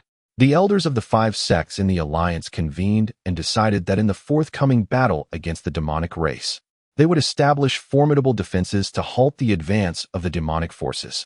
Cultivators from various sects would be mobilized to form a joint defense against the invasion while simultaneously launching an offensive against the Blood Shadow Demon sect. Sangwa earnestly conveyed the general decisions made by the 5 sects alliance to everyone. How many disciples are required from our sect? Zhonghui, the peak master of Xianxian Peak, quickly grasped that this matter was related to the current recruitment of disciples and posed the question. The request from our sect is for the mobilization of cultivators, 300 Qi refiners, 500 foundation establishment cultivators, 30 essence core cultivators, and 1 each from the early, mid, and late stages of the nascent soul phase. The cultivators comprise 200 martial practitioners, 300 martial masters, 30 grand martial masters, and 3 martial sect leaders. The sect leader casually elaborated on the personnel adjustments. Is this a defensive measure against the invasion of the demon clan? Or is the 5 sects alliance preparing to invade the demon clan? Upon hearing the details of the personnel adjustments, Guoming could not help but exclaim loudly. Junior brother Gua. Sect leader Tsang Gua chided sharply, his face revealing signs of anger. Mind your words. This matter pertains to the survival of our sect. It is not to be taken lightly. After a brief pause, his expression softened slightly as he sighed deeply and continued. This is already the result of my efforts. The Alliance originally requested 600 cultivators and 600 martial practitioners. Sangwa glanced at the others and specified further, 5 in the nascent soul stage, 45 in the core formation stage, 300 in the foundation establishment stage, and 250 in the Qi refinement stage. As for the martial practitioners, 5 martial sect leaders, 45 grand martial masters, 300 martial masters, and 250 martial practitioners.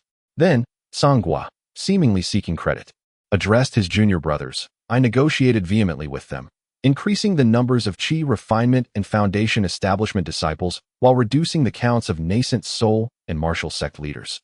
The esteemed elder Xingxiao also mediated the situation, resulting in the current outcome. Upon hearing the leader's explanation, everyone discerned the intricacies involved. Indeed, the wisdom of the leader prevailed. 100 foundation establishment cultivators cannot compare to the strength of a single nascent soul or martial sect leader. Sect leader, I spoke thoughtlessly. Guoming admitted, feeling somewhat contrite. Alas, we are all brothers. Who among us does not feel the burden? Sangwa waved his hand dismissively, saying, Core formation cultivators determine our sect's status, while foundation establishment cultivators are the bedrock of any sect. He paused before adding, Thus, I had no choice but to resort to this strategy, augmenting the ranks with 500 martial practitioners and Qi refinement cultivators. This ensures the preservation of our sect's strength to the greatest extent, while also satisfying the Alliance's demands. At this moment, the 4 esteemed leaders below simultaneously clasped their hands in gratitude. Sect leader, your efforts are commendable. Sangwa gestured for silence and continued, Consequently, I have ordered the recruitment of special disciples, bringing in those vigorous martial practitioners and strong Qi refinement cultivators, as well as all foundation establishment disciples who wish to participate in the special selection competition. As for the core formation cultivators, they are no longer under consideration for special recruitment. I estimate that those at the core formation level are likely pivotal figures within smaller factions, and they would not engage in the special selection process. Should any core formation cultivators choose to participate, they will be directly included in the special recruitment. Catching his breath, he then conferred with his junior brothers. With the addition of these cultivators, we can select from our existing outer sect disciples those lacking potential and struggling to advance. To meet the 1,000 required, I suggest we also seek out some older foundation establishment disciples who find it difficult to condense their core. For the nascent soul and core formation cultivators, we shall have to select from within the sect, employing both voluntary and recommended methods. May I inquire, sect leader, who do you intend to lead this expedition? The usually silent Zifa, the peak master of Feha Peak, inquired slowly. His expression revealed no change. Zifa appeared ethereal and aloof, yet his cunning was profound. At this moment, A question of paramount relevance to the several Yuanying cultivators was posed. The other 3 Yuanying masters were momentarily taken aback, but soon realized the gravity of the situation. The demonic invasion posed a significant threat to the prosperity of their sect and as the pillars of their faction. They could not remain indifferent. However, when it came to personal interests, careful consideration was warranted. My foolish brother gathered all of you esteemed disciples with the intent of deliberating on this matter. Whom among you shall undertake this formidable responsibility? The esteemed Master Tsangwa understood that this was indeed the crux of the issue that weighed heavily on the minds of these Yuanying cultivators. And thus he deftly redirected the question back to them. A profound silence enveloped the 4, clearly indicating that this was an arduous task no one was eager to embrace. How could one recommend another for such an unenviable role? These Yuanying masters, having lived for centuries, were astute individuals. Who among them would willingly undertake such an unpopular endeavor? Master Tsangwa keenly observed the subtle shifts in their expressions, well aware of their unspoken thoughts, yet chose not to acknowledge them. After a prolonged silence, he sighed gently to dispel the awkwardness. As the head of the sect, I must take charge of all matters, both great and small, and thus I cannot extricate myself from this predicament. The 4 remained silent, yet internally they all shared a wry laugh. You cunning old fox. You merely wish to thrust this laborious task upon us. Master Tsangwa continued, this matter has indeed proven to be quite troublesome for me. And thus I sought counsel from the venerable star, smiling ancestor in his cave abode. He has decreed that the cultivators who lead the coalition will be bestowed with a transformation pill prior to their departure. With a sly smile, Tsangwa elaborated. The transformation pill serves as a reward for the contributions made by the Yuanying cultivator leading the team. Those participating at the Yuanying level will receive other rewards. Perhaps you should return to your respective peaks and inquire among your fellow brothers and sisters in secluded cultivation to see if anyone is willing to undertake this journey. The mention of the transformation pill ignited a flicker of excitement among the 4. Even with their centuries of cultivation, they could not suppress their gleaming eyes. The transformation pill could enhance the probability of a Yuanying cultivator breaking through to the transformation stage by 30%. Though this may seem modest, in reality, having a 1 or 2% chance of success during such a pivotal advancement is already considerable. The fact that this pill could bolster the odds by 30% speaks volumes of its extraordinary nature. The transformation pill grants a fleeting glimpse of the power possessed by those at the transformation stage to a peak Yuanying cultivator. However, this power is not intended for combat, but rather allows the Yuanying cultivator a brief understanding of the mysteries inherent to the transformation stage, thereby facilitating their breakthrough. Most crucially, the ingredients required to concoct this pill are exceedingly rare treasures, nearly impossible to gather for a Yuanying cultivator. Only those enigmatic figures at the transformation stage possess such materials. It is somewhat ironic that those who truly need the transformation pill cannot obtain it, while those who no longer require it can. Nevertheless, this underscores the rarity and preciousness of the transformation pill. The 4 began to deliberate, given the actions of the 5 sects in response to the demonic invasion. It was evident that this conflict would not be resolved swiftly. Once hostilities commenced, even Yuanying cultivators would face the peril of demise. To acquire the transformation pill would enhance their chances of advancing to the transformation stage, thereby intertwining risk with potential reward. Master, the invasion of the demon clan is a matter of our sect's survival, and I, your humble disciple, dare not remain aloof. I am willing to lead our sect's disciples to participate in the allied forces. The speaker was Guoming, who had been trapped in the late stage of the nascent soul for many years.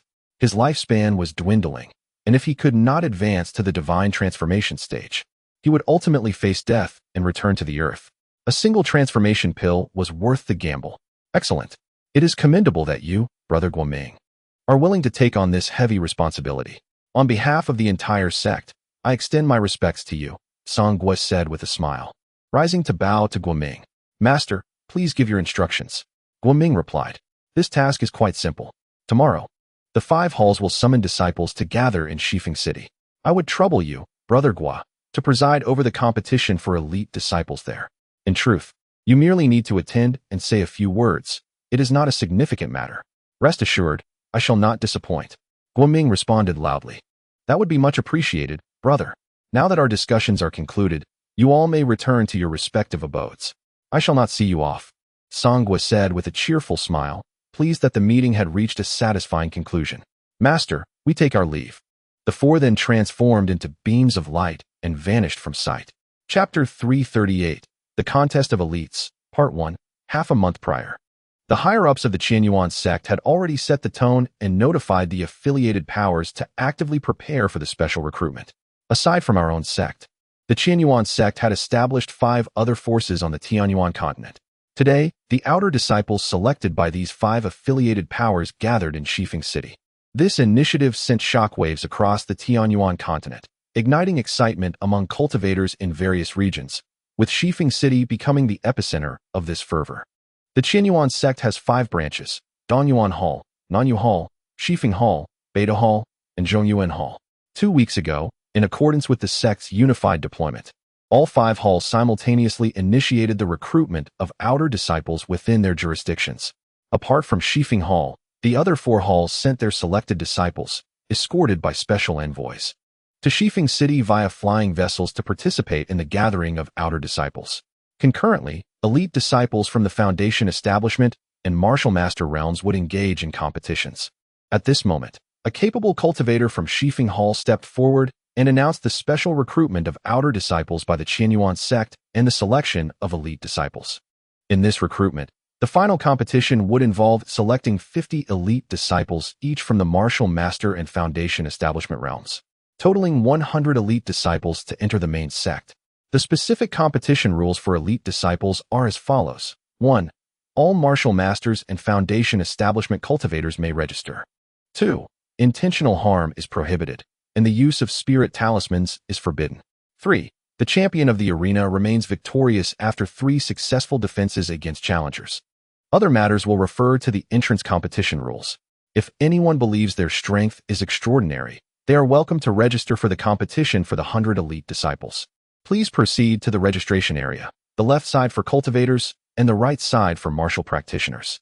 Registration will conclude in approximately 1 hour. A total of 523 disciples at the Foundation establishment stage and 465 disciples at the Martial Master stage registered to compete for the title of Elite Disciple. The competition commenced with the Martial Master trials, as 10 judges took their positions on their respective platforms. After a day of fierce contests, 50 Martial Masters emerged victorious, qualifying for the elite discipleship. On the following day, as dawn broke, the competition among the Foundation establishment elite began promptly. At 10 platforms in the square, 523 Foundation establishment disciples commenced their trials. Haochen, fortunate that day, entered the arena just as the evening glow bathed Shifeng City in a warm hue. He occupied the 3rd competition platform, serving as the defending champion. By winning 3 matches, he could secure his place among the elite disciples of Qianyuan sect. Having just concluded a previous bout, and after a brief respite, Haochen suddenly felt a flash before his eyes. Chen Yuantao, with little more than his name spoken, leaped forward and swiftly struck at Haochen with a punch. Having observed Haochen's defensive techniques for quite some time, Chen Yuantao noted the finesse of his swordplay and the adeptness in casting spells. He believed that Haochen, now visibly fatigued, could be overcome in close combat through sheer physical prowess. Thus, Chen Yuantao aimed to seize the moment and defeat Haochen. As Chen Yuantao lunged towards him, Haochen also sprang into action, meeting him midair. At that moment, Chen Yuantao's fist, charged with a fierce energy, hurtled toward Haochen's head. Unfazed, Haochen retaliated with his cloud-splitting fist aimed directly at Chen Yuantao's chest. It had been some time since he last employed this technique, and devoid of gloves, he struck with 30% of his strength at the mid-Foundation establishment level. However, neither sustained damage, as both adeptly sidestepped each other's blows at the last moment, their fists missing their targets. In an instant, having evaded each other, the two paused briefly before launching their fists once more. When their fists collided, it appeared that Chen Yuantao held a slight advantage. The impact resonated with a thunderous sound, causing the arena to tremble.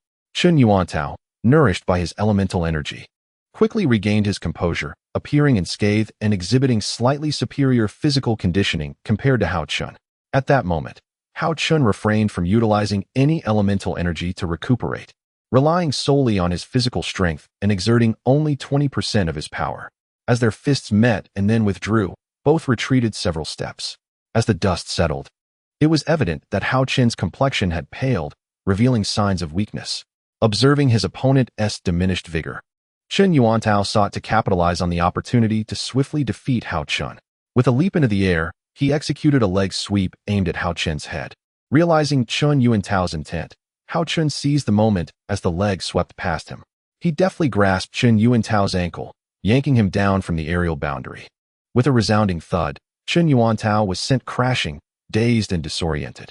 To secure his position as an elite disciple of Qianyuan's sect and usurp Haochen as the champion, Chen Yuantao unleashed his utmost power. With half an hour elapsed, the intensity of their clash reached a fever pitch. Haochen, unwilling to prolong the contest any further, prepared to conclude the bout. With a silent invocation of his divine powers, he delivered a swift strike to Chen Yuantao's shoulder. Crack! Chen Yuantao stumbled, then fell awkwardly to the ground, possibly with a shattered scapula. Perhaps he was aware of the formidable might of Haocen's palm technique. In any case, he did not rise immediately. Thus, the second match concluded with Haocen emerging victorious. As the second contest came to an end, nearly half an hour had elapsed. The staff at the competition venue swiftly repaired the collapsed arena. Unlike previous matches, there were no immediate challengers eager to enter the arena after the second bout. By this point, the number of cultivators eligible to challenge the elite disciples had dwindled significantly. Those capable of facing the elite were primarily the previous challengers who had suffered injuries, their spirits willing but their bodies unable. As half an hour approached without any new challengers, Haocen had securely positioned himself among the elite disciples. At this moment, someone near Haocen's platform shouted, "Is there anyone brave enough to challenge?" No response came. Suddenly, Lu Qiyuan, a young man in his early 20s, leapt into the air like a soaring wild goose, covering a distance of over 10 zhang before landing on the competition platform.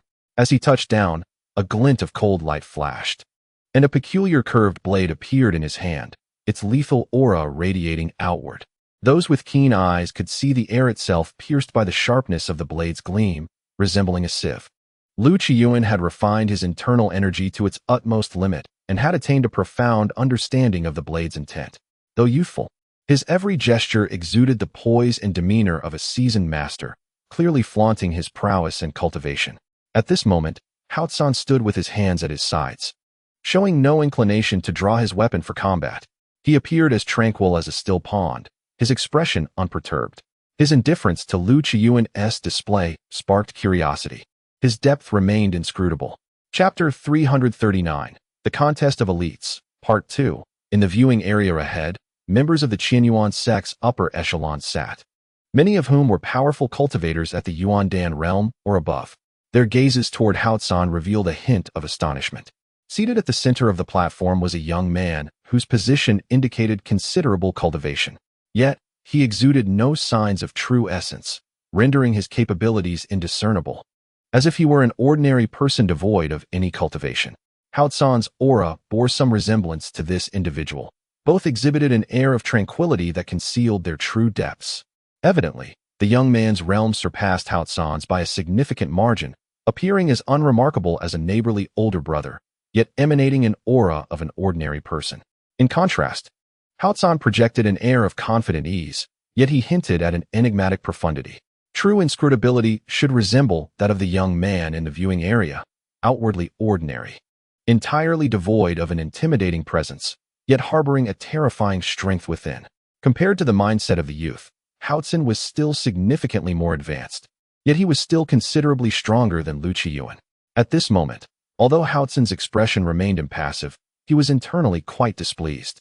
The challenger either arrives early or on time. Your tardiness only serves to frustrate. Thus, he regarded the newcomer with disdain. Upon noticing Haochen's contemptuous gaze, Lu Qiyuan's anger flared. He shot forward, wielding his curved blade with fierce intent, aiming a powerful strike at Haochen. With a fierce cry, the crescent-shaped blade descended rapidly, targeting Haochen with lethal precision. As the blade fell, its weight felt as if it had immobilized Haochen, leaving him no choice but to muster all his strength to withstand the overwhelming pressure of the attack. Witnessing this spectacle, many in the crowd inhaled sharply, their eyes wide with anticipation, fixated on the arena, as if fearing they would miss this astonishing battle. Many believed Haochen was ensnared by the blade's aura, rendering him unable to move, a sentiment echoed even by some of the stronger individuals in the stands. However, among the throng, there were those with keen insight. such as the young man in the stands and others like Han Yu, Lei Gang, and the woman in green, who discerned a glimmer of truth amidst the chaos. On the stage, it appeared as though Haochen was thoroughly suppressed, seemingly devoid of any means for resistance. When the curved blade was poised to strike, it seemed inevitable that he would suffer severe injury, if not death. Yet, upon closer inspection, it became evident that despite the perilous situation, Haochen's countenance remained devoid of panic, and the energy within him showed no signs of upheaval. Subtly, his hands moved rhythmically, as if he were casting some arcane incantation, and concurrently, his aura grew increasingly potent. In truth, the curved blade hovering above Haochen did not descend due to Lu Qiyuan's intent to humiliate his opponent. Rather, as Lu Qiyuan attempted to bring the blade down, he found it suspended by an overwhelming force.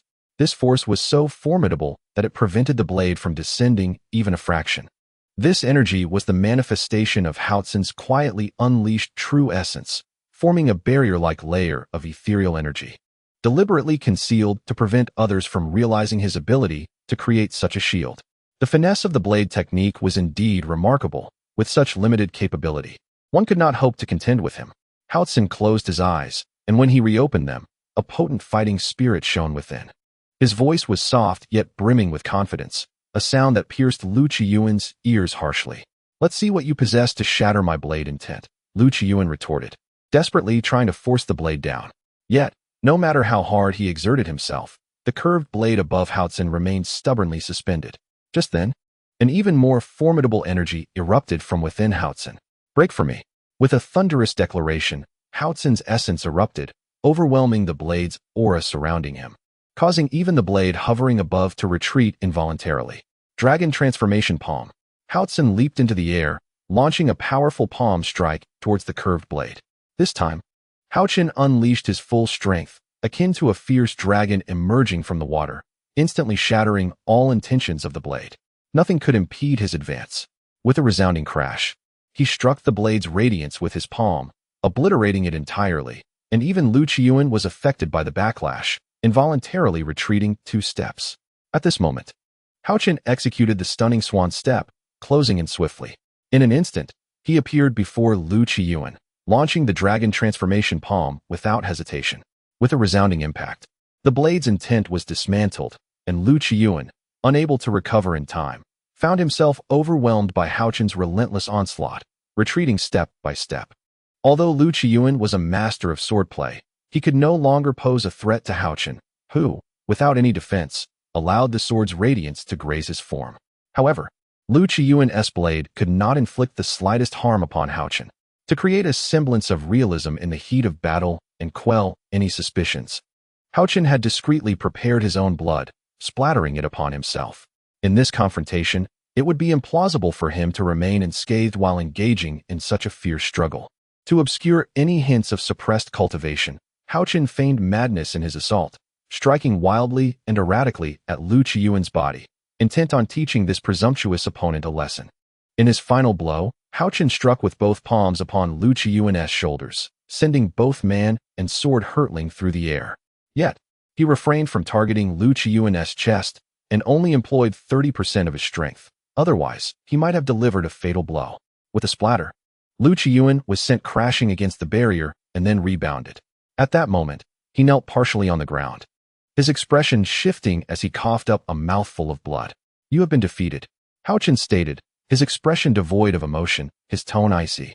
The onlookers surrounding the arena widened their eyes in disbelief, captivated by the unfolding scene. Just moments before, when Lu Qiyuan had been dominating Haochen, they had sensed the intensity of the battle.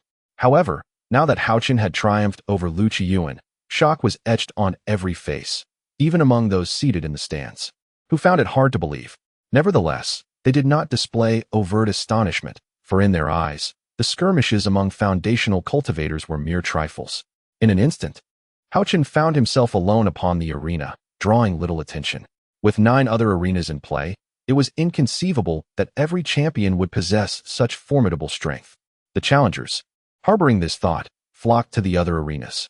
Meanwhile, Haochen remained composed atop the platform. A minute passed. No challengers approached. Another minute elapsed. Yet still no one dared to ascend. Half an hour later, the judge rose to announce. Haochen successfully defends his title, becoming an elite disciple of our sect. In response to the judge's gesture, Haochen ascended to the elevated platform, where a section on the left had been reserved for the newly minted elite disciples. At this moment, including Haochen, there were 41 individuals seated in this designated area, while the other elite competitions continued. In the subsequent moments, one after another, the successful challengers ascended the stage. Half an hour later, the elite competition concluded. Among the crowd of onlookers, some were envious, while others shook their heads in regret. The latter sentiment was naturally felt by those cultivators who believed themselves competent, but ultimately faced elimination. With the challenge concluded, the 50 elite disciples, including Haochen, were ushered into a grand hall of the West Foam Hall. Within the hall stood only the envoy from the Qianyuan sect and the high-ranking powers of the 5 halls, while all others were prohibited from entering. The 100 elite disciples were arranged in 10 vertical columns, with martial artists to the left and foundation builders to the right. The envoy from the Qianyuan sect and several high-ranking figures from the 5 halls stood before the assembly. At this moment, Haochen found himself at the forefront of the foundation building line, witnessing the envoy's presence up close for the first time. This young man's demeanor starkly contrasted with the imposing aura of the high-ranking members of the Qianyuan sect, presenting himself as unremarkable as an amiable neighbor, devoid of any discernible aura, akin to an ordinary person without cultivation. The envoy's gaze swept across the 100 elites, lingering momentarily on Haochen before he spoke. Congratulations. You have become specially recruited elite disciples of the Qianyuan sect. His tone was remarkably subdued, lacking any grandiosity or authority. However, upon hearing these words, the faces of the elite disciples lit up with joy. Even if some concealed their elation, their hearts brimmed with delight. The envoy continued, I am Guoming, representing the Qianyuan sect. From this moment forth, you shall be elite disciples of our sect, under my provisional management.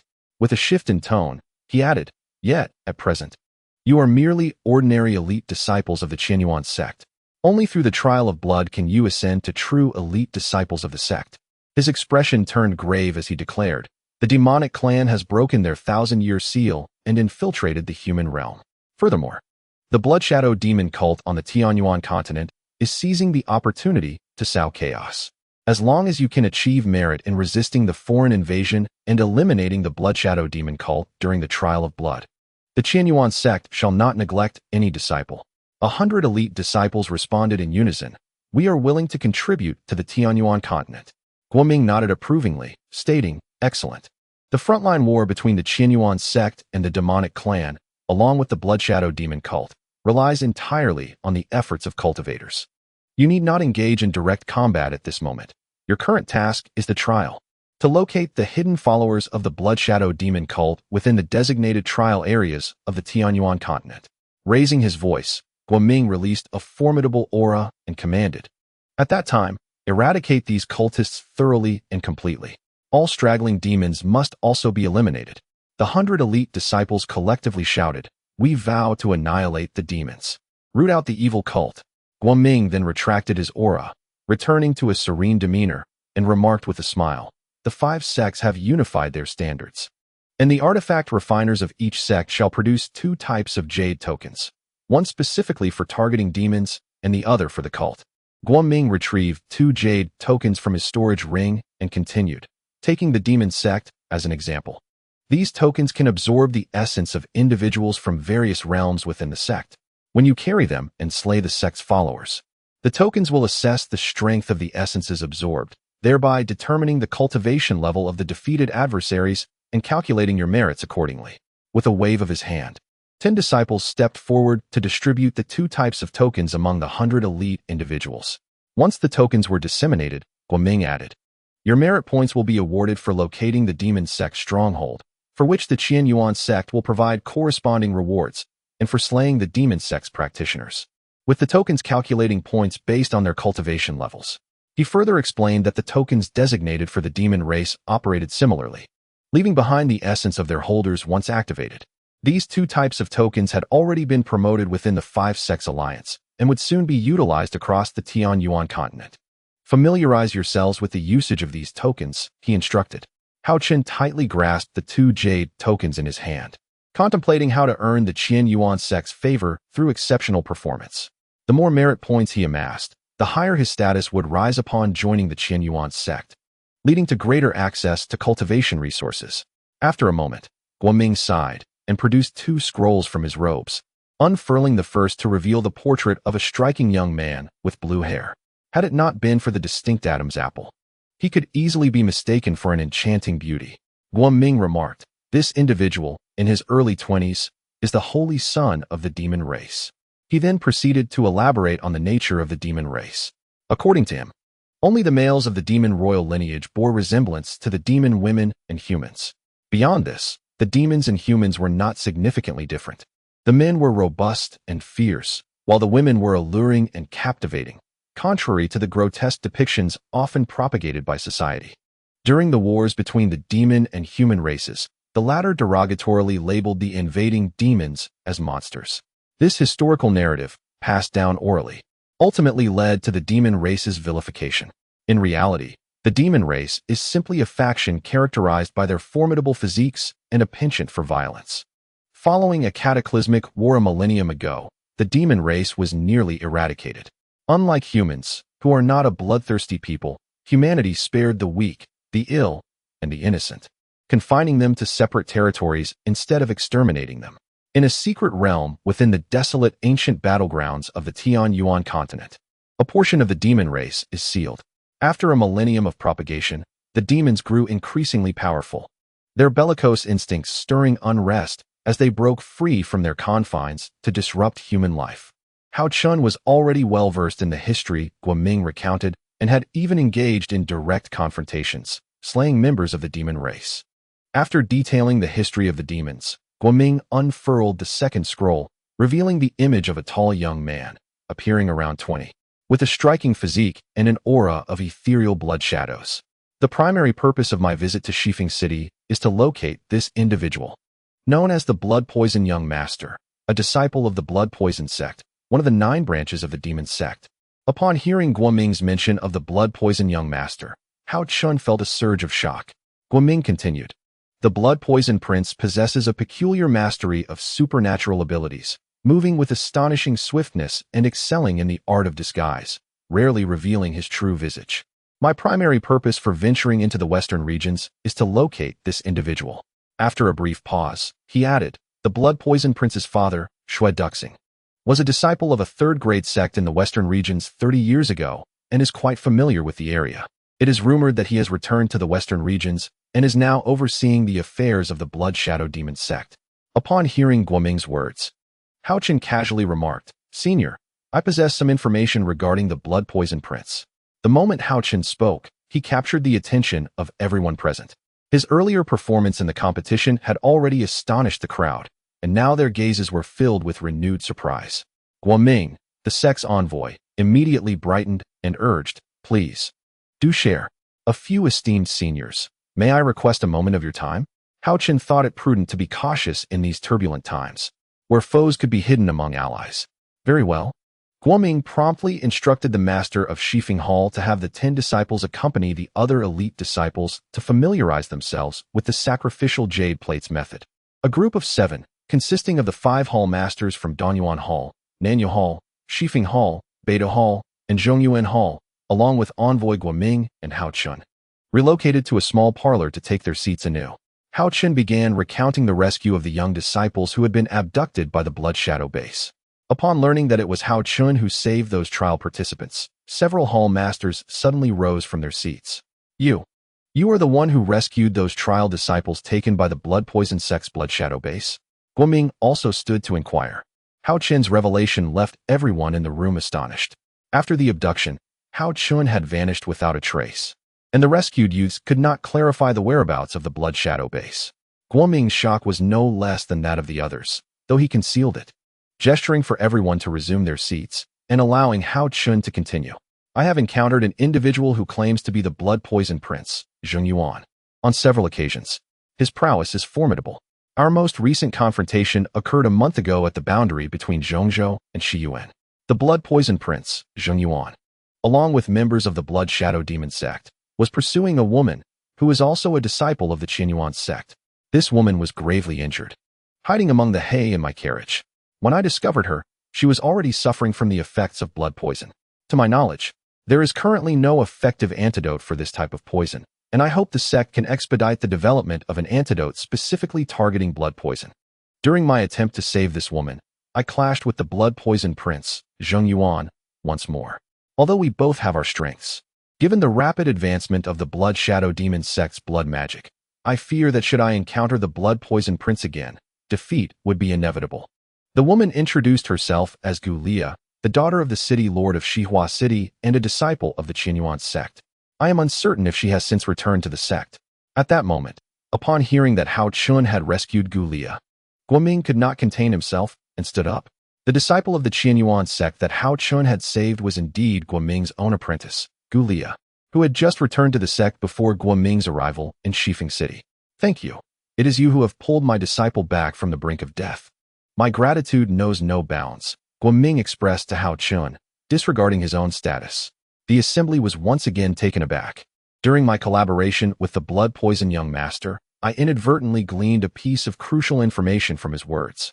In pursuit of world domination, the blood shadow demon sect had dispatched exceptional disciples long ago to infiltrate various sects throughout the land. My purpose in meeting with all of you esteemed elders was to relay this intelligence in detail, so that our sect might prepare accordingly.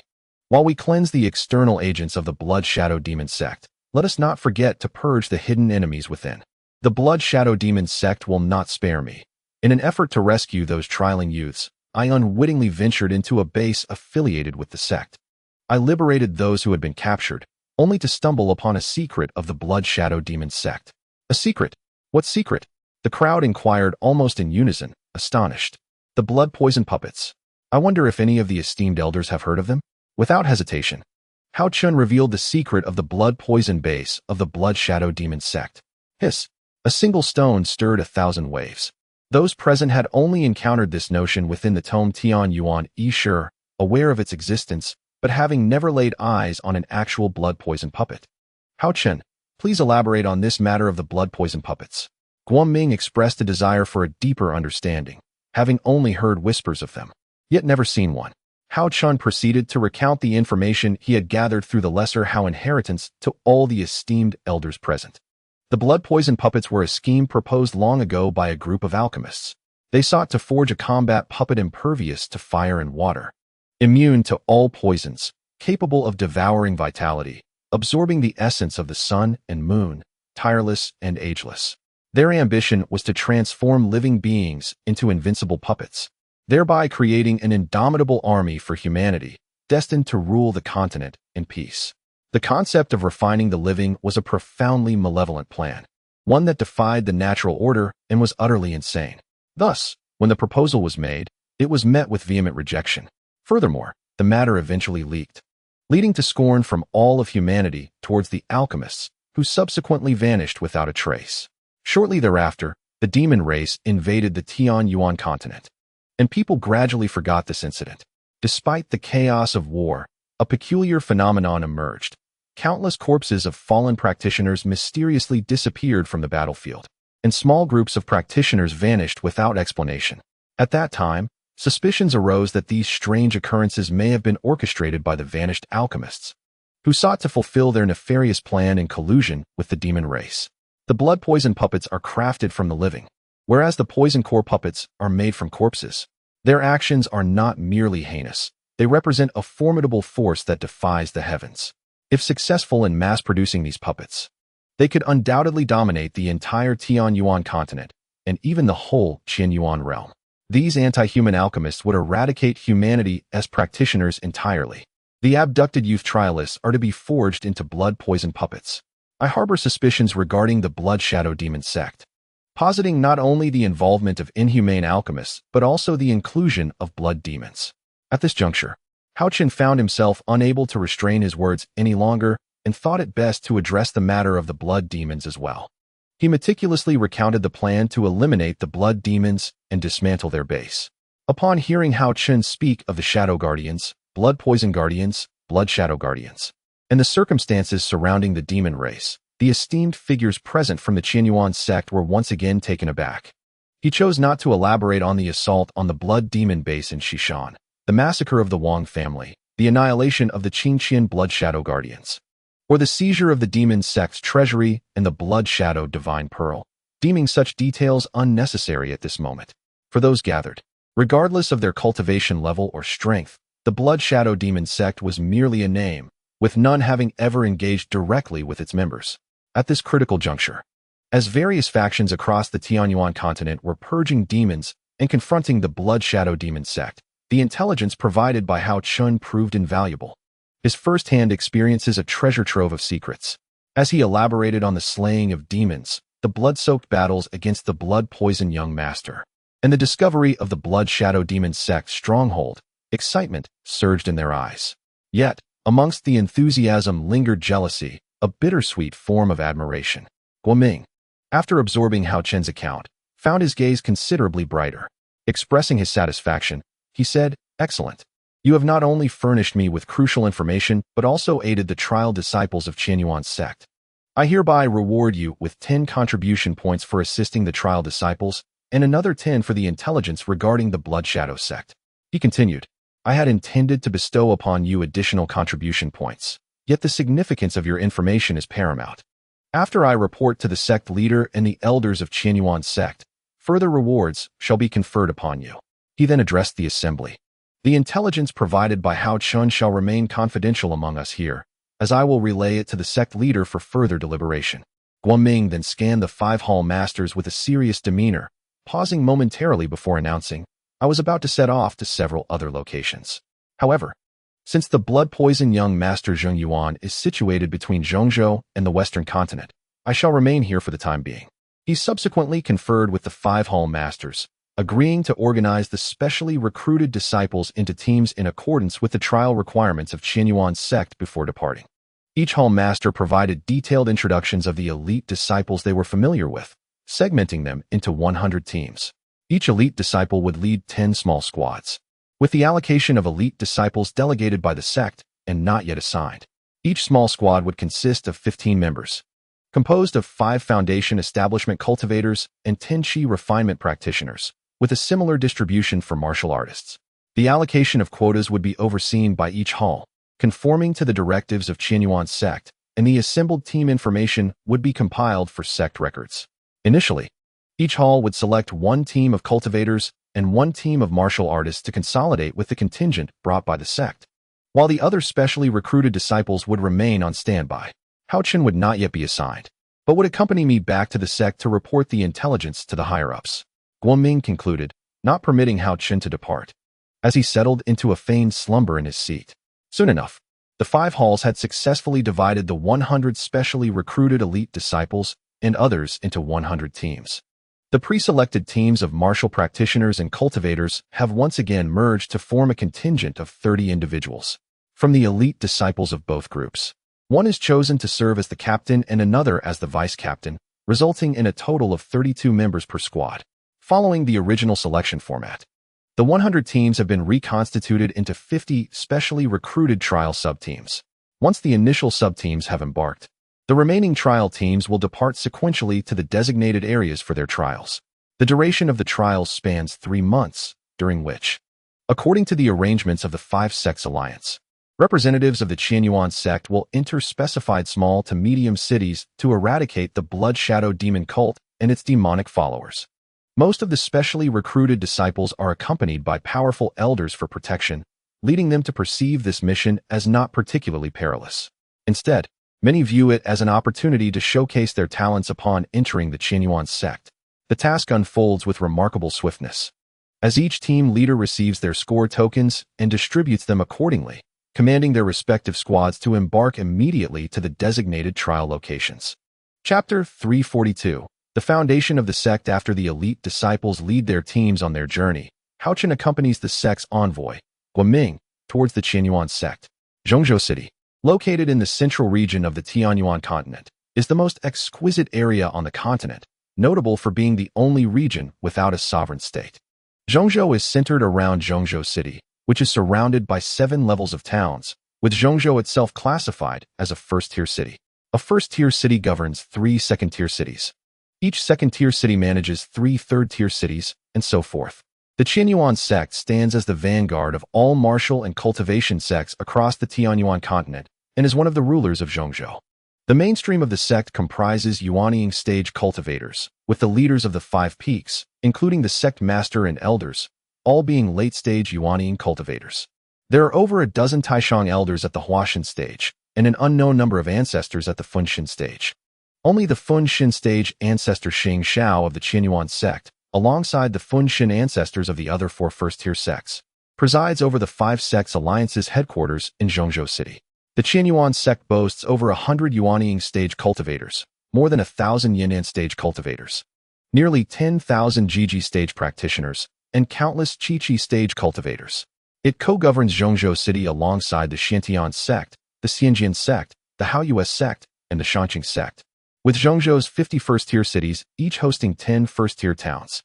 Numerous sects and factions exist in Zhongzhou, aside from the 5 sects. There are also 8 second-tier powers: the Qixia sect, the Nanyun sect, the Jinjian Pavilion, the Huitong Pavilion, the Tai sect, the Wanxiang Pavilion, the Yuan Island, and the Wudian. Additionally, there are various associations such as the Loose Cultivators Alliance, the Alchemists Guild, the Refiners Guild, the Martial Artists Guild, the Mercenary Guild, and the Chamber of Commerce, all of which established their headquarters in this region. The Qianyuan sect is situated adjacent to the southern part of Zhongzhou City. Haochen, traveling on a flying vessel with the envoy Guoming, swiftly approaches the Qianyuan sect. The flight speed of the Yuanying stage cultivator is exceptionally rapid, propelling them southward towards Zhongzhou, and after approximately an hour, they arrive at the Qianyuan sect. There, Guoming forms a hand seal, conjuring a membrane-like illusory array that reveals an opening. He retracts the flying vessel, and the two enter the barrier, gently descending amidst the swirling mists of the mountains. Reaching the site of the Qianyuan sect's master, Qianyuan Peak, Haochen is left awestruck by the breathtaking scenery before him. A surge of vitality coursed through his body. Cultivating in such an abundance of spiritual energy, he mused, would undoubtedly save a considerable amount of time. As he marveled, Haochen was once again astonished by the sight before him. A vast plaza capable of accommodating tens of thousands lay beneath their feet. Gazing upward, he beheld the 4 towering peaks, Southern Lingxiao, Flying Crane, Xianxian, and Qingyun, piercing the heavens, as if cradling Qianyuan Peak within their embrace. Below, a sprawling valley unfolded, adorned with vibrant blossoms and verdant trees, with countless houses nestled amidst the floral thickets. "Follow me," Guoming beckoned, leading the way as they soared forward. Soon arriving before an imposing grand hall, "I shall take you to meet the sect leader." At that moment, Guoming had discreetly conveyed a brief account of Haochen's circumstances to the leader.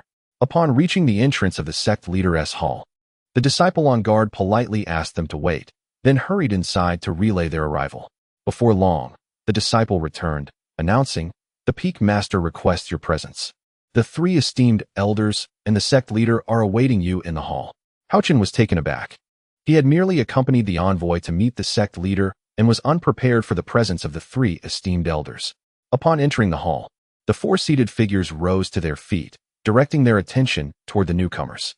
These individuals were indeed the 3 esteemed elders of the Qianyuan sect and its leader. However, when Haochen beheld the 3 elders and the leader, a jolt of surprise coursed through him, as his mind swirled with astonishment. The man clad in yellow robes, appearing to be around 30, was exceptionally handsome.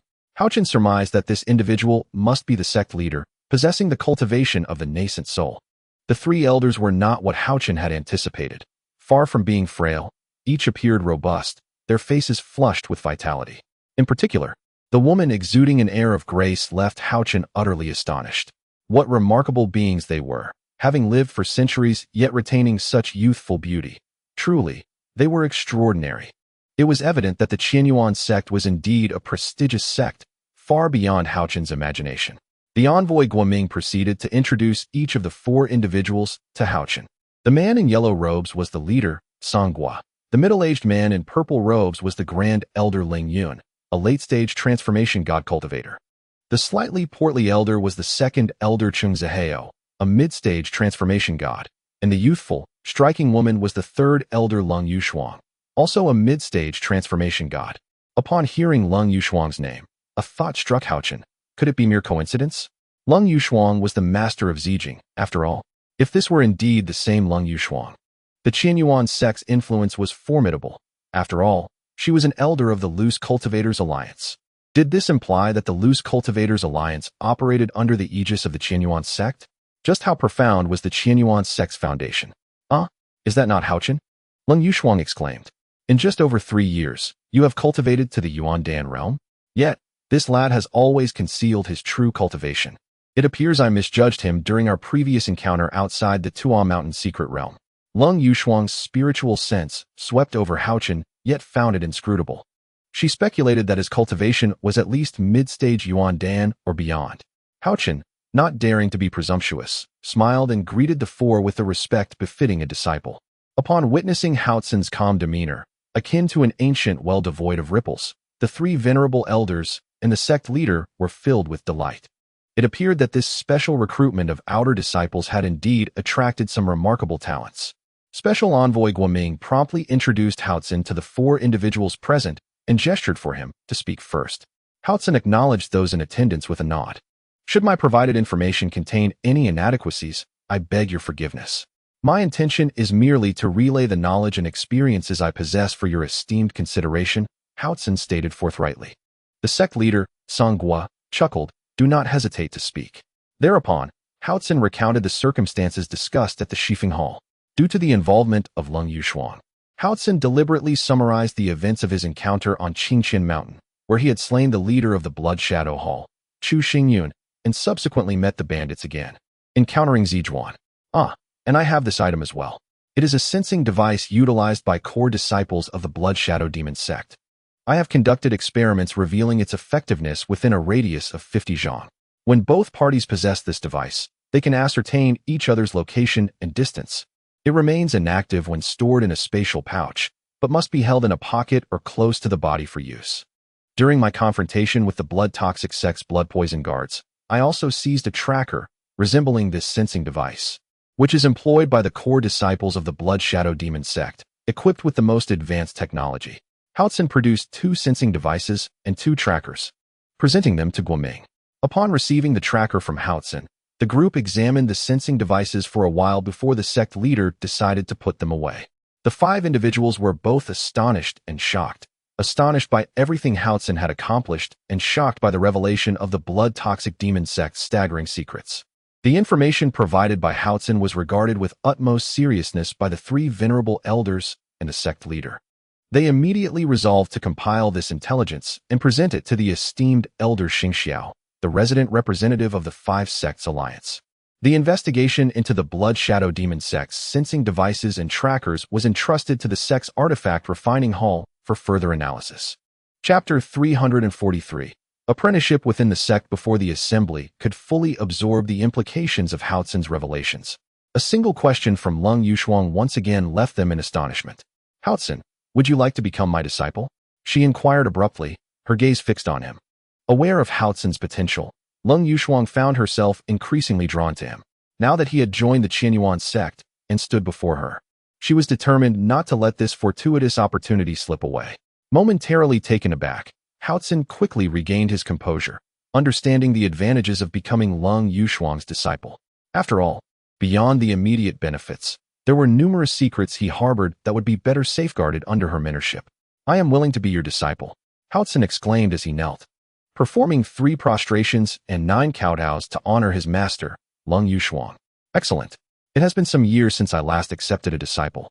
From this moment on, you shall be our lineage's junior apprentice. Quickly, go and pay your respects to your uncles and elder brothers. Leng Yushuang joyfully exclaimed, her demeanor brimming with delight. Under her guidance, Haozen obediently approached sect leader Songhua and special envoy Guoming to perform the customary rites of a junior apprentice. As Leng Yushuang was indeed the younger sister of both Songhua and Guoming's master, Songhua and Guoming both felt a strange discomfort in their hearts. A disciple of such meager cultivation had unexpectedly risen to the status of a peer. With no other recourse, they could only smile and return the courtesy. Leng Yushuang then introduced Haochen to the 2 esteemed elders for another round of greetings. After the introductions, she noticed that both Songhua, the sect leader, and Guoming, the master of Qingyun Peak, were still entangled in their thoughts. Leng Yushuang cleared her throat and remarked, what kind of expressions are you 2 wearing? Do not linger in your perplexity any longer. She continued, I share a profound connection with my disciple Haochen. 3 years ago, during my time in the secret realm of Tuo Mountain, I encountered him. It was my disciple Zijuan who praised Haochen to me. From a distance, I used my spiritual sense to gauge his cultivation, and at that time, he was merely 16 years old, having achieved the great perfection of qi refinement. What? 16 years old and already at great perfection in qi refinement? A collective gasp echoed throughout the hall. Haochen, what is your current cultivation level? Let your 2 senior brothers and your 2 esteemed uncles witness. Lung Yushuang anticipated that Haochen would unveil an even greater surprise, for she too could not discern his current level of cultivation. Noticing the expectant gaze of his master, Haochen released the restrictions of his Yuan Dan technique, allowing the aura of his late-stage Yuan Dan realm to permeate the grand hall. The atmosphere within the hall, including Lung Yushuang, was not merely astonished, it was utterly stunned. And the shock lingered. Is this talent? This is simply monstrous. No, not monstrous, but extraordinary. In just over 3 years, the 19-year-old Haochen had ascended to the late stage of the Yuan Dan realm. A profound silence enveloped the hall as everyone reflected on their own cultivation at the age of 19.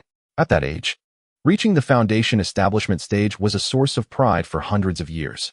You are only witnessing one facet of his cultivation. This lad is a prodigy proficient in both martial and mystical arts. Lung Yushuang abruptly dropped another bombshell. As Haochen once again emanated the aura of a late-stage grand martial master, the crowd was left speechless, the hall enveloped in silence. Haha, Lung Shimi is indeed astute. Having taken such a prodigious disciple, we, as uncles, must also show our appreciation. Lingyun, smiling broadly, presented a fine flying sword, saying, This sword served me well in my early years, and since I have no further use for it, allow this to be a token of welcome for you, young lad. Quickly thank your esteemed uncle, Chener. Lung Yushuang's face blossomed with delight, adding a touch of grace to her demeanor. Subsequently, others also presented various high-grade items to Haochen, who graciously accepted them into his storage ring. Although these gifts were generous, Haochen regarded them with indifference as he possessed treasures far superior. Dear senior brothers and esteemed nephews, it appears there is nothing of great consequence left here, so I shall escort my disciple back to our cave dwelling. Please have the items allocated to my disciple sent directly to my abode.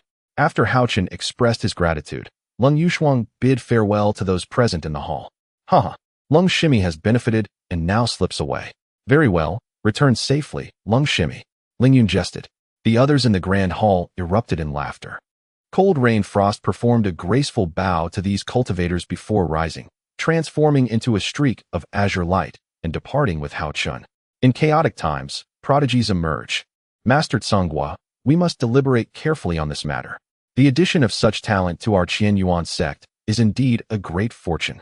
Elder Ling Yun remarked. What do you suggest we do about it? Master Tsonghua inquired, gazing at Ling Yun. I propose we consult with Elder Cold and invest our utmost effort in nurturing this individual. However, the knowledge of this matter should be confined to us present here. With the exception of informing Ancestor Xing Xiao, Ling Yun decisively concluded. The senior members of Qian Yuan sect continued to deliberate for a while longer in the Grand Hall before taking their leave. Guoming, still acting as the envoy of Qian Yuan sect, proceeded to the Five Sects Alliance to meet Ancestor Xing Xiao. He presented the list of personnel drawn from Qian Yuan sect to the ancestor, while concurrently sharing information regarding the special disciple Hao Chun and the intelligence he had provided for Ancestor Xing Xiao's reference. Cold Rain Frost led Hao Chun to her dwelling. In their leisurely conversation within her cave abode, Hao Chun recounted what he knew about Ziwan.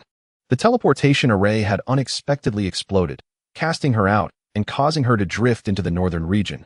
Now, Ziwan had accompanied him to Central State. He then narrated his experiences in the southern region, sharing the events that transpired in Shihao City with his master. Seizing the opportunity, he summoned Lin Yuyan, whom he had been cultivating in the Demon Suppression Tower. He informed his master about his plans to assist Lin Yuyan and introduced her to Cold Rain Frost.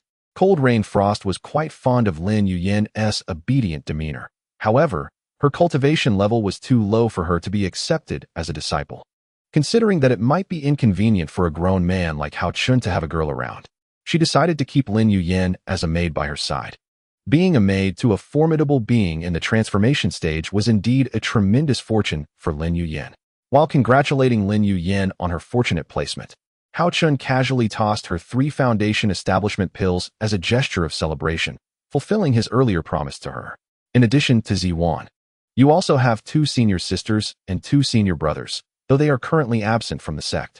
You may take a look at their portraits. Senior sister Han Yanqing, 2nd senior brother Qian Shanyu, 3rd senior brother Gong Chao, 4th senior sister Li Wanxia, and 5th senior sister Ziwan. Cold Rain Frost informed Haochen about the sect's situation, handing him a jade token as a sign of their affiliation. When Haochen inquired about the incident involving the teleportation array, Cold Rain Frost explained that she had fallen in a small village in the Western Yuan Kingdom, suffering severe injuries from the spatial turbulence, taking over half a year to recover. With a master now guiding him, Haochen felt free to ask about cultivation matters, and Cold Rain Frost patiently elucidated his queries, leading to a lengthy conversation. Chapter 344, Sacred Grade Elixirs. Subsequently, she handed Haochen a token and summoned a disciple to escort him to the residence Cold Rain Frost had arranged for him to rest. The disciple led Haochen to a place known as EU Mountain, a sanctuary rich in spiritual energy, filled with the sounds of birds and fragrant blossoms, an ideal locale for the cultivation of Cold Rain Frost disciples. Haochen surveyed his surroundings with satisfaction, nodding approvingly. The gravel path in the front courtyard meandered gracefully, with a pavilion perched at the pond's edge, where lotus flowers bloomed abundantly, creating a picturesque scene. This naturally evoked memories of the enchanting sight of Yuan bathing, as well as thoughts of Yi Mei and Yun Luo. He lingered by the lotus pond for a while before proceeding to the rear courtyard.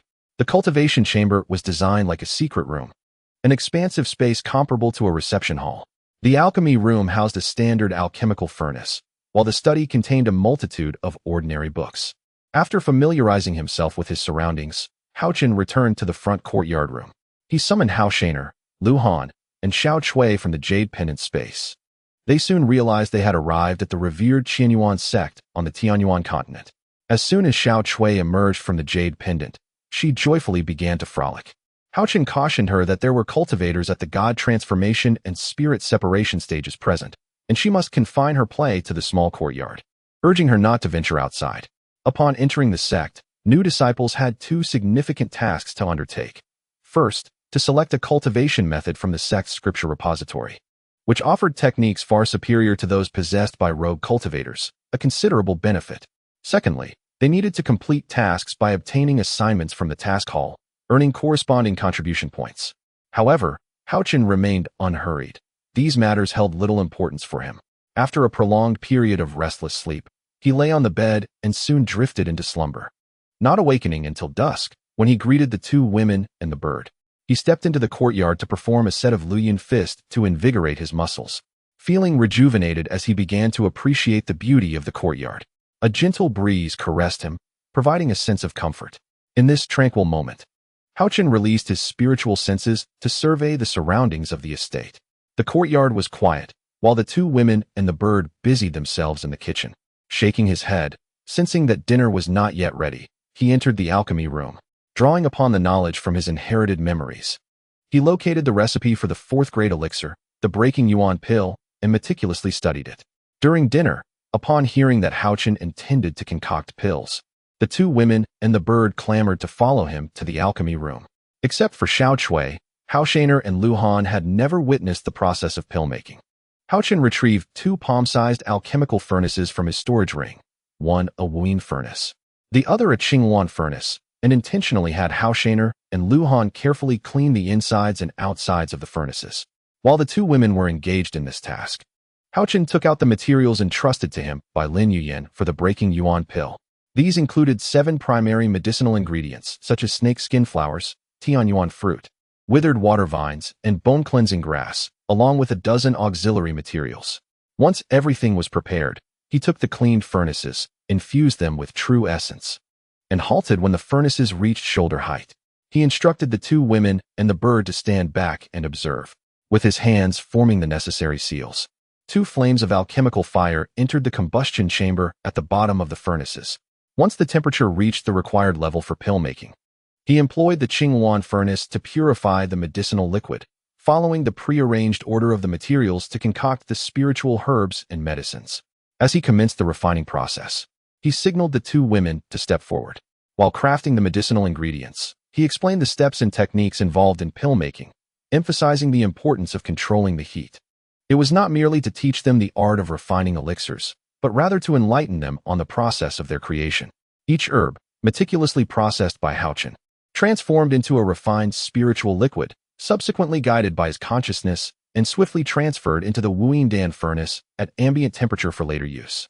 The refinement of the herbs adhered to a systematic approach, tackling the easier tasks before progressing to the more challenging ones. Once the withered water vine was successfully refined, all the herbs were purified. Haochen then proceeded to heat the Wuyin furnace, initiating the fusion and crafting of the elixirs. As the purified liquid neared its solidification, Haochen's consciousness delved into the furnace, synthesizing the elixirs according to the 5 elemental methods. After an hour had passed, as the fragrance of the elixirs wafted from the furnace, he instructed the two women and the bird to step back slightly, to avoid the rush of hot air upon opening the furnace. It was time to retrieve the elixirs. Concentrating his true essence, he conjured an ethereal hand, raising it to unveil the furnace lid. 7 perfectly round 4th-grade elixirs, known as the Break Yuan Dan, danced energetically within the furnace, resembling 7 lively spiritual entities. Upon taking one into his hand for a closer inspection, Haochen was astonished to discover the presence of elixir clouds, a mist enveloping the elixir and pulsating with vibrant energy. In a fit of excitement, he extracted the remaining 6 Break Yuan Dan, each revealing their own elixir clouds. All the elixirs crafted this time have manifested elixir clouds. Haochen exclaimed joyously, unable to contain his delight as he twirled the nearby schwanger in a dance. Although the two women had never refined elixirs themselves, they were aware of the classifications from their readings. The legendary sacred-grade elixirs had materialized before their very eyes.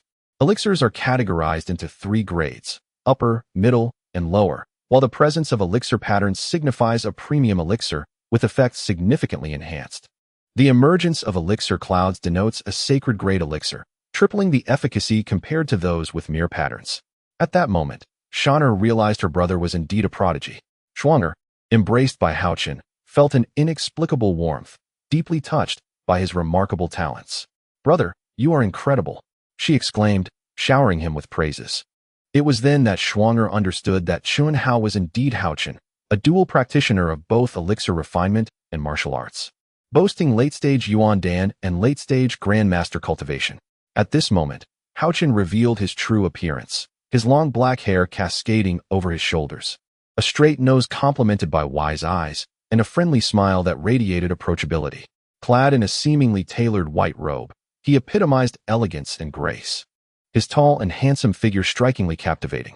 Meanwhile, the little bird, Xiao Chui, was not preoccupied with such thoughts. Her eyes sparkled with excitement as she hopped on Haochen's shoulder, pecking playfully at his face. Little glutton, can't wait, can you? Open wide, let us have a taste." With that, Haochen placed a sacred Break Yuan Dan into Xiao Chui's beak. Observing the envy in the eyes of the two women, he declared, "Here, everyone gets a share. One for each of you." Without hesitation, he handed each of them a sacred elixir. In his elation, Haochen summoned the demon suppression tower into his hands, leading the two women and the bird into its depths. Apart from a brief stop on the 1st and 3rd floors, the two women eagerly explored the wonders within the demon suppression tower. Upon entering the 7-layered temporal barrier, the two individuals could scarcely believe that such a treasure genuinely existed in the mortal realm. However, Haochen advised them that cultivation should be approached methodically. While hastening growth is not entirely unfeasible, one's physical strength and spiritual awareness must harmoniously complement one another. At that moment, the two women were disinclined to return to the jade pendant space for leisure, yearning instead to cultivate right there. Particularly, Schwanger was preoccupied with thoughts of rapidly elevating her cultivation level. Otherwise, the widening gap between her and Haochen's prowess would render her subject to his disdain. Schwanger's intent was to cling to Haochen, as he was her pillar of support. Xiao Cui, on the other hand, was indifferent, solely focused on indulging in food. Shaner remained unconcerned, knowing that regardless of the circumstances, Haochen would always be her brother. Observing their eagerness to resume cultivation, he sent them to the 2nd-tier space, where they could refine their souls and enhance their spirits within the soul barrier. Xiao Zui returned to the jade pendant space to keep Linger company. Chapter 345. Shopping in the market. A night passed. Haochen received an array of items early in the morning, delivered by the outer sect disciples. These items, sanctioned by the sect leader, included an identity token for the Yuan Dan realm, ceremonial robes, spiritual swords, storage bags, and more. In Xianyuan sect, one could hardly move without an identity token. Possessing one allowed for the assimilation and comprehension of the information contained within. He spent the entire morning meditating and cultivating in the courtyard, reflecting on his peers, the elite disciples who had embarked on missions to eradicate the cultists. He felt compelled to remain active. He had previously informed the higher-ups of Qianyuan sect that the Blood Shadow Demon cult had already covertly dispatched elite forces to infiltrate the sects of Tianyuan continent. To verify the authenticity of this intelligence, Haochen resolved to explore the area in hopes of uncovering clues. As he was newly initiated into the sect, he had little to occupy his time. He procured a sensing device used by a core disciple of the Blood Shadow Demon cult and stowed it in his clothing for future use. Exiting the gates of Qianyuan sect, he quietly took to the skies, soaring towards Qingxian market. Similar to other sects, Qianyuan sect also had its own marketplace. Yet the scale of its market was vastly larger than that of Danyun market, with Qingxian market nearly rivaling a small city. Some referred to it as Qingxian City.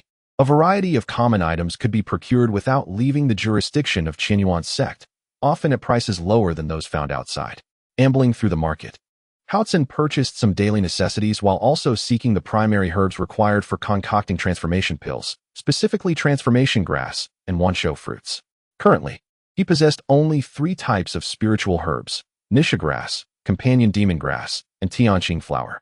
The concoction of transformation pills demanded 5 essential materials, and he had yet to acquire wanshou fruits and transformation grass, which were exceedingly rare treasures that could only grow in the wake of fallen great demons. Moreover, transformation grass was native to the southern regions. After the exhilarating success of refining a holy grade pill, Haochen aspired to concoct some breaking yuan pills as well. Yet he lamented the absence of several crucial spiritual herbs.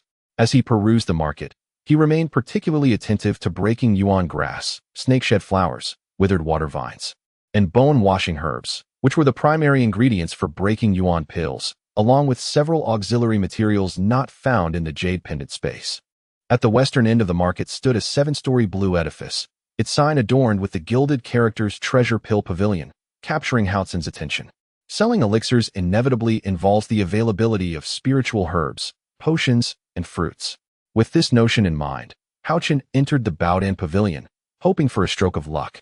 The hall was bustling with comings and goings, with some individuals dressed in peculiar attire, loose black robes that concealed their bodies and faces, rendering their gender indistinguishable. Haochen, suppressing his presence and disguising himself, maintained a facade of a mid-foundation cultivator as he stepped into the pavilion. A subtle fragrance of medicine immediately enveloped him, refreshing his senses. Inside, the space was resplendent with treasures, adorned with intricately carved railings and jade-like structures, showcasing a myriad of medicinal materials and elixirs, all neatly arranged in wooden racks and enveloped in layers of shimmering barriers. A few cultivators at the late qi refining stage lingered before the shelves, accompanied by young maidens of exquisite beauty at the qi refining stage, who whispered and answered their inquiries. Some cultivators, upon entering, paid little heed and ascended directly to the second floor, predominantly those of foundation stage or above. Esteemed elder, is there anything this young lady can assist you with? A soft voice, accompanied by a waft of fragrance, suddenly reached Haochen from behind. Turning, he beheld a delicate and graceful maiden before him. She appeared to be around 15 or 16, clad in a light blue floral dress, her hair elegantly styled into a high bun, with a subtle touch of makeup enhancing her youthful allure. While her beauty may not rival that of Lu Han or his own sister, her charm was decidedly beyond that of her contemporaries. May I inquire where the counter for spiritual herbs and elixirs is located? Haochen asked with a smile directed at the maiden. I am Luan Kaifeng, esteemed elder. You may call me Kaifeng. May I ask what kind of spiritual herbs or elixirs you seek? I wish to purchase some high-grade spiritual herbs and elixirs, Haochen replied thoughtfully, casting a glance at Kaifeng. Kaifeng, perceptive and astute, recognized his hesitation and tentatively suggested, if it is inconvenient for you to disclose, we could summon an elder from Baodan Pavilion to assist you. At this, Haochen raised an eyebrow and smiled gently. To be frank, I am inquiring about the whereabouts of Shi Tue Hua, Ku Shui Tong, Hua Xing Chao, Pu Yuan Chao, Hui Linghua, and Wan Shougua. Might you, dear Kaifeng, know if Baodan Pavilion possesses any of these spiritual herbs, elixirs, or fruits? Kaifeng was taken aback, recalling that Baodan Pavilion had indeed dealt with these specific spiritual herbs and elixirs, though transactions were typically handled by high-ranking members. As her thoughts raced, she raised her head, her bright eyes locking on to Haochen S. Esteemed elder, please follow me. Haochen felt a surge of joy. Suppressing his excitement as he feigned calmness and clasped his hands in gratitude, I would be most grateful for your guidance, Kaifeng. With a radiant smile, Kaifeng replied, please. Esteemed elder, accompany me. She turned gracefully, leading him through a waft of fragrance, her waist swaying slightly as they ascended to the upper levels of the pavilion. Kaifeng brought Haochen to a room on the 3rd floor and knocked on the door, calling out, Elder Zhao, this esteemed elder wishes to purchase high-tier spiritual herbs and elixirs. Could you please attend to him? As the door opened, Kaifeng gestured for Haochen to enter. In a certain living room, a middle-aged man and an elder were engaged in discussion when they paused upon the arrival of Haochen. The elder stood and inquired, what brings you here? Haochen thought to himself, why would I come here for no reason? Thus, he casually replied, I came to your esteemed establishment to purchase spiritual herbs such as transformation grass, recovery fruit, and beastess fruit. Do you have any? We only have recovery fruit and transformation grass. The beastess fruit is currently unavailable, but we can inquire on your behalf, the elder responded. The price for recovery grass is 300 yuan stones per stalk, and recovery fruit is 500 yuan stones each. How many do you require? All right, I will take 10 stalks of recovery grass and 5 recovery fruits. Haochen agreed without haggling, confident in his ample resources. 10 stalks would be used for refining recovery pills, while the rest would be cultivated in his jade pendant space. The 5 recovery fruits were intended for Xiao Chui, and the seeds could be planted as well. Haochen mused that even the slowest growing recovery fruits could be made to mature quickly. He could isolate them in a spatial barrier, utilizing the essence of time to accelerate their growth. While he was lost in thought, the elder summoned a steward, collected the required yuan stones for the spiritual herbs and fruits, and instructed the steward to proceed with the transaction. Noticing that the newcomer was not one to haggle, the middle-aged man and the elder grew increasingly amiable. The middle-aged man poured a cup of tea for Haochen and invited him to wait. The three engaged in light conversation. It was then that Haochen discovered that the middle-aged man was none other than Li Jian, the master of Baodan Pavilion, while the elder was Zhao Wuji, a senior elder of the same establishment. After a short while, the steward entered the living room, followed by a young girl carrying a wooden tray. Upon confirming the contents, Haochen waved his hand to collect the recovery grass and recovery fruits. Although recovery grass was rare in the northern lands, it was not uncommon in the southern lands. However, recovery fruit was indeed scarce. The previous availability of transformation grass indicated a possibility of acquiring it again. Content with his visit, Haochen was escorted out by the elder and the middle-aged man. Upon exiting, he noticed Kaifeng still waiting outside for him. Thank you, Kaifeng. Haochen sincerely expressed his gratitude. If it weren't for Kaifeng's enthusiastic introduction to the master and elder, he would have missed the opportunity to purchase the recovery grass and recovery fruits. Kaifeng gently shook her head and smiled gracefully. No need for thanks, senior. Haochen returned a warm smile and clasped his fists in acknowledgement before departing. Kaifeng accompanied him to the entrance of Baodan Pavilion, bidding him farewell as he stepped out. Take care, senior. Lu Kaifeng observed Haochen thoughtfully, a faint smile gracing her lips, yet a hint of curiosity lingered in her eyes. Haochen returned a slight bow and exited the pavilion, slowly departing under the watchful gaze of Lu Kaifeng. After leaving Baodan Pavilion, he wandered through other areas of the market but found little of interest. As dusk fell, Haochen prepared to return to his residence on EU Mountain. Chapter 346. Shocking news at this point. It was already midnight, and Qingxian Market remained bustling with activity. Haochen sought a secluded spot within the market, preparing to leap into the air and return home when he suddenly sensed an unusual movement in his pocket. Upon inspecting with his spiritual awareness, he discovered that his sensing device was flickering. Such devices only activated in the presence of similar devices. Could it be that a core disciple of the Blood Shadow Demon cult was nearby? As Haochen's thoughts raced, He pondered the reasons behind the presence of Blood Shadow Demon sect members in Qingxian Square at such an hour. There were only two possibilities. Either they had come to gather intelligence on the sect, or someone within the sect was colluding with them. With this in mind, Haochen immediately concealed his aura, shutting down his sensing device and moving like a specter towards the location indicated by the device, stealthily advancing. The synergistic effects of the Forbidden Yuan technique and the breath concealment technique rendered him nearly undetectable, even to those of nascent soul strength. None would notice the figure traversing beneath the moonlight. Following the direction indicated by the device, he deduced the likely path of the device's holder. Haochen concealed himself atop a building, patiently awaiting the arrival of the individual carrying the sensing device. His calculations proved accurate, for soon a figure emerged within his view. The newcomer moved with great caution, fleeting past Haochen's spiritual perception. It was evident that this person was well acquainted with the route, leading Haochen to dismiss the notion of espionage. As the figure glided past Haochen's hiding place, there was no hesitation in their swift passage. Haochen maintained his distance, curious to discern with whom this individual was rendezvousing. Although the newcomer was vigilant, they were oblivious to the fact that their movements had already been detected. The moment they entered the square, Haochen had identified them and remained hidden in the shadows, awaiting their arrival. He followed at a safe distance, knowing he could easily track the individual again using the sensing device, thus harboring no fear of losing them. Approximately a stick of incense later, the individual suddenly leaped across rooftops, disappearing into a small building in the northwest of Qingxian Square. Like a wraith, Haochen followed suit, arriving at the shadowy recesses of the small building. He quietly positioned himself by a window, honing his senses to listen intently, unable to ascertain the newcomer's aura beforehand. Probing with spiritual perception now could alert more powerful practitioners. Thus, tailing and eavesdropping was the most prudent course of action. After a brief moment, a voice broke the silence. Envoy Zhou, a rather unusual individual, visited Baodan Pavilion this evening. I intended to inform you to cancel the meeting, but it is now too late.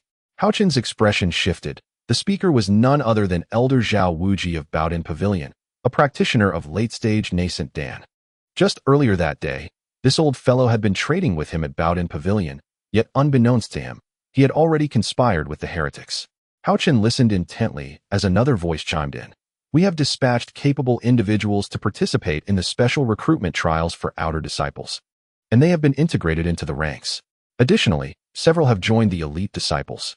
The speaker lowered their voice, continuing, among the 100 elite disciples, there is one named Haochen who did not partake in the trials, but instead returned to the sect with the peak master Guoming of Qingyun Peak, after which he vanished without a trace.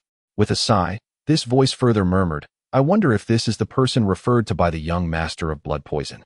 However, Envoy Zhou, you must exercise caution when you depart. This voice was familiar to Haochen.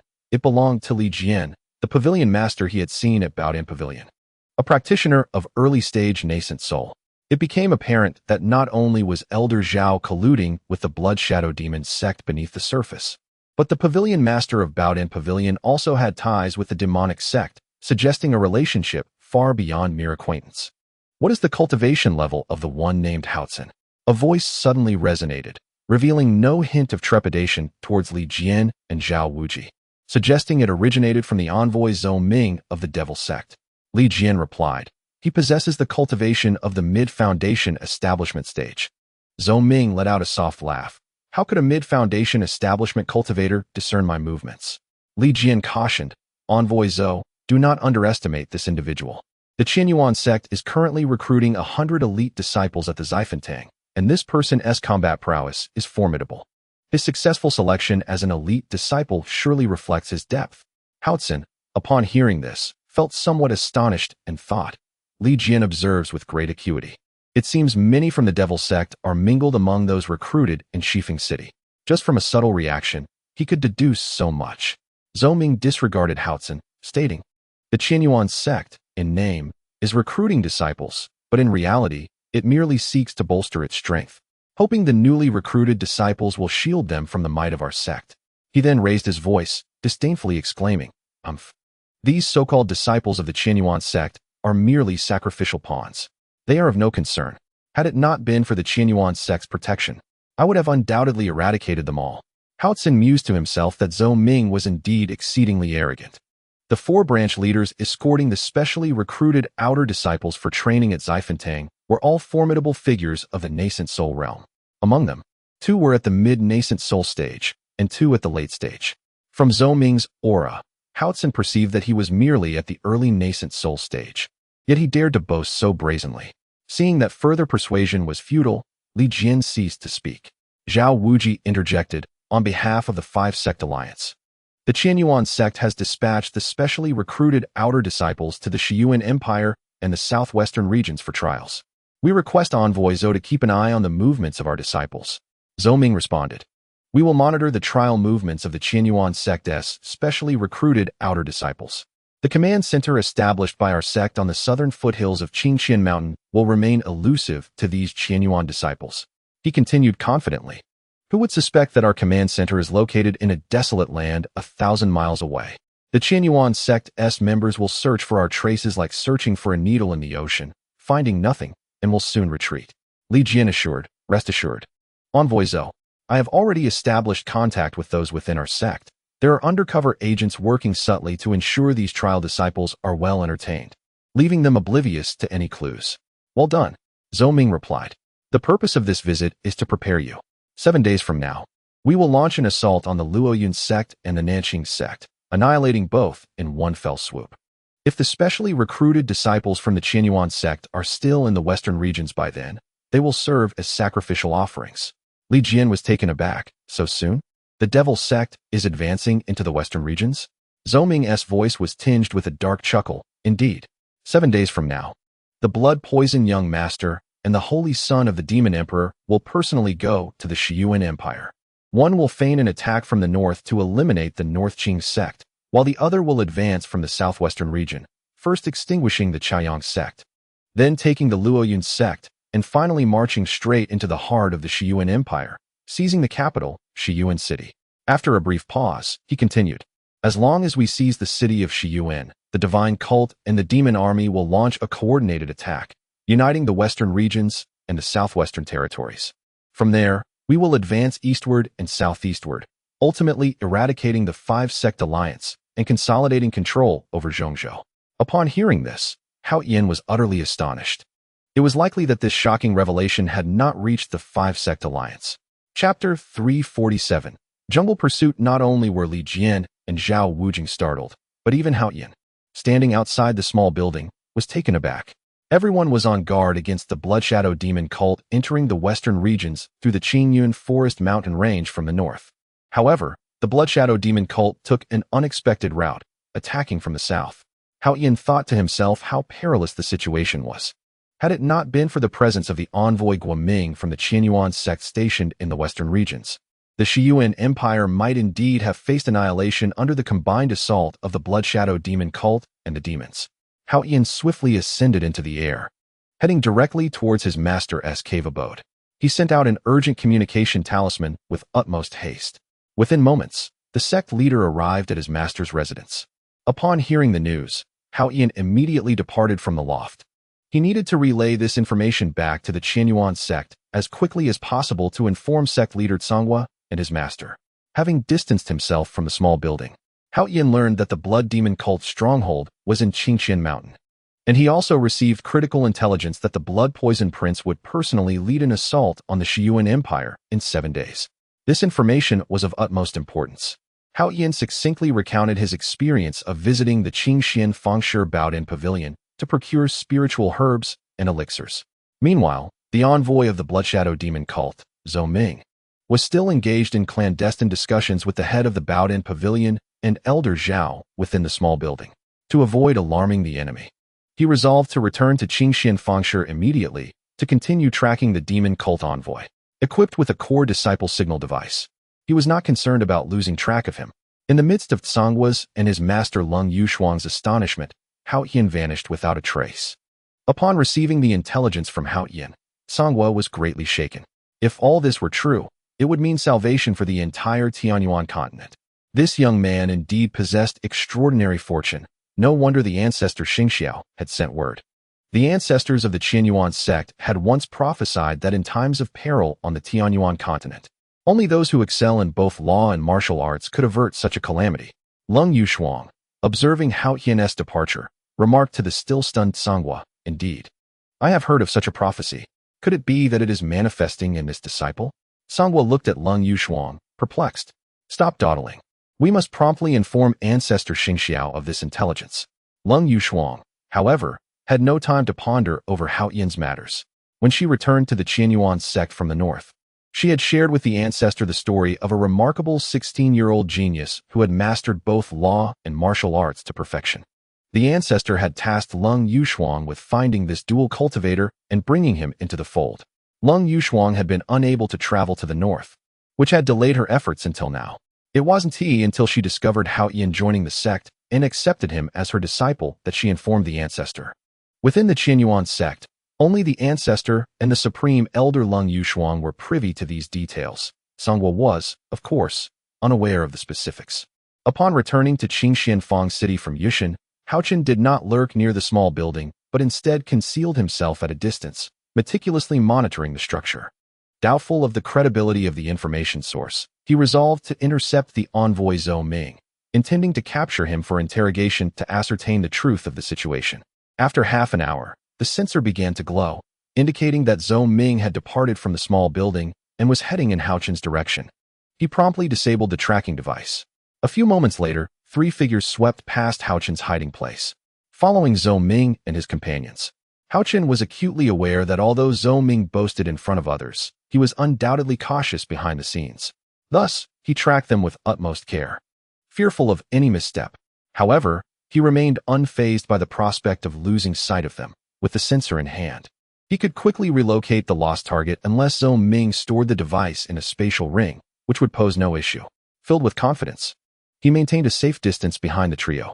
After an indeterminate distance, Zhou Ming and his companions ceased their flight, landing at the northeastern edge of the Qingyan forest. Observing their descent, Haochen swiftly slipped into the woods, concealing himself. The sky was tinged with white as thick fog enveloped the area. Following Zhou Ming and his companions, Haochen wound through the forest, retracing paths for an entire night. At that moment, he faintly heard Zhou Ming speaking to an elderly man beside him, stating, "After all this winding, there should be no one following us. Let us hasten to find that location." The speaker was none other than Elder Zhao Wujia of Baodin Pavilion. Realizing the purpose of their extensive detour was to evade pursuit, Haochen pondered the destination of the 3 men. Once in the forest, Zhou Ming and his companions neither flew nor followed established paths. Instead, they trod upon the trails created by wild beasts. The low-hanging trees and dense underbrush, coupled with the treacherous animal paths, were indeed daunting. Along the way, snakes, insects, rodents, and various creatures made their appearances. The trio traversed obscure animal paths, frequently changing direction, winding through numerous forks that intertwined, leaving one bewildered. After enduring considerable hardship, the 3 finally reached a densely wooded valley and halted their advance. Haochen's confusion deepened, and he silently mused, "This does not appear to lead to any sect or clan, nor a concealed base." At this moment, Zhou Ming produced a map, aligning it with the surrounding terrain, and remarked, "I believe the cave should be located here." Seeing Zhou Ming unveil the map, Haochen sensed an unfolding revelation.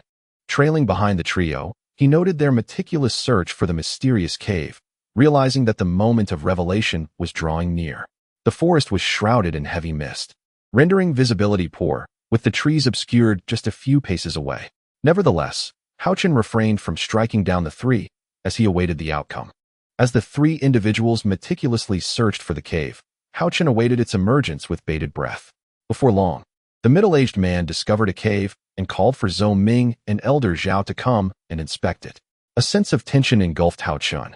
From the man's call, he discerned that this middle-aged individual was a formidable expert at the late stage of the Yuandan realm. In the Grand Hall, an elder clad in a blood-red robe spoke. "The Blood Shadow sect has dispatched an envoy to Zhongzhou in search of the illusory demon stone, which likely no longer exists. What are your plans now?" The middle-aged man, also dressed in a crimson robe, replied, "We merely intend to send him to seek out someone capable of appraising treasures, to venture into the Qingyun forest in search of a cave dwelling. Whether such a dwelling exists is a matter of speculation. I shall await your good news. Should this matter not be handled properly, you shall witness the consequences." The elder's icy voice echoed through the hall.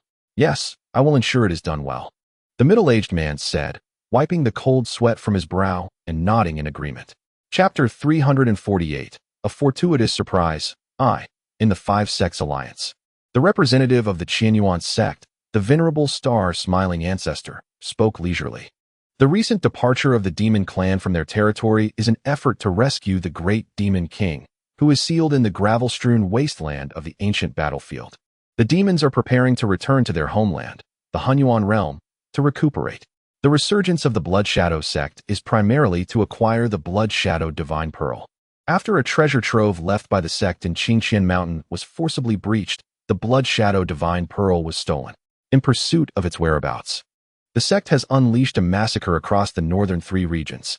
Ultimately, the Blood Demon Pearl vanished from sight, fading from the consciousness of the world. Should the sect acquire the Blood Shadow Divine Pearl, it would hasten the cultivation of high-level experts, thereby placing the righteous path under the thumb of the evil sect. Secondly, the Blood Shadow sect seeks to obtain the illusory demon stones required for the divine sacrificial ceremony, reigniting their bloodlust. Only by gathering 5 illusory demon stones of different attributes can the Blood Demon Tower be activated. The Blood Demon Tower is a treasure of the sect, overseen by the sect leader. It is said to consist of 5 levels. Only by uniting the 5 types of illusory demon stones can it be opened once every century. Otherwise, only one level can be accessed during that period. These 5 illusory demon stones are categorized as the Water Illusory Stone, Wind Illusory Stone, Fire Illusory Stone, Earth Illusory Stone, and Electric Illusory Stone, among others. The illusory demon stones are sourced from the outer realms of the cosmos. With a tone of regret, he concluded, "It is rumored that the Liu family in Westhouse City possesses 2 types of illusory demon stones, both rare resources in the outer cosmos, the Electric Illusory Stone and the Wind Illusory Stone. Unfortunately, by the time our Qianyuan sect received the news and arrived, the Liu family had already vanished." The representative of the Sword sect, seated beside the star-smiling ancestor, took up the conversation, saying, "The Qianyuan sect has dispatched disciples to search for interdimensional passages. Our Sword sect has also sent powerful members across the Dangsha Ridge to the northern 3 regions to thwart the Blood Shadow sect's continued chaos." An elder, sipping tea, interjected, "The intelligence provided by the Qianyuan sect has been timely. We have already devised our countermeasures." The star-smiling ancestor mused almost to himself, "I hope we can swiftly locate that disciple named Haochen." After comparing maps, Zhou Ming and the others quietly gazed at the cave before them. The cave lay shrouded in a tangle of weeds, obscuring the mysteries within, while a chill emanated from its depths. The 3 individuals hesitated, reluctant to venture inside. Observing their indecision, Haochen couldn't help but smirk. After lingering outside the cave for quite some time, they cautiously stepped forward, entering the darkened threshold. Zhou Ming, the emissary of the Blood Shadow Demon sect, had come to the bowed-in pavilion to convey directives and gather intelligence, subsequently striking a deal with the pavilion's formidable experts to search for treasures in this location. Prior to his arrival at Bowed-in Pavilion, he had heard tales at the headquarters of the Divine Sect about a mysterious adept who roamed the Qingyun forest centuries ago, purportedly leaving behind a considerable hoard of treasures. While traversing the forest, Zhou Ming had taken particular care to search for signs of this hidden wealth. Upon arriving at the Qingyun forest, he was met with heavy rain and fog that impeded his ability to fly. Thus, he was compelled to descend into the thicket and navigate on foot, remaining vigilant of his surroundings. As he ventured into the northeastern part of the forest, he discovered a cave beneath a rocky cliff, where signs of human activity were apparent. Taking refuge from the rain at the cave's entrance, Zhou Ming awaited clearer weather, concealing the cave's mouth before hastily departing. Alone, he felt too apprehensive to explore within, burdened with the critical task of relaying commands from the sect's headquarters. Due to the dense fog, he proceeded cautiously, sketching a rough map of his route, which ultimately led to the fateful entry of himself and 2 companions into the heart of the mountains. As he observed the trio entering the cave, Haochen swiftly followed suit, reassured that the path had been scouted ahead of him, minimizing the likelihood of unforeseen dangers. Should any peril arise, the forerunners would be the first to confront it. Upon entering, Haochen was struck by the peculiar smoothness of the cave's stone walls, suggesting they had been meticulously crafted by human hands. As he trailed behind the 3, he stowed away his sensing device, relying solely on intuition to navigate the darkness that enveloped him. Yet, the pervasive blackness made it increasingly difficult to discern his path. At that moment, all traces of the trio had vanished, and the atmosphere grew tenser with each step deeper into the cave. The entrance was narrow, allowing passage for only one person at a time, but further in, the cavern widened. Jagged stone pillars jutted from the ceiling, and moss clung to the walls. What, he pondered, had brought these three to this forsaken place? Had they discovered a treasure map that led them here? Might fortune favor him as well? As Haochen mused, the expanse of the cave suddenly opened before him.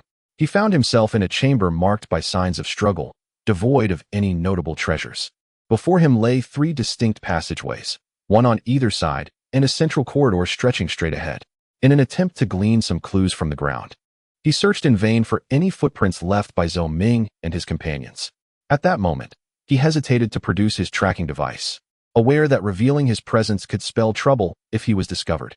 Crouching on the ground, Haochen contemplated the whereabouts of the three. How had he lost track of them? What was he to do now?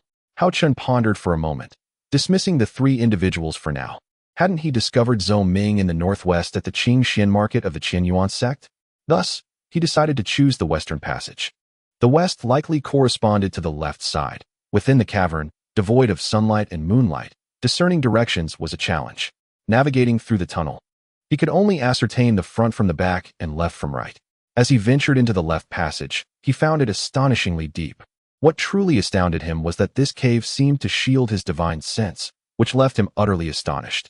Previously, he had not experienced such a sensation within the cave. Yet upon entering this specific area, he found his divine sense rendered useless. Nevertheless, this did not deter him. He promptly activated his spiritual vision technique, relying on his sight and touch to proceed forward. He was determined to locate Zhou Ming and his companions, not only to glean information regarding the Blood Shadow Demon sect through Zhou Ming, but also to ascertain what the trio sought in this place.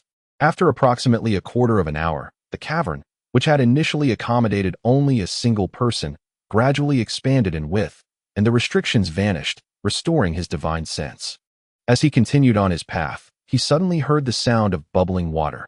Indeed, there was a pool, situated within an open stone chamber, featuring a sizable water basin. At that moment, Haochen stepped into the stone chamber and approached the pond. Within the expansive stone chamber lay a square pool several feet wide, but the water within was composed of liquefied elemental energy. Even from a distance, one could perceive the rich aura of elemental energy enveloping the air. As he neared the pool, Haochen concentrated his true essence, enveloping his right hand, and cautiously dipped it into the pool, which was over 10 feet deep. He sensed the energy contained within the water and, after carefully releasing the protective essence around his hand, he attempted to absorb the energy from the water. However, not only was he unable to absorb it, but the liquefied elemental energy was also chilling to the touch. This marked Haochen's second encounter with liquefied elemental essence, the last time being in the Tuo Mountain secret realm, where he had obtained the Millennium Spiritual Liquid, which shared a similar state. Yet, while the Millennium Spiritual Liquid was absorbable, this liquefied elemental energy was not. There must be a reason for its resistance to absorption. Yet he had no time to ponder the nature of the liquid energy in the pool, since it was undoubtedly a valuable resource. He could not let it go to waste. Suddenly, an idea struck him, and he summoned Linger and Xiao Chui. Concurrently, he retrieved several moonlight stones to embed into 3 walls of the stone chamber, illuminating it as brightly as day. Chapter 349, Unexpected Delight, Part 2. Linger and Xiao Chui emerged from the jade pendant space, gazing into the pool of liquefied elemental energy, inspecting it without any clear understanding of its nature. As Haochen and Linger discussed the potential formation of the liquefied elemental energy, Xiao Chui stretched her neck and leaned over the pool, eagerly sipping the liquid. Haochen quickly scooped her up, exclaiming, "You can't absorb this. Drinking it could be fatal." No, wait. It would harm the birds. It's all right. This substance is beneficial for me. I can absorb it, Xiao Chui conveyed telepathically to Haochen. Since it is advantageous for you, let us secure it. I was contemplating the most suitable place for it, Haochen replied. Perhaps you should first store it in the second level of the demon suppression tower. We can conduct experiments later, and if it proves harmless, we can transfer it to the jade pendant space, Linger suggested. Linger was uncertain whether introducing this object into the jade pendant space would disrupt its ecological balance. Upon hearing Linger's suggestion, Haochen suddenly summoned the demon suppression tower into his hands and called forth the two women who were cultivating in the soul space. When Shaner and Schwanger appeared beside the pool, they could hardly believe the events unfolding before them.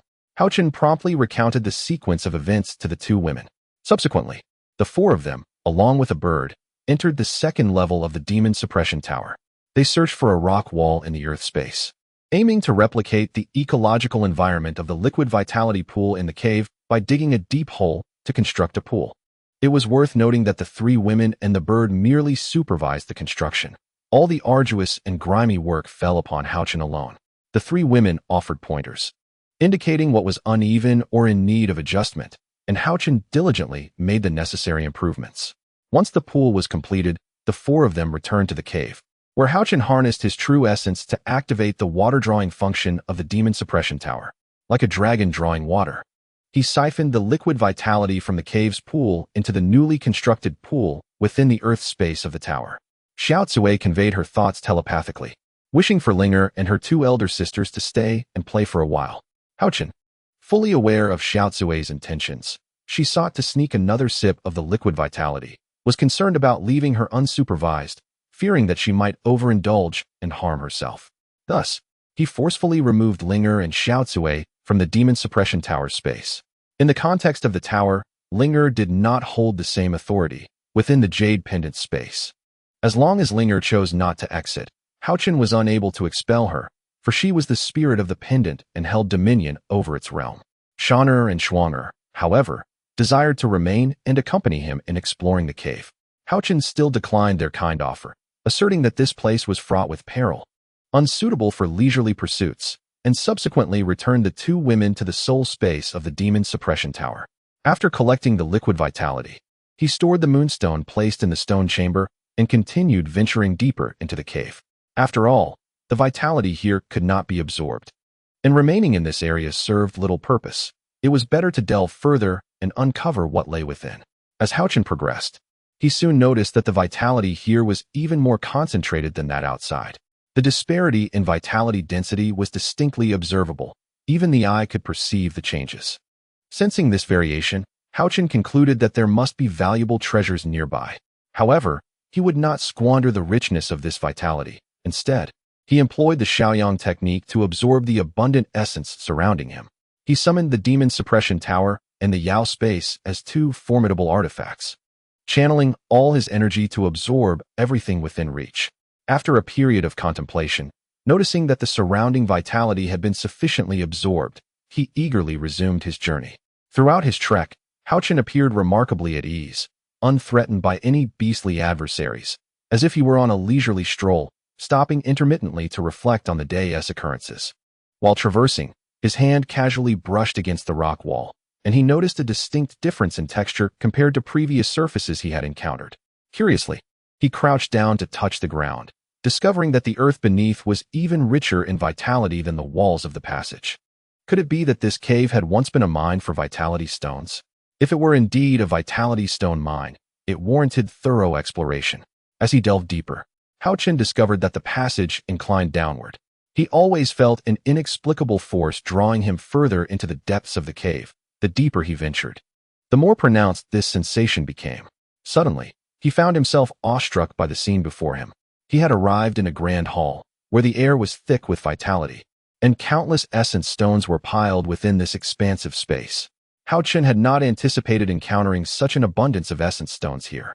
It was evident that this place was extraordinary, for such a multitude of stones could not form without cause. Gazing at the numerous essence stones surrounding him, Haochen felt a surge of joy. Anyone else who entered might not know what to do. Before him lay a plethora of mid-grade and high-grade essence stones, numbering at least in the hundreds of thousands. With a mere wave of his hand, he collected them into the confines of the demon suppression tower's space, for he understood that the liquid essence was sustained by these stones.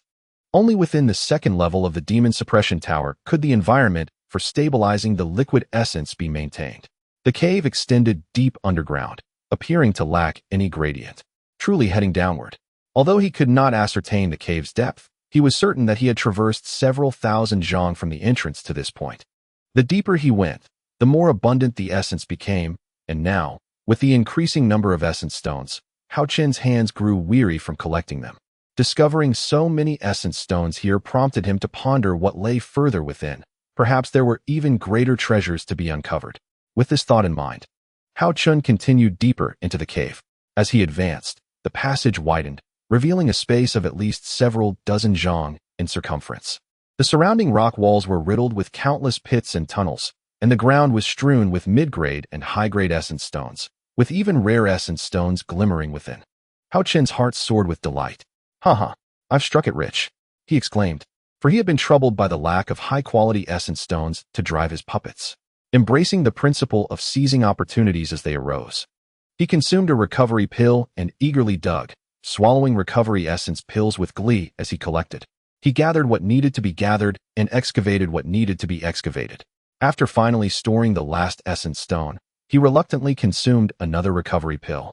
As the exertion of collecting the stones had drained his energy, surveying the now cleared pits and tunnels, he felt relieved to find no stones left behind. Even the loss of a single essence stone would have caused him great distress. At that moment, he was basking in satisfaction, contemplating entering another passage to collect more essence stones when he faintly heard footsteps approaching. Zhou Ming and his companions had entered the cave and experienced a smooth journey, encountering no dangers whatsoever. Their path diverged from Haochen's, and although they had also obtained numerous treasures, they paled in comparison to his haul. As the footsteps drew nearer, Haochen swiftly exited the hall and darted into a passage on the left. Just as he concealed himself within the tunnel, Zhou Ming and his companions emerged from a passage adjacent to his hiding place. Chapter 350, Rising Intent to Kill, Part 1.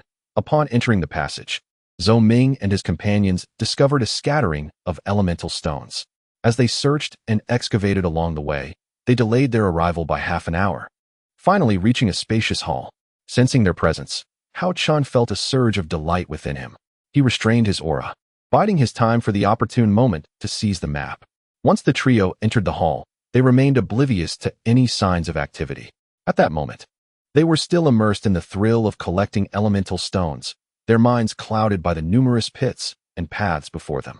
Countless elemental stones awaited their collection, yet they found themselves at odds over whether to work together or to split up and search. "Shall we commence from the left passage?" The middle-aged man inquired of Zhou Ming. "I believe it would be wiser to disperse our efforts and first explore the right passage," Zhao Wuji suggested. Casting a glance at Zhou Ming, "Let us not quarrel over left or right. Let fate decide through a game of rock, paper, scissors," Zhou Ming replied nonchalantly. Thus, the three engaged in their playful contest, resulting in the middle-aged man emerging victorious. "Let us proceed together into the left passage," he declared, stepping decisively into the corridor. Haochen chuckled at their peculiar choice of route.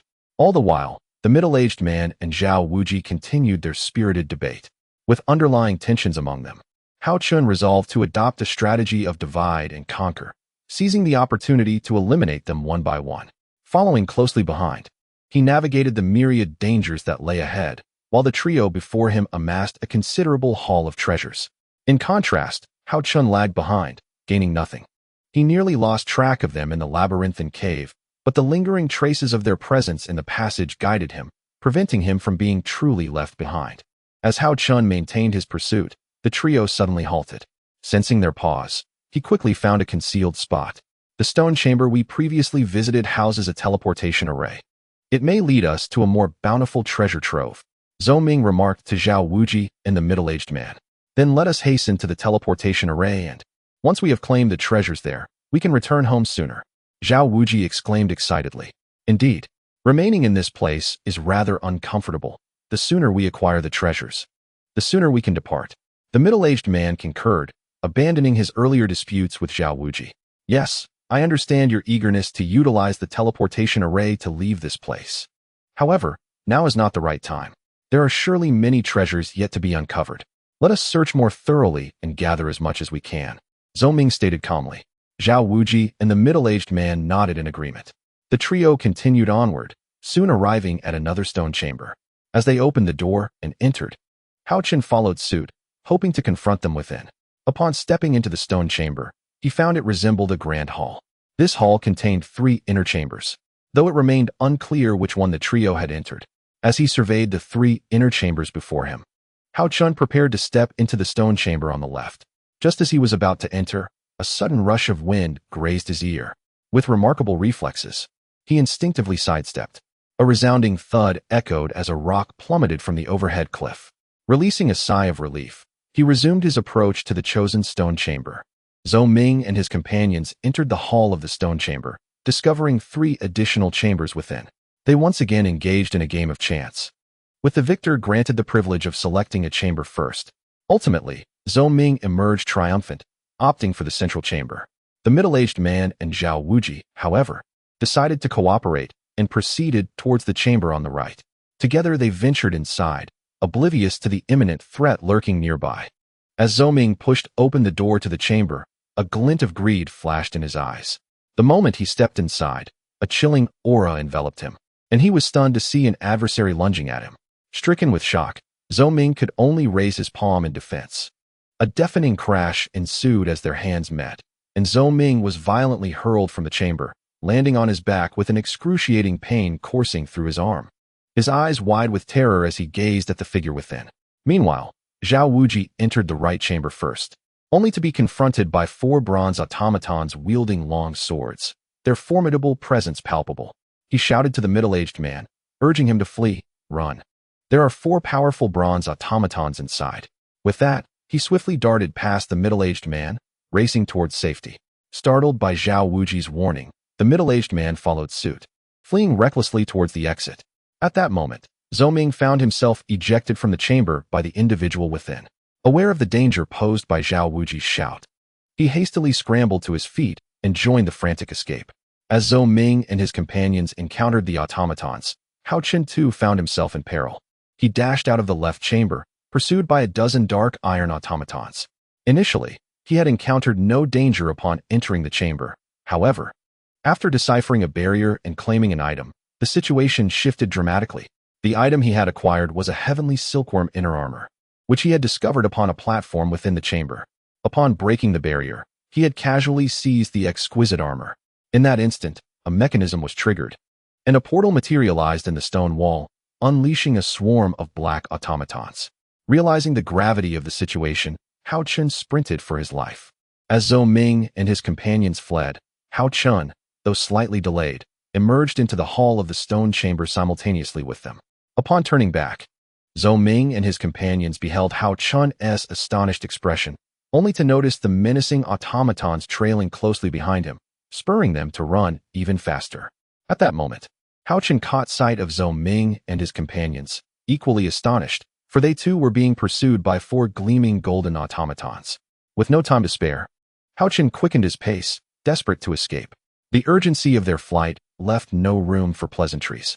Yet Zhou Ming and his companions exchanged knowing glances as they raced onward.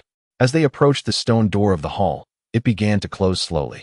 The faces of Haochen and Zhou Ming paled in fear as they realized the door was about to shut. They gathered their energy and rushed toward the door.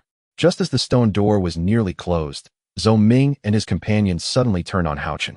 Zhou Ming drew a crossbow and aimed it at Haochen.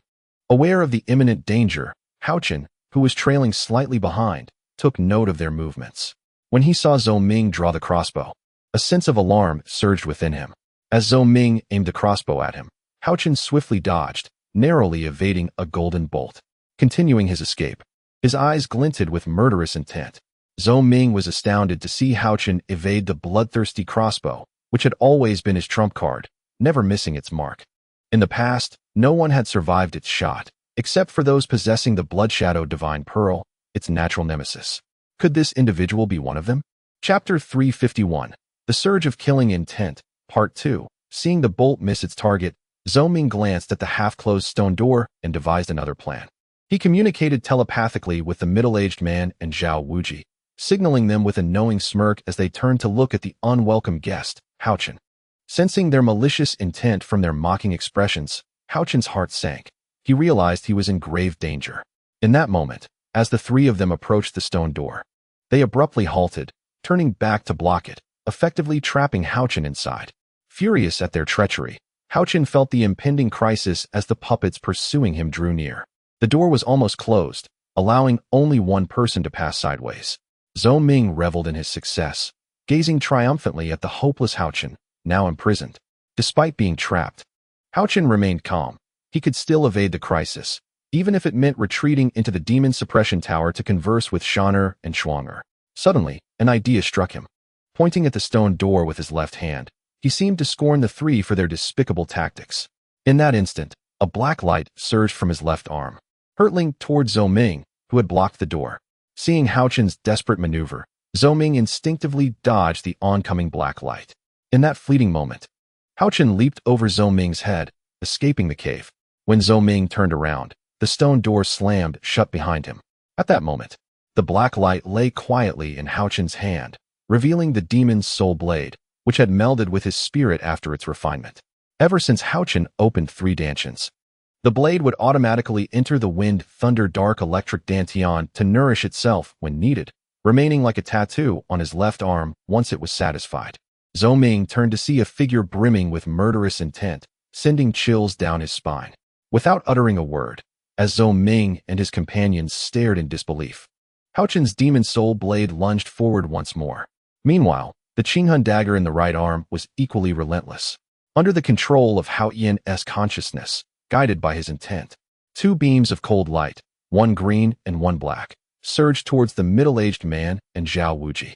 The rationale for targeting these 2 first was their relatively weaker cultivation among the trio.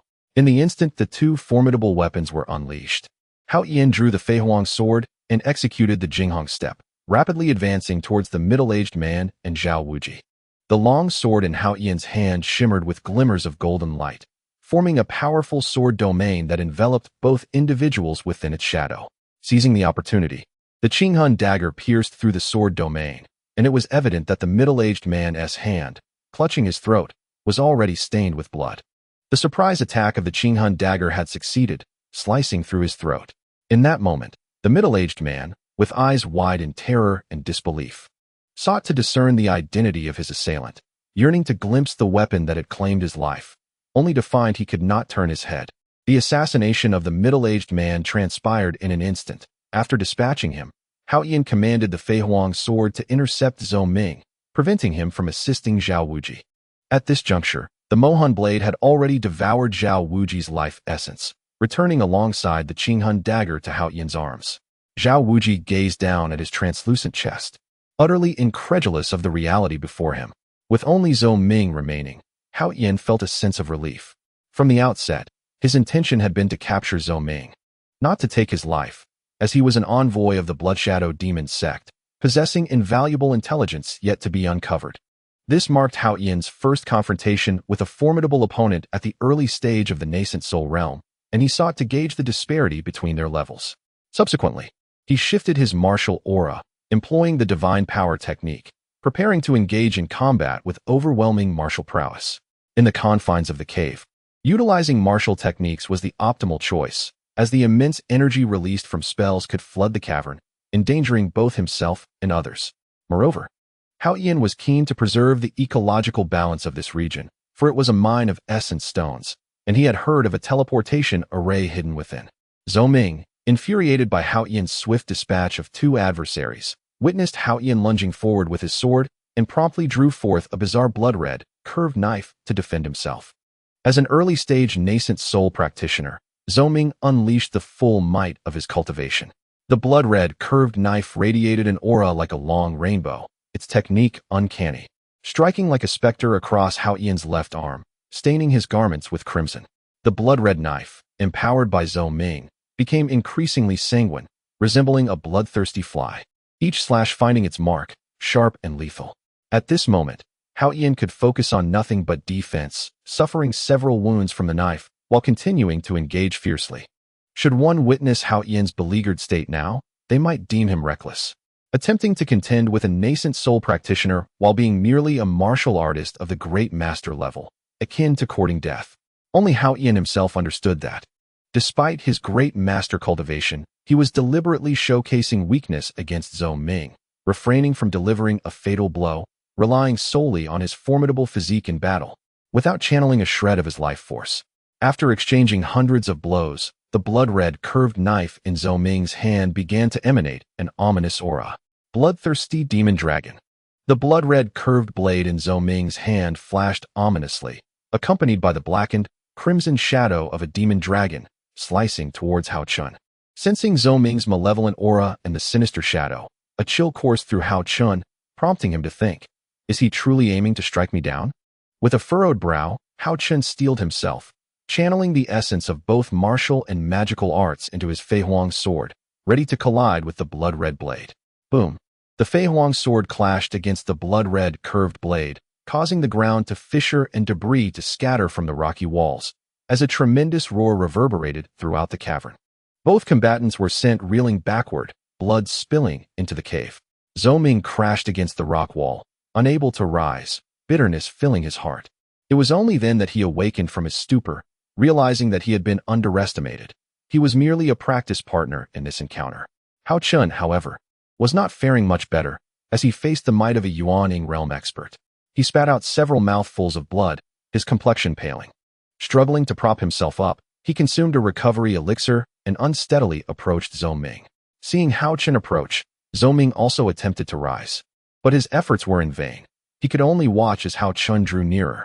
The staggering Haochen finally reached Zhou Ming, gasping for breath as he halted. With a faint, bitter smile, Zhou Ming inquired, "How did you arrive here?" "Ah, from the moment you entered the Qingxian market, I have been accompanying you. You led me to this cave. I have witnessed everything." Haochen replied with a smile, addressing Zhou Ming's question. "Before I perish, can you divulge how you countered my blade techniques?" Zhou Ming asked, eyeing Haochen, who bore wounds slightly less severe than his own. With a thought, Haochen summoned the Luyan armor. Seeing the shimmering armor enveloping Haochen, Zhou Ming, overwhelmed with rage, coughed up blood and fainted. Haochen shook his head with a sigh. Such a temper. How pitiable. He then removed Zhou Ming's storage ring, securing it within the confines of the demon suppression tower.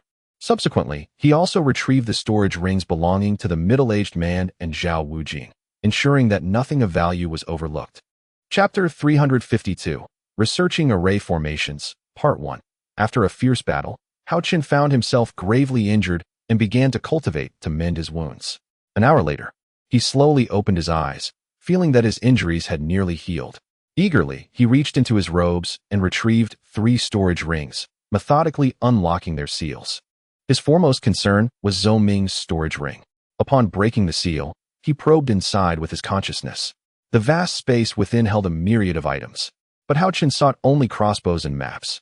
The blood-red curved blade bore no use for him.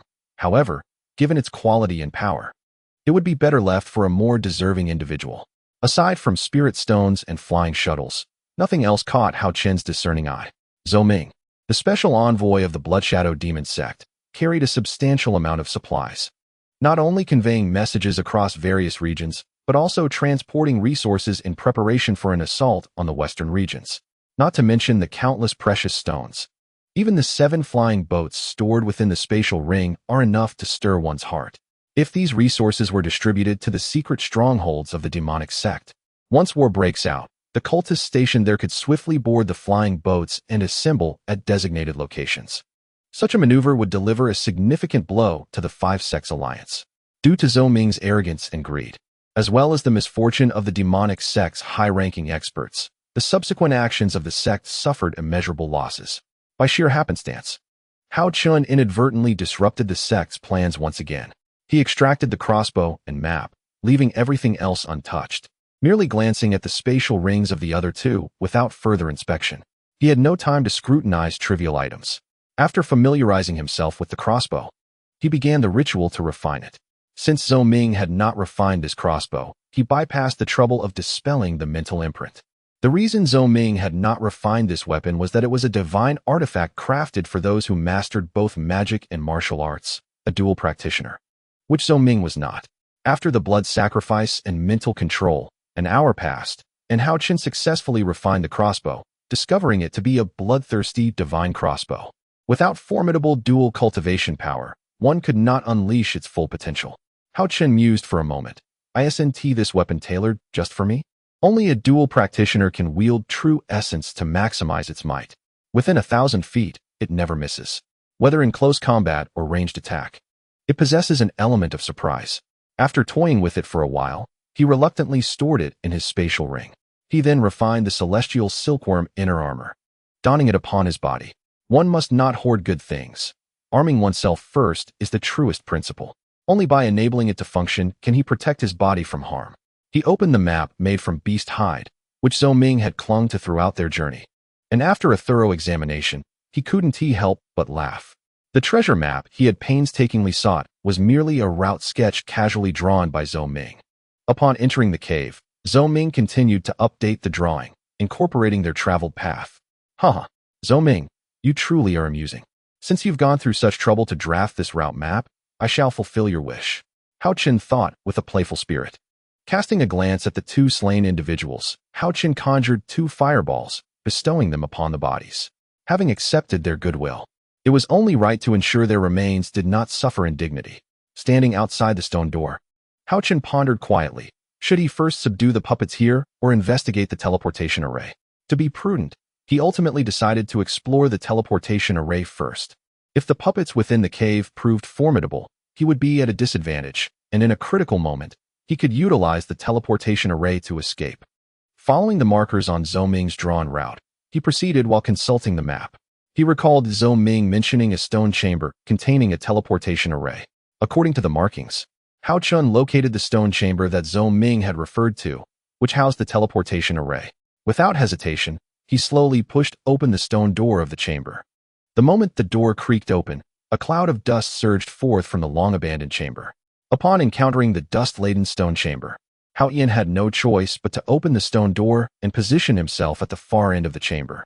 He concentrated his true essence, unleashing a tempest that expelled both the remnants within the chamber and the lingering dust. Before him lay a somewhat dilapidated teleportation array, which reminded him of the one he had seen upon receiving the Xiaohao legacy. The sight of the array in its worn state stirred a sense of unease within him. As he recalled the perilous experience he had faced during a previous teleportation from the ancient battlefield of the Huinha, where he narrowly escaped with his life. This time, he vowed to be thoroughly prepared. His yearning to study the teleportation array had long been ignited, yet time had previously constrained him. Now, he recognized this as an exquisite opportunity for observation and learning. As for the other items marked on Zhou Ming's map, Haochen deemed them less significant than mastering a technique. Upon scrutinizing the stone chamber's environment, he observed that the vent at the ceiling had lost its protective formation, resulting in an accumulation of dust due to the depletion of the array's energy. Recognizing the need for a conducive environment, he began tidying the chamber. Channeling a surge of true essence, he erected a barrier to seal the vent anew. Subsequently, he retrieved several moonstone fragments from his storage ring, adorning the walls and suspending them from the ceiling. Once his arrangements were complete, the chamber illuminated as brightly as day. Determined to retreat here for an in-depth study of the teleportation array, Haochen designed the chamber as a makeshift abode. He infused the cave above with true essence and re-established a barrier to enclose the chamber. Then, meticulously cleaning the teleportation array, he embarked on an intensive examination of its intricate mechanics. With a foundational understanding of teleportation arrays, he referenced the text Xian array and array techniques. Extracting the array diagram from the legacy site, where he had hastily studied for merely 3 days. This time, liberated from the constraints of time, he resolved to delve deeply into the teleportation array.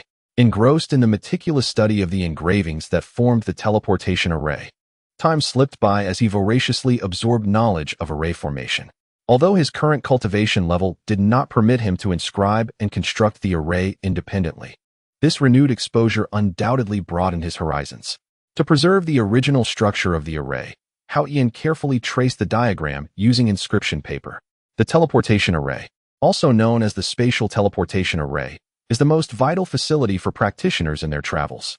Powered by essence stones or physical energy, it employs 2 specialized formations to connect distant spatial realms, enabling the long-distance transport of individuals or objects, a common occurrence in the realm of cultivation. The teleportation array before him measured approximately 10 feet in size, featuring a hexagram design adorned with 12 recesses, while the remaining surfaces were inscribed with a myriad of peculiar runes. Haochen had never set up a teleportation array before. His experience was limited to theoretical study during his time at the legacy site, where he had absorbed the foundational knowledge of array construction. Chapter 353, Research on Formation, Part 2. Haochen had previously perused the knowledge of formations contained within the inheritance of Xiao Hao, gaining a basic understanding of the subject. The revered ancestor of Xiao Hao could effortlessly construct a teleportation array with a mere wave of his hand, utilizing his divine consciousness to forge the formation. Haochen, however, found himself unable to achieve such feats, as his divine awareness was vastly inferior to that of the ancestor. Engraving a teleportation array is not inherently complicated, yet it demands considerable effort. It requires meticulous attention to detail. Even the slightest error could result in being teleported to an entirely different location.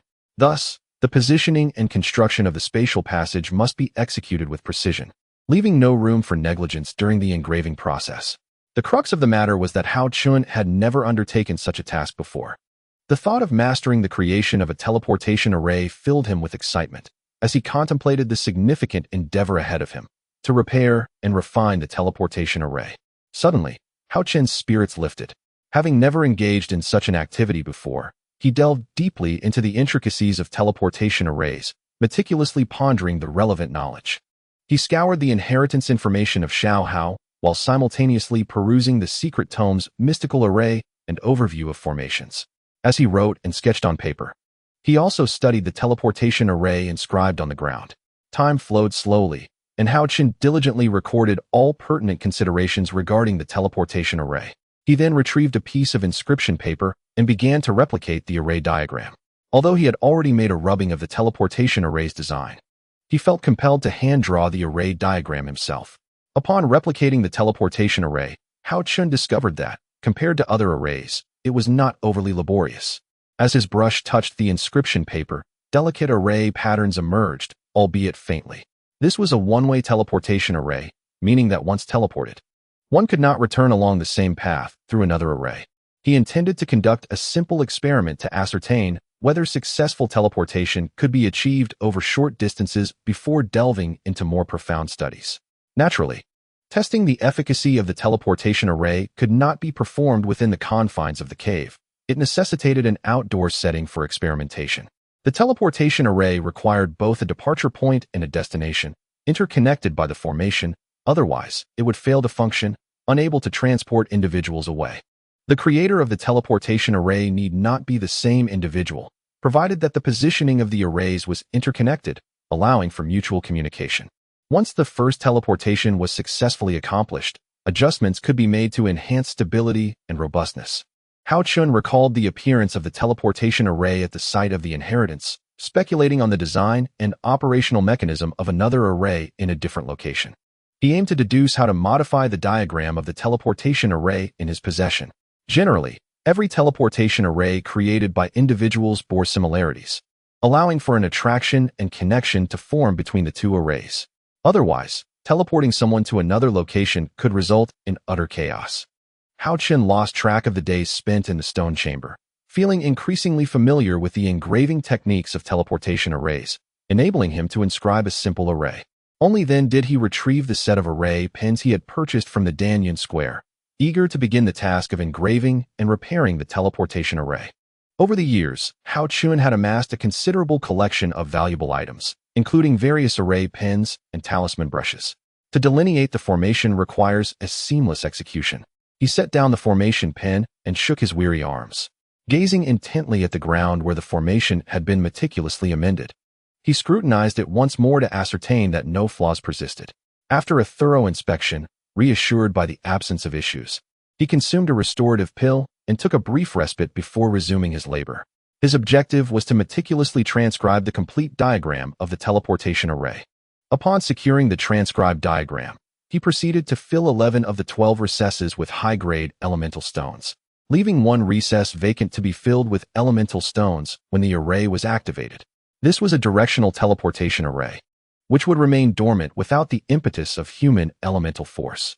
The corresponding teleportation array could sense the activation and facilitate the teleportation process. Having arranged everything, he stored the necessary items within his spatial ring before pushing open the door. Exiting the stone chamber, Haochen set up a confinement array around the stone room, supplemented by a seasonal illusion array. He had no intention of departing from this secluded cavern, for there remained numerous valuable items yet to be collected. The previous cave he had trailed Zhou Ming to held treasures still unclaimed. Approaching the cave once more, he preemptively established a lethal confinement array to guard against unforeseen circumstances. Haochen deemed the illusion array ineffective against puppets, having encountered them in battle at the Valley of Immortal Sorrow. This time, his intention was to capture a puppet for his own use. However, the humanoid puppet he had discovered previously in the valley far surpassed the ones found here in sophistication. Dubbed humanoid puppets due to their indistinguishable human form, they were controlled by directives issued by a human system, potentially remnants left by celestial beings.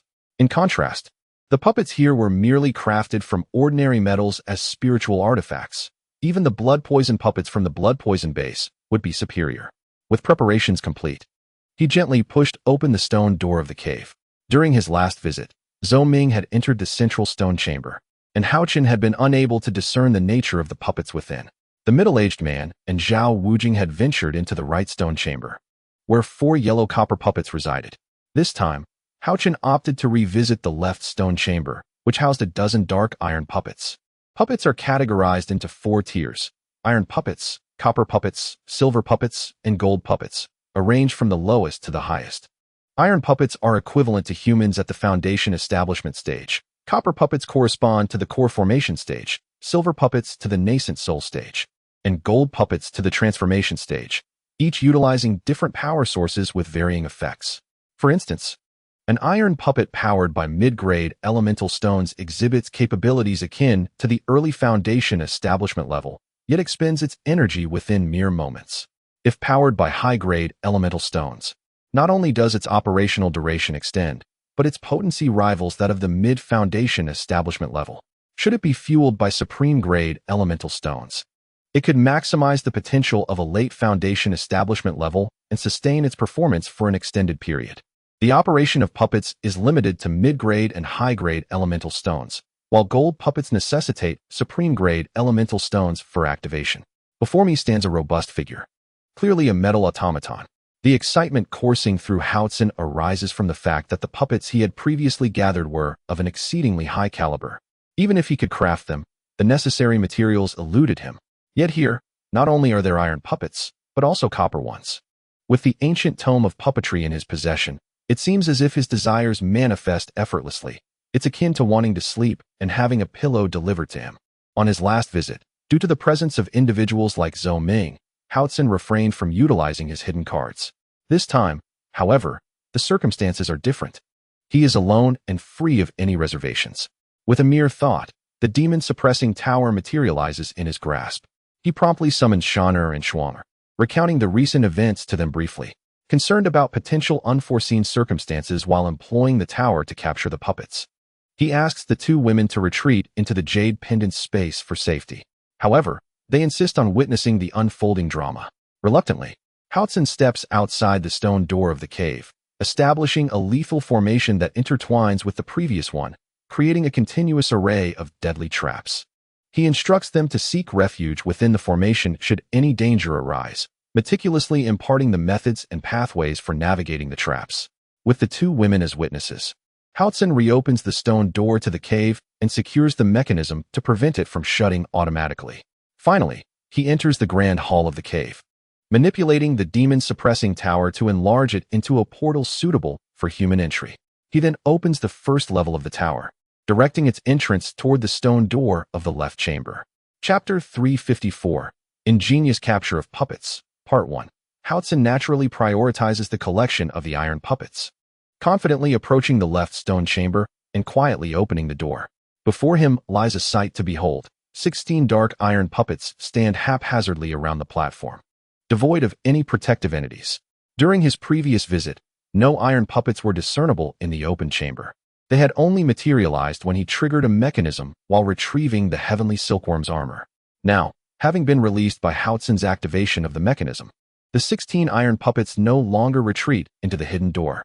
Each puppet wields a long spear, exuding an ancient aura that conveys a palpable sense of oppression. Yet, for Haochen, it merely registers as a feeling.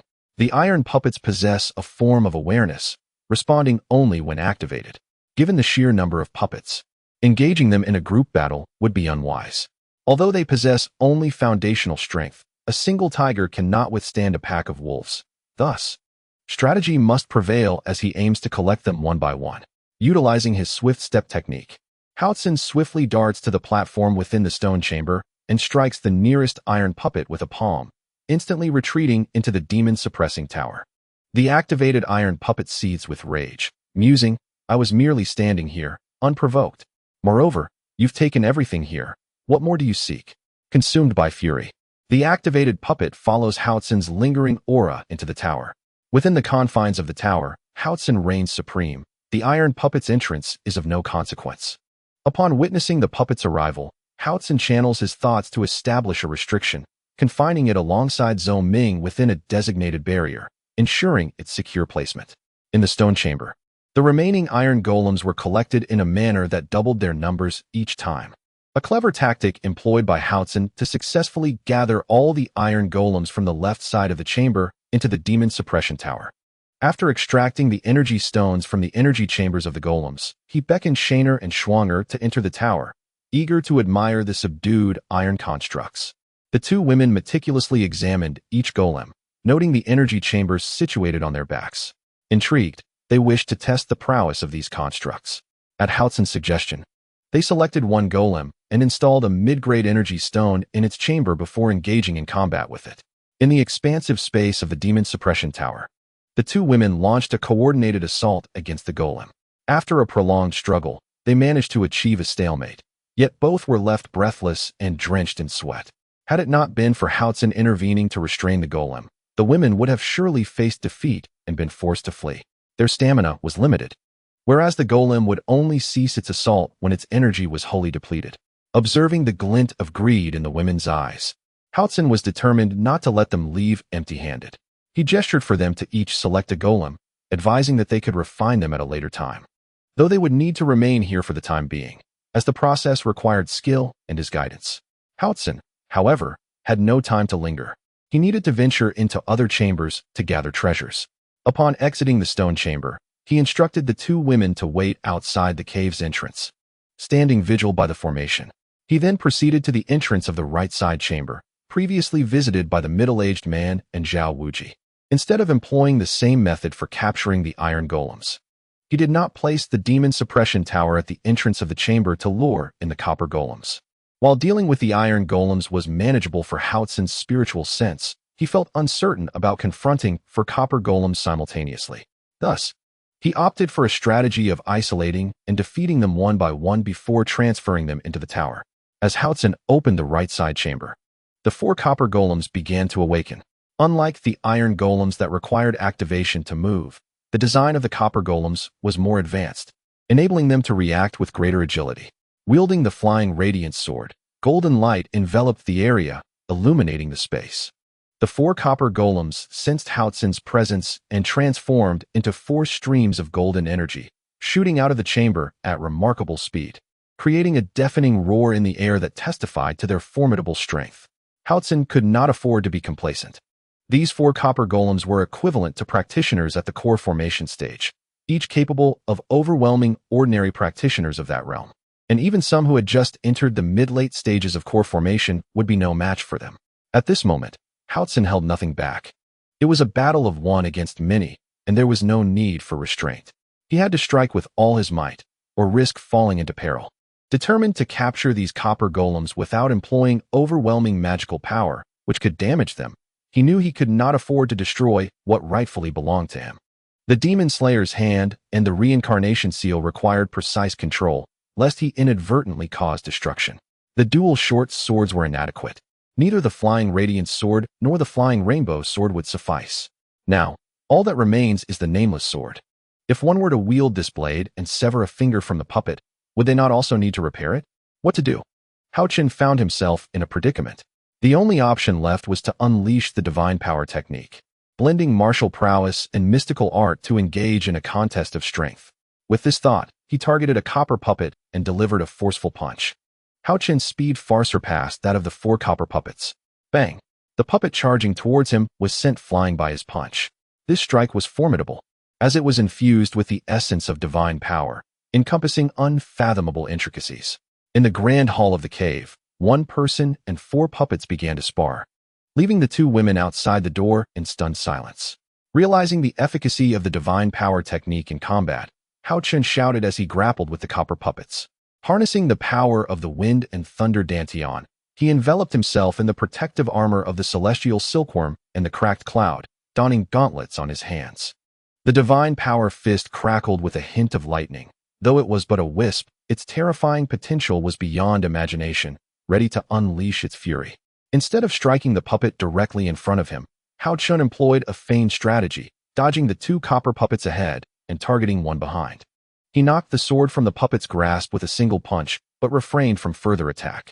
Swiftly passing the incapacitated puppet, he arrived beside the one he had previously sent flying. As that puppet attempted to rise, Haochen delivered a decisive kick to its back. "You shall remain down." At that moment, he extracted the premium essence stone from the puppet's energy chamber and casually tossed it into the first level of the demon suppression tower. The 2 advancing puppets, now confused by the sudden absence of their opponent, wondered aloud, "What is happening? Were they not here to engage us in battle? Where have they gone? This seems like a display of cowardice." The puppet that Haochen had disarmed stared blankly at its empty hand, contemplating, "Where has my weapon gone?" Simultaneously, sensing a disturbance behind it, the puppet pivoted and launched a punch towards Haochen. Before the copper fist could reach him, a fierce gust of wind erupted. "Demon Slayer!" Haochen exclaimed, and immediately, a counterforce met the copper puppet's strike, dispelling it. He swiftly formed intricate hand seals before his chest, channeling a surge of profound energy that radiated outward. A blue ice handprint rapidly expanded, enveloping everything in its vicinity with blinding speed. Anything touched by the radiant light instantly froze, including the copper puppet, which was encased in an icy sculpture.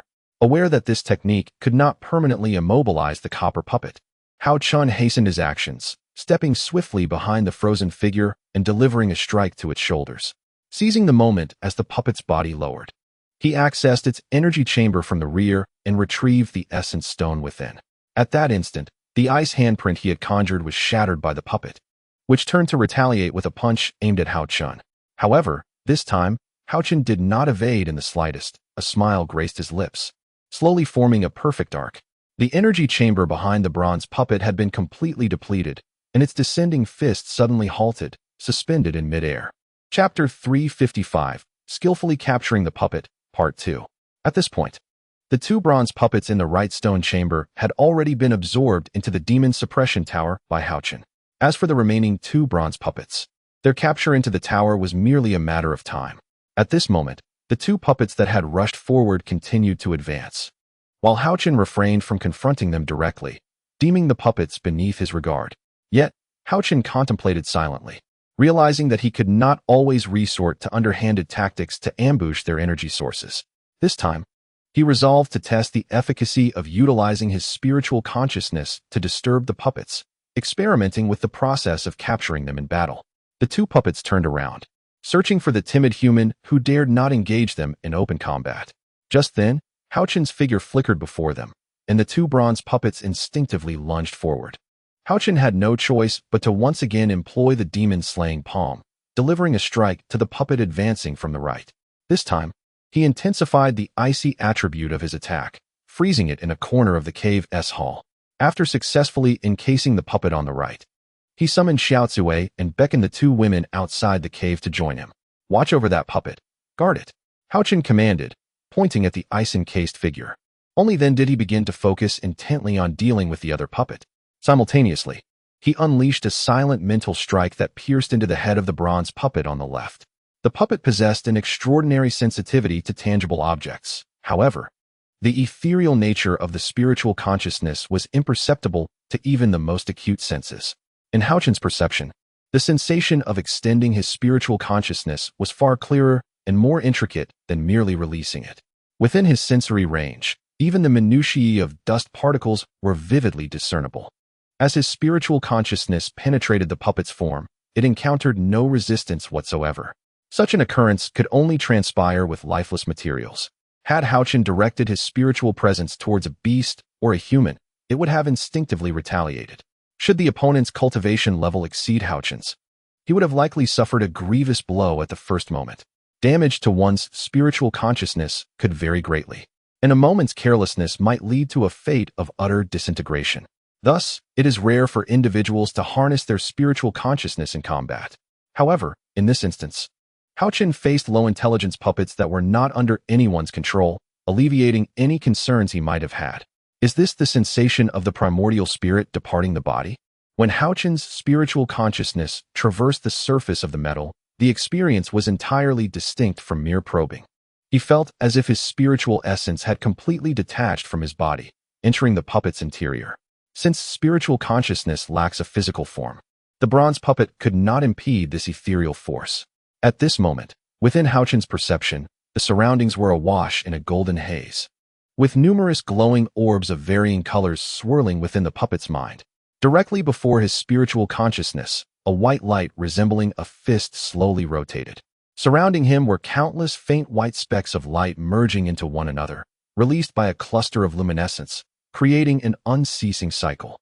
In the upper left corner, a blood-red orb, the size of a walnut, flickered intermittently, continuously absorbing the white specks, maintaining its form. Nearby, a gray orb, slightly smaller than the white one, appeared less substantial, resembling mist that could easily be dispersed by a gust of wind. Beneath the white light, another black orb loomed, its size a full double that of the white sphere, exuding a density that, in Haotian's perception, far surpassed that of the metallic surface of a puppet. These orbs incessantly absorbed energy from the white sphere, prompting Haotian's consciousness to instinctively drift towards it. As he drew closer, even without a corporeal form for his soul energy, he felt a formidable resistance, diminishing his previously fleeting speed. This white orb seemed to be a gathering formation composed of primordial energy. A slight examination stirred a flutter in his heart. Were it merely a simple gathering formation, he would not have been concerned, as there are numerous such formations, and he could easily arrange several himself. It seemed that the other orbs represented various distinct formations. Here, 4 orbs existed, aside from the gathering formation. The walnut-sized black orb likely contained the gaseous essence of the soul illusion stone, which resonates with memories. The gray orb seemed to represent the gaseous essence of the shadow illusion stone, reflecting images, while the lower black orb was presumably a gravitational formation. After deducing this, he inspected them closely again, confirming that each orb was not merely a simple attribute of energy, but rather stored in the form of formations within the puppet's head. Besides the gathering and gravitational formations, the other 2 formations were beyond Haotian's current capabilities to construct. If he could decipher these formations, he could undoubtedly create a puppet. As for the gravitational formation, he had utilized such spells within the demon suppression tower space, and could construct them himself. Judging by the current situation, it would suffice to temporarily seal the operation of the gathering formation to sever the energy source of the metallic puppet, thus halting its movements. However, the formations laid out with the shadow and soul illusion stones were exceedingly intricate, and Haotian's current mastery of formations was insufficient to unravel them. Sealing the gathering formation and interrupting its operation posed no challenge for Haotian. He merely needed to allocate a thread of his consciousness to construct a miniature formation barrier, sealing the pathway between the head's formation and the internal energy source. This task was accomplished with relative ease, requiring little exertion. Once the gathering formation was interrupted, the surrounding barely visible faint white lights immediately dissipated, and several orbs gradually dimmed, ceasing their operations. Success. After surveying the situation once more, all energy had come to a halt, and even the previously felt resistance had vanished entirely. Completing all of this, Haotian withdrew his consciousness, exhaling deeply and slightly opening his eyes. At this moment, the sealed puppet remained in its original stance, quietly standing there. Due to the puppet's inherent lack of emotion, nothing seemed amiss on the surface. To ensure that no unforeseen events occurred, Haochen cautiously stepped into the attack range of the sealed puppet. He remained vigilant, aware that if the situation deviated from his expectations, even after sealing the spirit-gathering formation, the metallic puppet might still be able to move, leaving him time to react. However, in truth, Haochen was overly cautious. The puppet's ability to move relied entirely on the spirit-gathering formation, which, once sealed, lost its driving force and could not move at all. Thus, until Haochen stepped closer to the puppet, it remained completely still. Indeed, success was achieved. He had not anticipated such smooth progress. Haochen finally exhaled in relief, Yet a flicker of excitement surged within him. He had personally tested the puppet's strength, and if its attack range could be extended, it would undoubtedly pose a significant challenge to cultivators below the golden core stage. The puppet, encased in ice, was momentarily restrained by 2 women and a bird, but at the moment the ice was dispelled, the formidable power of the Yuan Dan realm barely held it at bay. Were the copper puppet to regain its mobility, the 2 women and the bird would find themselves in dire straits. While the 2 women and the bird were entangled with the copper puppet, Haochen had already retrieved the 3rd puppet. As the 2 women and the bird noticed Haochen approaching, they swiftly evaded the copper puppet. Simultaneously, Haochen dashed to the side of the copper puppet, striking its shoulder with a palm. Seizing the moment of its shock, Haochen summoned the demon-suppressing tower, swiftly ensnaring the last copper puppet within. Chapter 356. The Art of Collecting Puppets. 3. After securing the 4th copper puppet, Haochen gathered the 2 women and the bird and swiftly entered the first layer of the demon-suppressing tower. He needed to find a suitable place to store the copper puppet, for it was a treasure not to be damaged. Upon entering the space, Haochen unexpectedly discovered that the powerless puppet could only lie on the ground. It appeared that even standing required energy. Ignoring the other 3 puppets for the moment, he focused on sealing the last copper puppet. Approaching the copper puppet, he extended his consciousness into the central system of the puppet's head.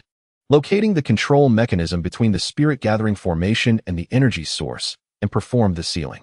After verifying that everything was in order, he began refining the puppet from which he had dismantled the spirit stones. Within the central control center of the puppet, he located the memory soul illusion stone, erasing the previous owner's consciousness imprint and replacing it with his own. Opening the energy chamber of the refined copper puppet, he placed a high-grade spirit stone within. Once the spirit stone was embedded, the copper puppet slowly rose, gazing blindly around, unaware of its purpose. Before Haochen issued any commands, the puppet lacked consciousness and would not act independently. He refined the first copper puppet he had stored in the demon-suppressing tower in the same manner, instructing it to guard Zhou Ming's room and the boundary of the 16 iron puppets, forbidding any unauthorized entry or exit. The 2 puppets then autonomously positioned themselves at the designated locations, standing motionless like sentinels. The 3rd copper puppet, now sealed within the demon suppression tower, was followed by the sealing of the 2nd copper puppet by Haochen, who placed it alongside the humanoid puppet previously captured in the Valley of Immortal Sorrow. For the sake of caution, Haochen detached the essence stones from the copper puppets and assigned them names: Puppet 1, Puppet 2, Puppet 3, and Puppet 4. Currently, the 2 guardians were Puppet 1 and Puppet 4. At this moment, Haochen exhaled a long sigh of relief. However, upon noticing the 2 women and a bird gazing at him with wide-eyed innocence, he recalled his promise to the women regarding the refinement of the iron puppets. Having fortuitously refined 2 copper puppets and amassed some experience, he decided to capitalize on the momentum and proceeded to the spatial barrier housing the iron puppets. He retrieved the 2 iron puppets favored by the women and began to guide them in their refinement. First, he accompanied Shaner in refining for half an hour until the iron puppet was fully refined. With a flicker of her thought, the iron puppet transformed into a stream of black light and entered her storage ring. To avoid disrupting Schwanger's refinement process, Shaner took Xiao Chui and distanced themselves, engaging in the delight of admiring the freshly refined iron puppet. At this juncture, only Haochen and Lu Hanshuang remained. Following Haochen's wishes, his consciousness intertwined with that of Lu Hanshuang as they entered the head of the iron puppet.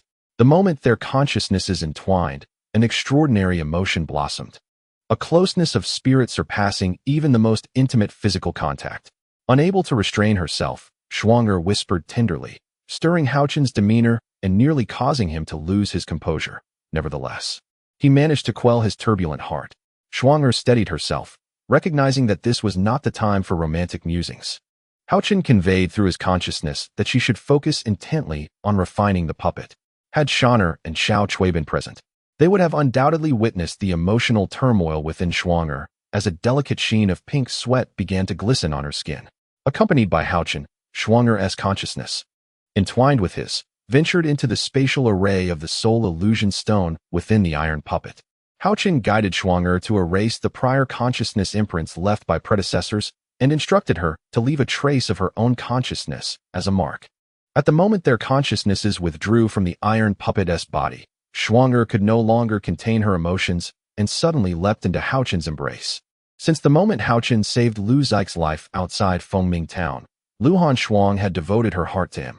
Now, their shared consciousness only intensified her feelings. Haochen, far from being the unperturbed figure of Lu Xiaohui, embraced Lu Hanshuang tightly, lost in their shared reverie. Meanwhile, Shaner and Xiao Chui observed from a distance, their minds awash with various thoughts. Xiao Chui, feeling indignant, dashed away as swiftly as a bird returning to its nest. Noticing Xiao Chui's approach, Haochen quickly released Shuang'er, who seized the opportunity to dive into his arms. Only Xiao Chui is allowed to be in brother's embrace, she declared telepathically, her tone laced with indignation. At that moment, Shaner approached Haochen, teasingly glancing at the two and saying with a chuckle, "Hee. Cousin Shuang'er has turned into a sister-in-law. The sweet waters shall not flow to outsiders. Brother, keep it up." 3 individuals and a bird frolicked for a while. And after tidying up the first level of the demon suppression tower, Hao Chun led the 2 women and the bird out of the tower's space. He instructed them once more to keep watch at the formation outside the cave's entrance. Hao Chun had yet to complete his tasks, as he had not yet ventured into the central stone chamber. With the lessons learned from past experiences, he cautiously pushed open the door to the central stone chamber within the cave.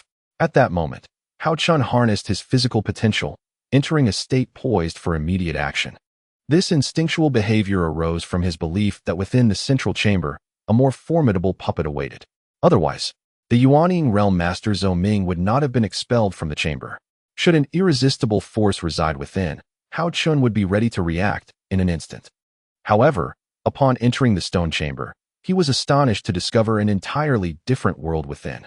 A barrier enveloped the stone bed upon which lay a desiccated corpse. Beside the corpse's right hand rested a small box. Outside the barrier, to the left of the stone bed, stood a remarkably lifelike statue, with no other items in sight. Could there be a hidden chamber here as well? Haochen pondered, surprised by the absence of puppets. His gaze fell upon the standing statue, crafted from an unknown material. It bore a resemblance to the humanoid puppets in the immortal Sorrow Valley cave, depicting a handsome young man whose eyes sparkled with an unusual light. This statue was undoubtedly the work of a master artisan. Even Hao Chen's discerning eyes could not detect any obvious flaws. It appeared as if the statue had been formed as a seamless whole, without any signs of human craftsmanship. Overwhelmed by the exquisite artistry, even Hao Chen could not help but express his admiration. Although they had followed Zhou Ming to this place without uncovering the headquarters of the blood-shadowed demonic sect, they had unexpectedly acquired a substantial quantity of high-quality elemental stones, along with 16 iron puppets for copper puppets, and the heavenly silkworm silk inner armor obtained from the left stone chamber, leaving him with a sense of fulfillment. At that moment, seeing the astonishing statue before him, he reached out to gently caress its surface, feeling an icy coldness akin to the touch of human skin. Yet, the statue's skin was excessively cold, devoid of warmth. Hao Chen furrowed his brow, gazing intently for a while, growing increasingly astounded.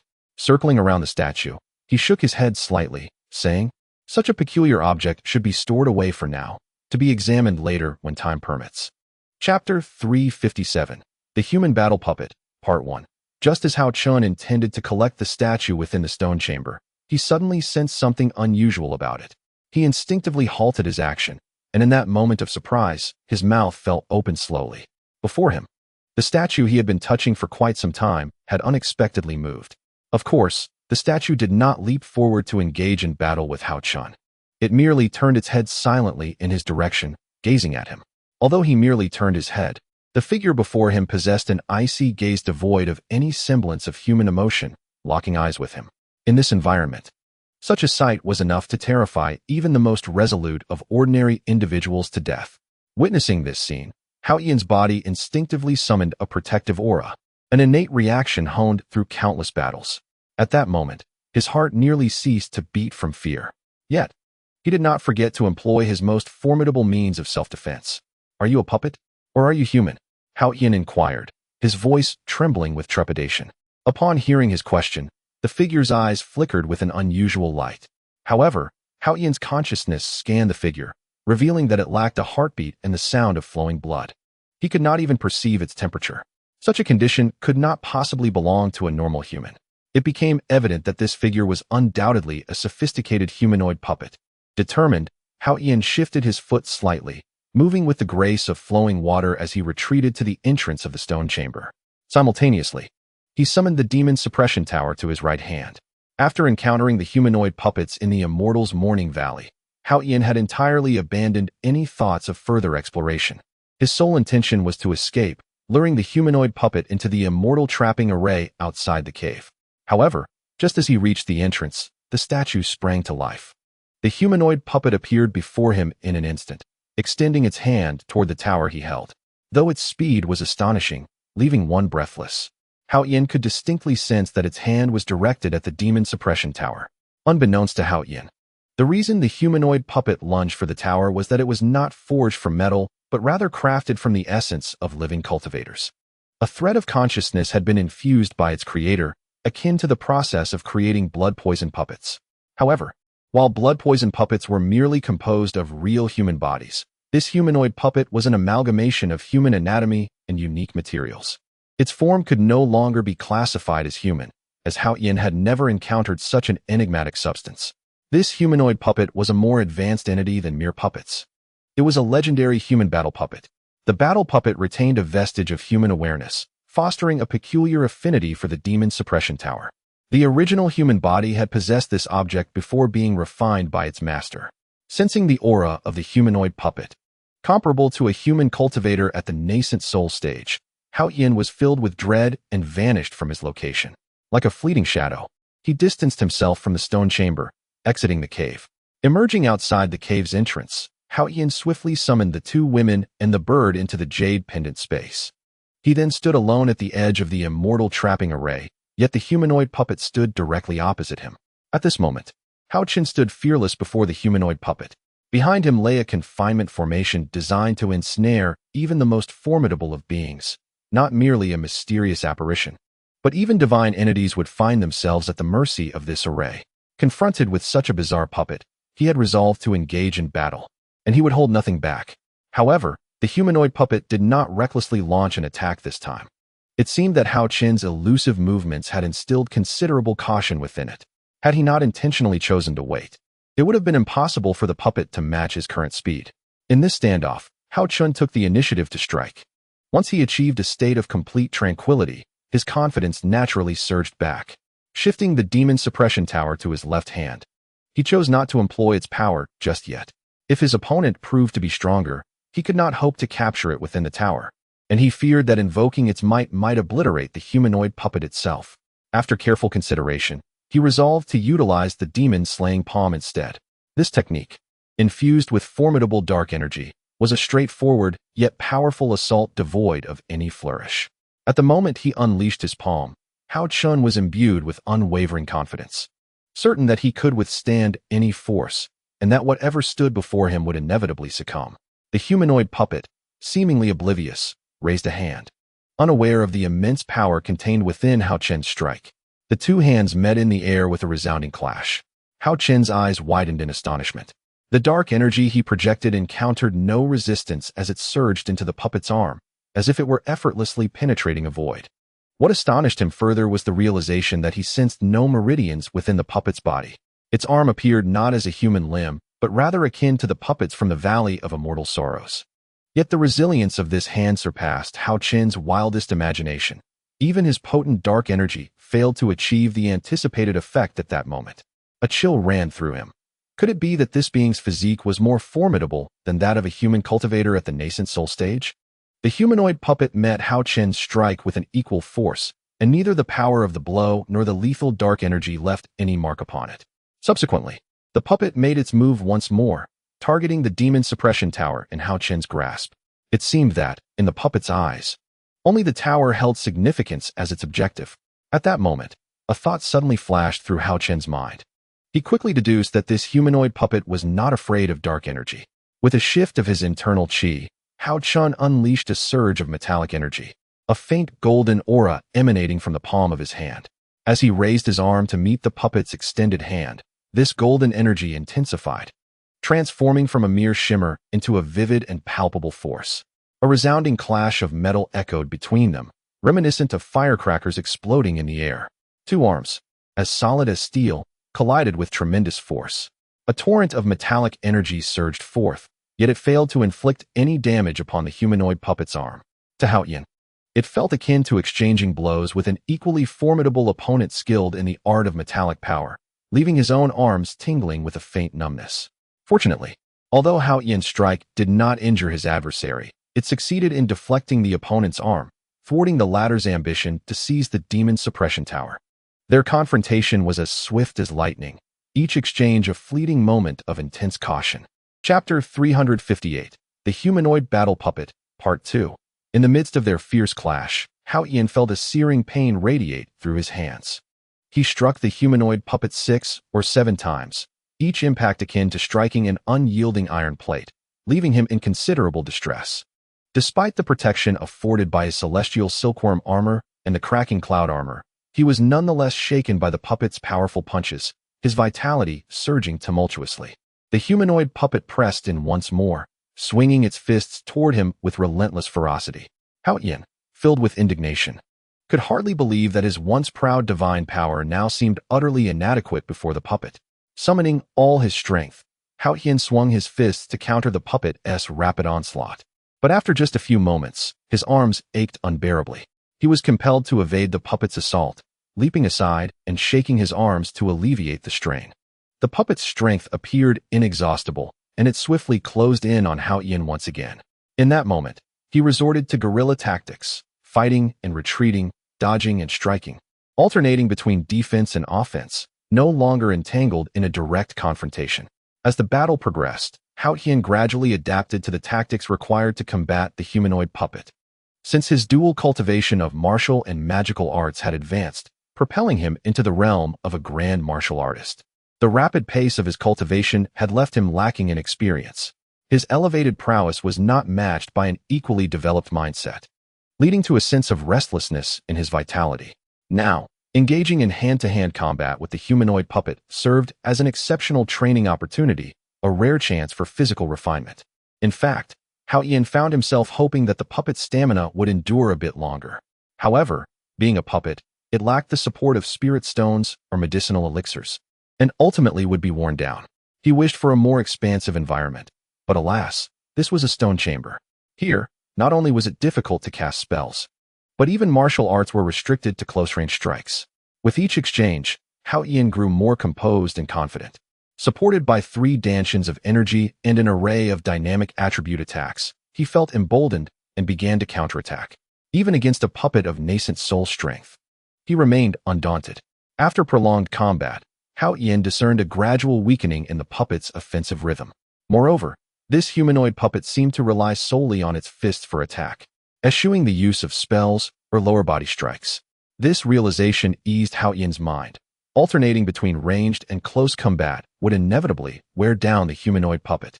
Without inflicting harm upon the humanoid puppet, a dual-pronged assault of martial and magical prowess was executed, leaving the puppet bewildered and ultimately capturing it. Demon Explosion Fist. Haochen's eyes widened with fury as he swung his fists toward the puppet relentlessly. The humanoid puppet, with its arms crossed defensively over its chest, retreated step by step under Haochen's aggressive onslaught. Thunderclap Palm. Harnessing the might of lightning, he struck at the humanoid puppet, which trembled violently from the electric assault. Dragon Transformation Palm. A tempest accompanied by dark energy coalesced into a black dragon that surged toward the puppet. At this juncture, the humanoid puppet was already weakened. Seizing the opportunity, Haochen executed a low sweep, causing the puppet to stumble and fall to the ground. With near unscrupulous combat techniques, Haochen managed to outsmart a puppet imbued with the strength of the nascent soul. The moment the humanoid puppet hit the ground, Haochen leapt into action, dragging it into the confines of the demon suppression tower. He was eager to discern the nature of this puppet's creation. Upon entering the tower, Haochen employed a gravity formation to bind it. Subsequently, his consciousness delved into the puppet's head. To his astonishment, he discovered that this was not merely a crafted puppet, but a living, alchemically forged human battle automaton. Within the puppet's mind, he discerned structures reminiscent of human anatomy. This was an inhumane creation, a combat automaton fashioned from a living organism, augmented with special alchemical materials, an apex of puppet crafting. Such human battle automatons, if undamaged, could persist indefinitely. The pinnacle of puppet creation allowed for the crafting of various types of battle automatons, beast forms, humanoid forms, combat types, service types, and more, rendering the difficulty of crafting metal puppets trivial in comparison. The success rate of creating a human battle automaton was minuscule, often reliant on sheer luck. The corpses Haochen discovered in the blood toxin base within the Qingyun forest were the byproducts of failed attempts at crafting blood toxin automatons. Regardless of the original strength of the beings used in their creation, once transformed into human battle automatons, their power remained intact. Furthermore, these automatons possessed a semblance of consciousness. Upon receiving commands, they could assess situations and make judgments, exhibiting combat strength indistinguishable from their pre-transformation capabilities. While other aspects of their combat skills were not significantly affected, they would lose all sensation. Thus, in battle, human battle automatons felt no pain, rendering them merciless killing machines. When pitted against a human battle automaton, practitioners of equal rank typically found themselves unable to contend. In comparison to other material-based puppets, human battle automatons represented the zenith of creation.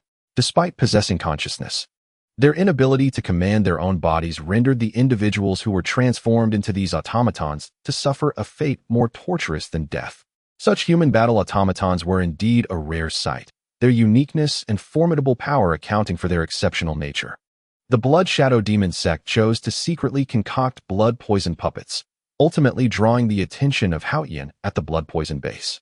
When Haochen first beheld the puppets crafted from genuine human bodies, he could not help but be taken aback. Without hesitation, he extended his consciousness to probe into the central nervous system of the human brain, severing the marks left by predecessors with his consciousness blade and imprinting his own mark. Aside from finding a piece of heavenly silkworm inner armor in the left chamber, the right chamber contained merely 4 bronze puppets. What treasures could possibly lie within the central chamber? Haochen pondered privately. Now that the puppets from the 3 chambers had been collected, there should no longer be any danger. With this thought, Haochen once more ventured into the central chamber of the cave. Esteemed predecessor, I inadvertently disturbed your peaceful slumber while pursuing a rogue into this secret cave. I hope for your forgiveness. Upon re-entering the chamber, Haochen first bowed respectfully to the withered corpse upon the stone bed. Subsequently, he retrieved an unused storage bag from the space within his jade pendant, breaking through the erase barrier, and using both hands to lift the corpse with his true essence, placing it gently inside. Esteemed predecessor, please rest temporarily within this storage bag. I shall find a fragrant place filled with birdsong and flowers to lay you to rest. Haochen placed the storage bag before the platform and, after paying his respects to the master of this cave, waved his hand to seal it within the first layer of the demon suppression tower. Chapter 359, The Cycle of Life and Death at this moment. Haochen retrieved the small box. Upon opening it, he discovered 3 items within: a jade slip, a short sword, and a ring. Haochen picked up the jade slip and delicately probed it with his consciousness for a thorough examination. The jade slip was ancient, and according to the date inscribed upon it, it chronicled events from at least 10,000 years ago. The slip detailed that the master of this cave was named Yihan, a transcendent powerhouse of the Tianwu continent. However, this was not the most significant aspect. What truly mattered was his identity. He was, in fact, the master of the Martial Hall of the Martial Alliance on the Tianwu continent from 10,000 years ago, a formidable figure who had lived for at least a millennium. Over 10,000 years prior, the martial practitioners of the Tianwu continent were numerous and dominated the entire Qianyuan realm. The Tianwu continent prided itself on martial artists, shunning cultivators from other realms. It was believed that only martial practitioners who reached the pinnacle of their craft could ascend to immortality in broad daylight. The cultivation realm of the Tianyuan continent was weak, enduring in silence for a millennium, striving for strength over a century. Initially, cultivators from the Tianyuan continent challenged martial practitioners from the Tianwu continent, followed by the latter retaliating against the former. This sparked a true martial war.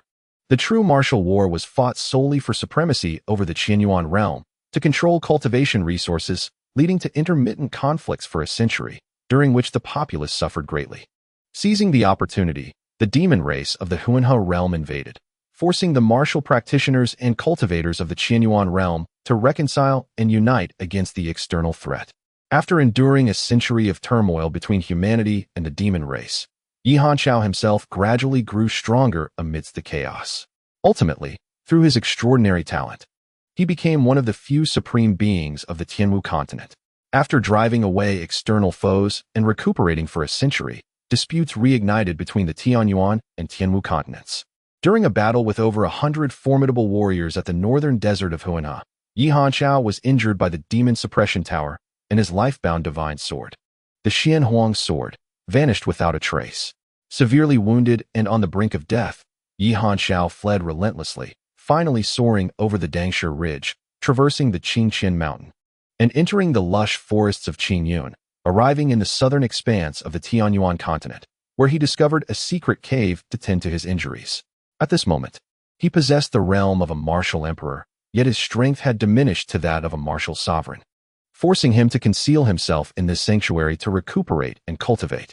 The battle of true martial arts had witnessed the fall of 3 martial saints and 12 martial emperors in the Tianwu continent, while 5 transcendent beings and 11 beings of the integration realm perished in the north desert of the Tianyuan continent. Consequently, the rulers of the Qianyuan realm intervened, bringing an end to the conflict between martial cultivation and immortal cultivation. Yi Shaoan planned to return to the Tianwu continent through a secret passage once his injuries improved. Unfortunately, fate did not favor him. In his grievous state, not only did he suffer a decline in his realm, but he also bore the lingering demonic poison from battles with fiends. Thus, Yi Shaoan secluded himself in this location for over a century, barely restoring his strength to the level of a martial sovereign. During this prolonged period, Yi Hanxiao did not remain idle. He meticulously gathered an abundance of cultivation resources to store within the cave, aspiring to drain the Tianyuan continent of its resources, rendering the realm devoid of any cultivation materials. His every endeavor aimed to undermine the immortal cultivation community of the Tianyuan continent, which justified his prolonged concealment there for over a century without returning to the Tianwu continent. The amassed resources not only deprived the practitioners of the Tianyuan continent, but also prepared for the future resurgence of the true martial competition. Throughout these 100 years, Yi Hanxiao also sought after a coveted immortal artifact, a sword contained within a box, known as the Xianshang. Renowned across the continent, the Xianshang sword is said to be one of 4 famous celestial swords originating from the immortal realm. With its emergence, it devoured souls and spilled blood. Undeniably a true celestial blade. However, it eventually fell into the hands of fiends, later referred to as the Majian sword. Having lost his life-bound Xianhuang sword, a century passed in the blink of an eye, and Yi Hanxiao could no longer resist the temptation of this divine weapon, desiring to refine the Xianshang sword as his life sword for nurturing. In the process of refining this sword, the Xianshang consumed a substantial amount of Yi Hanxiao's essence, triggering a resurgence of the demonic poison. Though he had attained the realm of a martial emperor, his injuries inflicted by a martial saint had caused his cultivation to plummet to that of a martial sovereign. Even though he had restored himself to the level of a martial sovereign, the Xianshang sword, as an immortal weapon, possessed powers beyond his capacity to endure. Moreover, after passing through the demon realm and being refined by fiends, the Xianshang sword had been tainted with demonic poison, acquiring demonic powers. At this moment of vulnerability, the sword surged into Yi Shaoan's body, unleashing its demonic energy. The sword had succumbed to corruption, transforming into the Majian sword. As the Majian sword entered his body, the clash of celestial and demonic energies ensued, leading to the tragic demise of this once great martial emperor, consumed by the very poison that coursed through his veins. His soul lost to distant lands. Yi Hanxiao never returned to the Tianwu continent. He left behind immense wealth, all of which fell into the possession of Haochen, who had the capability to absorb these riches. This secret cave serves as a testament to Yi Hanxiao's remarkable talents: alchemy, weapon forging, puppet crafting, and the creation of talismans and mechanisms.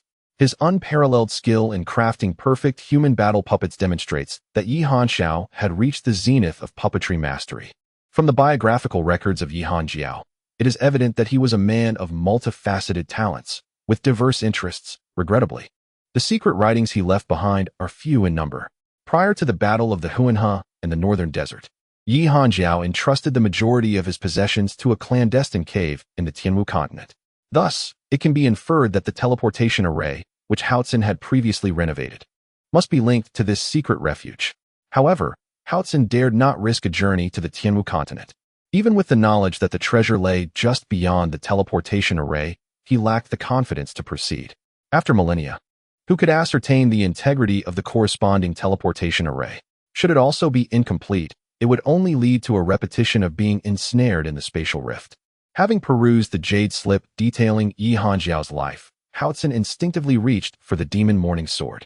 Yet, before his hand could graze the blade, the sword suddenly soared into the air, inflicting a wound upon his hand to assert its claim of ownership. Although at that moment the sword was unclaimed, it possessed a spirit. This blade was not a mere object, but a sentient artifact. Yi Hanjiao had almost succeeded in refining it with just a drop of his blood, but ultimately fell short. This suggests that the current demon morning sword remains a masterless entity. In the instant the sword acknowledged its master, Haochen's consciousness resonated with it. The martial emperor had been unable to make it recognize him as its master, yet it chose to assert its allegiance to Haochen. The sword circled around him before swiftly entering his body.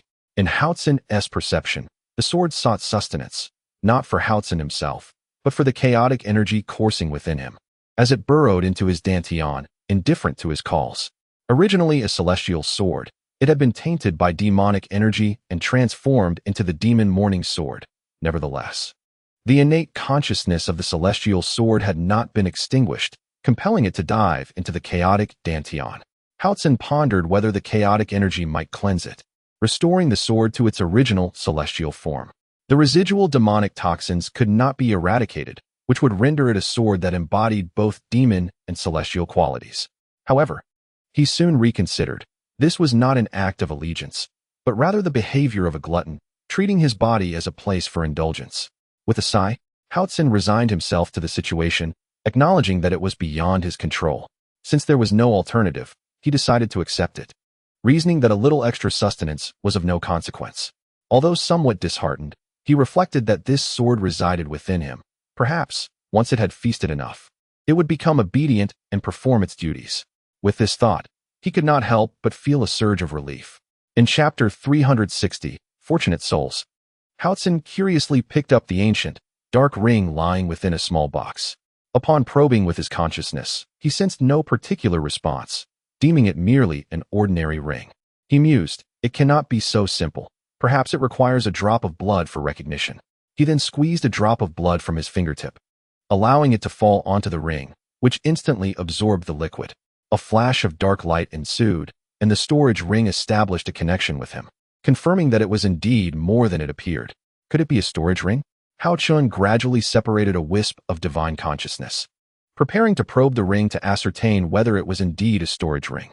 Suddenly, with a flash of dark light, the storage ring automatically slipped onto Haochen's left hand, adorning his ring finger. Gazing at the ancient, obsidian ring resting upon his hand, he mused inwardly. Would it not be splendid if it could remain concealed? As if in response to his thoughts, the ring truly vanished, becoming as elusive as a tattoo upon his skin. Such a miraculous artifact surely harbored wonders within. Unable to contain his curiosity, Haochen eagerly directed his consciousness into the depths of the ring. The moment his consciousness entered the storage ring, Haochen was astounded. The space that unfolded before him was unlike any storage space he had encountered before, which typically spanned mere several zhang.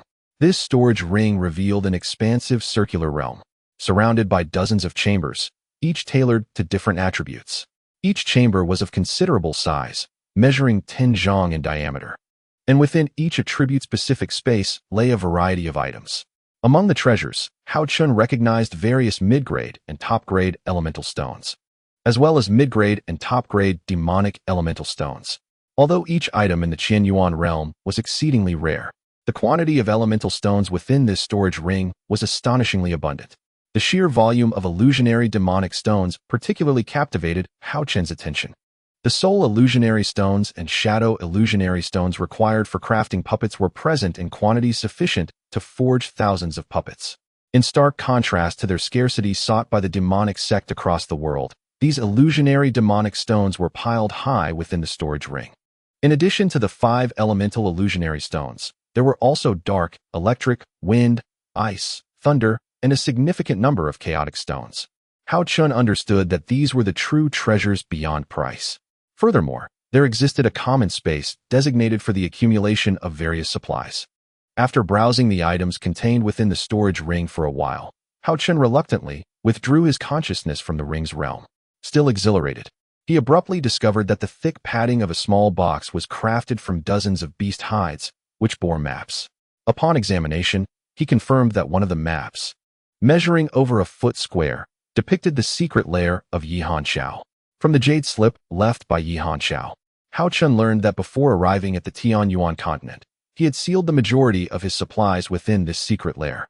Another large map was a complete chart of the Qianyuan realm, alongside maps of the Tianwu continent, the Tianyuan continent, and the surrounding seas. There were also several other maps, the locations of which Haochen could not identify. After studying them for some time, he suddenly realized there remains a room yet to be explored. Greed ignited within him, awakening a desire that had long lain dormant.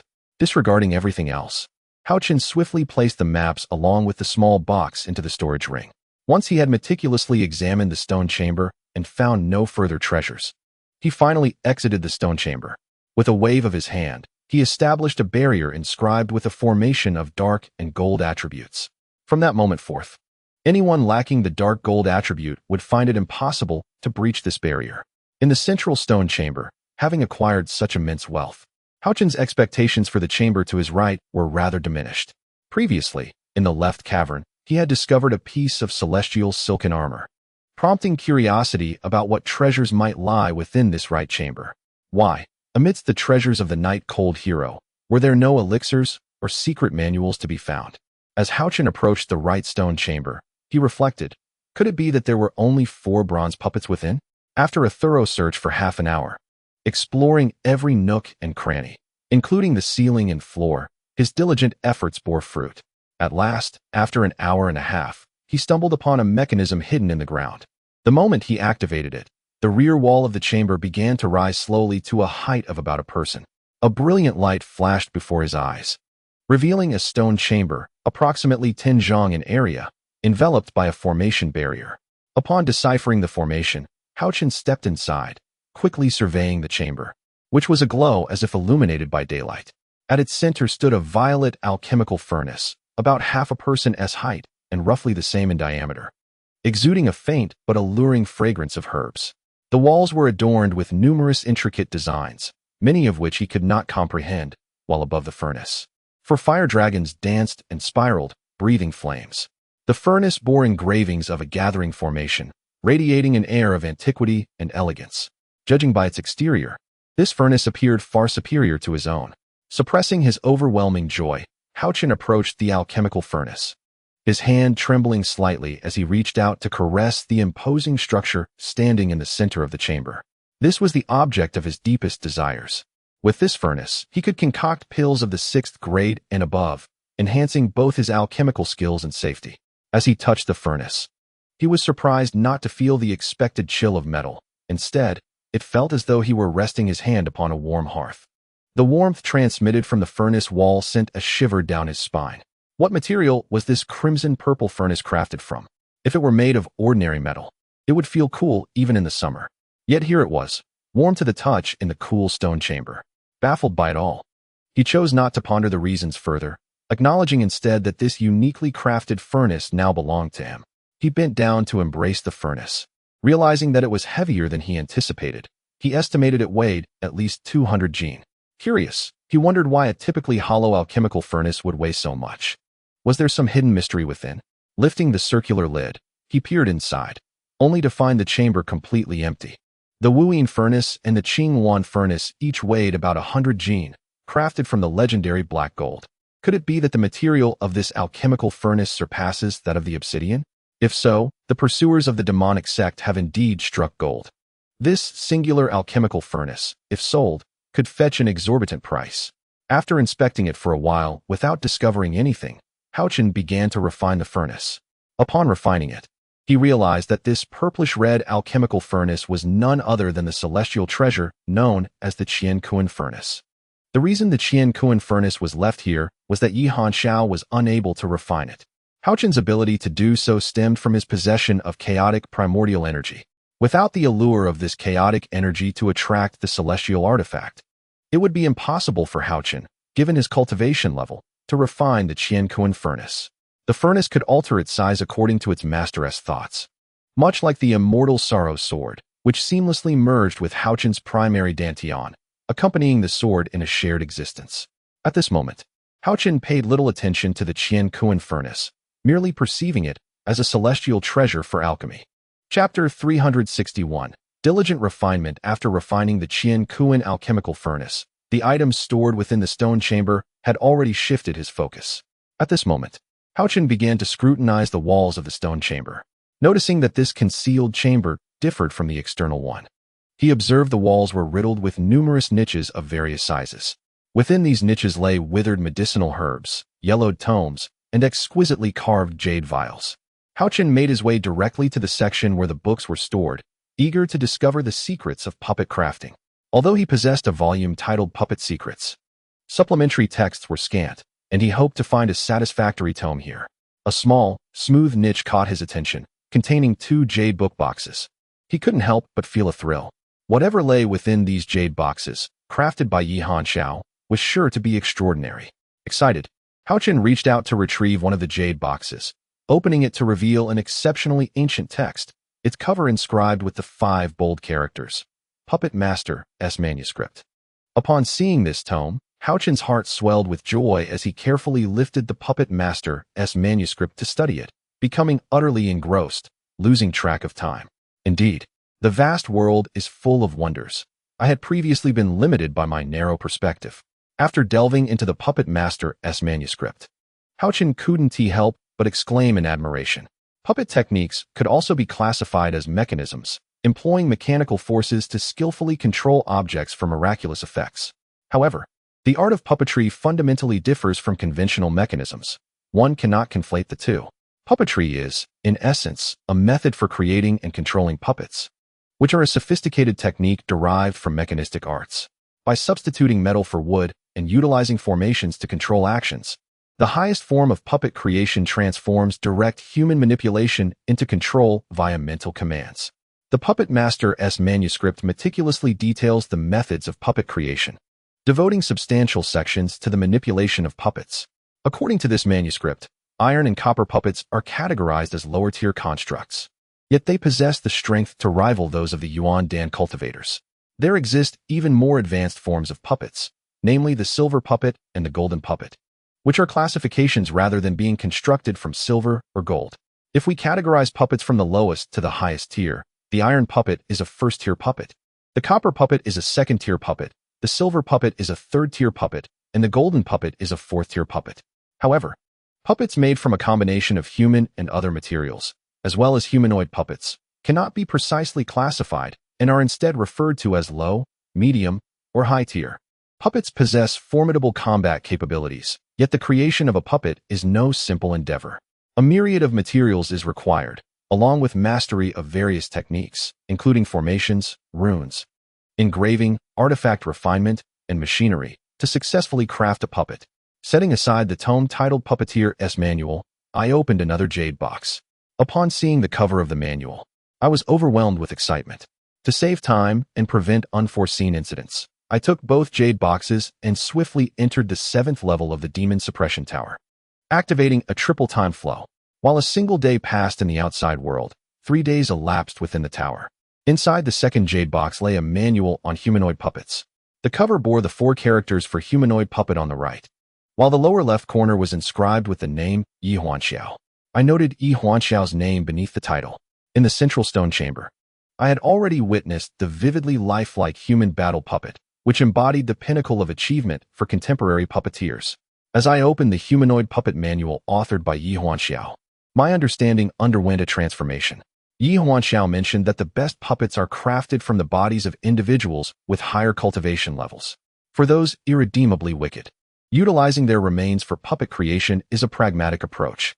In the humanoid puppet manual, Yi Huanxiao referred to the applications of soul-searching and soul transference techniques, mentioning the soul-severing technique within the context of soul transference. I studied the soul-severing technique, which bore some resemblance to the spirit blade I had learned from the Haoyan refining spirit manual. However, the soul-severing technique was far more refined than the spirit blade I had acquired. The text described the process of excising and transplanting the consciousness of a powerful cultivator into another individual's consciousness. The prerequisite for the recipient of the transplant is that they must have the corresponding portion of their own consciousness excised. Merely reading without practice is insufficient to master the art. At the blood-poisoned base within the ancient castle, I had yet to address the captured shadow guards in the demon suppression tower. Utilizing these individuals for experimentation would be a judicious use of resources. I transferred these individuals, along with Zhou Ming, into the 7th level of the tower, establishing an experimental platform to commence my trials. The first group of experiments failed, resulting in the subjects becoming catatonic. The second group also failed, leaving both parties in a state of confusion. The third group succeeded, achieving a mutual exchange of consciousness between the subjects, as I had orchestrated. I lost track of how many experimental groups I conducted until only Zhou Ming and one shadow guard remained in the demon suppression tower space. At that point, I took a brief respite to reflect on my experiences and consolidate my findings. It was only at this juncture that Zhou Ming was subjected to the soul transfer technique. Although Zhou Ming served as a crucial source of intelligence, failing to erase the events that transpired after his entry into the cave would undoubtedly expose the secrets of this place. Thus, the only recourse was to obliterate Zhou Ming's memories post his entrance into the cave, enabling his handover to the master for further handling. By excising Zhou Ming's memories of entering the cave and implanting them within the consciousness of a shadow guard, and by exchanging the memories of capturing the shadow guard, Haochen fervently immersed himself in the study of 3 secret tomes: Human Puppet, Puppet Master's Manuscript, and Puppet Secret Canon. With an unwavering commitment to perfecting the soul transfer and soul severing techniques, 7 days elapsed.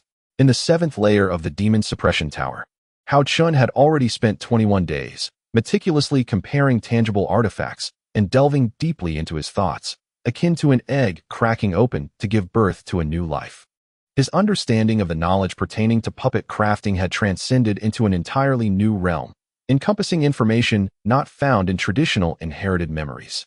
After categorizing and organizing the techniques and experimental results he had mastered, Haochen finally decided to temporarily halt his research.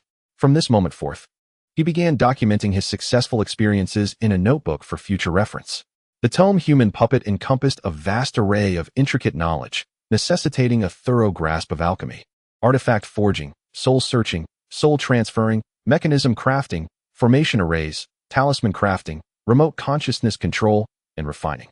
Haochen meticulously secured these 2 secret texts within a vacuum barrier set up in the jade pendant space before he swiftly exited the 7th layer of the demon suppression tower. Within a cavern, he retrieved a tome, its edges worn and the text on the cover indistinct, clearly indicating frequent handling. Upon closer inspection of the inscription on the cover, he recognized it as the Insights on Alchemy. A surge of joy filled Haochen's heart, as he understood that this tome contained the alchemical experiences of Yihan Xiao. Encapsulating the essence of his alchemical journey, Haochen mused that a careful study of the Insights on Alchemy would likely spare him from unnecessary detours in his future alchemical endeavors.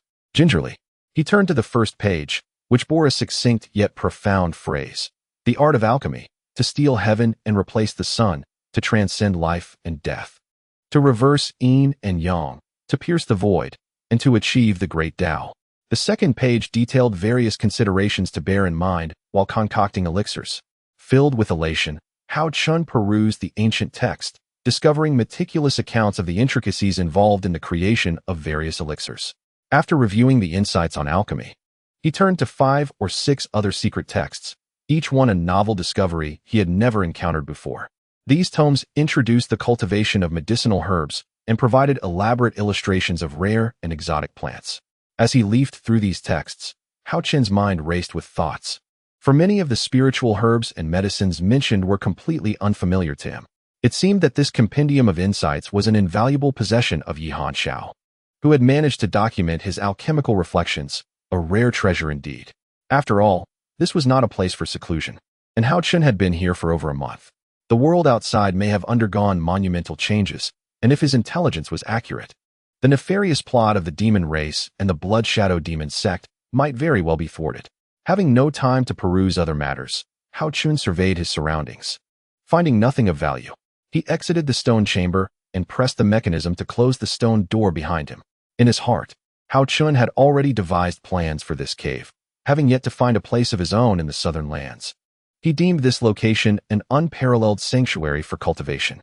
It was a ready-made haven, abundant in primordial energy and equipped with a teleportation array for escape. With this in mind, Haochen returned to the stone chamber where he had been repairing the teleportation array. At present, he had no intention of utilizing the array, for he was uncertain of its destination and had no desire to return prematurely. His sole aim was to conceal and seal the chamber housing the teleportation array. Initially, he had planned to use it to seek out another treasure, but now that seemed unnecessary. This place belonged to Haochen, and he could teleport at his leisure. He sought to further familiarize himself with the surroundings, wandering alone within the enigmatic cavern. Once he had acclimated to the environment, he reluctantly departed from the mysterious cave that had bestowed upon him immense wealth.